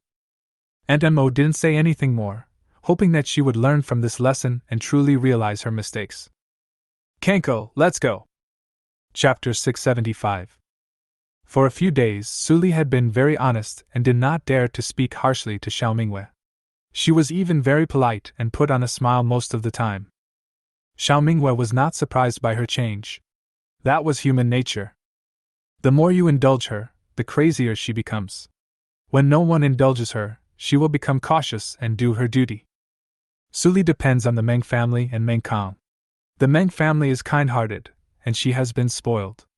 Now that she is given a warning, she is immediately scared and afraid of being abandoned. She had nothing to rely on. The only thing she could rely on was the conscience of the Meng family. If she had met such a cruel person, they would have abandoned her long ago. Therefore, even if she felt resentful, she did not dare to show it, and even tried to please everyone. After a few days of getting along, they gradually stopped being afraid of Xiao Huihui and began to feel that Xiao Huihui was intelligent and could understand human language. Meng Yuanyuan is especially fond of Xiao Huihui and touches him whenever she has time. Xiao Huihui became the group's favorite, and even Pimping dared to lie on Xiao Huihui's back and ride on it for fun. Xiao Mingyue's injuries looked very serious, but because she had been drinking the dew from the well and taking the leg-stretching and eye-opening pills, her wounds healed quickly and she could already walk a few steps slowly on her own. Meng Kong got her a thick branch and asked her to use it as a crutch, which Xiao Mingyue found quite convenient to use. When she was changing the dressing, she took out a mirror and looked at herself. The wound on her forehead was indeed scary. Would it disfigure her? Xiao Mingyue was really a little worried. She suddenly recalled that there was a product in the puzzle shop before, called beauty and skincare pills. The product description said that it could turn one into a stunning beauty with skin as white as cream and stunning beauty. At that time, she thought it was useless, but now that she thinks about it, she is really a little tempted. I don't know if it has any effect on removing scars. After all, if you want to become a stunning beauty, you can't have scars on your face. Let's talk about it after the wound heals. In the past few days, she took out some food from the space through Xiao Huihui, including sweet potatoes, pumpkins, and chickens. After all, Xiao Mingyue was a wounded soldier, and she had to eat better and could not treat herself badly, but she could not take it directly, so she used the excuse that Xiao Huihui came here for hunting. But every time he came back, Xiao Huihui looked like he had been beaten.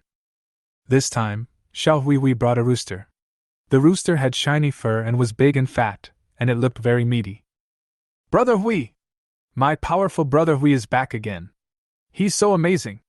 Where did he catch the chickens from? He never lets us follow him every time. Meng Yuanyuan now worships little Huihui. Xiao Mingyue threw the chicken to Meng Kong and said, "Kill it and roast it." Why? Meng Kong responded and quickly took it to the stream to deal with it. Xiao Mingyue rubbed the fur on Xiao Huihui's body, and a lot of it fell off. Why were you beaten again? Little Huihui lay on Xiao Mingyue's legs aggrievedly and whimpered a few times. Meng Yuanyuan was heartbroken. Oh my god, Brother Hui is injured? Is stealing chicken so dangerous? There is someone that Brother Hui can't beat? Who is it? Brother Hui, I will go with you next time and I will kill him.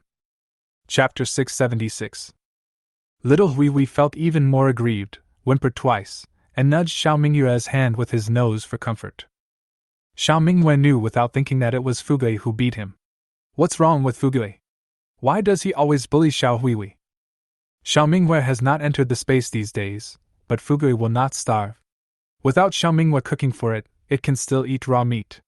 After all, raw meat is the thing that is most in short supply in the space. It just tastes a little worse than cooked meat. Xiao Mingyue whispered to comfort him. I'll teach it a lesson later. Xiao Huihui looked at Xiao Mingyue pitifully, then nodded. And Mo smiled kindly and said, That's great. I never dreamed that we could all eat chicken now. This is something I never dared to dream of before, all thanks to Xiao Huihui. Su Li immediately agreed. Yes, it's a good thing we met you, otherwise how could we have such a good fortune? Xiao Mingyue gave her a meaningful look, and Su Li's smile grew wider, even a little flattering. How shameless! Just for the sake of eating chicken, she forgot what her attitude was towards Xiao Mingyue a few days ago. However, Xiao Mingyue was too lazy to argue with her. It would be best if Su Li could be safe. Xiao Mingyue just wanted to reach Gale City as soon as possible. Nothing else mattered. Meng Yuanyuan picked up a feather and said, I almost forgot what a chicken looks like. I remember that my favorite thing to eat was fried chicken. Who could have thought that society would become like this? It's completely turned upside down. Aunt Amos sighed. Yes, I only heard the elders in my family talk about fleeing from famine. Who would have thought that in this era, we would also have to flee from famine? Xiao Mingyue stood up with the help of a stick. This place is remote, no one comes here, you guys quickly roast the chicken, I'm going to the toilet first. Meng Yuanyuan nodded. Okay, do you want me to help you go? Need not. Xiao Mingwen must enter the space today. She wants to see what is going on with Fugui. Is he in puberty? She let Xiao Huihui into the space, one to let it bring things, and the other to let it eat before coming out. But every time Xiao Huihui came back hungry. Why would Fugui, the overbearing tiger, not let Xiao Huihui eat? Xiao Mingwe found a hidden place to enter the space. As soon as she entered the space, she was stunned by the chaos in the space. The lotus leaves and flowers in the stream were all beaten to pieces. The trees outside the grove were also in a terrible state, with 3 of them broken in half. The chicken coop was also a mess, with all the chickens hiding in their roosts, trembling in fear and not daring to come out. It's like being robbed by bandits. Where is wealth? Xiao Mingwe took a closer look and saw Fugui lying down and sleeping with 2 cows under him. The 2 poor cows kept mooing. Xiao Mingwe hit Fugui on the butt with a stick. Fugui, what are you doing? You're almost crushing the cow to death. How heavy it is. Don't you have any idea? Fugui raised his eyes and glanced at Xiao Mingwe, then closed his eyes and pretended not to see it. He also used his front paws to cover his face to prevent Xiao Mingwe from seeing it. Xiao Mingwe. Chapter 677. She seemed to see complex emotions such as resentment, anger, tsundere, etc. in Fugui's eyes just now. You still remember to come? Xiao Mingwe then realized that the giant tiger was angry with her. Realizing this, Xiao Mingwe suddenly felt a little amused. Well, she still had to coax it, just like raising a child. Xiao Mingwe explained helplessly. Fugui, I haven't been here these few days because I was injured and it's not convenient for me to come in. She couldn't move for the past 2 days and couldn't move into the space. At least she had Meng Yuanyuan and Aunt Emote to take care of her outside. Fugui moved his claws away and stole another glance at Xiao Mingwe. Was he hurt? I love you the most. I let Xiao Huihui go out so that he can help me with the work. It's dirty and tiring. I don't want you to work hard. I love you. Isn't it good for you to play at home? Why are you still angry with me? Xiao Mingwe endured the embarrassment and coaxed her eldest son. He bullied Xiao Huihui just because he was jealous that Xiao Huihui had taken away his love. There was really nothing she could do. Fugui turned over and got up, his eyes rolling around. Is this true? Xiao Mingwe touched its head and continued to attack. Fugui, I have loved you the most since you were a child, don't you believe it? You just play at home, Xiao Huihui came later, let him work, don't you know it's dangerous outside, it's not so easy to stay there, how can I bear to leave you? Fugui growled, then timidly scratched the grass, and finally stopped being angry. As Xiao Mingwe touched it, she muttered to herself, this stupid tiger is just like a human and is getting angry. She couldn't help but sigh in her heart. It is difficult for a family with 2 children, and it is a technical job to treat both children equally, otherwise the children will turn against each other, and it is still the responsibility of parents. Fugui blinked and looked at the bandaged wounds on Xiao Mingwe's forehead and knees. His tiger eyes revealed a look of heartache and a hint of anger. It licked Xiao Mingwe's hand. Who did it? Xiao Mingwe showed a gratified smile like an old mother. The child has grown up and will feel sorry for his mother. It's okay, I'll be fine soon. Fugui, you are the eldest in the family. If I can't come because of something, you should take care of the housework, okay? The family can't live without you. You are the backbone of our family. Without you to take care of these livestock, they will all turn upside down. Fugui raised his head proudly, then suddenly thought of something and looked guiltily in the direction of the stream and the woods. Xiao Mingwe explained earnestly that there was no need to worry about the chickens, cows and sheep in the space, as there was enough grass for them to eat, and the chicken coop could not hold the chickens, and with the forest around, they would run around everywhere. But pigs and fish need to be fed, because they are kept in pens and cannot go out. Fugui took on this responsibility and was also responsible for ensuring that the livestock did not go to the orchards and vegetable gardens. A sensible child makes people worry-free. Xiao Mingwe said a lot of nice things, which made Fugui very happy, full of vanity and responsibility. Fugui started working in front of Xiao Mingwe. He went into the water with a lot of minced meat in his mouth to feed the red-boned fish. Xiao Mingwe ate and drank her fill in the space, making sure that Fugui would not bully Xiao Huihui again and that Xiao Huihui could also eat meat when he came in. Only then did she feel relieved and left the space. Xiao Mingwei returned to the temporary resting place, touched Xiao Huihui and whispered, "Don't worry, I've taught Figui a lesson, and he won't dare to bully you in the future. Be good, Xiao Huihui is the best." Little Huihui nestled in Xiao Minghui's arms with a wronged look on his face, with a satisfied smile on his face. He knew that his master was on his side. Chapter 678. It seems like there's a county town ahead. Today, it was Ming Yuanyuan's turn to ride the tricycle, while Ming Kangqi took Su Li on a bicycle. Su Li was afraid to get on the tricycle and didn't even dare to touch it. She was just afraid. During the days of traveling, I met quite a few people on the road. The tricycles and bicycles were very eye-catching and inevitably attracted the covetousness of passers-by. But fortunately, Xiao Huihui served as a deterrent, and no one dared to take the initiative to cause trouble along the way, so the journey went relatively smoothly. There were a lot of people stuck on the road ahead. Looking around, the road was full of refugees. There was no end in sight. They were all fleeing and making a lot of noise. This road is the only way to Huiwen Mountain City. If you want to take a detour, you have to turn around and walk more than 100 kilometers. It is not cost-effective to go the long way instead of the short way. Meng Yuanyuan pulled the brakes. "We've arrived in Chingua County. Why are people not moving? Why are they stuck in traffic?" Meng Kong got off the bike and put it into Su Li's hands. "I'll go ask around. You guys wait here for a while." After a while, Meng Kong came back, sweating profusely. Meng Yuanyuan was impatient. "Brother, you're finally back. What happened up front?" Meng Kong wiped the sweat from his forehead and said, "This place is really strange. They said there was a road ban, but now it is in the blockade stage, and the road ban will only be lifted once every 3 days. Hearing this, Xiao Mingwei frowned slightly, feeling that it was a little strange. The road ban means that this county has a manager. Other places in the city are in chaos, but this small county actually has a manager and has set rules. This is really strange. But why is the road ban lifted once every 3 days? Have you found out the reason?" Xiao Mingwei asked. "They said it was the rule here, and that people over 35 take one road, and people under 35 take another road, and they can't walk together. They can only meet on the provincial road after leaving the county. This is really strange." Meng Yuanyuan was surprised and said, "Ah? Can't the family walk together? Why are they so nosy? We are just passing by, why do they want us to walk separately?"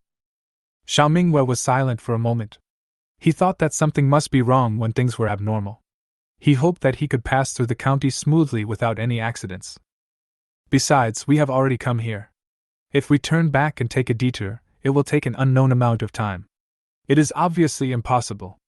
We can only go this way now." And Mo was horrified.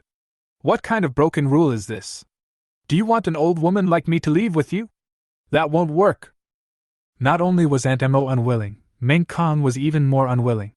How could he let his mother go on the road alone? Meng Kong looked worried. "I said the same thing.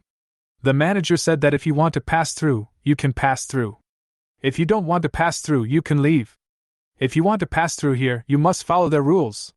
They said it is to protect the vulnerable groups." Xiao Mingwei uttered 2 words lightly. "Absurd.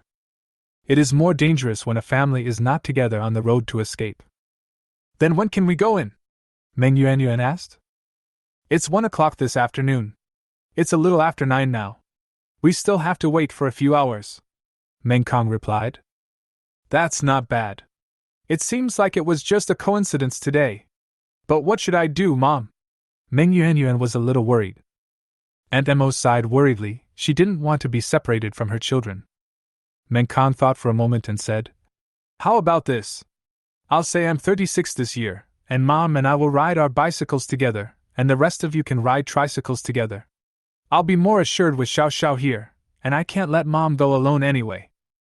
Hearing this, Xiao Mingwei raised her eyebrows slightly. It seemed that Meng Kong recognized her abilities very much and actually handed his family over to her. "That's fine. Anyway, you look old and have premature graying hair. You can probably get away with saying no," Meng Yuanyuan joked. She also thought this was a good idea. "No!" The person who opposed it was Su Li. Everyone looked at her, and Su Li looked anxious. "What will I do if you leave? Who will protect me? You can't leave! Chapter 679. Meng Kang's face darkened. Now is not the time for you to act recklessly. With Yuan and Xiao Xiao here, you and Peng Peng are safe, but Mom is alone. Do you want me to abandon my mom? Su Li bit her lip tightly. She didn't dare to ride the tricycle, and Yuan wouldn't protect her. Not to mention Xiao Mingwei, who would definitely bully her and might even abandon her. She wanted to say something else. It's settled. Meng Kang's tone left no room for doubt. Su Li swallowed her words, looking reluctant. As they were talking, another group of people came from behind. They were together, including men, women, young and old, about dozens of people. They might be relatives of the same family fleeing together, or they might be neighbors. Wow! You guys have both tricycles and bicycles, you're really rich. We only have 2 flatbed carts to carry our luggage. The hunchbacked old man and the lead came up and greeted them. Meng Kang exchanged a few polite words with him perfunctorily, obviously not wanting to talk more. The hunchbacked old man asked about the situation ahead, and Meng Kang told him. These dozens of people knew that they would not be able to get through until 1 o'clock in the afternoon, so they all took mats and lay on the ground to rest. Wow, where did you get this dog? It's so big! The hunchbacked old man then noticed Xiao Huihui on the tricycle. At this time, Xiao Huihui was crawling and sleeping, motionless, buried in a pile of bedding, so he didn't see it just now. After hearing the old man's shout, everyone looked in Xiao Mingyue's direction, and some even ran over to see. When he saw a real dog, his eyes lit up immediately, and he was excited and eager. This dog is so fat, it's enough for several meals. I haven't eaten meat in a long time. I heard that dog meat is delicious, tender and fragrant. That dog leg is really big, it's all meat. Some of them were drooling and had greedy expressions, as if they had already regarded Xiao Huihui as theirs. At this time, a teenage boy grabbed the hunchbacked old man's arm. Grandpa, I want to eat dog meat. The dozens of people in the group, both men and women, looked very eager, as if they had gotten a huge bargain by pie falling from the sky.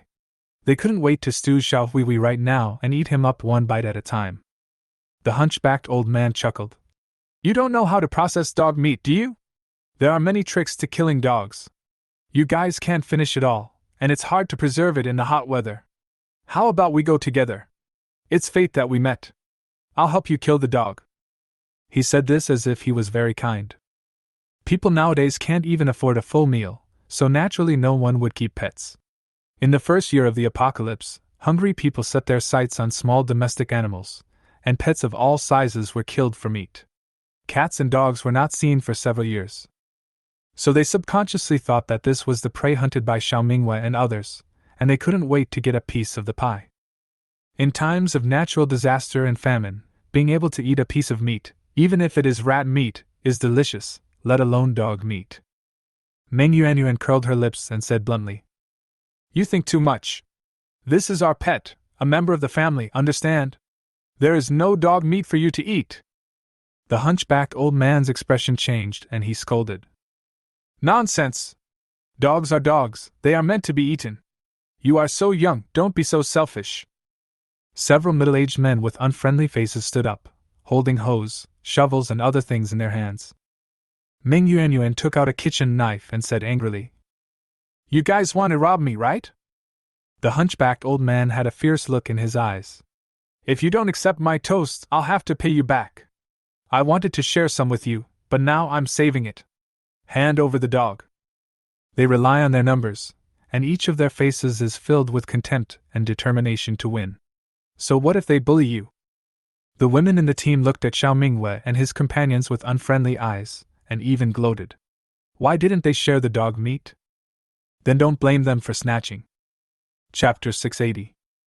Dream on! Meng Kang clenched his fists. Aunt Emma was furious. Are you still being reasonable? Su Li was so scared that she hid behind and dared not say a word. The hunchbacked old man seemed to have heard something funny. Be reasonable? Nowadays, even 3-year-olds can't be reasonable. There are only a few of you, including the old and the young.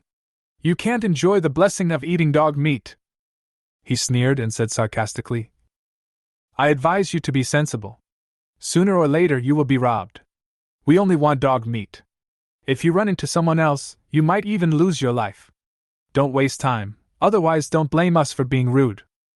There were also refugees around who were looking over here, wanting to get a piece of the pie, but they didn't dare to step forward because they were all small groups of a few people, unlike this group of people, which had dozens of people and were naturally very arrogant.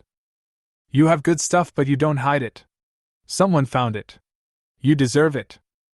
Hurry up, let's stay away and don't fight.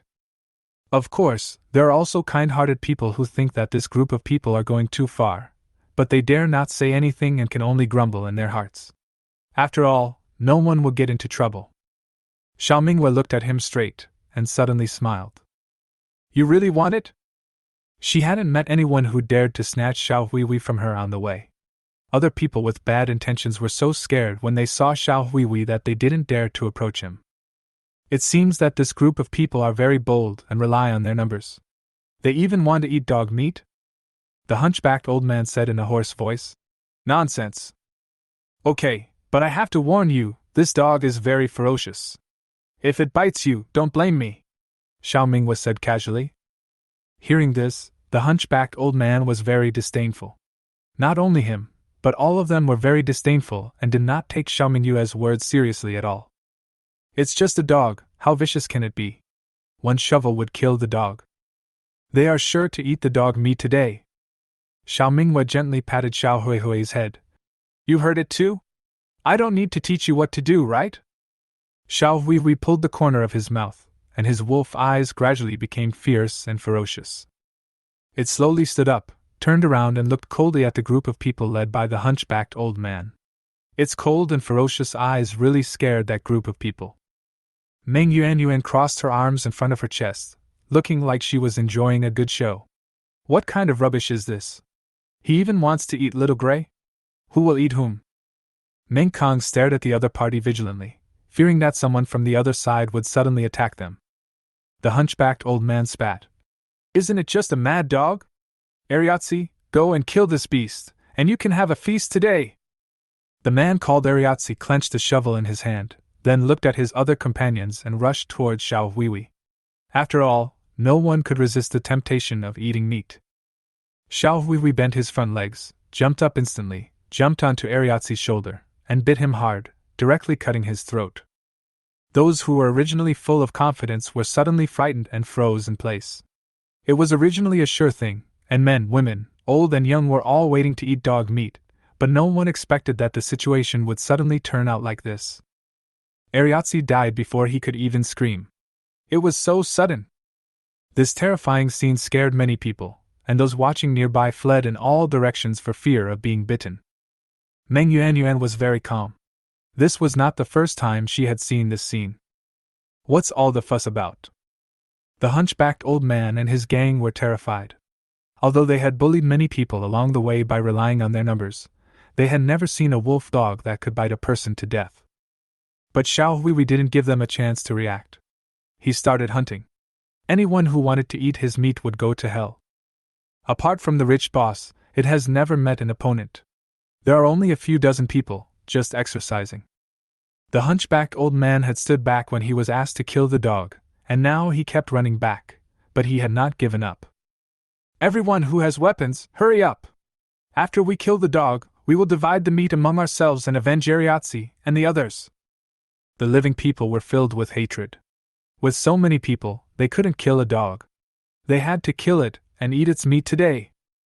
Ariatsi must have been too careless. They won't do that now. They swung all kinds of weapons, such as shovels, rakes, and hoes, and hit Xiao Huihui. Meng Kong was a little worried and asked, Xiao, can brother Hui do it alone? How about I go and help him? He now also follows Meng Yuanyuan and calls Xiao Huihui, brother Hui. Chapter 681. Xiao Mingwei got out of the car, leaning on a wooden stick, and watched the fighting in front of him calmly. No, it can be solved. As she was talking, she caught a glimpse of Su Li hiding at the back from the corner of her eye. Last time she fainted from fright and missed the exciting part, but this time she could watch the live broadcast.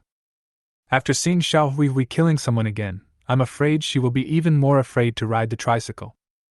As the men fell one by one, and Xiao Huihui remained unharmed, The hunchbacked old man finally realized the seriousness of the situation. He knelt on the ground and begged for mercy.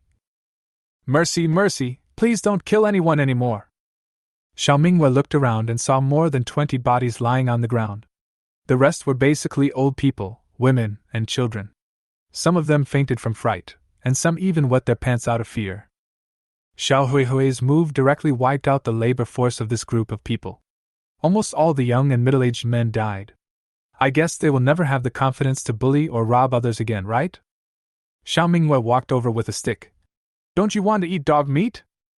The hunchbacked old man cried and begged for mercy. I don't want to eat any more. Auntie, please let us live. We are starving. There is nothing we can do these days. Xiao Minghua raised her eyebrows slightly. You have no choice but to rob other people's dogs?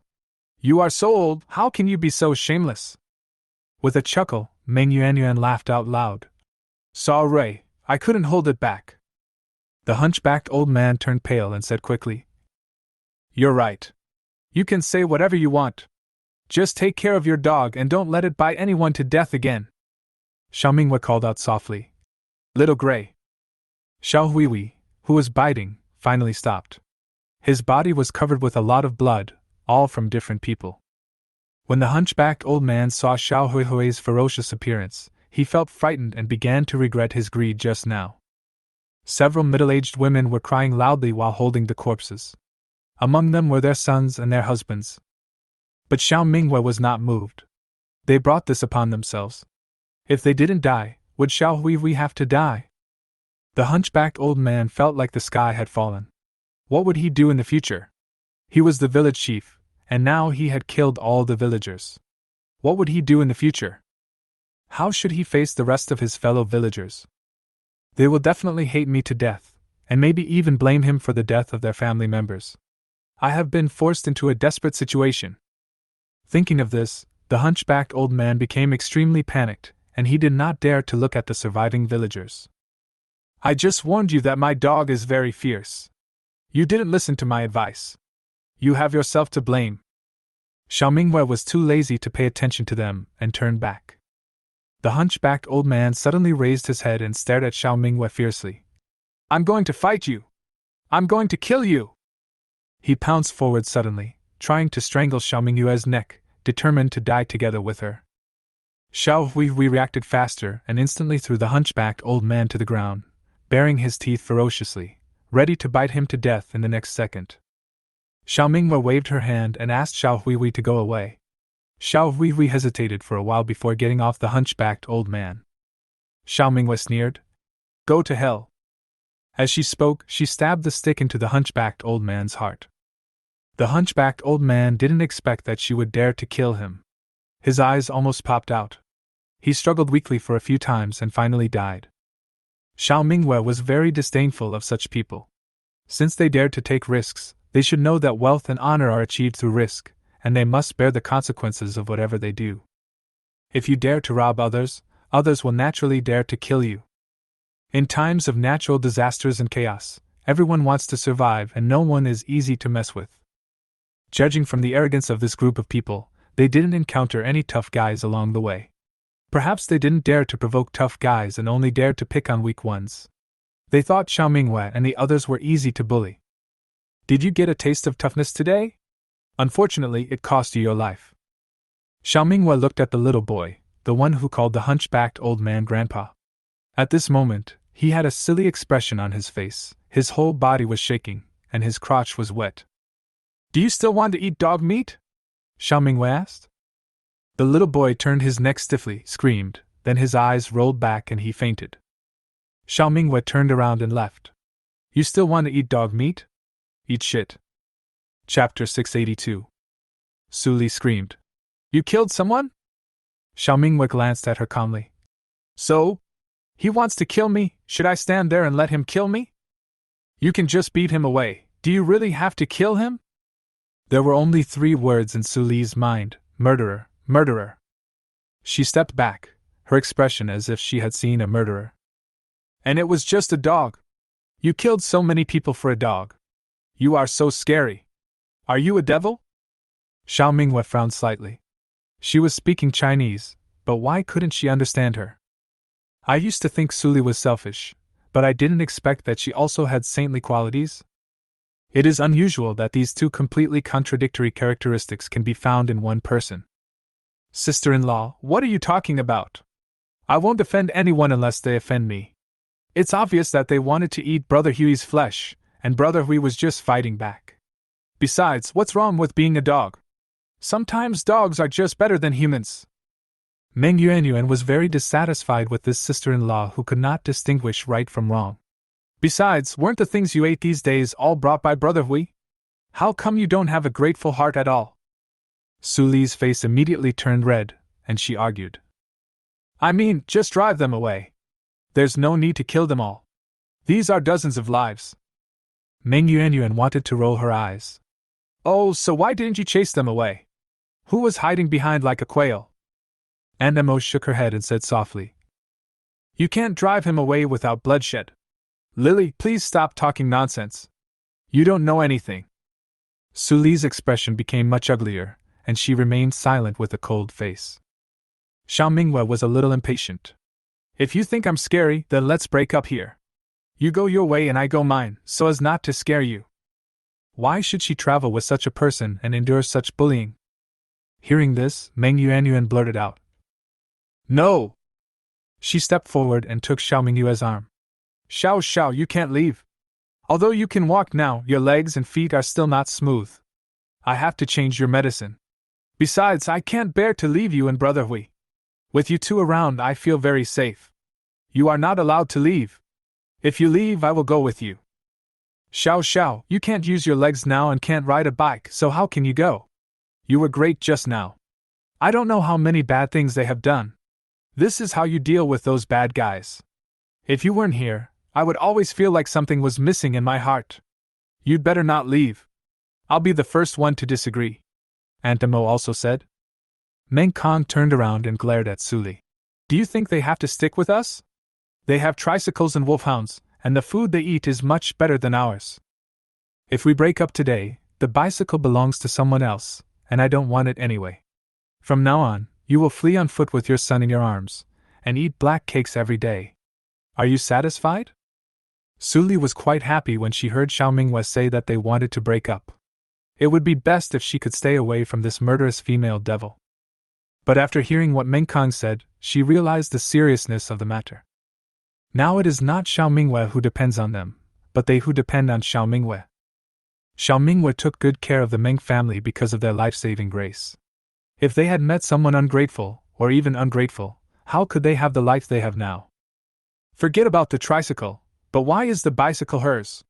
Suli asked in a low voice, feeling dissatisfied. Meng Kong said unhappily. The bicycle is Brother Huey's trophy. What does it have to do with us? It's good enough that they let us ride it. Can you use your brain? When Suli heard this, she panicked. She had to admit that since Xiao Mingwe joined their family's escape team, their family's living standards had indeed risen several levels. They no longer had to eat black cakes, but had sweet potatoes to eat, and could even have meat from time to time. Chapter 683. It's only been over a week and Pingping's little face has gained some flesh and his complexion has improved a lot. There are also tricycles and bicycles. In the past, we had to walk, and we were tired and hungry, but we had to hurry. No, she doesn't want to live like the past again. Thinking of this, Suli pulled up the corners of her mouth stiffly, revealing an ugly smile. Please don't leave. What will we do if you leave? I'm uneducated and don't know anything. Please don't bother with me. Xiao Mingwe looked at her coldly. If you know you don't understand, just shut up and talk less. Suli's face looked extremely ugly, but she didn't dare to refute. After this farce, there were more than 20 corpses on the ground. The survivors either cried heart-wrenchingly or fainted from fear. They looked at Xiao Mingwe and others with anger and fear, but they did not dare to go forward to seek revenge on Xiao Mingwe because Xiao Huihui was still watching them closely. The people around didn't dare to get closer and left a large open space for them.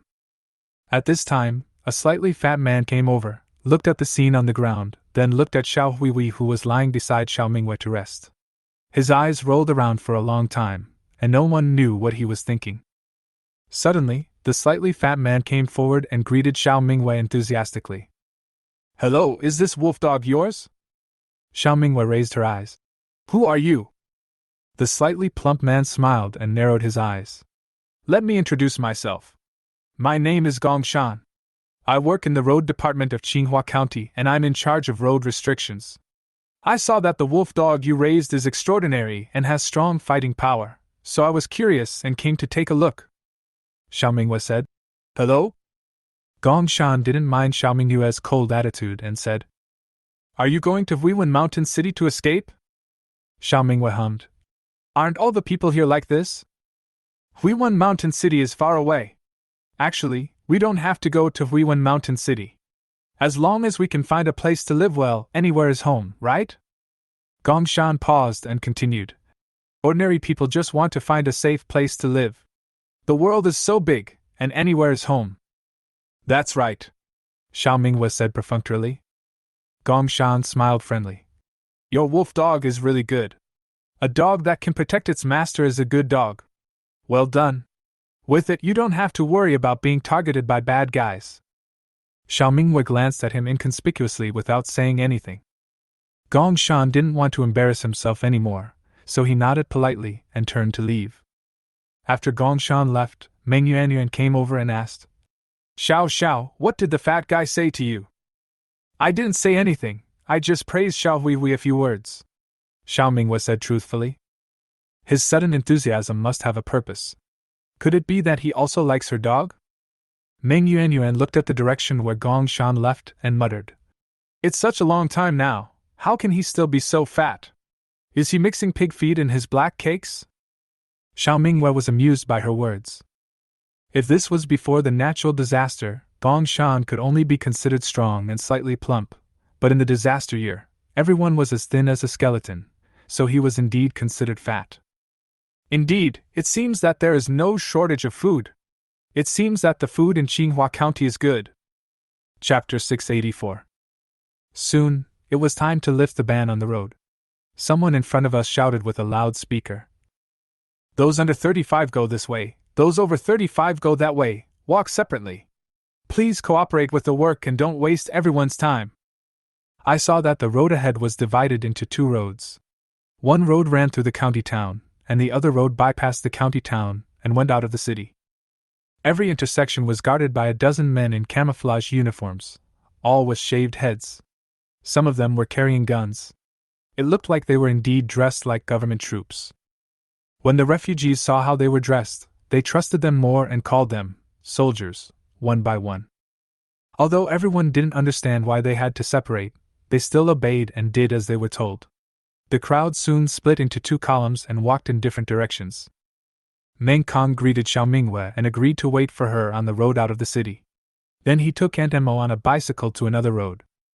Meng Yuanyuan rode a tricycle and took Xiao Minghua, Suli and Ping Pong to another road, and then they went their separate ways. Xiao Minghua and the others passed through customs smoothly. The men who looked like government soldiers just glanced at them and quickly let them pass, but Meng Kong was stopped. How old did you say you were? The man looked distrustful. I'm 36, Meng Kong replied. The man looked at him again and said fiercely, You're 36? I think you're in your early 30s. You're trying to get away with this, right? Meng Kong was surprised and delighted. Brother, are you serious? Do I look so young? He touched his head and said with a smile, You are the first person to compliment me on my youthfulness.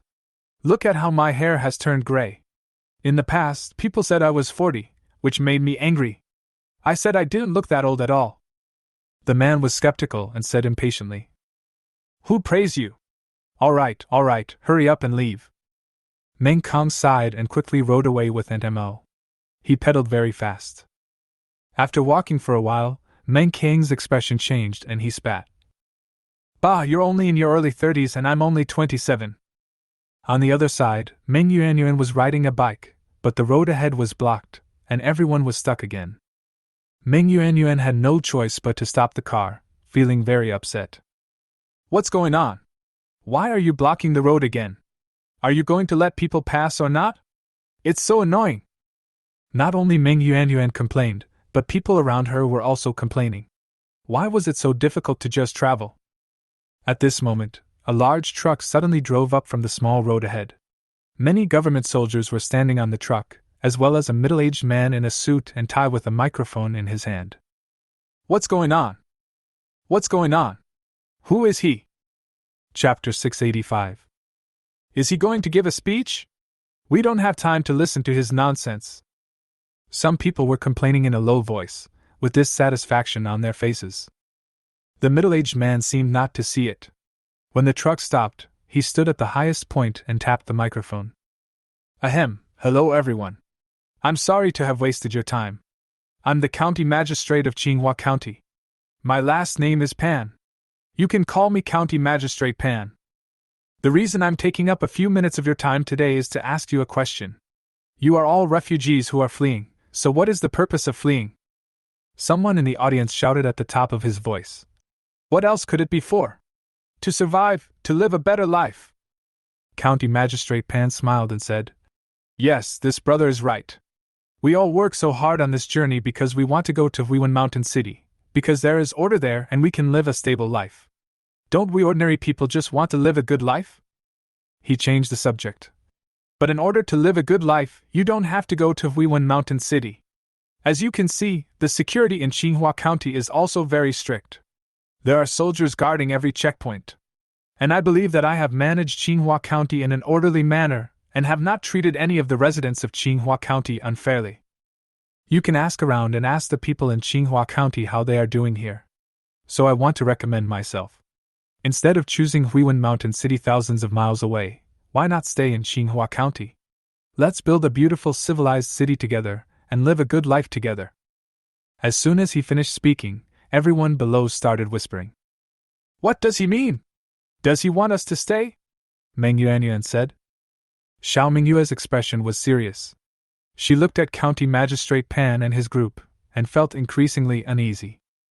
County Magistrate Pan always had a perfect smile on his face. As the County Magistrate, I promise that all the people who join Chingua County will be able to eat meat, fresh pork, every day. We have large-scale breeding farms and slaughterhouses in our county, which can ensure that every resident has meat on their table. As soon as these words were spoken, the people below were immediately in an uproar. Those who had looked disdainful just now had their eyes shining and their faces filled with greed and joy. Pork? Oh my God, can we really eat pork? I can eat every meal. What kind of heavenly life is this? Am I dreaming? Is what you said true? Is there really pork to eat? Someone asked. County Magistrate Pan said patiently. Of course, as a county magistrate, I never lie. Look at the people around me, who looks like they can't afford to eat. They eat meat for every meal and are almost sick of it. Now when they hear the word meat, they feel sick of it and even want to eat something lighter. Someone in the audience laughed out loud. Who would believe this? Would you get tired of eating meat? However, most people were tempted because the people around County Magistrate Pan were all very strong and did not look like people who were short of food. In contrast, they were as thin as a bag of bones, which showed that they had been hungry for too long. For a group of starving people, they could not bear such a huge temptation. They threw all rationality behind their heads. There was only one word in their minds, that is, meat. Stay here and have meat to eat. County Magistrate Pan changed the subject. However, for the safety of the people in the city, our screening is very strict, and we don't accept everyone. We only want simple people who can live here peacefully. Only people with good hearts are qualified to live a good life. Anyone who can pass the screening will have a bowl of hot broth, which is my welcome gift to everyone. Of course, I will not force you to choose. Whether to stay or choose to leave is entirely up to you. At this time, 2 soldiers in camouflage brought in 2 large pots of broth. They stirred it with a spoon and raised the broth in the pot. The people below could see the contents of the broth. In the broth exuding an enticing aroma, there are big chunks of pork floating. It is so satisfying to take a bite of it. Soon, the aroma of meat filled the air, tempting everyone's sense of smell. Chapter 686. The crowd below was in an uproar, clamoring to stay and asking what the selection criteria were. Staying in Chingua County, there is meat to eat, and people have brought up meat soup. How can this be false? Think about what they eat: black cakes, tree bark, everything that can be stuffed into the stomach. They have tried it all. Even if they can catch a mouse, they will be happy for a long time. This is meat pork. The temptation of pork is simply irresistible. Moreover, Huiwen Mountain City is thousands of miles away. It is said to be stable and under government management, but once they get there, who can guarantee that they will have meat to eat every day? Maybe they are still living a life of having no food to eat. Moreover, the journey was long and tiring. Could they really reach Huiwen Mountain City? If something unexpected happened, it was hard to predict. Therefore, it is better to stay in Chingua County, so that we don't have to continue traveling and go hungry. The conditions proposed by County Magistrate Pan were so tempting that no one could refuse. Meng Yuanyuan sniffed and said, "It smells so good, it really is broth." Su Li's face was distorted with excitement. "Let's stay here. Don't go to Huiwen Mountain City. It's so far and we'll be exhausted. It's so nice to stay here.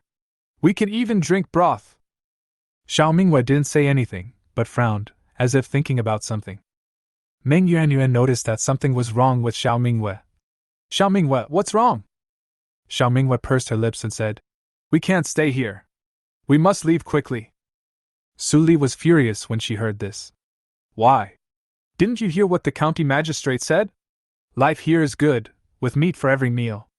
Only a fool would not stay. If you want to leave, go ahead. I won't leave anyway. Maybe Huiwen Mountain City is even worse than this."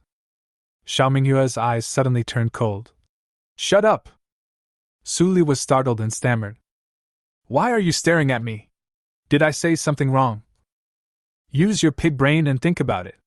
Nowadays, even having a full meal is a luxury for people, let alone pork. Why do you deserve to be fed pork every day?" Su Li was stumped by the question and could not say anything. After hearing what Xiao Mingwei said, Meng Yuanyuan suddenly came to her senses. Yes, there is no such thing as a free lunch, and we still have to reunite with our eldest brother and mother. After thinking it through, Meng Yuanyuan felt a little scared. This county magistrate Pan has such a great way of speaking that even I was tempted and almost brainwashed by him. Was he a WeChat businessman before? Xiao Mingwei didn't say anything else.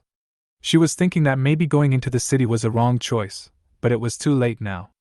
She had entered the tiger's den and could only adapt to the circumstances. On the truck, County Magistrate Pan looked at the refugees who were discussing enthusiastically below, and the smile on his face grew wider. Next to him, the man named Xiongba asked, "Boss, how is the quality of this batch of pigs?" County Magistrate Pan spoke calmly. "It's okay." Xiongba curled his lips maliciously. "There's also a little suckling pig." Chapter 687. The crowd below was extremely excited, and someone asked loudly, "County Magistrate Pan, what are the screening criteria? I want to drink broth, can you please hurry up? As long as you give me broth, I'll do anything." "Yes, County Magistrate Pan, we want to stay, but my parents left by another route." "Where did they go?" "I want to stay and enjoy life with my parents." "Is that possible?" someone else asked. Everyone asked questions at once, very impatient. County Magistrate Pan adjusted his glasses, a gentle yet hypocritical smile hanging on the corners of his mouth. "Everyone, please be patient. I will answer your questions one by one. This is what I am going to say next. In order to create a beautiful residential city like the Peach Blossom Spring, we must conduct a screening. After all, when you move in, you will become a member of this large group. This is also for the safety of the residents of Chingua County, so we cannot be careless. First of all, we only want new residents under the age of 35, because as everyone knows, the world outside is in such a mess. When everyone comes here, they must be assigned to different departments according to their abilities, and everyone must work. So we need young and strong people to inject fresh blood into Chingua County so that the city can develop better. Of course, our work is within your ability, not tiring, and can even be said to be very easy." County Magistrate Pan paused for a second. "So congratulations, everyone present has passed the first round of assessment." As soon as these words came out, the crowd immediately started to boil over again, and many people realized that this was the case. Some people even felt proud, saying that they were lucky to be young and strong, otherwise they would not have had such a good thing. Su Li believed it without a doubt, and turned to Xiao Mingwei and the others and said sarcastically, listen to me, I didn't say we were giving you pork for free. You have to work and earn it with your own labor. Who said it's pie in the sky?" Meng Yuanyuan wanted to say something, but Xiao Minghua winked at her, indicating Ping Ping in Su Li's arms. Meng Yuanyuan reacted immediately.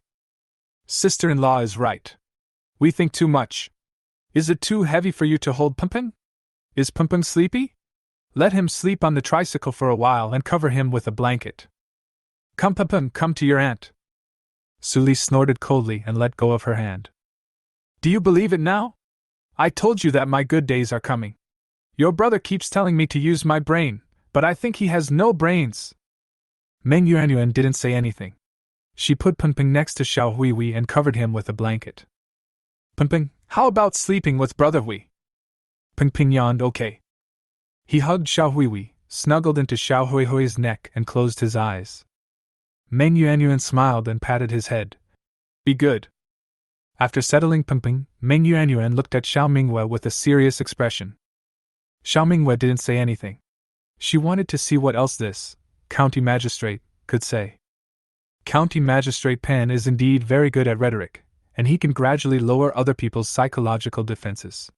Having meat for every meal can attract some people, but there will definitely be a small number of smart people who do not believe in the existence of a free lunch. Chapter 688. But he then said that pork had to be exchanged for labor, and everyone had to work. This immediately broke down the other people's defensiveness towards him, making it difficult for people not to be convinced. County Magistrate Pan, where did those who took the other road go? Someone asked. Unfortunately, they don't meet our requirements, so we're taking the road outside the city to get them out of Chingua County. They're too old to qualify to enter the city. County Magistrate Pan's voice echoed in every corner. A young man was very disappointed and pleaded.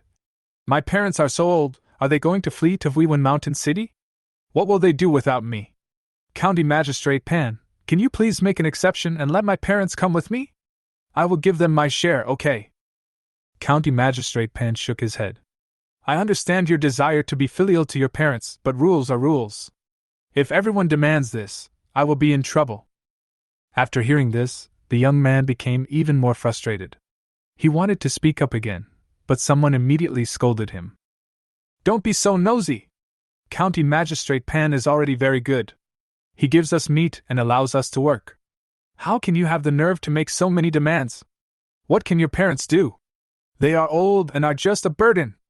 To put it in a bigger way, they are a drag on the development of Chingua County. People like you are black sheep. Some people even glared at the young man impatiently, disliking him for being too busy, talking too much, and wasting time. The young man lowered his head and had to swallow his words. He wanted to stay here, but he also wanted to be with his parents. He couldn't bear to let his parents continue on their journey. Huiwen Mountain City was so far away, and without his care, what would happen to the two old people? County Magistrate Pan said generously. It's okay, it's normal for a young man to have such thoughts. This is also one of the selection criteria. Those who want to enjoy happiness must give up something. How can there be perfection in the world? The talent I need is like that young man over there, decisive and brave. You should know that a random choice you make can affect your whole life. Even the next generation, people should think more about their children. If you choose to believe me in Chingua County, I promise that I will never let you down. Everyone can live a life of luxury, better than the people in Huiwen Mountain City. If anyone doesn't want to stay, just keep walking along this road and you will be out of the city. We will never stop you. It's all up to everyone's own will. But there is one thing, once you choose to leave, you can't turn back. We won't want you anymore. County Magistrate Pan's speech drew many applause. The young man lowered his head, his expression hesitant and struggling. However, the man who scolded the young man was praised by County Magistrate Pan for being decisive and brave. He held his head high, very proud. As expected of the county magistrate, look at how he talks. He's the county magistrate, how can his words be false? As long as they are under 35 years old, it's also for the development of the county. Although I don't want to be separated from my family, there is nothing I can do. They will understand. Do they want me to suffer with them? Yes, this is the rule. There is no other way. Just don't embarrass the county magistrate. My family will definitely understand. If not for yourself, then for the sake of the children. Various discussions can be heard everywhere. Some people still struggle, while some people don't even think about it. What family or not? It's their fault for not being blessed. It's all fate. County Magistrate Pan, what jobs are available? What can we do? Someone asked. We have many departments that need people, including farms, slaughterhouses, farmers, kitchens, cleaning, office secretaries, etc. Chingua County is in great need of talent, so we are aggressively recruiting new residents. When the population is large enough in the future, the selection criteria will become more and more stringent, and not everyone can come to live here, so everyone is very lucky to have caught up with a good time for development. If you miss this opportunity, you will miss it forever, said County Mayor Pan. After hearing this, the people below became more convinced and excited, as if they had been blessed by a huge pie in the sky. If you join in the initial development stage and become a native resident in the future, there will definitely be many benefits. Chapter 689. Just like the first-tier cities before the natural disaster, it was very easy to transfer your household registration there decades ago. Housing prices were cheap and there were not many policy barriers. It was easy to become a local and benefit future generations. Aren't they facing the same choice now? Only a fool would not choose. Once Chingua County develops, it will be too late to join. That's great. I used to work in a duck farm, so I can go to a slaughterhouse. I'm a college graduate and can work as a clerk. I'm fine with cooking, can I go to the kitchen? There was another round of chatter. Meng Yuanyuan was furious when she heard what they said. Bah! They are so hypocritical. What about family? They are all just doing it for themselves. They all want to stay and work. They have already forgotten their families. They are just pretending. Xiao Mingwei was much calmer. It's just human nature. Who wouldn't want to stay and enjoy the good life? Who cares about whether they are family or not?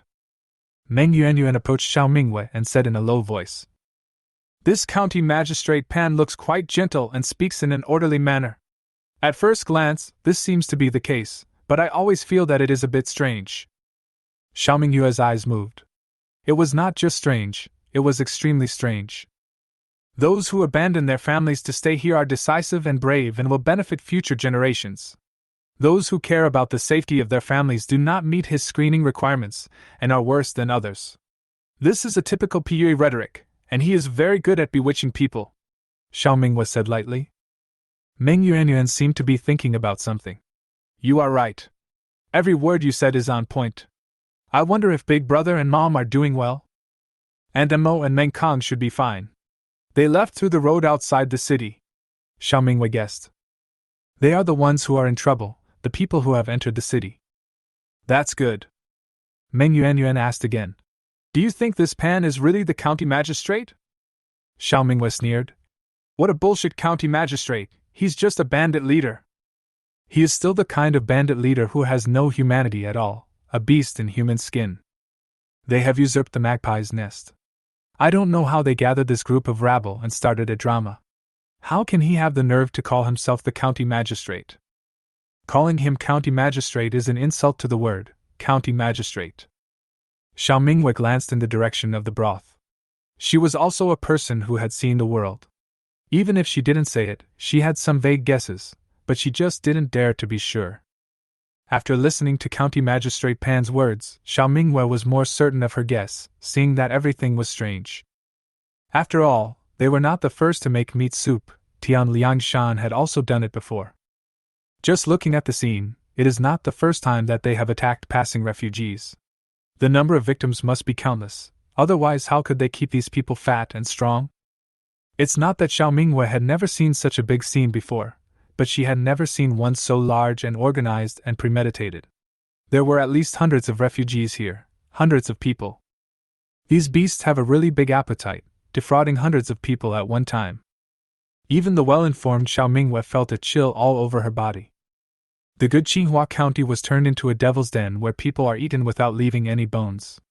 In this world, humans are always scarier than ghosts.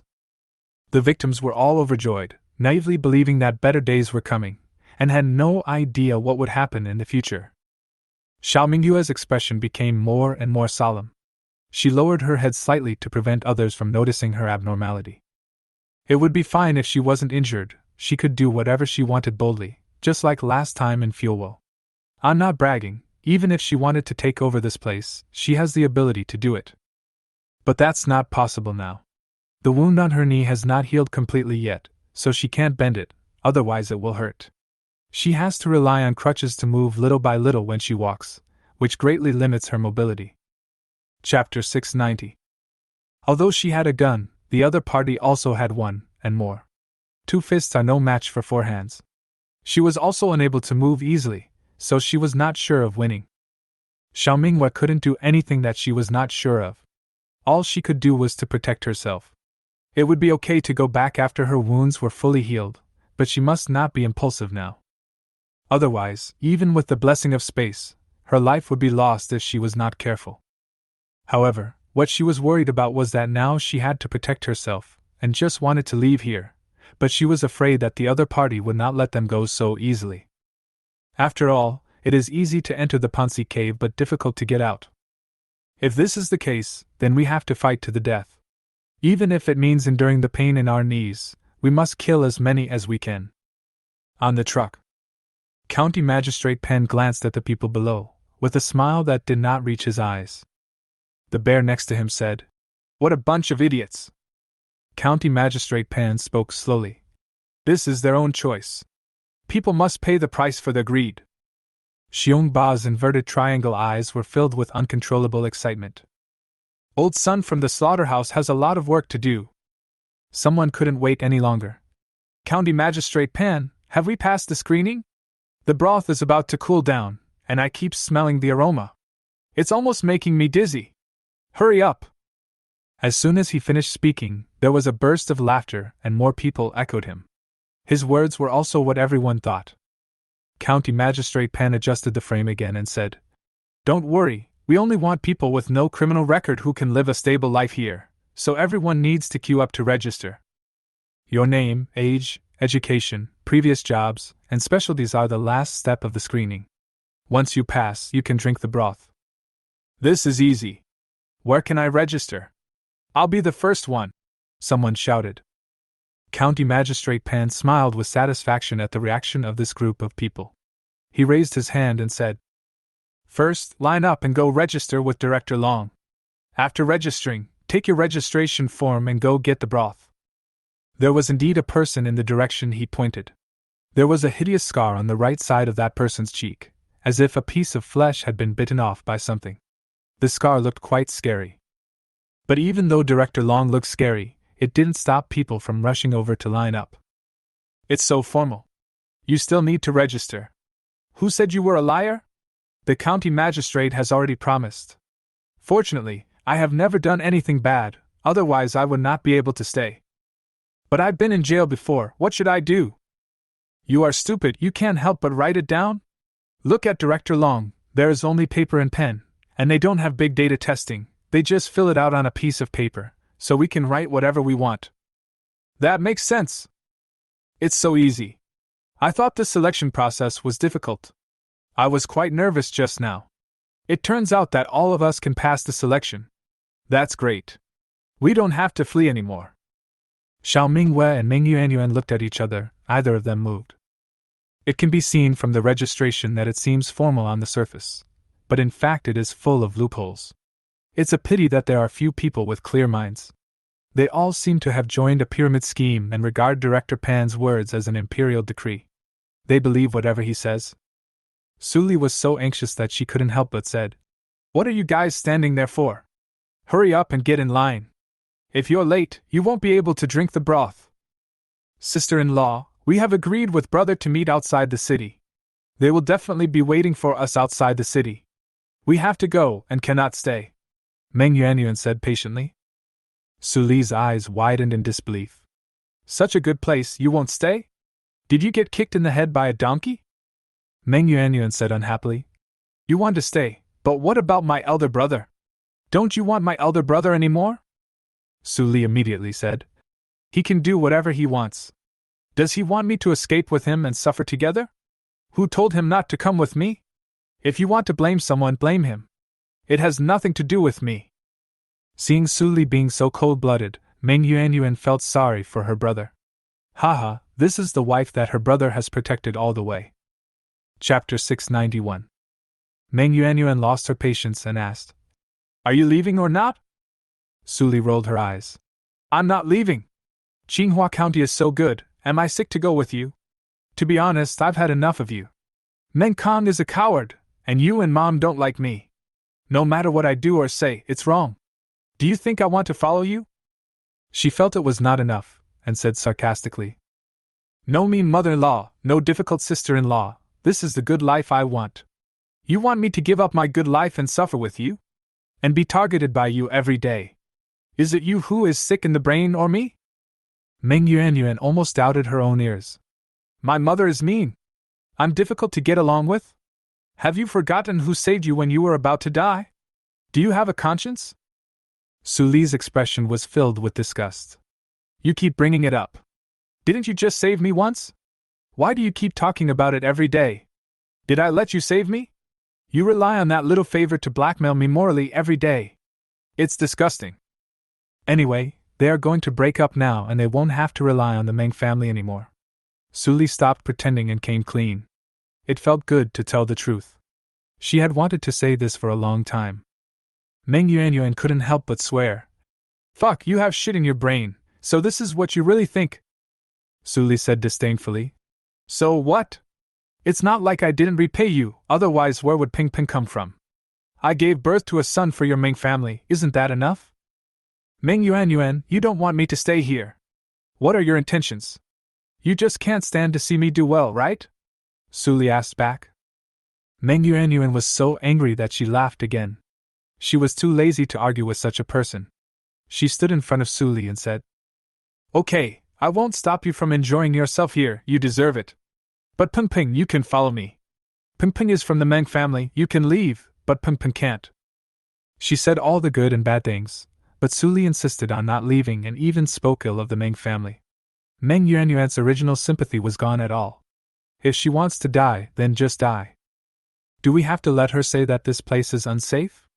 If she really said it, Su Li would not believe it, and she would probably shout loudly, which would attract the attention of County Magistrate Pan and others, making things even more difficult. If you don't want to leave, then forget it. It's up to you. Su Li's expression was grim. "Ping Ping is my son. How can you bear to separate us?" Meng Yuanyuan was very indifferent. "Ping Ping's surname is Meng. We will take good care of him. Why don't you go and line up, otherwise there will be no broth to drink." Su Li looked at Ping Ping on the tricycle unwillingly. Xiao Hui was hugging him tightly, and Ping Ping was sleeping soundly. Only then did she realize that Meng Yuanyuan had snatched Ping Ping from her hands because she knew that she was afraid of Huige and didn't dare to go over to hug the child, so she was deliberately on guard against her. Su Li was so angry that she took a deep breath. She looked in the direction of the queue for the meat soup, and her eyes changed from struggling to determined. "Then you guys take good care of Ping Ping." After saying that, she turned and left without any hesitation. Meng Yuanyuan was slightly stunned and couldn't help but curse. "This bitch doesn't even want her son. She is so cruel." Xiao Minghua finally spoke. "Since she insists on staying, and even Ping Ping can't win her heart back, then don't force it. Everyone has their own destiny." Meng Yuanyuan pouted. "You ungrateful bastard, I shouldn't have saved her in the first place, what a bullshit." Her face was as black as the bottom of a pot. Xiao, let's go our way." Xiao Minghua raised her eyes and looked in the direction of County Magistrate Pan. "I'm afraid it won't be that easy." Almost everyone lined up to register and get the meat soup. The area around Xiao Minghua was completely empty. They did not move for a long time, which attracted the attention of County Magistrate Pan and others. "Why don't that man and woman go line up?" County Magistrate Pan winked at Xiong Ba, who jumped off the truck, walked up to Xiao Minghua and the other man, and said with a smile, "You two, the broth is almost done. If you don't go now, you'll be late." Xiao Minghua's tone was a little reluctant. "We also want to drink the broth, but we have an agreement with our family to go to Huiwen Mountain City together. We have no choice but to leave." Meng Yuanyuan also agreed. "Yes, it's a pity. It's such a good place. I really don't want to leave from the bottom of my heart, but I'm also worried about my parents." Hearing this, Xiong Ba's friendly mask broke for a moment, but he soon returned to his smiling face. Chapter 692. As parents, don't you also want your children to live a good life? As long as you and your wife are doing well, they will definitely be happy for you. Besides, you have a child with you. Are you willing to let the child suffer with you? Xiao Mingyue and Meng Yuanyuan looked at each other. A young couple? It seemed that they thought Meng Yuanyuan was the man, Xiao Mingyue was his wife, and Peng Peng was their child. The two of them tacitly did not deny it. Xiao Mingyue shook her head. We have thought about what you said, but we are still worried about the old man. If we have the chance in the future, we will definitely come back. Xiongba did not give up. Our county chief appreciates you very much. It would be a loss for Tsinghua County if you leave. Xiao Mingyue looked in the direction of County Magistrate Pan, only to see that there was suddenly a person beside him. It was Gongshan, the one who came to talk to her outside the city. The two were talking and looking at her from time to time. Xiao Mingyue frowned slightly. Was she being watched? What were they talking about? The conversation between the two suddenly stopped. County Magistrate Pan looked at Xiao Mingyue meaningfully. Their eyes met in the air, and Xiao Mingyue looked away without leaving a trace. County Magistrate Pan straightened his clothes and walked towards Xiao Mingyue. Hello? Xiao Mingyue nodded with a cold expression. County Magistrate Pan got straight to the point. Madam, what is the reason why you don't want to stay in Tsinghua County? I just heard from my subordinates that you have a very powerful wolfhound that has killed many people. This is your advantage. I have always valued talents.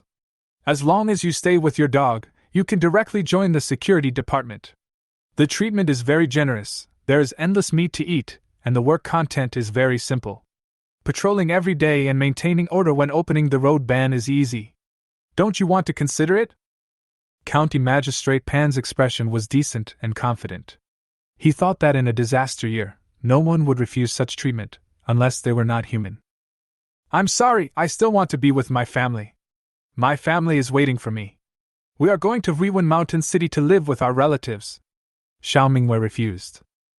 The muscles on County Magistrate Pan's face twitched. So that's how it is. I like your wolfhound very much. Do you really not want to stay? He looked at Xiao Huihui, who was lying on the tricycle. Xiao Huihui looked at him warily, his wolf eyes full of vigilance. A trace of greed flashed in County Chief Pan's eyes. This dog was such a good killing weapon. My dog is very good. It is very loyal and only listens to me, Xiao Mingyue hinted. If you want to snatch Xiao Huihui away, no way. County Magistrate Pan raised his lips and said hypocritically, in this case, I won't keep you here. Just follow this road and be careful on the road. Xiao Mingyue nodded and said, thank you. Meng Yuanyuan rode away on her bike. After she turned her back to those people's sight, the smile on Xiao Mingyue's face suddenly disappeared, and was replaced by extreme indifference and brutality. She felt a strong sense of uneasiness in her heart. How could they easily let go of the fat sheep that was already in their mouths? I'm afraid the best is yet to come. Looking at the backs of Xiao Mingyue and the other person leaving, Xiongba was very unwilling. Boss, are you really going to let them go like this? This is the first time someone is unwilling to stay and even refuses to eat the meat. Gongshan also echoed. Yes, boss, I saw the wolf dog kill someone with my own eyes. It can kill a person with one bite. It is very agile. If the wolf dog obeys our orders, it will be awesome. County Magistrate Pan's expression turned even more sinister. He took off his glasses, twitched the corners of his scarlet mouth, and said, Leave? No one can leave Tsinghua County alive. You are such a shameless person. Since you don't want to work for me, you can only be sent to the slaughterhouse. Hearing this, Xiongba licked his back teeth and said, So this is what the boss meant. I'll send someone over right away. County Magistrate Pan reminded. It doesn't matter if you are human, but the dog must be alive. An animal is an animal. It will recognize whoever gives it meat as its master. Xiongba laughed shamelessly. Okay. Chapter 693. It's getting dark now. I wonder if I can leave the city before dawn? Meng Yuanyuan said to herself. At this time, the sky gradually darkened, the vision was dim, there were no street lights in the city, and it was a dark and windy day, so there was no moonlight. After a while, nothing will be visible. Xiao Mingyue observed the surrounding situation and suddenly spoke. Turn the corner, there is a hotel over there. Let's go there to rest for a night and leave tomorrow. Meng Yuanyuan was a little surprised. Didn't you say Chingua County is very dangerous and we should leave as soon as possible? Xiao Minghua lowered her voice and said seriously. There's someone following us. It's too dangerous on the road without any shelter. Let's go to the hotel. Meng Yuanyuan's expression suddenly changed. She didn't dare to look back and immediately turned around. Damn, you're right, they won't let us go. Xiao Minghua touched Xiao Huihui's head. Xiao Huihui seemed to sense something and stood up and looked in a certain direction behind him. In the dim vision, a pair of wolf eyes flashed a cold light, which was quite strange. Little Gray bared its teeth. It sensed a threatening presence nearby. Xiao Minghua calmed it down. Be good, they have guns, you are no match for them, don't be impulsive. Xiao Huihui rubbed Xiao Minghua's hand, still staring at the back. Meng Yuanyuan's sudden turn caught the people following her off guard. There were 5 people following her. Why did they change their route? The leader said. Whatever, let's catch up and make it quick. I haven't had dinner yet. We'll catch the dog with a fishing net and kill the remaining man and woman. The man is skinny, the woman is disabled, and she has a child with her. John Hai, you can handle it by yourself, can you? The man called John Hai responded. No big deal. Okay, the 4 of us will focus on dealing with the wolf dog. I heard from Brother Gong that it killed more than 20 people outside the city. It's really cruel. Be careful later. No. They've gone to the Shuangyong Hotel, go ahead. Several people followed stealthily. Meng Yuanyuan parked the car in front of the hotel and got out holding Pengpeng. Xiao Minghua urged. They are coming, go in quickly. Good. Meng Yuanyuan didn't dare to delay and ran to the hotel immediately. The 2 of them went up to the 2nd floor. Xiao Minghua chose an inconspicuous room, opened the door lock, and pushed the door open. Although it was a hotel, it was almost completely ransacked. Not to mention quilts, there was not even a mattress. There was only the bedboard and the bed. The curtains had been pulled away. It was completely empty. I don't know during which natural disaster it was looted. You and Pengpeng hide here and don't come out. Meng Yuanyuan was worried. What about you? The wound on your leg hasn't healed yet. I'll go with you. I also have a knife, so I don't need your protection. There were footsteps downstairs, and a man's voice. Where are they? Damn it, you still dare to hide?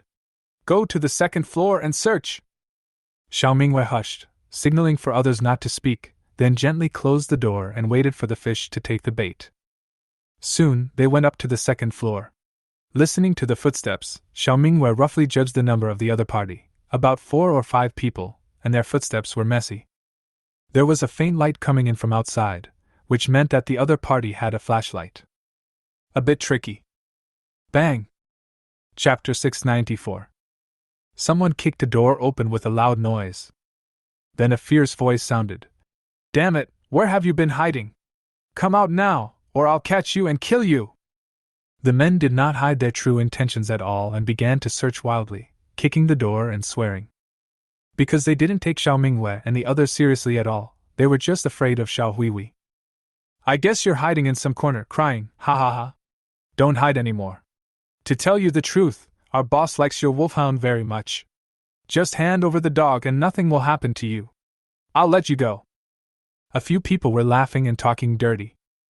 This is your last chance. Otherwise, if I find you, you won't have a chance to survive. Come out on your own, or let me find you and kill you. It's your choice. Are you coming out or not? My patience is limited. I'll count down to 3. If you come out voluntarily, you can live. 3, 2. No fool would actually believe what they say.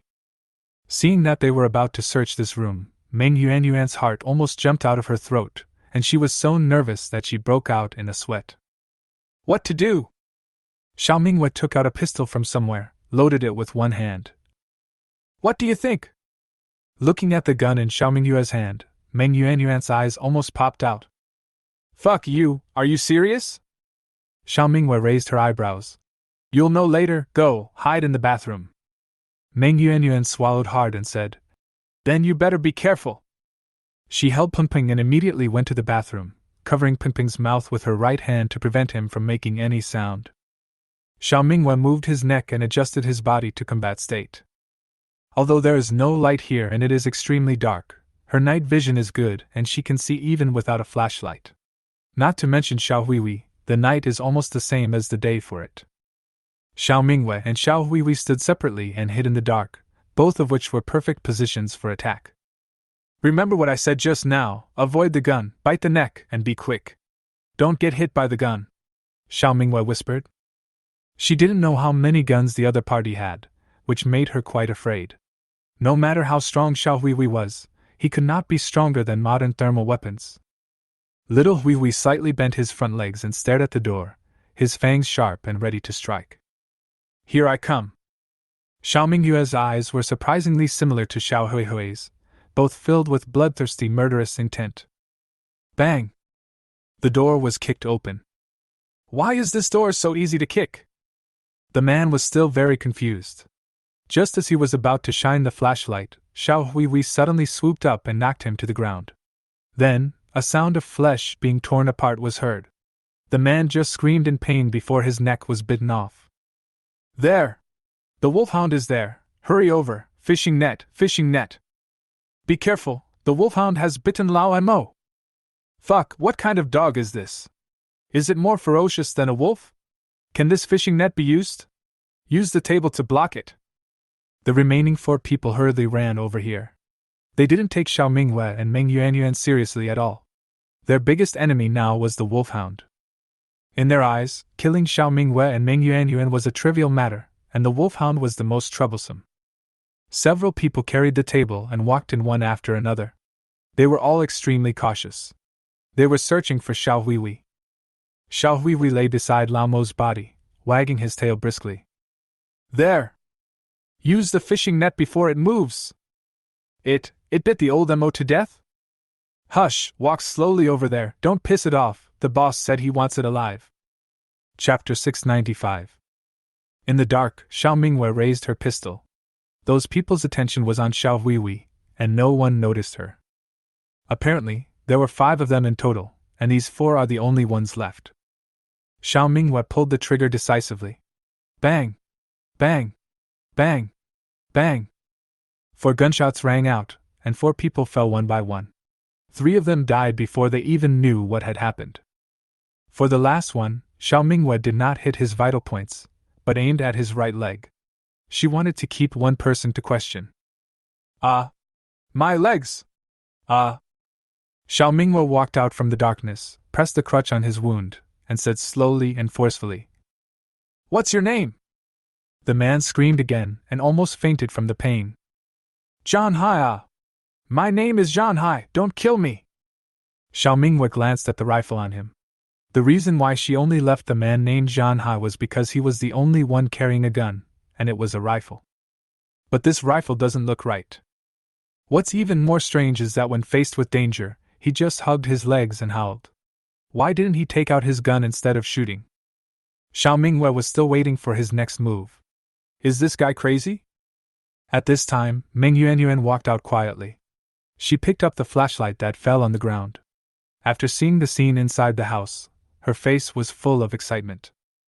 You deserve it! Go to hell, you rubbish!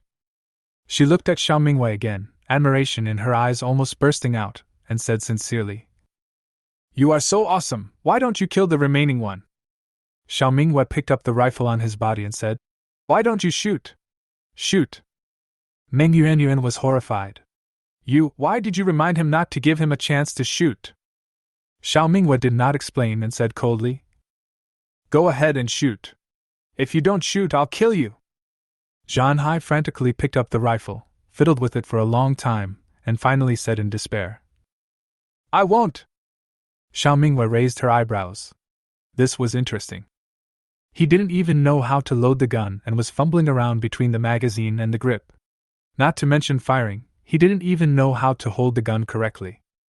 Meng Yuanyuan was very confused. What did this mean? Xiao Mingwei snatched the rifle and checked it skillfully, and found that it was a broken gun with 2 parts missing. The muzzle was also a little crooked. No wonder it looked a little strange. Don't all of you know how to use guns? Where did all these guns come from? How many guns are there in total? The gun is real, but the person holding the gun doesn't know how to use it, which is ridiculous. No. No, we never used guns. The guns were picked up by our boss. He picked up the leftovers during a fight. There were only 5 guns, and he let us use them to scare people. Xiao Hui kept hovering around Zhan Hai, occasionally coming close to him and threatening him with bared teeth, breathing heavily in his face. Zhan Hai was so scared that he was shaking all over, fearing that Xiao Hui would suddenly go crazy and bite off his neck. Xiao Minghua aimed at him and pulled the trigger. Zhan Hai shuddered subconsciously, but unfortunately no bullet was fired because the magazine was empty. Xiao Minghua removed the magazine. This gun is broken and has no bullets. So the bullets are also in his possession? Do you know how many bullets he has? Chapter 696. No. I don't know. He doesn't trust anyone. He keeps all the bullets. Although he has bullets, I don't think there are many, because it's a found gun, none of us will use it. Zhan Hai was sweating profusely, and he looked at Xiao Minghua with fear in his eyes. This woman is so scary.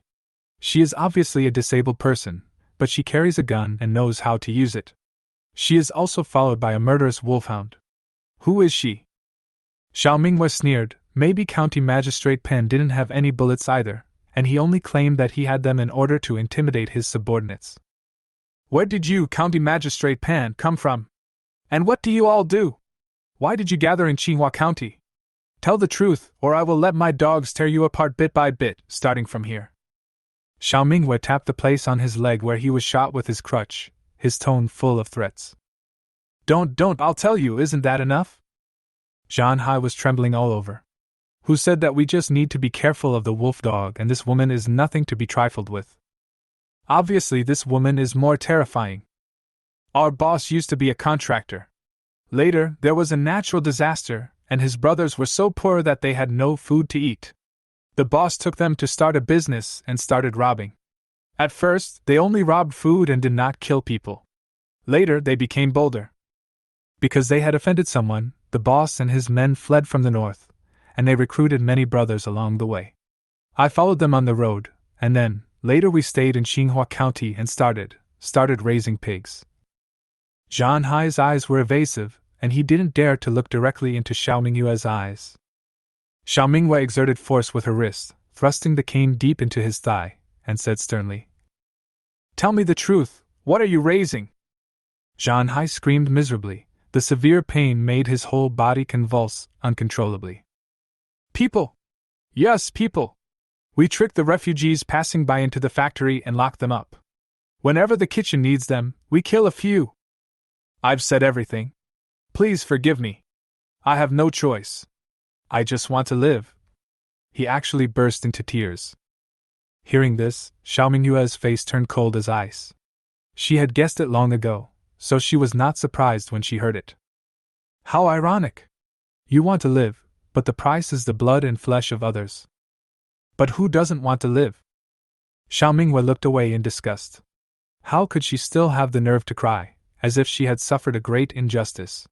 She killed others without blinking an eye, but when death fell on her own head, she was actually scared and cried? Ridiculous! Meng Yuan was terrified when she heard what Zhan Hai said. She was completely stunned and felt cold all over. She was so shocked that she lost her voice and didn't even know what to curse. Meng Yuan never thought, that such a cruel thing would happen in the 21st century. Xiao Minghua only said that it was dangerous here, but did not specify what the situation was. She always thought that the group of people were at most murderous bandits, but she did not expect that they were not even human beings, but beasts without any humanity. So only people under 35 years old can enter the city. Is it because they are young? What about people over 35 years old? Will something happen to them? Meng Yuan asked anxiously. No, they won't enter the city. They will leave from outside the city. The boss doesn't like the old body, Zhan Hai said in a low voice. Meng Yuan breathed a sigh of relief, then kicked him in the face and said angrily, You are not human beings. Even the king of hell won't accept people like you. Zhan Hai snorted and dared not speak. One last question, where is your activity area? Tell me and I will let you go, Xiao Minghua said again. Zhan Hai couldn't wait to say. It's near the factory in the west of the city. There's an abandoned slaughterhouse over there. We usually go there. Xiao Minghua took the crutches away from his legs, but Zhan Hai still didn't dare to move. Chapter 697. Because the wolfhound's head was so close and was staring at him, Xiao Huihui was panting, and the bloody breath hit Zhan Hai's face, making his scalp numb. He could even see the flesh and blood hanging on the wolf's fangs, which belonged to his companion.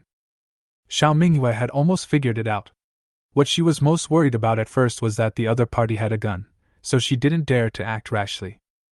Now looking at it this way, they are just a bunch of scum who can't even use guns. They just hang them on their bodies for bluffing. If that's the case, things will be much easier. Even if Foreman Pan had bullets, he would not use the gun. Even if he knew how to use it, he was the only one with the gun, and he posed no threat to Xiao Minghua. It's not that Xiao Minghua is arrogant. Even if her legs and feet are not flexible now, she is more than capable of killing Foreman Pan. What's more, she also has Fugui and Xiao Huihui. Hasn't Fugui been complaining about her not letting it out? Then let it come out for some fresh air. Xiao Minghua suddenly smiled, and a hint of malicious mockery flashed in her eyes. Now, she was the hunter. A dark and windy night is the best time to kill someone.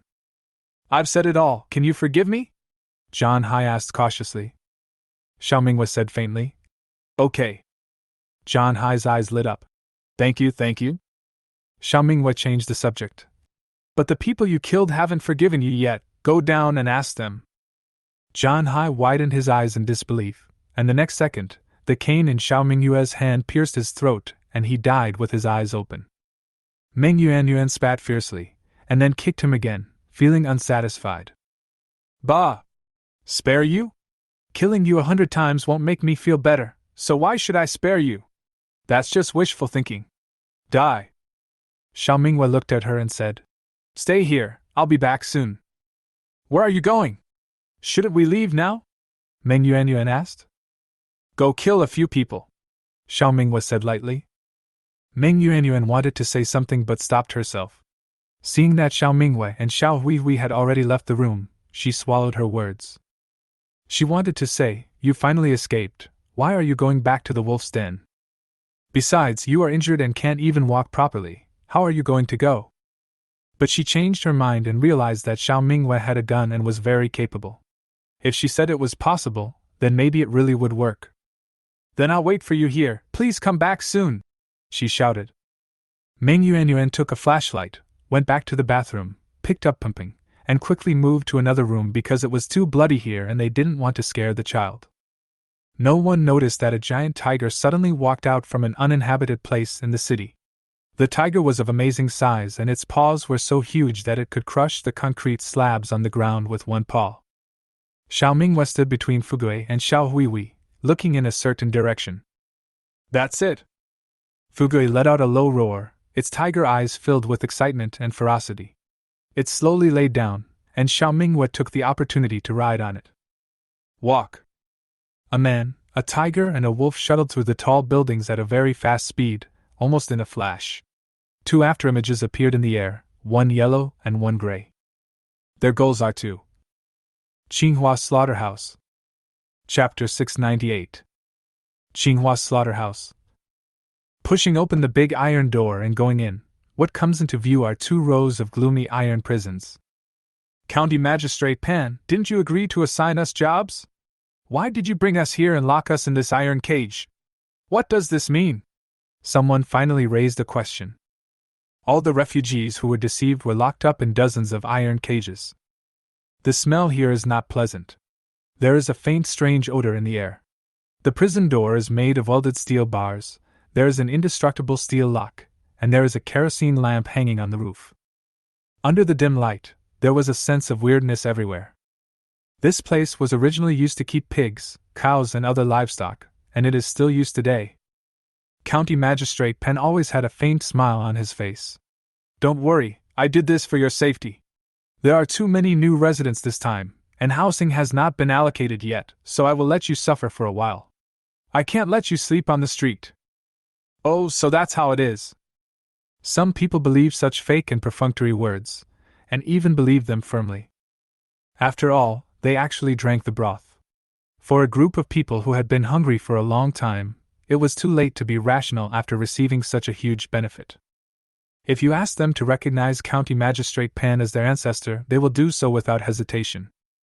Everyone has tasted the broth. Is it delicious? County Magistrate Pan asked kindly. As soon as he finished asking, the people in the cage couldn't wait to answer. It's delicious! I've never tasted such delicious broth in my life. The soup is delicious, and the meat is tasty too. It's absolutely amazing.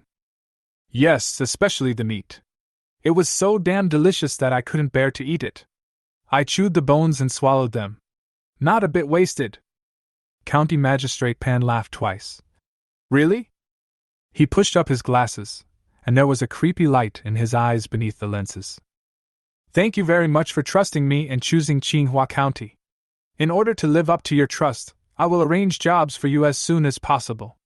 Ladies are given priority, so let's start with the women here. County Magistrate Pan slowly walked towards the women's cell. Because men and women were held separately, the women were extremely excited and they all crowded to the front, hoping to be noticed by County Magistrate Pan first so that they could be assigned a good job and perform well. Even though the men were dissatisfied, since this was the decision made by County Magistrate Pan, no one spoke out to object. Suli pushed the woman next to her away and said anxiously, Me. County Magistrate Pan, look at me. I'm 25 years old and I can do anything. County Magistrate Pan signaled to Xiongba with his eyes, asking him to open the door of the iron cage. Inside the cage, all the women looked excited, as their good days were finally coming. County Magistrate Pan looked at Suli and said, You are good. Come out. Suli was overjoyed and ran out quickly, looking extremely proud. She was the first person chosen by County Magistrate Pan, and she would definitely have a bright future. Others looked at Suli with envy and tried harder to recommend themselves. In response to their reaction, County Magistrate Pan laughed and said, Everyone has a job opportunity, there is no rush. He selected 20 young women as if he was selecting goods. Although these women were very thin, with yellow skin and obviously malnourished, they were young. Among them, Suli had the best complexion. During the time she followed Xiaomingwei, the food she ate had improved several levels. Unlike the others who all ate black cakes, of course her complexion was better. Xiongba stood next to County Magistrate Pan and said expressionlessly, These seem to be barely passable, just average. More than last time, said County Magistrate Pan. Xiongba said disdainfully, The rest are just some crooked and broken things. They are disgusting to look at. Before the natural disaster, I would have looked down upon even these few things. It's different now than before. It's good enough to pick out these few. Then pick a few good ones and fatten them up to make them more delicious. Chapter 699. Xiongba smiled lasciviously. That's right, it feels better to touch a little flesh. Big brother, do you still remember Jiao Jiao? The one we used to order when we went to the foot massage parlor. That's what a woman is, with those breasts and buttocks. Just thinking about it makes me. County Magistrate Pan coughed and said, Okay, take it easy. I heard that you killed another person last night? Xiongba chuckled. I didn't mean to do that. That bitch is not good enough for me. Anyway, there's newcomers now. 20 young women looked at each other, wondering what Magistrate Pan and Xiongba were whispering about. What kind of jobs will be assigned to them? But since they were selected first, they must be good jobs. Xiongba cleared his throat and said loudly, All of you are pretty good. You all have great futures to be chosen by the county magistrate. Is anyone married? Is anyone with children? If so, please stand up. 20 girls looked at each other, but no one stood up because they were all still young. Really? Xiongba asked again. Suli rolled her eyes. What does this mean? Is being married and having children an advantage or a disadvantage? Forget it. She has it but others don't, which means she is special. It must be good for her to show up in front of the county magistrate. Thinking of this, Suli couldn't wait to raise her hand. Me, I have given birth to a child, I have experience. She smiled ingratiatingly. And me. A weak female voice sounded. It was another girl. Xiongba's face suddenly turned cold, and he said with disdain, "Give birth to a child? That's useless." Suli looked stunned. "What do you mean?" The other girl was also confused. County Magistrate Pan said gently, "What he meant is that you are not suitable for clerk positions. You can work in the kitchen. Come on, send them to the kitchen." At this time, 2 men came and took the 2 away. Suli's shoulders were pressed so hard that they hurt. "No, I can be a clerk. I don't want to go to the kitchen. My cooking is not very good. County Governor, please consider me again." She still wanted to fight for herself, but no one paid attention to her. "Take the rest away as well. Take a shower and change clothes. There are special dormitories for you to live in," Xiongba said with a wicked smile. The girls were delighted. It was great that they could take a shower and wear new clothes. It seemed that being a clerk was a good job. Xiongba picked 2 men from the male cage, who were tall and relatively muscular. "And both of you, come out and go to the kitchen together." Okay. I'm strong and can work." The 2 men couldn't wait to come out, very excited, and were also taken away. County Magistrate Pan muttered to himself, "4 is enough. Let old Sun move faster." Xiongba licked his back teeth and said, "Men have more flesh, while women have tender flesh. We have both sexes, and the nutrition is balanced." The smile of County Magistrate Pan did not reach his eyes. He hummed, which was considered as his approval of Xiongba's words. "County Magistrate Pan, what should we do then?" "Yeah, when will we be assigned work?" "I'm strong and can do the work." "Those who are still in prison are dissatisfied. When can they get out? When can they get a job?" Chapter 700. County Magistrate Pan said in an ambiguous tone, "No rush, take your time." After saying this, he no longer paid attention to the refugees' shouts and turned away. But before he reached the door, his steps stopped abruptly, and he looked in the direction of the door in surprise. "It's a dog, the big wolf dog that killed more than 20 people. How could it be here? I saw that Xiao Huihui was standing at the gate at some point, his wolf eyes flashing with a faint light, staring at County Magistrate Pan." County Magistrate Pan subconsciously took a few steps back and asked, "What's going on?" Xiongba didn't understand the situation either. He cursed. "Did they catch the dog? Fuck, what a bunch of idiots, why didn't they tie it up? Where are the people? Where did they die?" The 2 did not dare to act rashly, and the brothers who followed them also retreated step by step. They wanted the dog, but they also wanted to starve it for a few times until it was tamed before using it for their own use. Instead of being stared at by a wolf dog like now, it was still baring its teeth and threateningly, as if it was going to pounce on you in the next second. The refugees in the cage were also frightened by this sudden scene. "This is not a dog, it's a wolf," someone among the refugees shouted. County Magistrate Pan's face changed drastically. "What do you think this is? I used to work in a zoo, I'm definitely not mistaken. A wolf's tail is short and thick, hanging down, and its ears are erect unlike a dog's. Although I have never seen a wolf this big, it must be this one.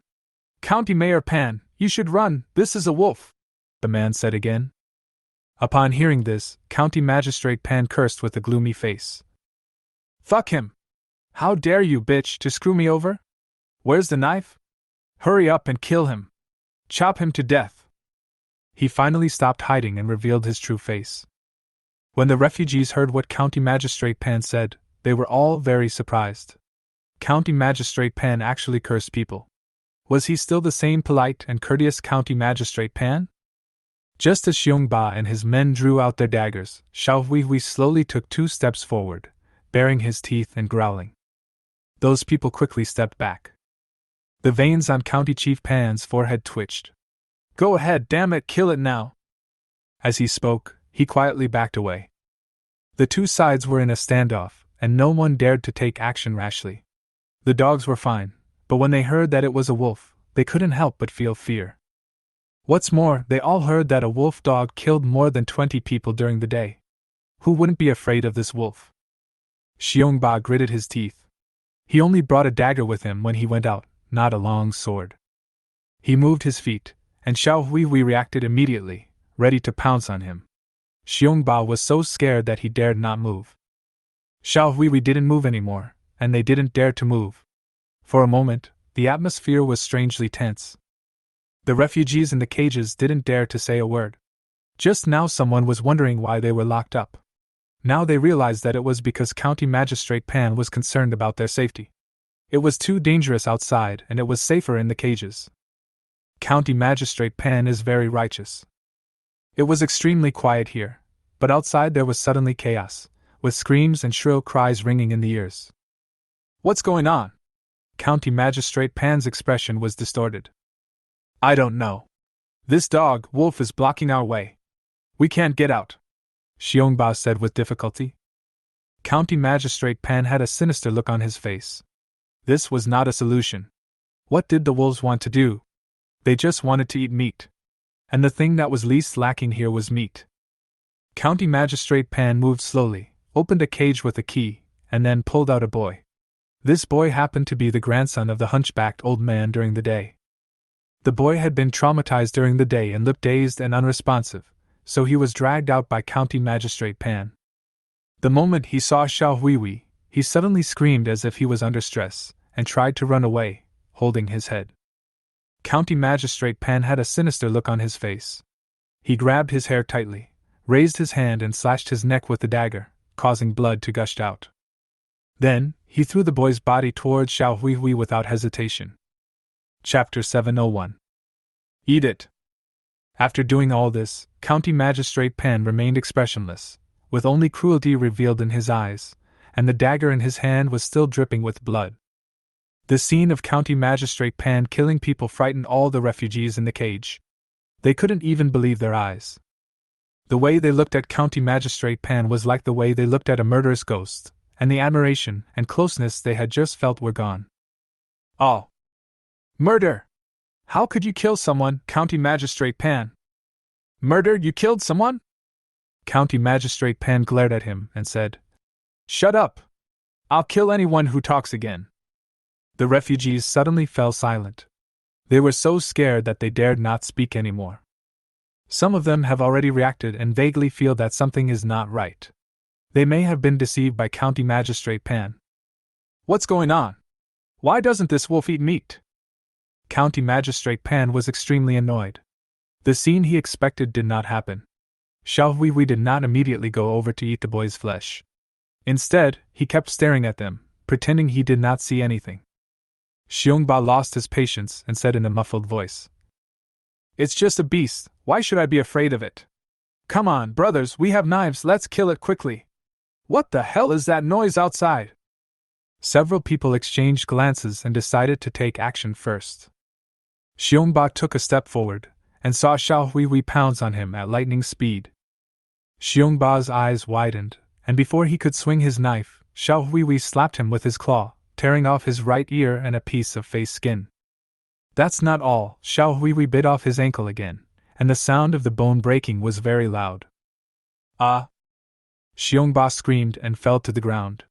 The wound on his face was so deep that the bone was visible. It was a horrible sight. My face is almost leaking. His feet were also bloody. Xiao Huihui kicked the dirty piece of meat aside with disgust and continued to stare at them. Who dared to move? Seeing this, the other people felt like they were facing a great enemy and did not dare to take any action. No one dared to provoke Xiao Huihui again. County Chief Pan cursed the wolf as a piece of trash, then turned and ran into an empty iron cage. Since he couldn't kill the wolf, he would be safe hiding here. Seeing this, the other people also retreated one after another, scrambling to find the iron cage to enter, and holding the door tightly, for fear that Xiao Huihui would come in. If you can't afford to provoke someone, you can afford to avoid him. Little Huihui watched coldly, patrolling leisurely back and forth outside the iron cage, as if he was the prison boss in charge of guarding it. Some refugees couldn't help but ask, Mr. Pan, why are you locking us up here? That's right. Why did you kill someone just now? The boy was innocent. Why did you kill him? I've noticed something's wrong. You said you treat the common people well, but why did you lock us up in this iron cage? Someone spoke first, and then everyone else started talking. County Magistrate Pan was too lazy to pay attention to them. A bunch of idiots. Why are you swearing? You don't treat us like this during the day. So you lied to us? What is going on? Chapter 702. County Magistrate Pan, that's not what you said this afternoon. How could you kill someone? What did that little boy do wrong? You can kill him if you want to. You must give us an explanation. Yes, how can you change your face so easily? Only now did they realize that this was the real County Magistrate Pan. Of course, there's another group of people who always believe in the character of County Magistrate Pan, because they are completely bribed by the broth. So what if they sleep in an iron cage? As long as they have broth to drink every day, they will just sleep there. County Magistrate Pan must have his own reasons. What else can he do? You saw how ferocious the wolf was. And you forgot who gave us the broth. We should be grateful. The person who said this was thinking about flattering and currying favor with County Magistrate Pan in order to gain his favor. The refugees were arguing endlessly. Some were questioning County Magistrate Pan, some were speaking for County Magistrate Pan, some were confused, and they said all kinds of things. Suddenly, a loud and terrifying tiger roar was heard outside, and everyone fell silent. County Magistrate Pan suddenly paused and blurted out, "What's that sound?"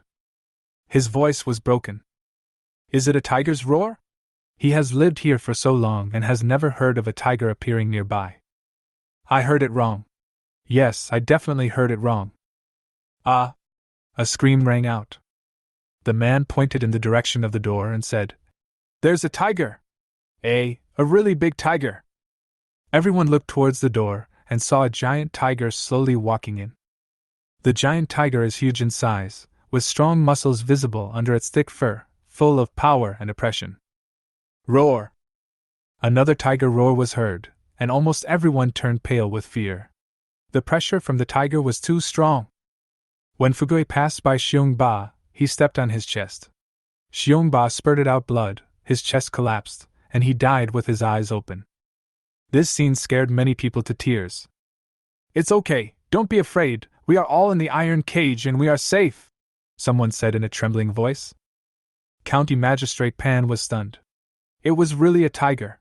So the noise outside just now was because of the tiger?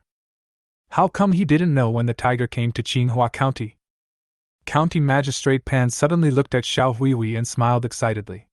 If a wolf meets a tiger, it will be no match for it, right? Kill each other. Not only him, many people are looking forward to what will happen when a wolf meets a tiger. Fugui and Xiao Huihui looked at each other.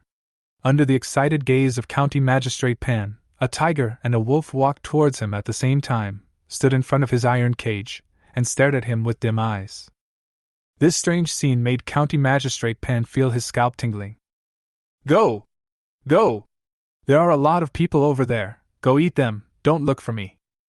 County Magistrate Pan's eyes were filled with fear, and his legs and feet went weak. Why are you looking at me? Go eat them. At this time, Xiaomingwa finally arrived. Wow, it's so lively, so everyone is here. Everyone looked towards the door again and saw that it was just a woman, a crippled one at that, with a look of disappointment on her face. Sure, don't talk. There are wolves and tigers here. Don't come in. Run away, said a woman. Xiaomingwa was a little surprised that there was actually a kind-hearted person reminding her to leave quickly. However, Xiaomingwa still walked in with a cane. It's you! This wolf is yours! County Magistrate Pan's eyes were bloodshot. But he changed his mind and sneered maliciously. Bitch, you came back at the right time, just right to feed the tiger. Chapter 703. Xiaomingwa raised her right eyebrow slightly. Really? Under the incredible gaze of County Magistrate Pan, she walked to Fugui and touched his fur. Not bad, you can tell it's a wolf. But as the dignified County Magistrate Pan, are you afraid of a mere tiger? At this time, Xiao Huihui also walked to Xiaomingwa's feet and rubbed them affectionately. Seeing that the tiger did not bite Xiaomingwa, County Magistrate Pan backed away repeatedly as if he had seen a ghost. You did this? The wolf is yours, so is this tiger also. Xiaomingwa smiled faintly, neither admitting nor denying. County Magistrate Pan's face changed drastically. Is she still human? But as a shrewd man, County Magistrate Pan immediately changed the subject. I was right. You are really a talent. It was all a misunderstanding before. If you are willing to stay, I am willing to let you be the deputy county magistrate. Your position is only lower than mine. How about it? Xiao Minghua smiled contemptuously. Didn't you call me a bitch just now? What? Are you trying to win me over? I advise you to see the situation clearly. Now your life is in my hands. County Magistrate Pan had an unpleasant expression on his face. Madam, I haven't offended you, have I? What do you want? Xiao Minghua seemed to have heard some joke. You didn't offend me? Were you not the one who sent those people to chase me? County Magistrate Pan laughed dryly. So that's what happened. It was all a misunderstanding. I just had a crush on your dog, but those bastards misunderstood my meaning. They didn't do anything to you, did they? I will definitely teach them a lesson. No, I will leave it to you to deal with them and punish them however you want. How about that? No need, I've already killed them. Now it's your turn. There was a bone-chilling chill in Xiao Minghua's voice. County Magistrate Pan's breath was choked and cold sweat soaked his back. Damn it, this woman is so cruel. I never expected that I would run into such a tough guy. County Magistrate Pan is regretting his decision now. It turns out that she not only has wolves, but also tigers. Where did she come from? Is she a zoo trainer? If I had known this earlier, I would not have let anyone catch her wolf and would have let her go. Now that I have hit a wall, it is too late to regret. What do you want to do? What are you going to do to County Magistrate Pan? Someone shouted. He thought he was the representative of justice. Xiao Minghua looked at him as if he was an idiot. She glanced at the people in the cage. Where was Suli? Why was Suli not there? When Xiao Huihui came here alone, she and Fugui killed almost all the members of this evil gang. They saw more than a dozen girls in a room, all naked, and there were also several men inside. But Suli was not among those girls. Don't you have a brain? Even now, you still can't tell who is good and who is bad. This is a pigsty, and you are the pigs he raises, like idiots. Xiao Minghua rolled her eyes. The man looked unhappy after being scolded. What do you mean by raising pigs? We are human beings, how can we be pigs? Xiao Minghua walked over slowly, knocked on the iron cage, and said, Use your pig brain and think about it. He said there is a breeding farm in Chingua County, but there is no pig here, not even a strand of pig hair. Since there are no pigs, then who do you think is the pig? As soon as the words fell, the refugees in the cage were in an uproar. Some of them who were quick-witted finally reacted. You mean, that broth we had this afternoon is… Xiao Minghua had an expression as if you guessed it right. They looked at the mysterious girl in front of them in shock. So that's how it was, it turned out to be like this. More and more people realized the truth, and their faces became extremely ugly. Some people even vomited and retched. Beast! Are you a human being? You damn County Magistrate Pan, you are a beast, you will go to hell! So disgusting, ugh! Chapter 704. County Magistrate Pan's eyes were cold. He didn't care at all that was exposed, and he didn't want to pay attention to what the refugees were shouting. His brain was working rapidly, thinking about what to do now and how to survive. Lady, please save us! Please save us! Please save us, let us out! Wow, I want to leave here, help! Someone broke down and cried. Soon someone knelt on the ground and begged Xiao Minghua to let them out. This place was simply a devil's hell, and they would never trust anyone again. The man who had just accused Xiao Minghua also knelt down without hesitation. He wanted to live more than anyone else. Are you an animal trainer? I used to work in a zoo. The person who just realized that Xiao Huihui was a wolf asked. Almost. Xiao Minghua answered casually, and then asked, Are there fewer people here? Someone immediately answered, Yes, those beasts just took away more than a dozen girls. They said they were going to work as clerks. 4 more were sent to the kitchen, they seemed to be 2 men and 2 women. Someone added. They now regard Xiao Minghua as their life-saving straw, and the look in their eyes is as if they are looking up to a god. Xiao Minghua was slightly stunned. She had just been to the kitchen, and the scene inside was even more terrifying than the 18 levels of hell, except that there were only 3 refugees there, and those 3 people had already escaped. She suddenly thought of the fresh piece of meat on the chopping board. Xiao Minghua knew clearly that among hundreds of refugees, only 1 person died, and that was her. She didn't know if it was because she was unlucky or something else. Why fight for first place at a time like this? It's her bad luck. Xiao Mingwei rubbed her brows, feeling very sleepy. She didn't want to waste any more time in such a place. Fugui, kill him quickly, we have to hurry on. Fugui walked forward and broke the iron cage door with one slap. The originally indestructible steel bars were as easy to cut as tofu in front of Fugui. County Magistrate Pan retreated repeatedly and shouted. Wait! I have something else to say. I can give you anything you want. I have gasoline, a car, and a gun. Do you want it? As long as you let me go, everything will be yours. Xiao Mingwei was quite interested and she walked over. Seeing that Xiao Mingwei seemed interested in what County Magistrate Pan said, one of the refugees said hurriedly.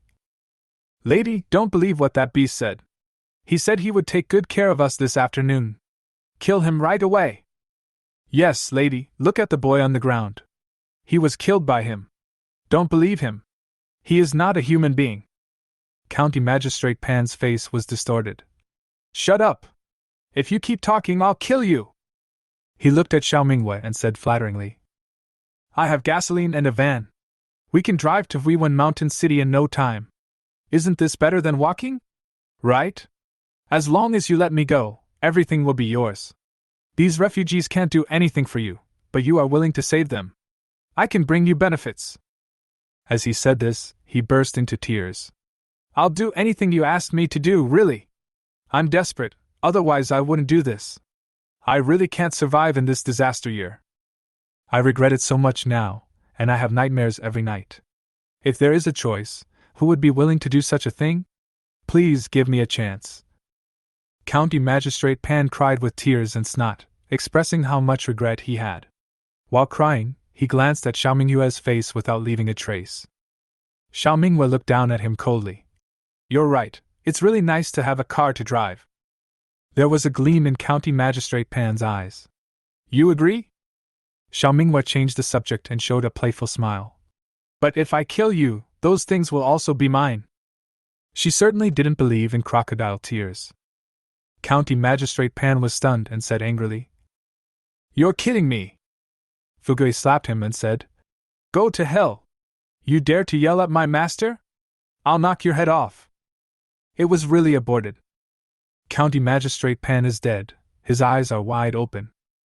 Chapter 705. In another cell, those younger brothers were so scared that they wet their pants. They knelt on the ground and begged for mercy, saying that they were forced to do it. Their crotches were wet and water was still dripping. Fugui went up and quickly took care of them, while Xiao Huihui just watched from the side without moving. After dealing with this group of scum, Fugui opened the iron gates that were locking up the refugees. After all of them were opened, he returned to Xiao Mingwei and stood there majestically. Although the door was open, none of the refugees dared to move. Because there are wolves and tigers outside, who dares to move? Nothing comes easy, it's good to learn a lesson. Xiao Mingwei said this, turned around and left. Thank you? A voice of thanks came from behind. The park is not big, and she has already figured it out. She has already seen the guns, gasoline, and van that County Chief Pan mentioned. There were 5 guns in total, all 5 were broken, and one was even worse, the front barrel was bent towards the Pacific Ocean. No wonder people threw it away and didn't want it anymore. In other words, County Magistrate Pan picked up a bunch of junk. As for bullets, there were some, but they were just bullet shells. County Magistrate Pan placed the bullet shell in the most conspicuous place in his room and covered it with glass, leaving only a part of it exposed, obviously to intimidate the people below. They are all useless trash, Xiao Mingwei doesn't even look down on them. Of course, she still had an unexpected gain. In a warehouse, she found 3 large barrels of gasoline, which contained a total of 600 liters, and could last for a long time. Of course, Xiao Mingwei put them all into the space. There was a dilapidated van in the warehouse next to it. Xiao Mingwei tried it and found it worked. The park has been destroyed, and the dark Xinhua County has seen light from now on. Xiao Mingwei tried her best not to exert too much effort on her injured leg and drove away in the van, with Fugui and Xiao Huihui following behind. Fugui is like a wild boar that has been released from the pen. He really enjoys the feeling of running freely on the road. It's so much fun. It helped its master do something big today, which Xiao Hui couldn't do. So it still needs its help, right? Wealth and pride are dead. Fugui is too big to fit in the van, but Xiao Mingwei wants Xiao Hui to get in as well. However, Xiao Hui doesn't want to and wants to follow Fugui. Xiao Mingwei let them go.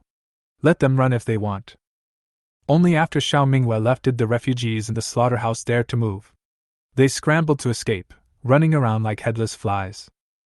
There were many dead bodies outside, all of them were County Magistrate Pan's men, and they died in miserable ways. Someone ran to the kitchen and saw the hellish scene inside. The timid ones were so frightened that they lost control of their bowels and urination. Some were even smarter and walked around with kerosene lamps, looking for anything they could use. After searching for a while, they actually got some good stuff, including bicycles, tricycles, unicycles, and flatbed carts. They replaced their own worn-out bedding with County Magistrate Pan's good bedding, then quickly left with some new clothes and shoes they had found. Those who were slow to think were only concerned with being afraid and had not yet considered this point, while others had already left with a great harvest. Double Support Hotel. It is early morning now. Pumping has fallen asleep, but Meng Yuanyuan dares not sleep as she holds Pumping in her arms and keeps dozing off. She is like a frightened bird, startled at the slightest noise. In the quiet dark night, the sound of a car starting up was heard, coming from far away and getting closer. Meng Yuanyuan looked up suddenly, wondering if she was hallucinating again. No, it wasn't an auditory hallucination. In the quiet environment, the sound of driving was particularly loud, and it was getting louder and louder.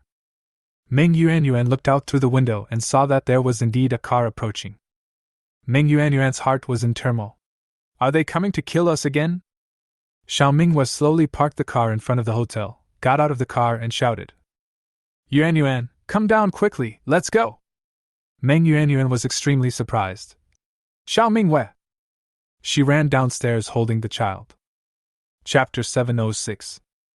You're finally back! Are you okay? Meng Yuanyuan was extremely excited to see Xiao Mingwei again. Xiao Mingwei smiled faintly. I'm fine. Fugui has reluctantly returned to the space, and Xiao Hui is taking a nap in the van. Where did this van come from? I stole it from County Magistrate Pan. How about it? Not bad, right? Xiao Mingyue's tone was a little proud. Meng Yuanyuan looked around the car again and again.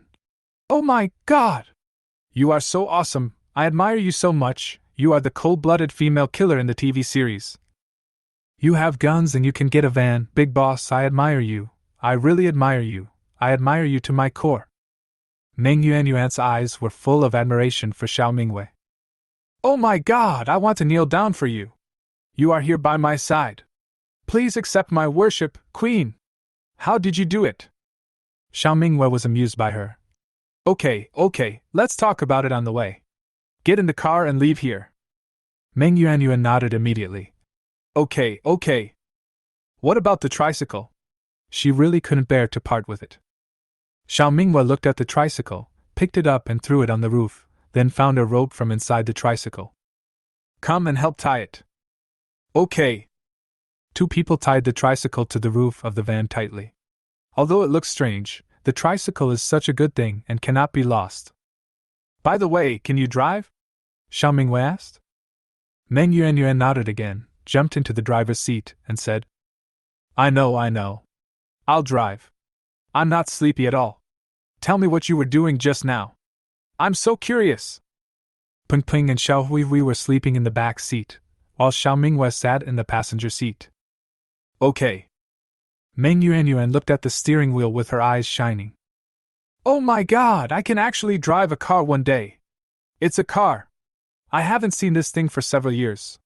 Could it be that smoke is coming out of the ancestral tomb of my Meng family?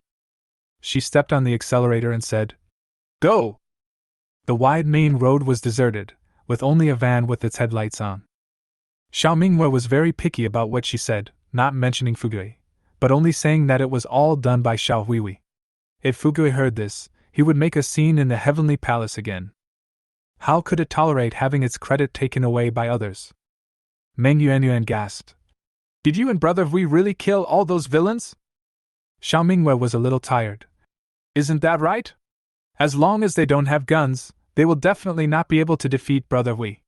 Brother Hui is exhausted tonight, killing everyone. She paused and said, Because we went there early, the refugees are still alive. I think it's a good deed. They were really scared. I guess they will never believe in free lunch again. Meng Yuanyuan was at a loss for words and kept repeating the word, awesome, while flattering Xiao Mingwei and Xiao Huihui crazily. By the way, what about my sister-in-law? Is she alive too? She suddenly remembered that she had a sister-in-law. Meng Yuanyuan sighed. I really don't want to see her again. You don't want either, do you? Otherwise, you could have brought her with you. Xiao Mingwei glanced at Ping Ping, who was already fast asleep in the rearview mirror, and whispered. She's dead. Meng Yuanyuan was stunned and asked, What? Dead? She also glanced at Ping Ping and asked in a low voice, How did he die? Xiao Mingwei said quietly, She was unlucky. There were so many refugees, but she was the first one to be operated on. When I arrived, she was already lying on the chopping board in the kitchen, having been chopped into pieces. I didn't recognize her until later on. Chapter 707. Meng Yuanyuan opened her mouth, not knowing what to say. Finally, she sighed. Poor Pimping, he has no mother at such a young age. Xiao Mingwei said softly.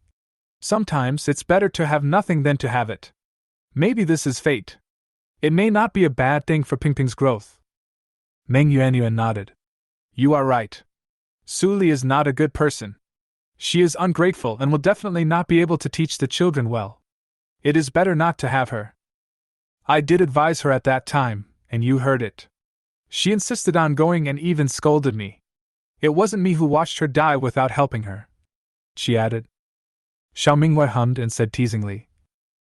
You almost grabbed her and wouldn't let her leave. She didn't trust us. You can't blame anyone else. Meng Yuanyuan said leisurely. I didn't want to be morally condemned. After all, she is still Pingping's mother. She looked at Xiao Mingwei and said sincerely. You know, we were both rescued by my mother, so why is there such a big difference? If you were the one who was rescued first, maybe you would become my sister-in-law and I would get along well with you. Xiao Mingyue's sleepiness was scared away by her. You wish for it.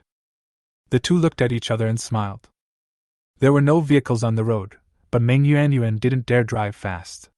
There were some obstacles on the road and no street lights, so she needed to drive carefully. Even though the speed is not fast, it is much faster than walking, and the victims who walk on foot will never be able to catch up. At daybreak, they arrived at the highway outside the city. From a distance, they seemed to see two figures sleeping on the side of the road. Meng Yuanyuan recognized them immediately. They were her mother and her brother, and she flashed her light excitedly. After experiencing a life-and-death experience, Meng Yuanyuan couldn't help but tear up when she saw her family again. Meng Kong woke up with a somersault, wondering why he fell asleep. He looked at the approaching van with caution. Who was that person? There was actually a car driving, so it must be something special. Seeing the van slow down and seem to be about to stop, Meng Kong felt as if he was facing a formidable enemy and tightly gripped the knife in his hand, fearing that the person coming had bad intentions. This desolate wilderness is perfect for murder and robbery.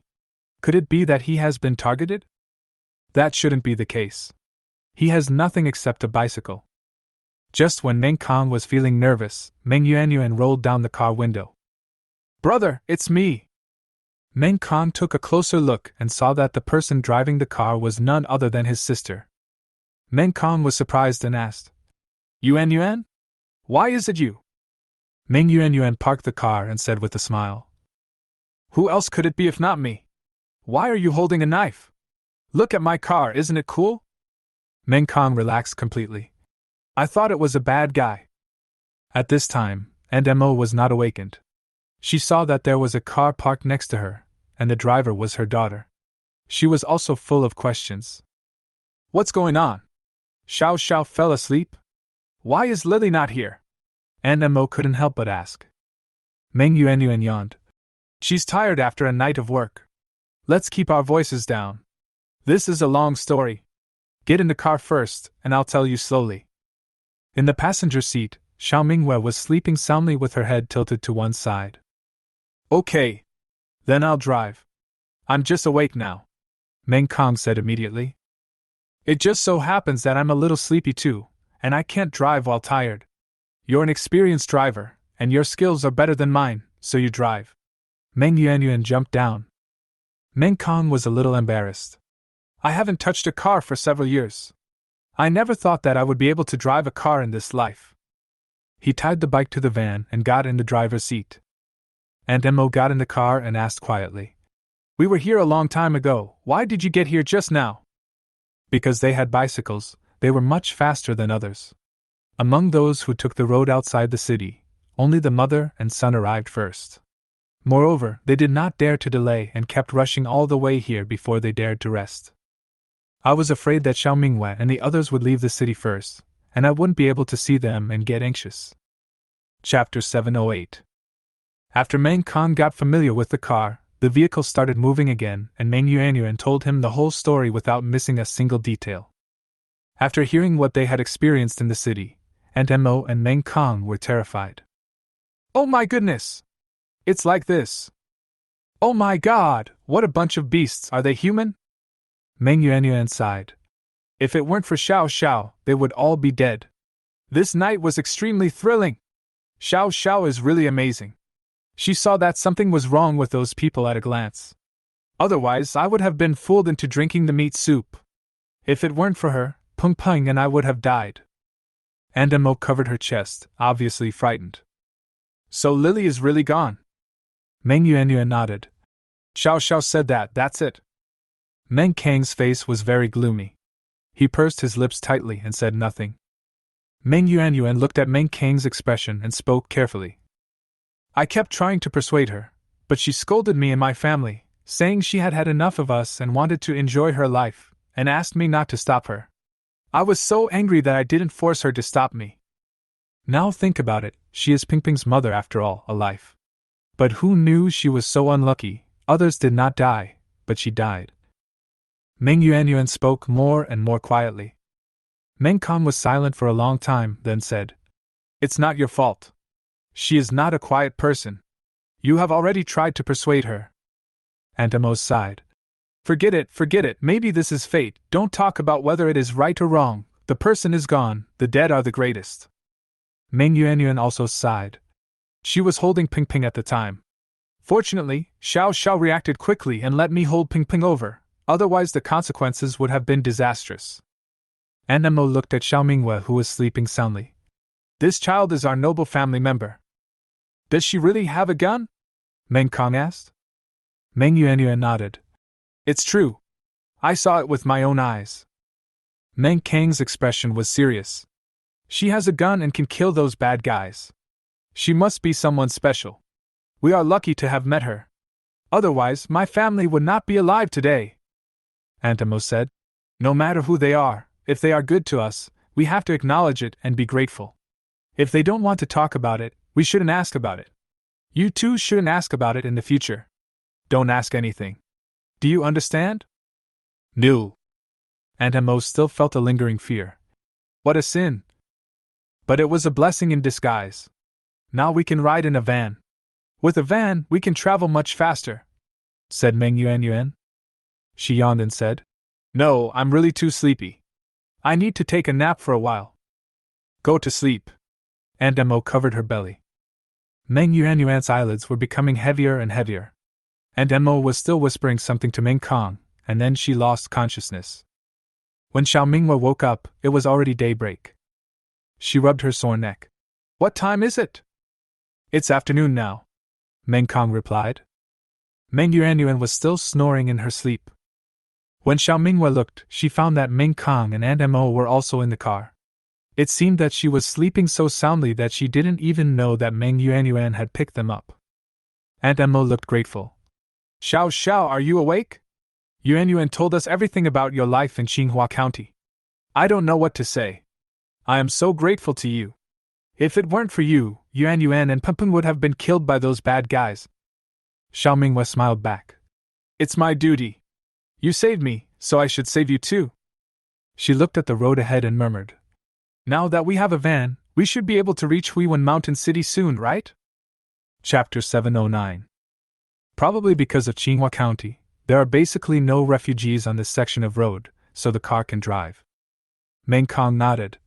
Yes, although the road conditions are a bit bad and there are always obstacles, the speed is much faster than walking, as long as there are no refugees ahead. These days, there is no road maintenance, let alone road sweepers, so there is everything on the road. Xiao Minghua opened the car window, stretched her hand out of the window, and said softly, "The sky is so blue, and there are clouds.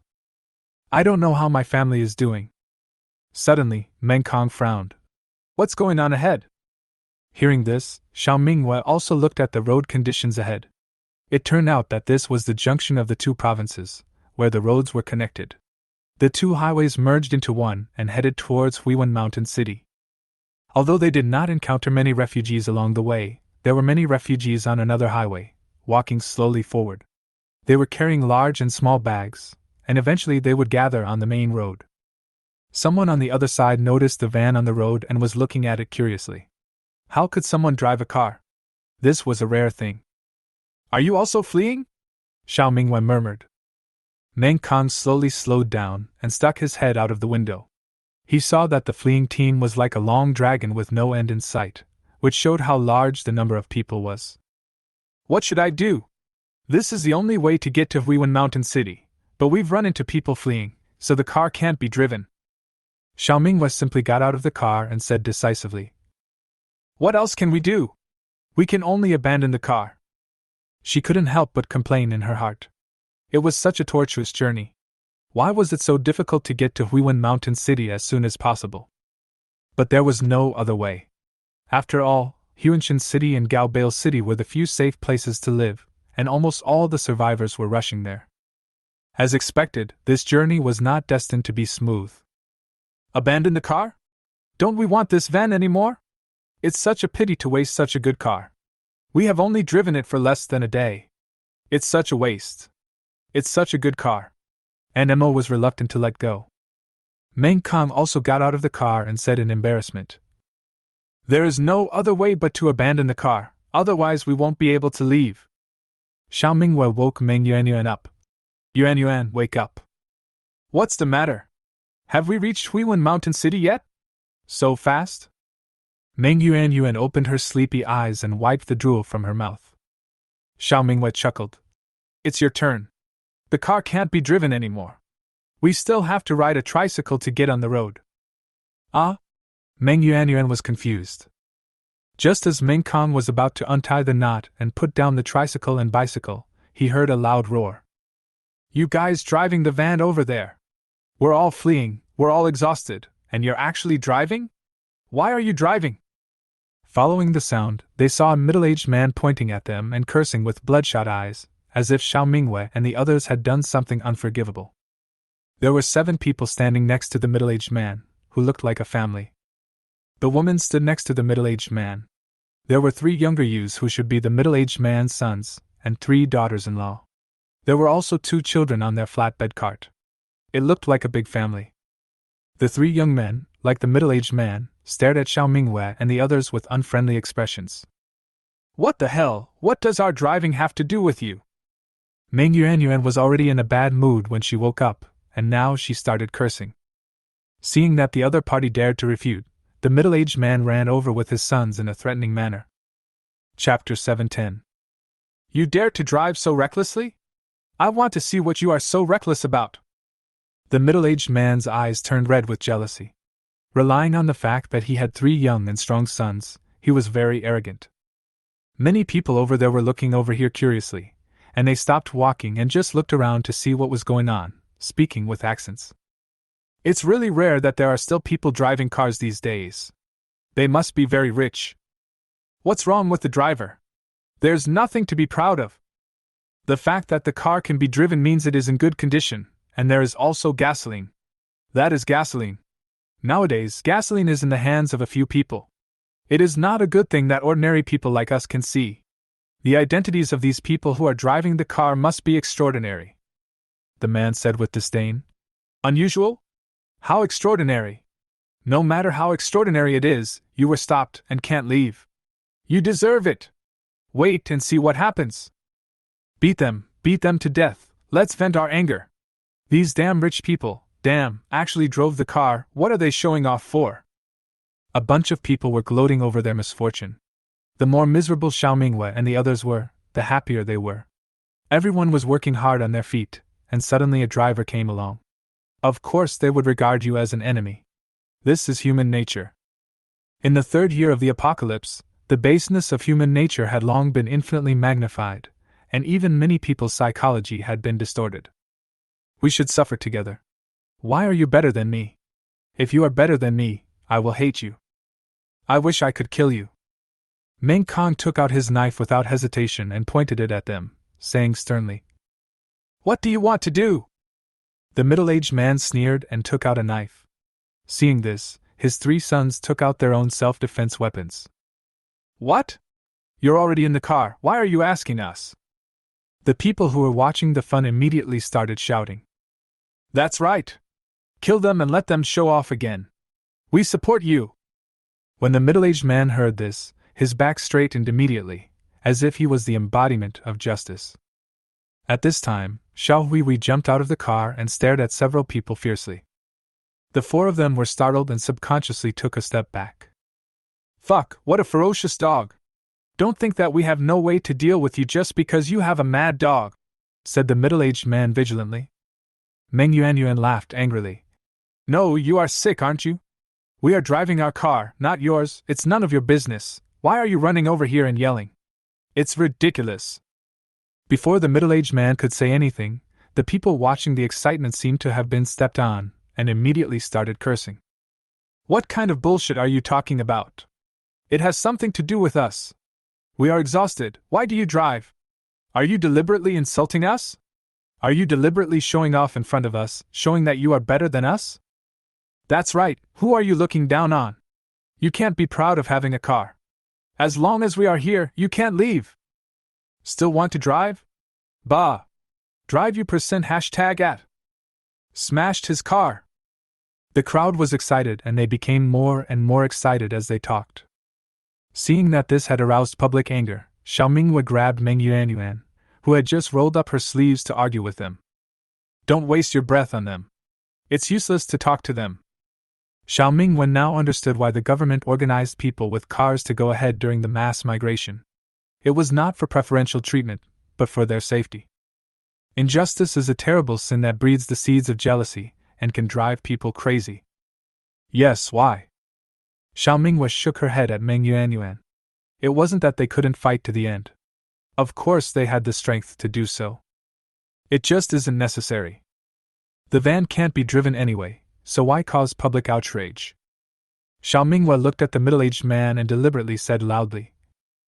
Chapter 711. Why, you like my van? Then I'll give it to you. I'm tired of riding in the car anyway, so I'd like to get off and take a walk. The middle-aged man was ready for a fight. After all, he had more men in his family, so what was there to be afraid of? But when he heard Xiao Mingwe say this, he didn't react for a moment. He stood there in a daze and even forgot what he had prepared to say in his mind. His 3 sons looked at each other in bewilderment.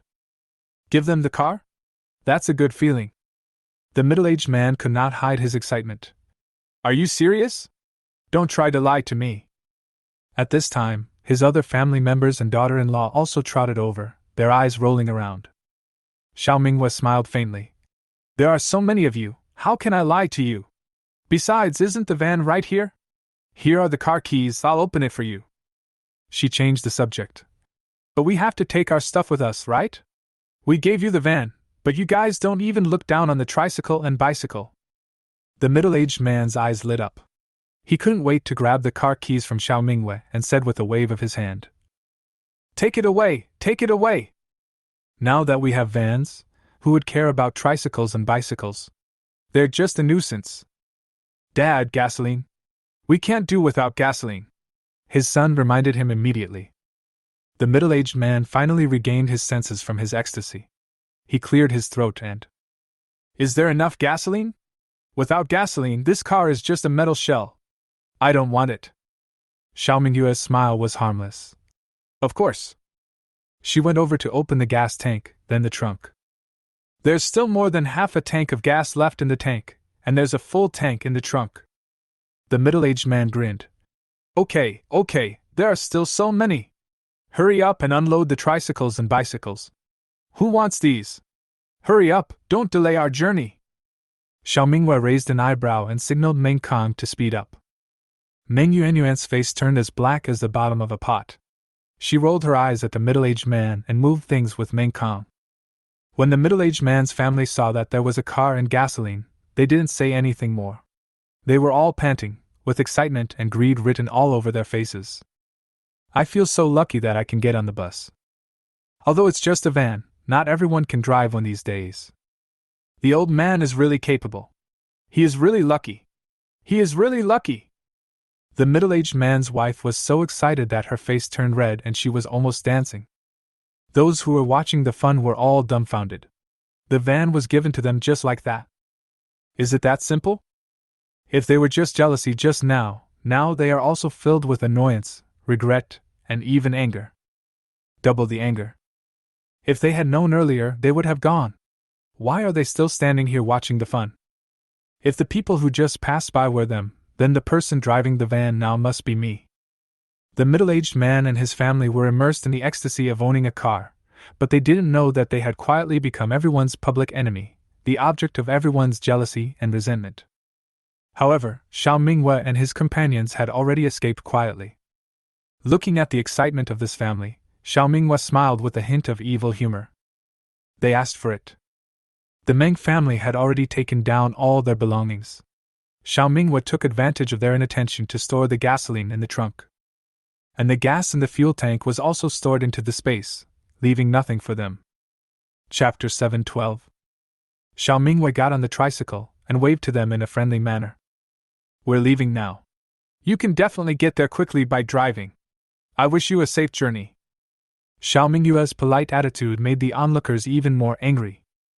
It's that simple? Who wouldn't be angry when you feel frustrated that something you should have easily gotten was snatched away by someone else? Meng Yuanyuan was almost getting breast nodules from holding back so much that she asked as she rode her tricycle towards the main road. Xiao, why should we give the van to them? Even if we want to abandon the van, we can't let them get away with it for nothing. Look how arrogant that old man is. I really want to beat him to death with a stick. Xiao Minghua looked at the onlookers who were ready to make a move. Look, those people won't let them drive the car away, just wait for a dog-eat-dog fight. There is only one van, and the number of people who want to drive it is countless. Today, even if the car is smashed, no one can drive it away. Unless there is a fight and blood is drawn, it can deter others. Just wait and see, that family will be in trouble. The huge temptation of a van is enough to make people take the risk. If one possesses a treasure but lacks the ability to keep it, then the treasure is not a treasure, but a time bomb that will blow them to pieces sooner or later.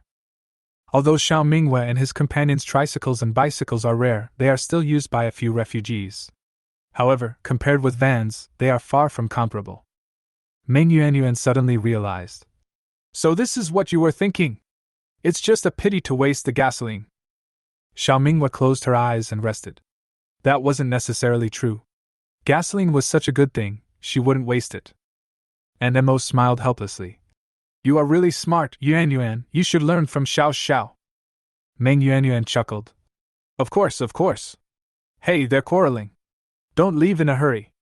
Let me see what's going on first. She stopped the car to the side of the road, slammed on the brakes, turned around and craned her neck to watch the show. The whole family got in the car excitedly, and the van was packed with people. But just as they got in and the car started moving, the onlookers finally couldn't sit still anymore. Hey, why are you still in the car? Someone said sourly. Someone immediately yelled. Get down! If we hadn't spoken up for you just now, how would you have been able to drive the car? Now that you've taken someone else's car, you're just going to walk away. That's not going to happen. Get out of here. That's right, why do you guys drive? We just said that if you want to drive, you have to drive together and you have to take us with you. Yes, we have to take the bus too, otherwise no one can leave today. Those people surrounded the van so tightly that no one could get in. They all clamored to get in and banged on the hood of the van. The middle-aged man gritted his teeth in anger. Get out of here, all of you! I stole this car with my own ability, what does it have to do with you? Why didn't you come over just now? This is my car that I stole, it's mine. My car is full, there's no room for you to sit. His wife also yelled at the top of her voice. You sons of bitches, get out of here! It's not your car, what does it have to do with you? You're jealous of us because we have a car, right? Even if you die of jealousy, you still won't be able to ride in the car. If you don't get out of the way, I'm going to beat you up. His sons were also very angry. They stiffened their necks and cursed, and were ready to beat people if they disagreed with them. Okay, you guys got in the car and you're still scolding us? Now you want to beat people up, right? Come on, hit them here, and anyone who doesn't hit them is not worthy of being beaten. Did everyone hear that? Fight if you want, who's afraid of who? The refugees who were watching got furious when they saw this and rushed forward. Seeing all the refugees coming over aggressively to smash the car, they pulled the door hard and shook the car. The whole family looked at this scene in surprise. They didn't expect things to turn out like this, and they gradually became scared. People who were standing in the same camp just now turned against each other in an instant. Now whoever has a van is everyone's enemy. Dad, what should we do? His son asked anxiously. The daughters-in-law didn't dare to say anything. The old lady who was glaring and cursing just now shrinks her neck and dares not speak. It seems that she is frightened by the scene. Chapter 713. The middle-aged man gritted his teeth and said, Fuck him, no one can take my car away, get out of here! He stepped on the accelerator and rushed out. The few people standing in the front were knocked to the ground in an instant. Get lost! The middle-aged man's eyes were bloodshot, and he ran over a person without stopping. The man was knocked down first, and then his chest was pressed down. He spurted out several mouthfuls of blood instantly, and it was unknown whether he was alive or dead. Murder! Stop that van, don't let it get away! Now, this behavior of the middle-aged man has really aroused public anger. The refugees were blinded by anger and chased after them, shouting for revenge. The middle-aged man drove a van and rushed onto the main road. While driving, he cursed the refugees on the main road. Get out of here! Get out of here! Don't you have eyes? Can't you see there's a car? Get out of here! The refugees were afraid of being knocked down, so they quickly hid to the sides. Through the rearview mirror, the middle-aged man glanced at the refugees still chasing him, spat, and said, Bah, you still want to take a ride? Go to hell, you bastards, do you deserve it? His son was so excited. Dad, you are still the best. Xiao Mingwei and others watched him driving wildly on the road and almost hit several refugees. You're right again, Xiao. Blood was really seen. It's so cruel. He actually dared to crush someone to death. People nowadays are so cruel. Meng Yuanyuan sighed. Meng Kang's frown was so tight that it could pinch a fly to death. Just let them drive the car away. Xiao Mingwa smiled meaningfully. That's too good for him, look quickly. Hearing this, the Meng siblings looked in the direction of the van, only to see it slowly stop. Why did they stop the car? Meng Yuanyuan muttered. In the car. The middle-aged man stepped on the accelerator frantically. What's going on? Go! Go forward! His wife glanced at the rearview mirror in fear. What's going on? Let's go, drive quickly, they are catching up. The middle-aged man cursed. I want to leave too. This broken car won't move. Go! Go! He slammed the steering wheel angrily. Did they break it just now? His wife whispered. The middle-aged man looked at the dial with a distorted expression. No oil? How could it be? There was clearly more than half of it just now.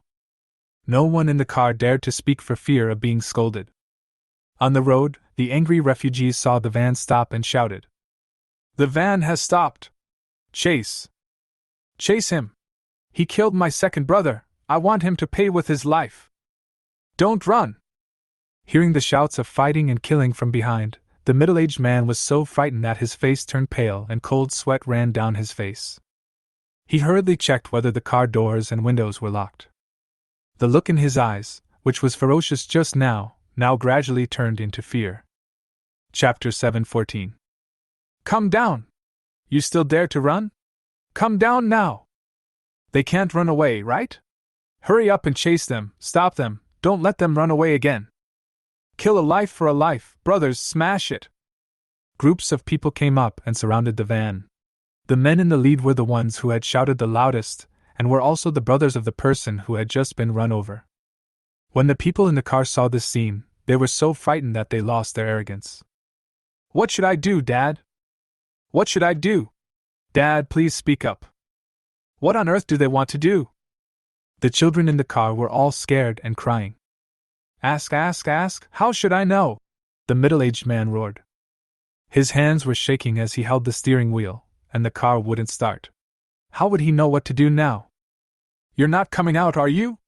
Smash them! Get them out! The people outside were all angry and started smashing the car windows with sticks. The car window was smashed to pieces in an instant, and the windshield didn't hold out for a few seconds either.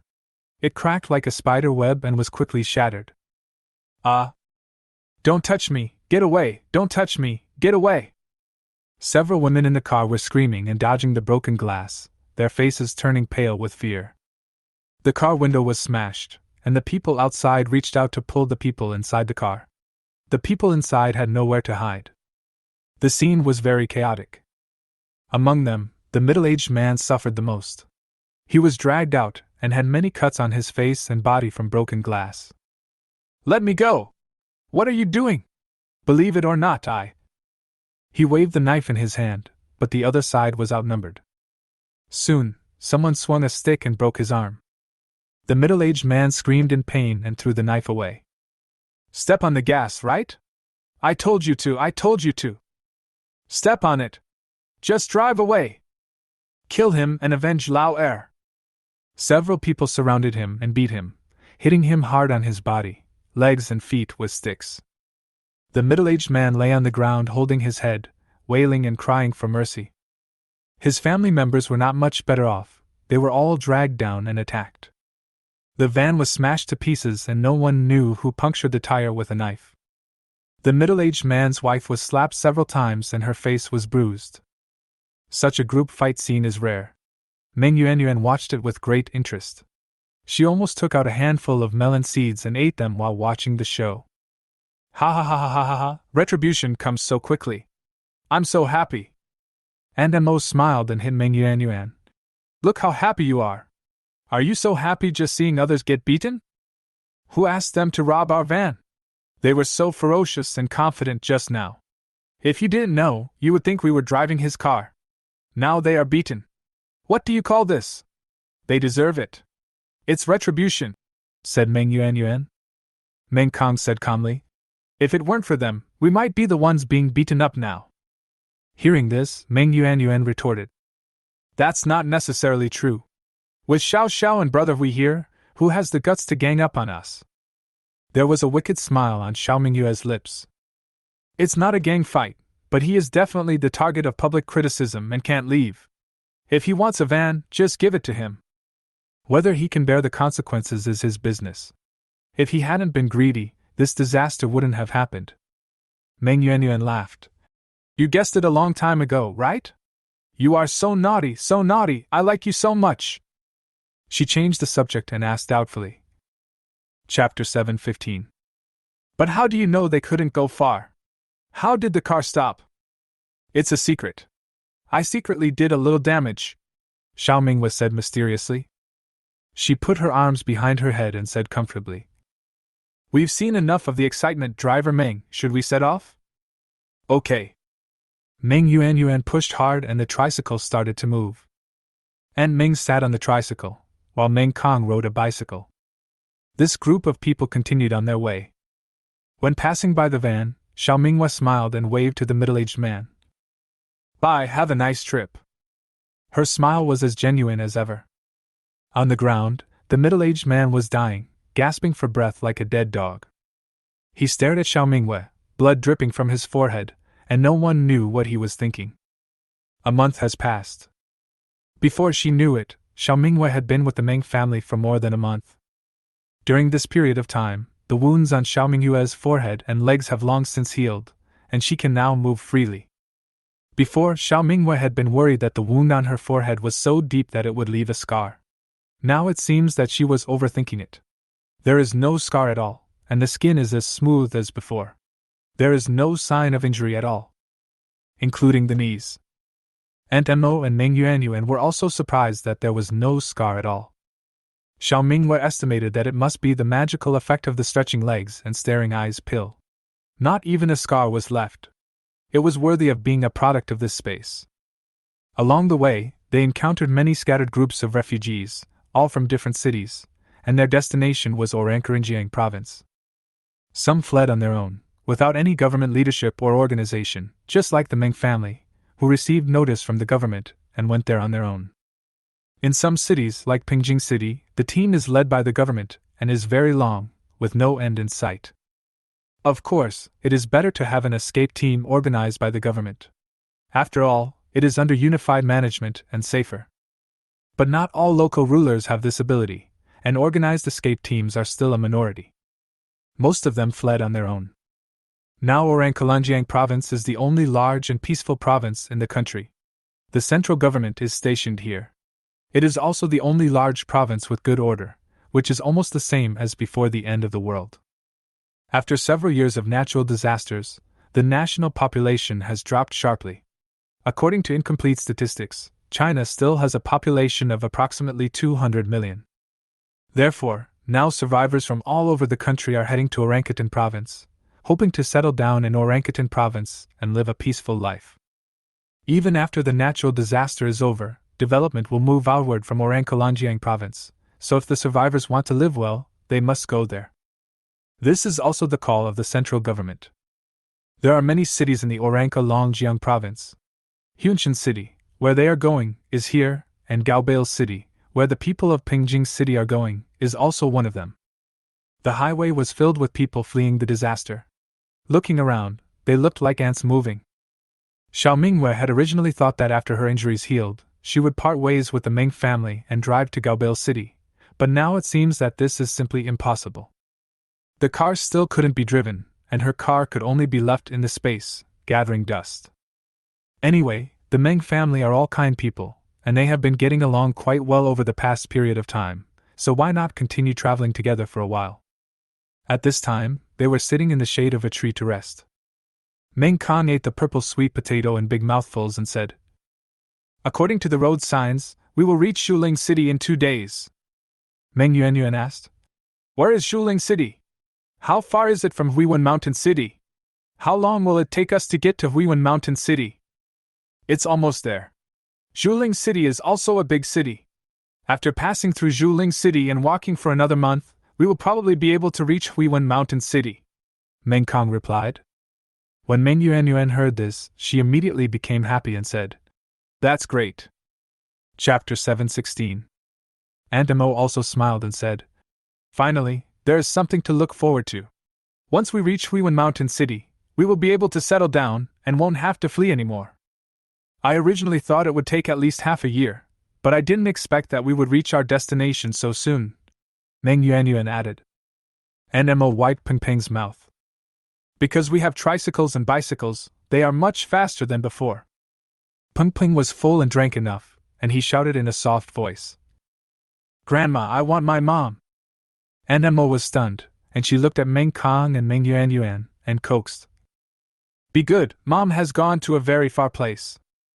"Where did you go?" Peng Peng raised his head and asked with an innocent look.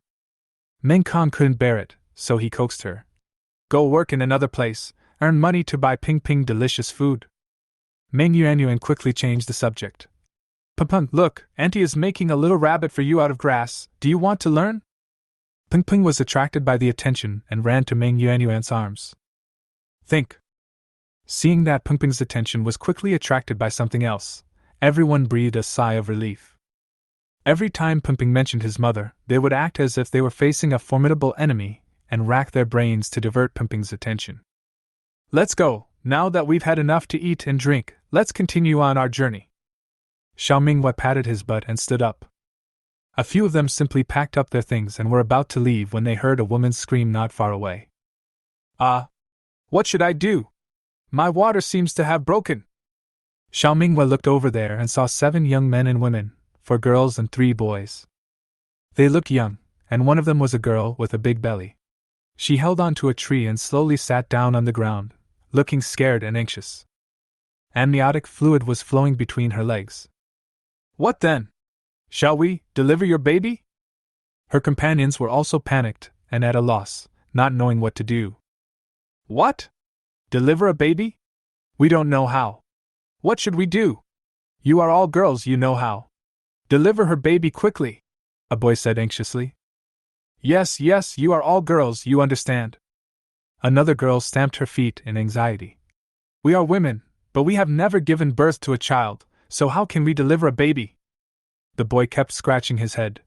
What should I do? What should I do? How do TV dramas play it out? The young pregnant woman was sweating profusely, wailing and begging her companion helplessly.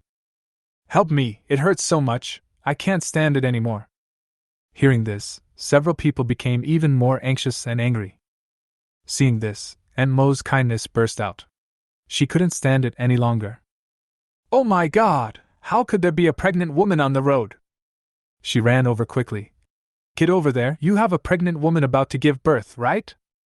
When they saw an elderly lady coming over to ask, the young people were almost crying with joy. Only older women understand this kind of thing.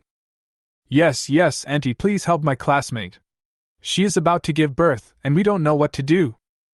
Aunt, please help us. We can do anything you ask us to do. The young men begged at the same time. Chapter 7:17. Meng Yuanyuan walked to Xiao Mingyue, put her hand on Xiao Mingyue's shoulder, and teased. My mother is well known for her kind heart. Look, she is doing good deeds again. There is nothing we can do about her. Look how fast she runs. Xiao Mingyue smiled gently. There are not many kind-hearted people like your mother, especially in today's society. They are simply rare animals. Welcoming a new life is indeed a good thing, and thanks to your mother's warm heart, otherwise I don't know what would happen to me now. Meng Yuanyuan sighed softly. Although sometimes you may encounter ungrateful people, most of the time, good people are rewarded. She blinked and said, Let's go and see if we can help. Giving birth is like the gate of hell for a pregnant woman. Xiao Mingyue did not delay. When it came to delivering babies, she was not a novice but an experienced midwife. After all, she, Xiao, has delivered many lives in space. She delivered all the piglets, calves, lambs, etc. Auntie, can you deliver a baby? Can you help me? The pregnant woman grabbed Aunt Mo's hand as if she had grabbed the last straw. Aunt Mo immediately calmed the woman down. Don't worry, baby. I've delivered babies before. Just listen to me. We will definitely be able to give birth to the baby safely. Another girl supported the woman in labor. Xin, don't be afraid, you have someone to help you now, you will be able to do it. Xin nodded and said weakly, Okay. Xiao Mingyue glanced at the young people and said, Do you guys have a pot? Go and boil some hot water. A few young people finally realized. Yes, that's right, boiling water, that's how it's played in TV dramas. We have a pot, but we don't have much water. Is there a river nearby? The three boys were like headless flies, carrying the pot and not knowing where to go. Xiao Mingyue was somewhat helpless. Forget it. I'll boil some water. You guys go spread out the bedding and carry the pregnant woman up. She's about to give birth. She can't give birth on the grass, right? Oh, yes, right away. After receiving the instructions, the young people knew what to do. How old are you this year? Xiao Mingyue couldn't help but ask. We are 17 this year, sister. Do you think it's okay to lay the floor like this? A boy with almond-shaped eyes answered. Xiao Mingyue was a little shocked. They were only 17. Why would these 17-year-old children flee together? Where were their families? What's more, there is a pregnant woman. But now is not the time to talk about this. Xiao Mingyue nodded. Okay, carry the person up quickly, and then you guys should get out of the way. Aunt Mo also supported her. Slow down, child, don't shout now, you will lose all your strength if you shout now, and you will not have the strength to give birth later. Let's grit our teeth and persevere. Just do whatever I tell you to do, understand? Okay, thank you, Aunt. Xin was sweating profusely. After the three boys finished moving, they ran to the side and hid, not looking over here. Aunt Mo deftly took off the pregnant woman's pants. I can see the hair, which means the fetus is in a good position. It must be smooth. Come and breathe with me. Xin gritted her teeth and tried hard to follow Aunt Mo's instructions. Xiao Minghua went to boil some water and asked Ming Yuanyuan to watch the fire and bring the water over as soon as it started. After Xiao Minghua finished making the fire, she quietly went to help Aunt Mo. She was very skilled. Xiao, have you also delivered a baby? Aunt Mo saw through it. Xiao Minghua hummed. My family used to raise a lot of livestock, such as pigs, cattle, and sheep. I have delivered babies several times. Upon hearing this, Aunt Mo was stunned for a moment, and Xin and several other girls were also stunned for a moment. Can this be the same? That's great. They're all animals after all, so what's the difference? Let's deliver her together, said Aunt Mo. Chapter 7:18. It hurts. Xin's hands tightly grasped the blackened quilt, and her delicate fingers were shaking violently. Don't shout, save your energy. I was the one who delivered my grandson, so you can be right if you listen to me. Nowadays, the baby must be small and not difficult to give birth. Don't use too much force, otherwise if it tears, you as the mother will suffer. Come, follow me and take a deep breath. Aunt Mo quickly instructed her how to exert force and how to breathe. Xin was frightened and tried to breathe like Aunt Mo. Come on, Xin, you can do it. Several of her female classmates were cheering her on. Time passed by minute, and Aunt Mo was sweating profusely. Why haven't you come out yet? Xin was already exhausted. Her lips gradually turned pale. I can't do it anymore. Aunt Mo was anxious. You have to hold on, hurry up, give her some water. Xiao Minghua frowned slightly and touched Xin's belly. The kid is stuck. Before, when she was delivering a lamb, the lamb got stuck once. She followed the instructions in the book and pushed the lamb out. Otherwise, there would have been 3 deaths because there was another baby in the lamb's belly. Just bear with it. Xiao Minghua felt around her belly and said, Here. She exerted her strength secretly. Xin let out a shrill scream, her entire upper body hanging in the air, and the veins in her neck bulged. Aunt Mo couldn't bear it. Xiao, is this okay? Aunt Mo only delivered Suli once, and the process went smoothly.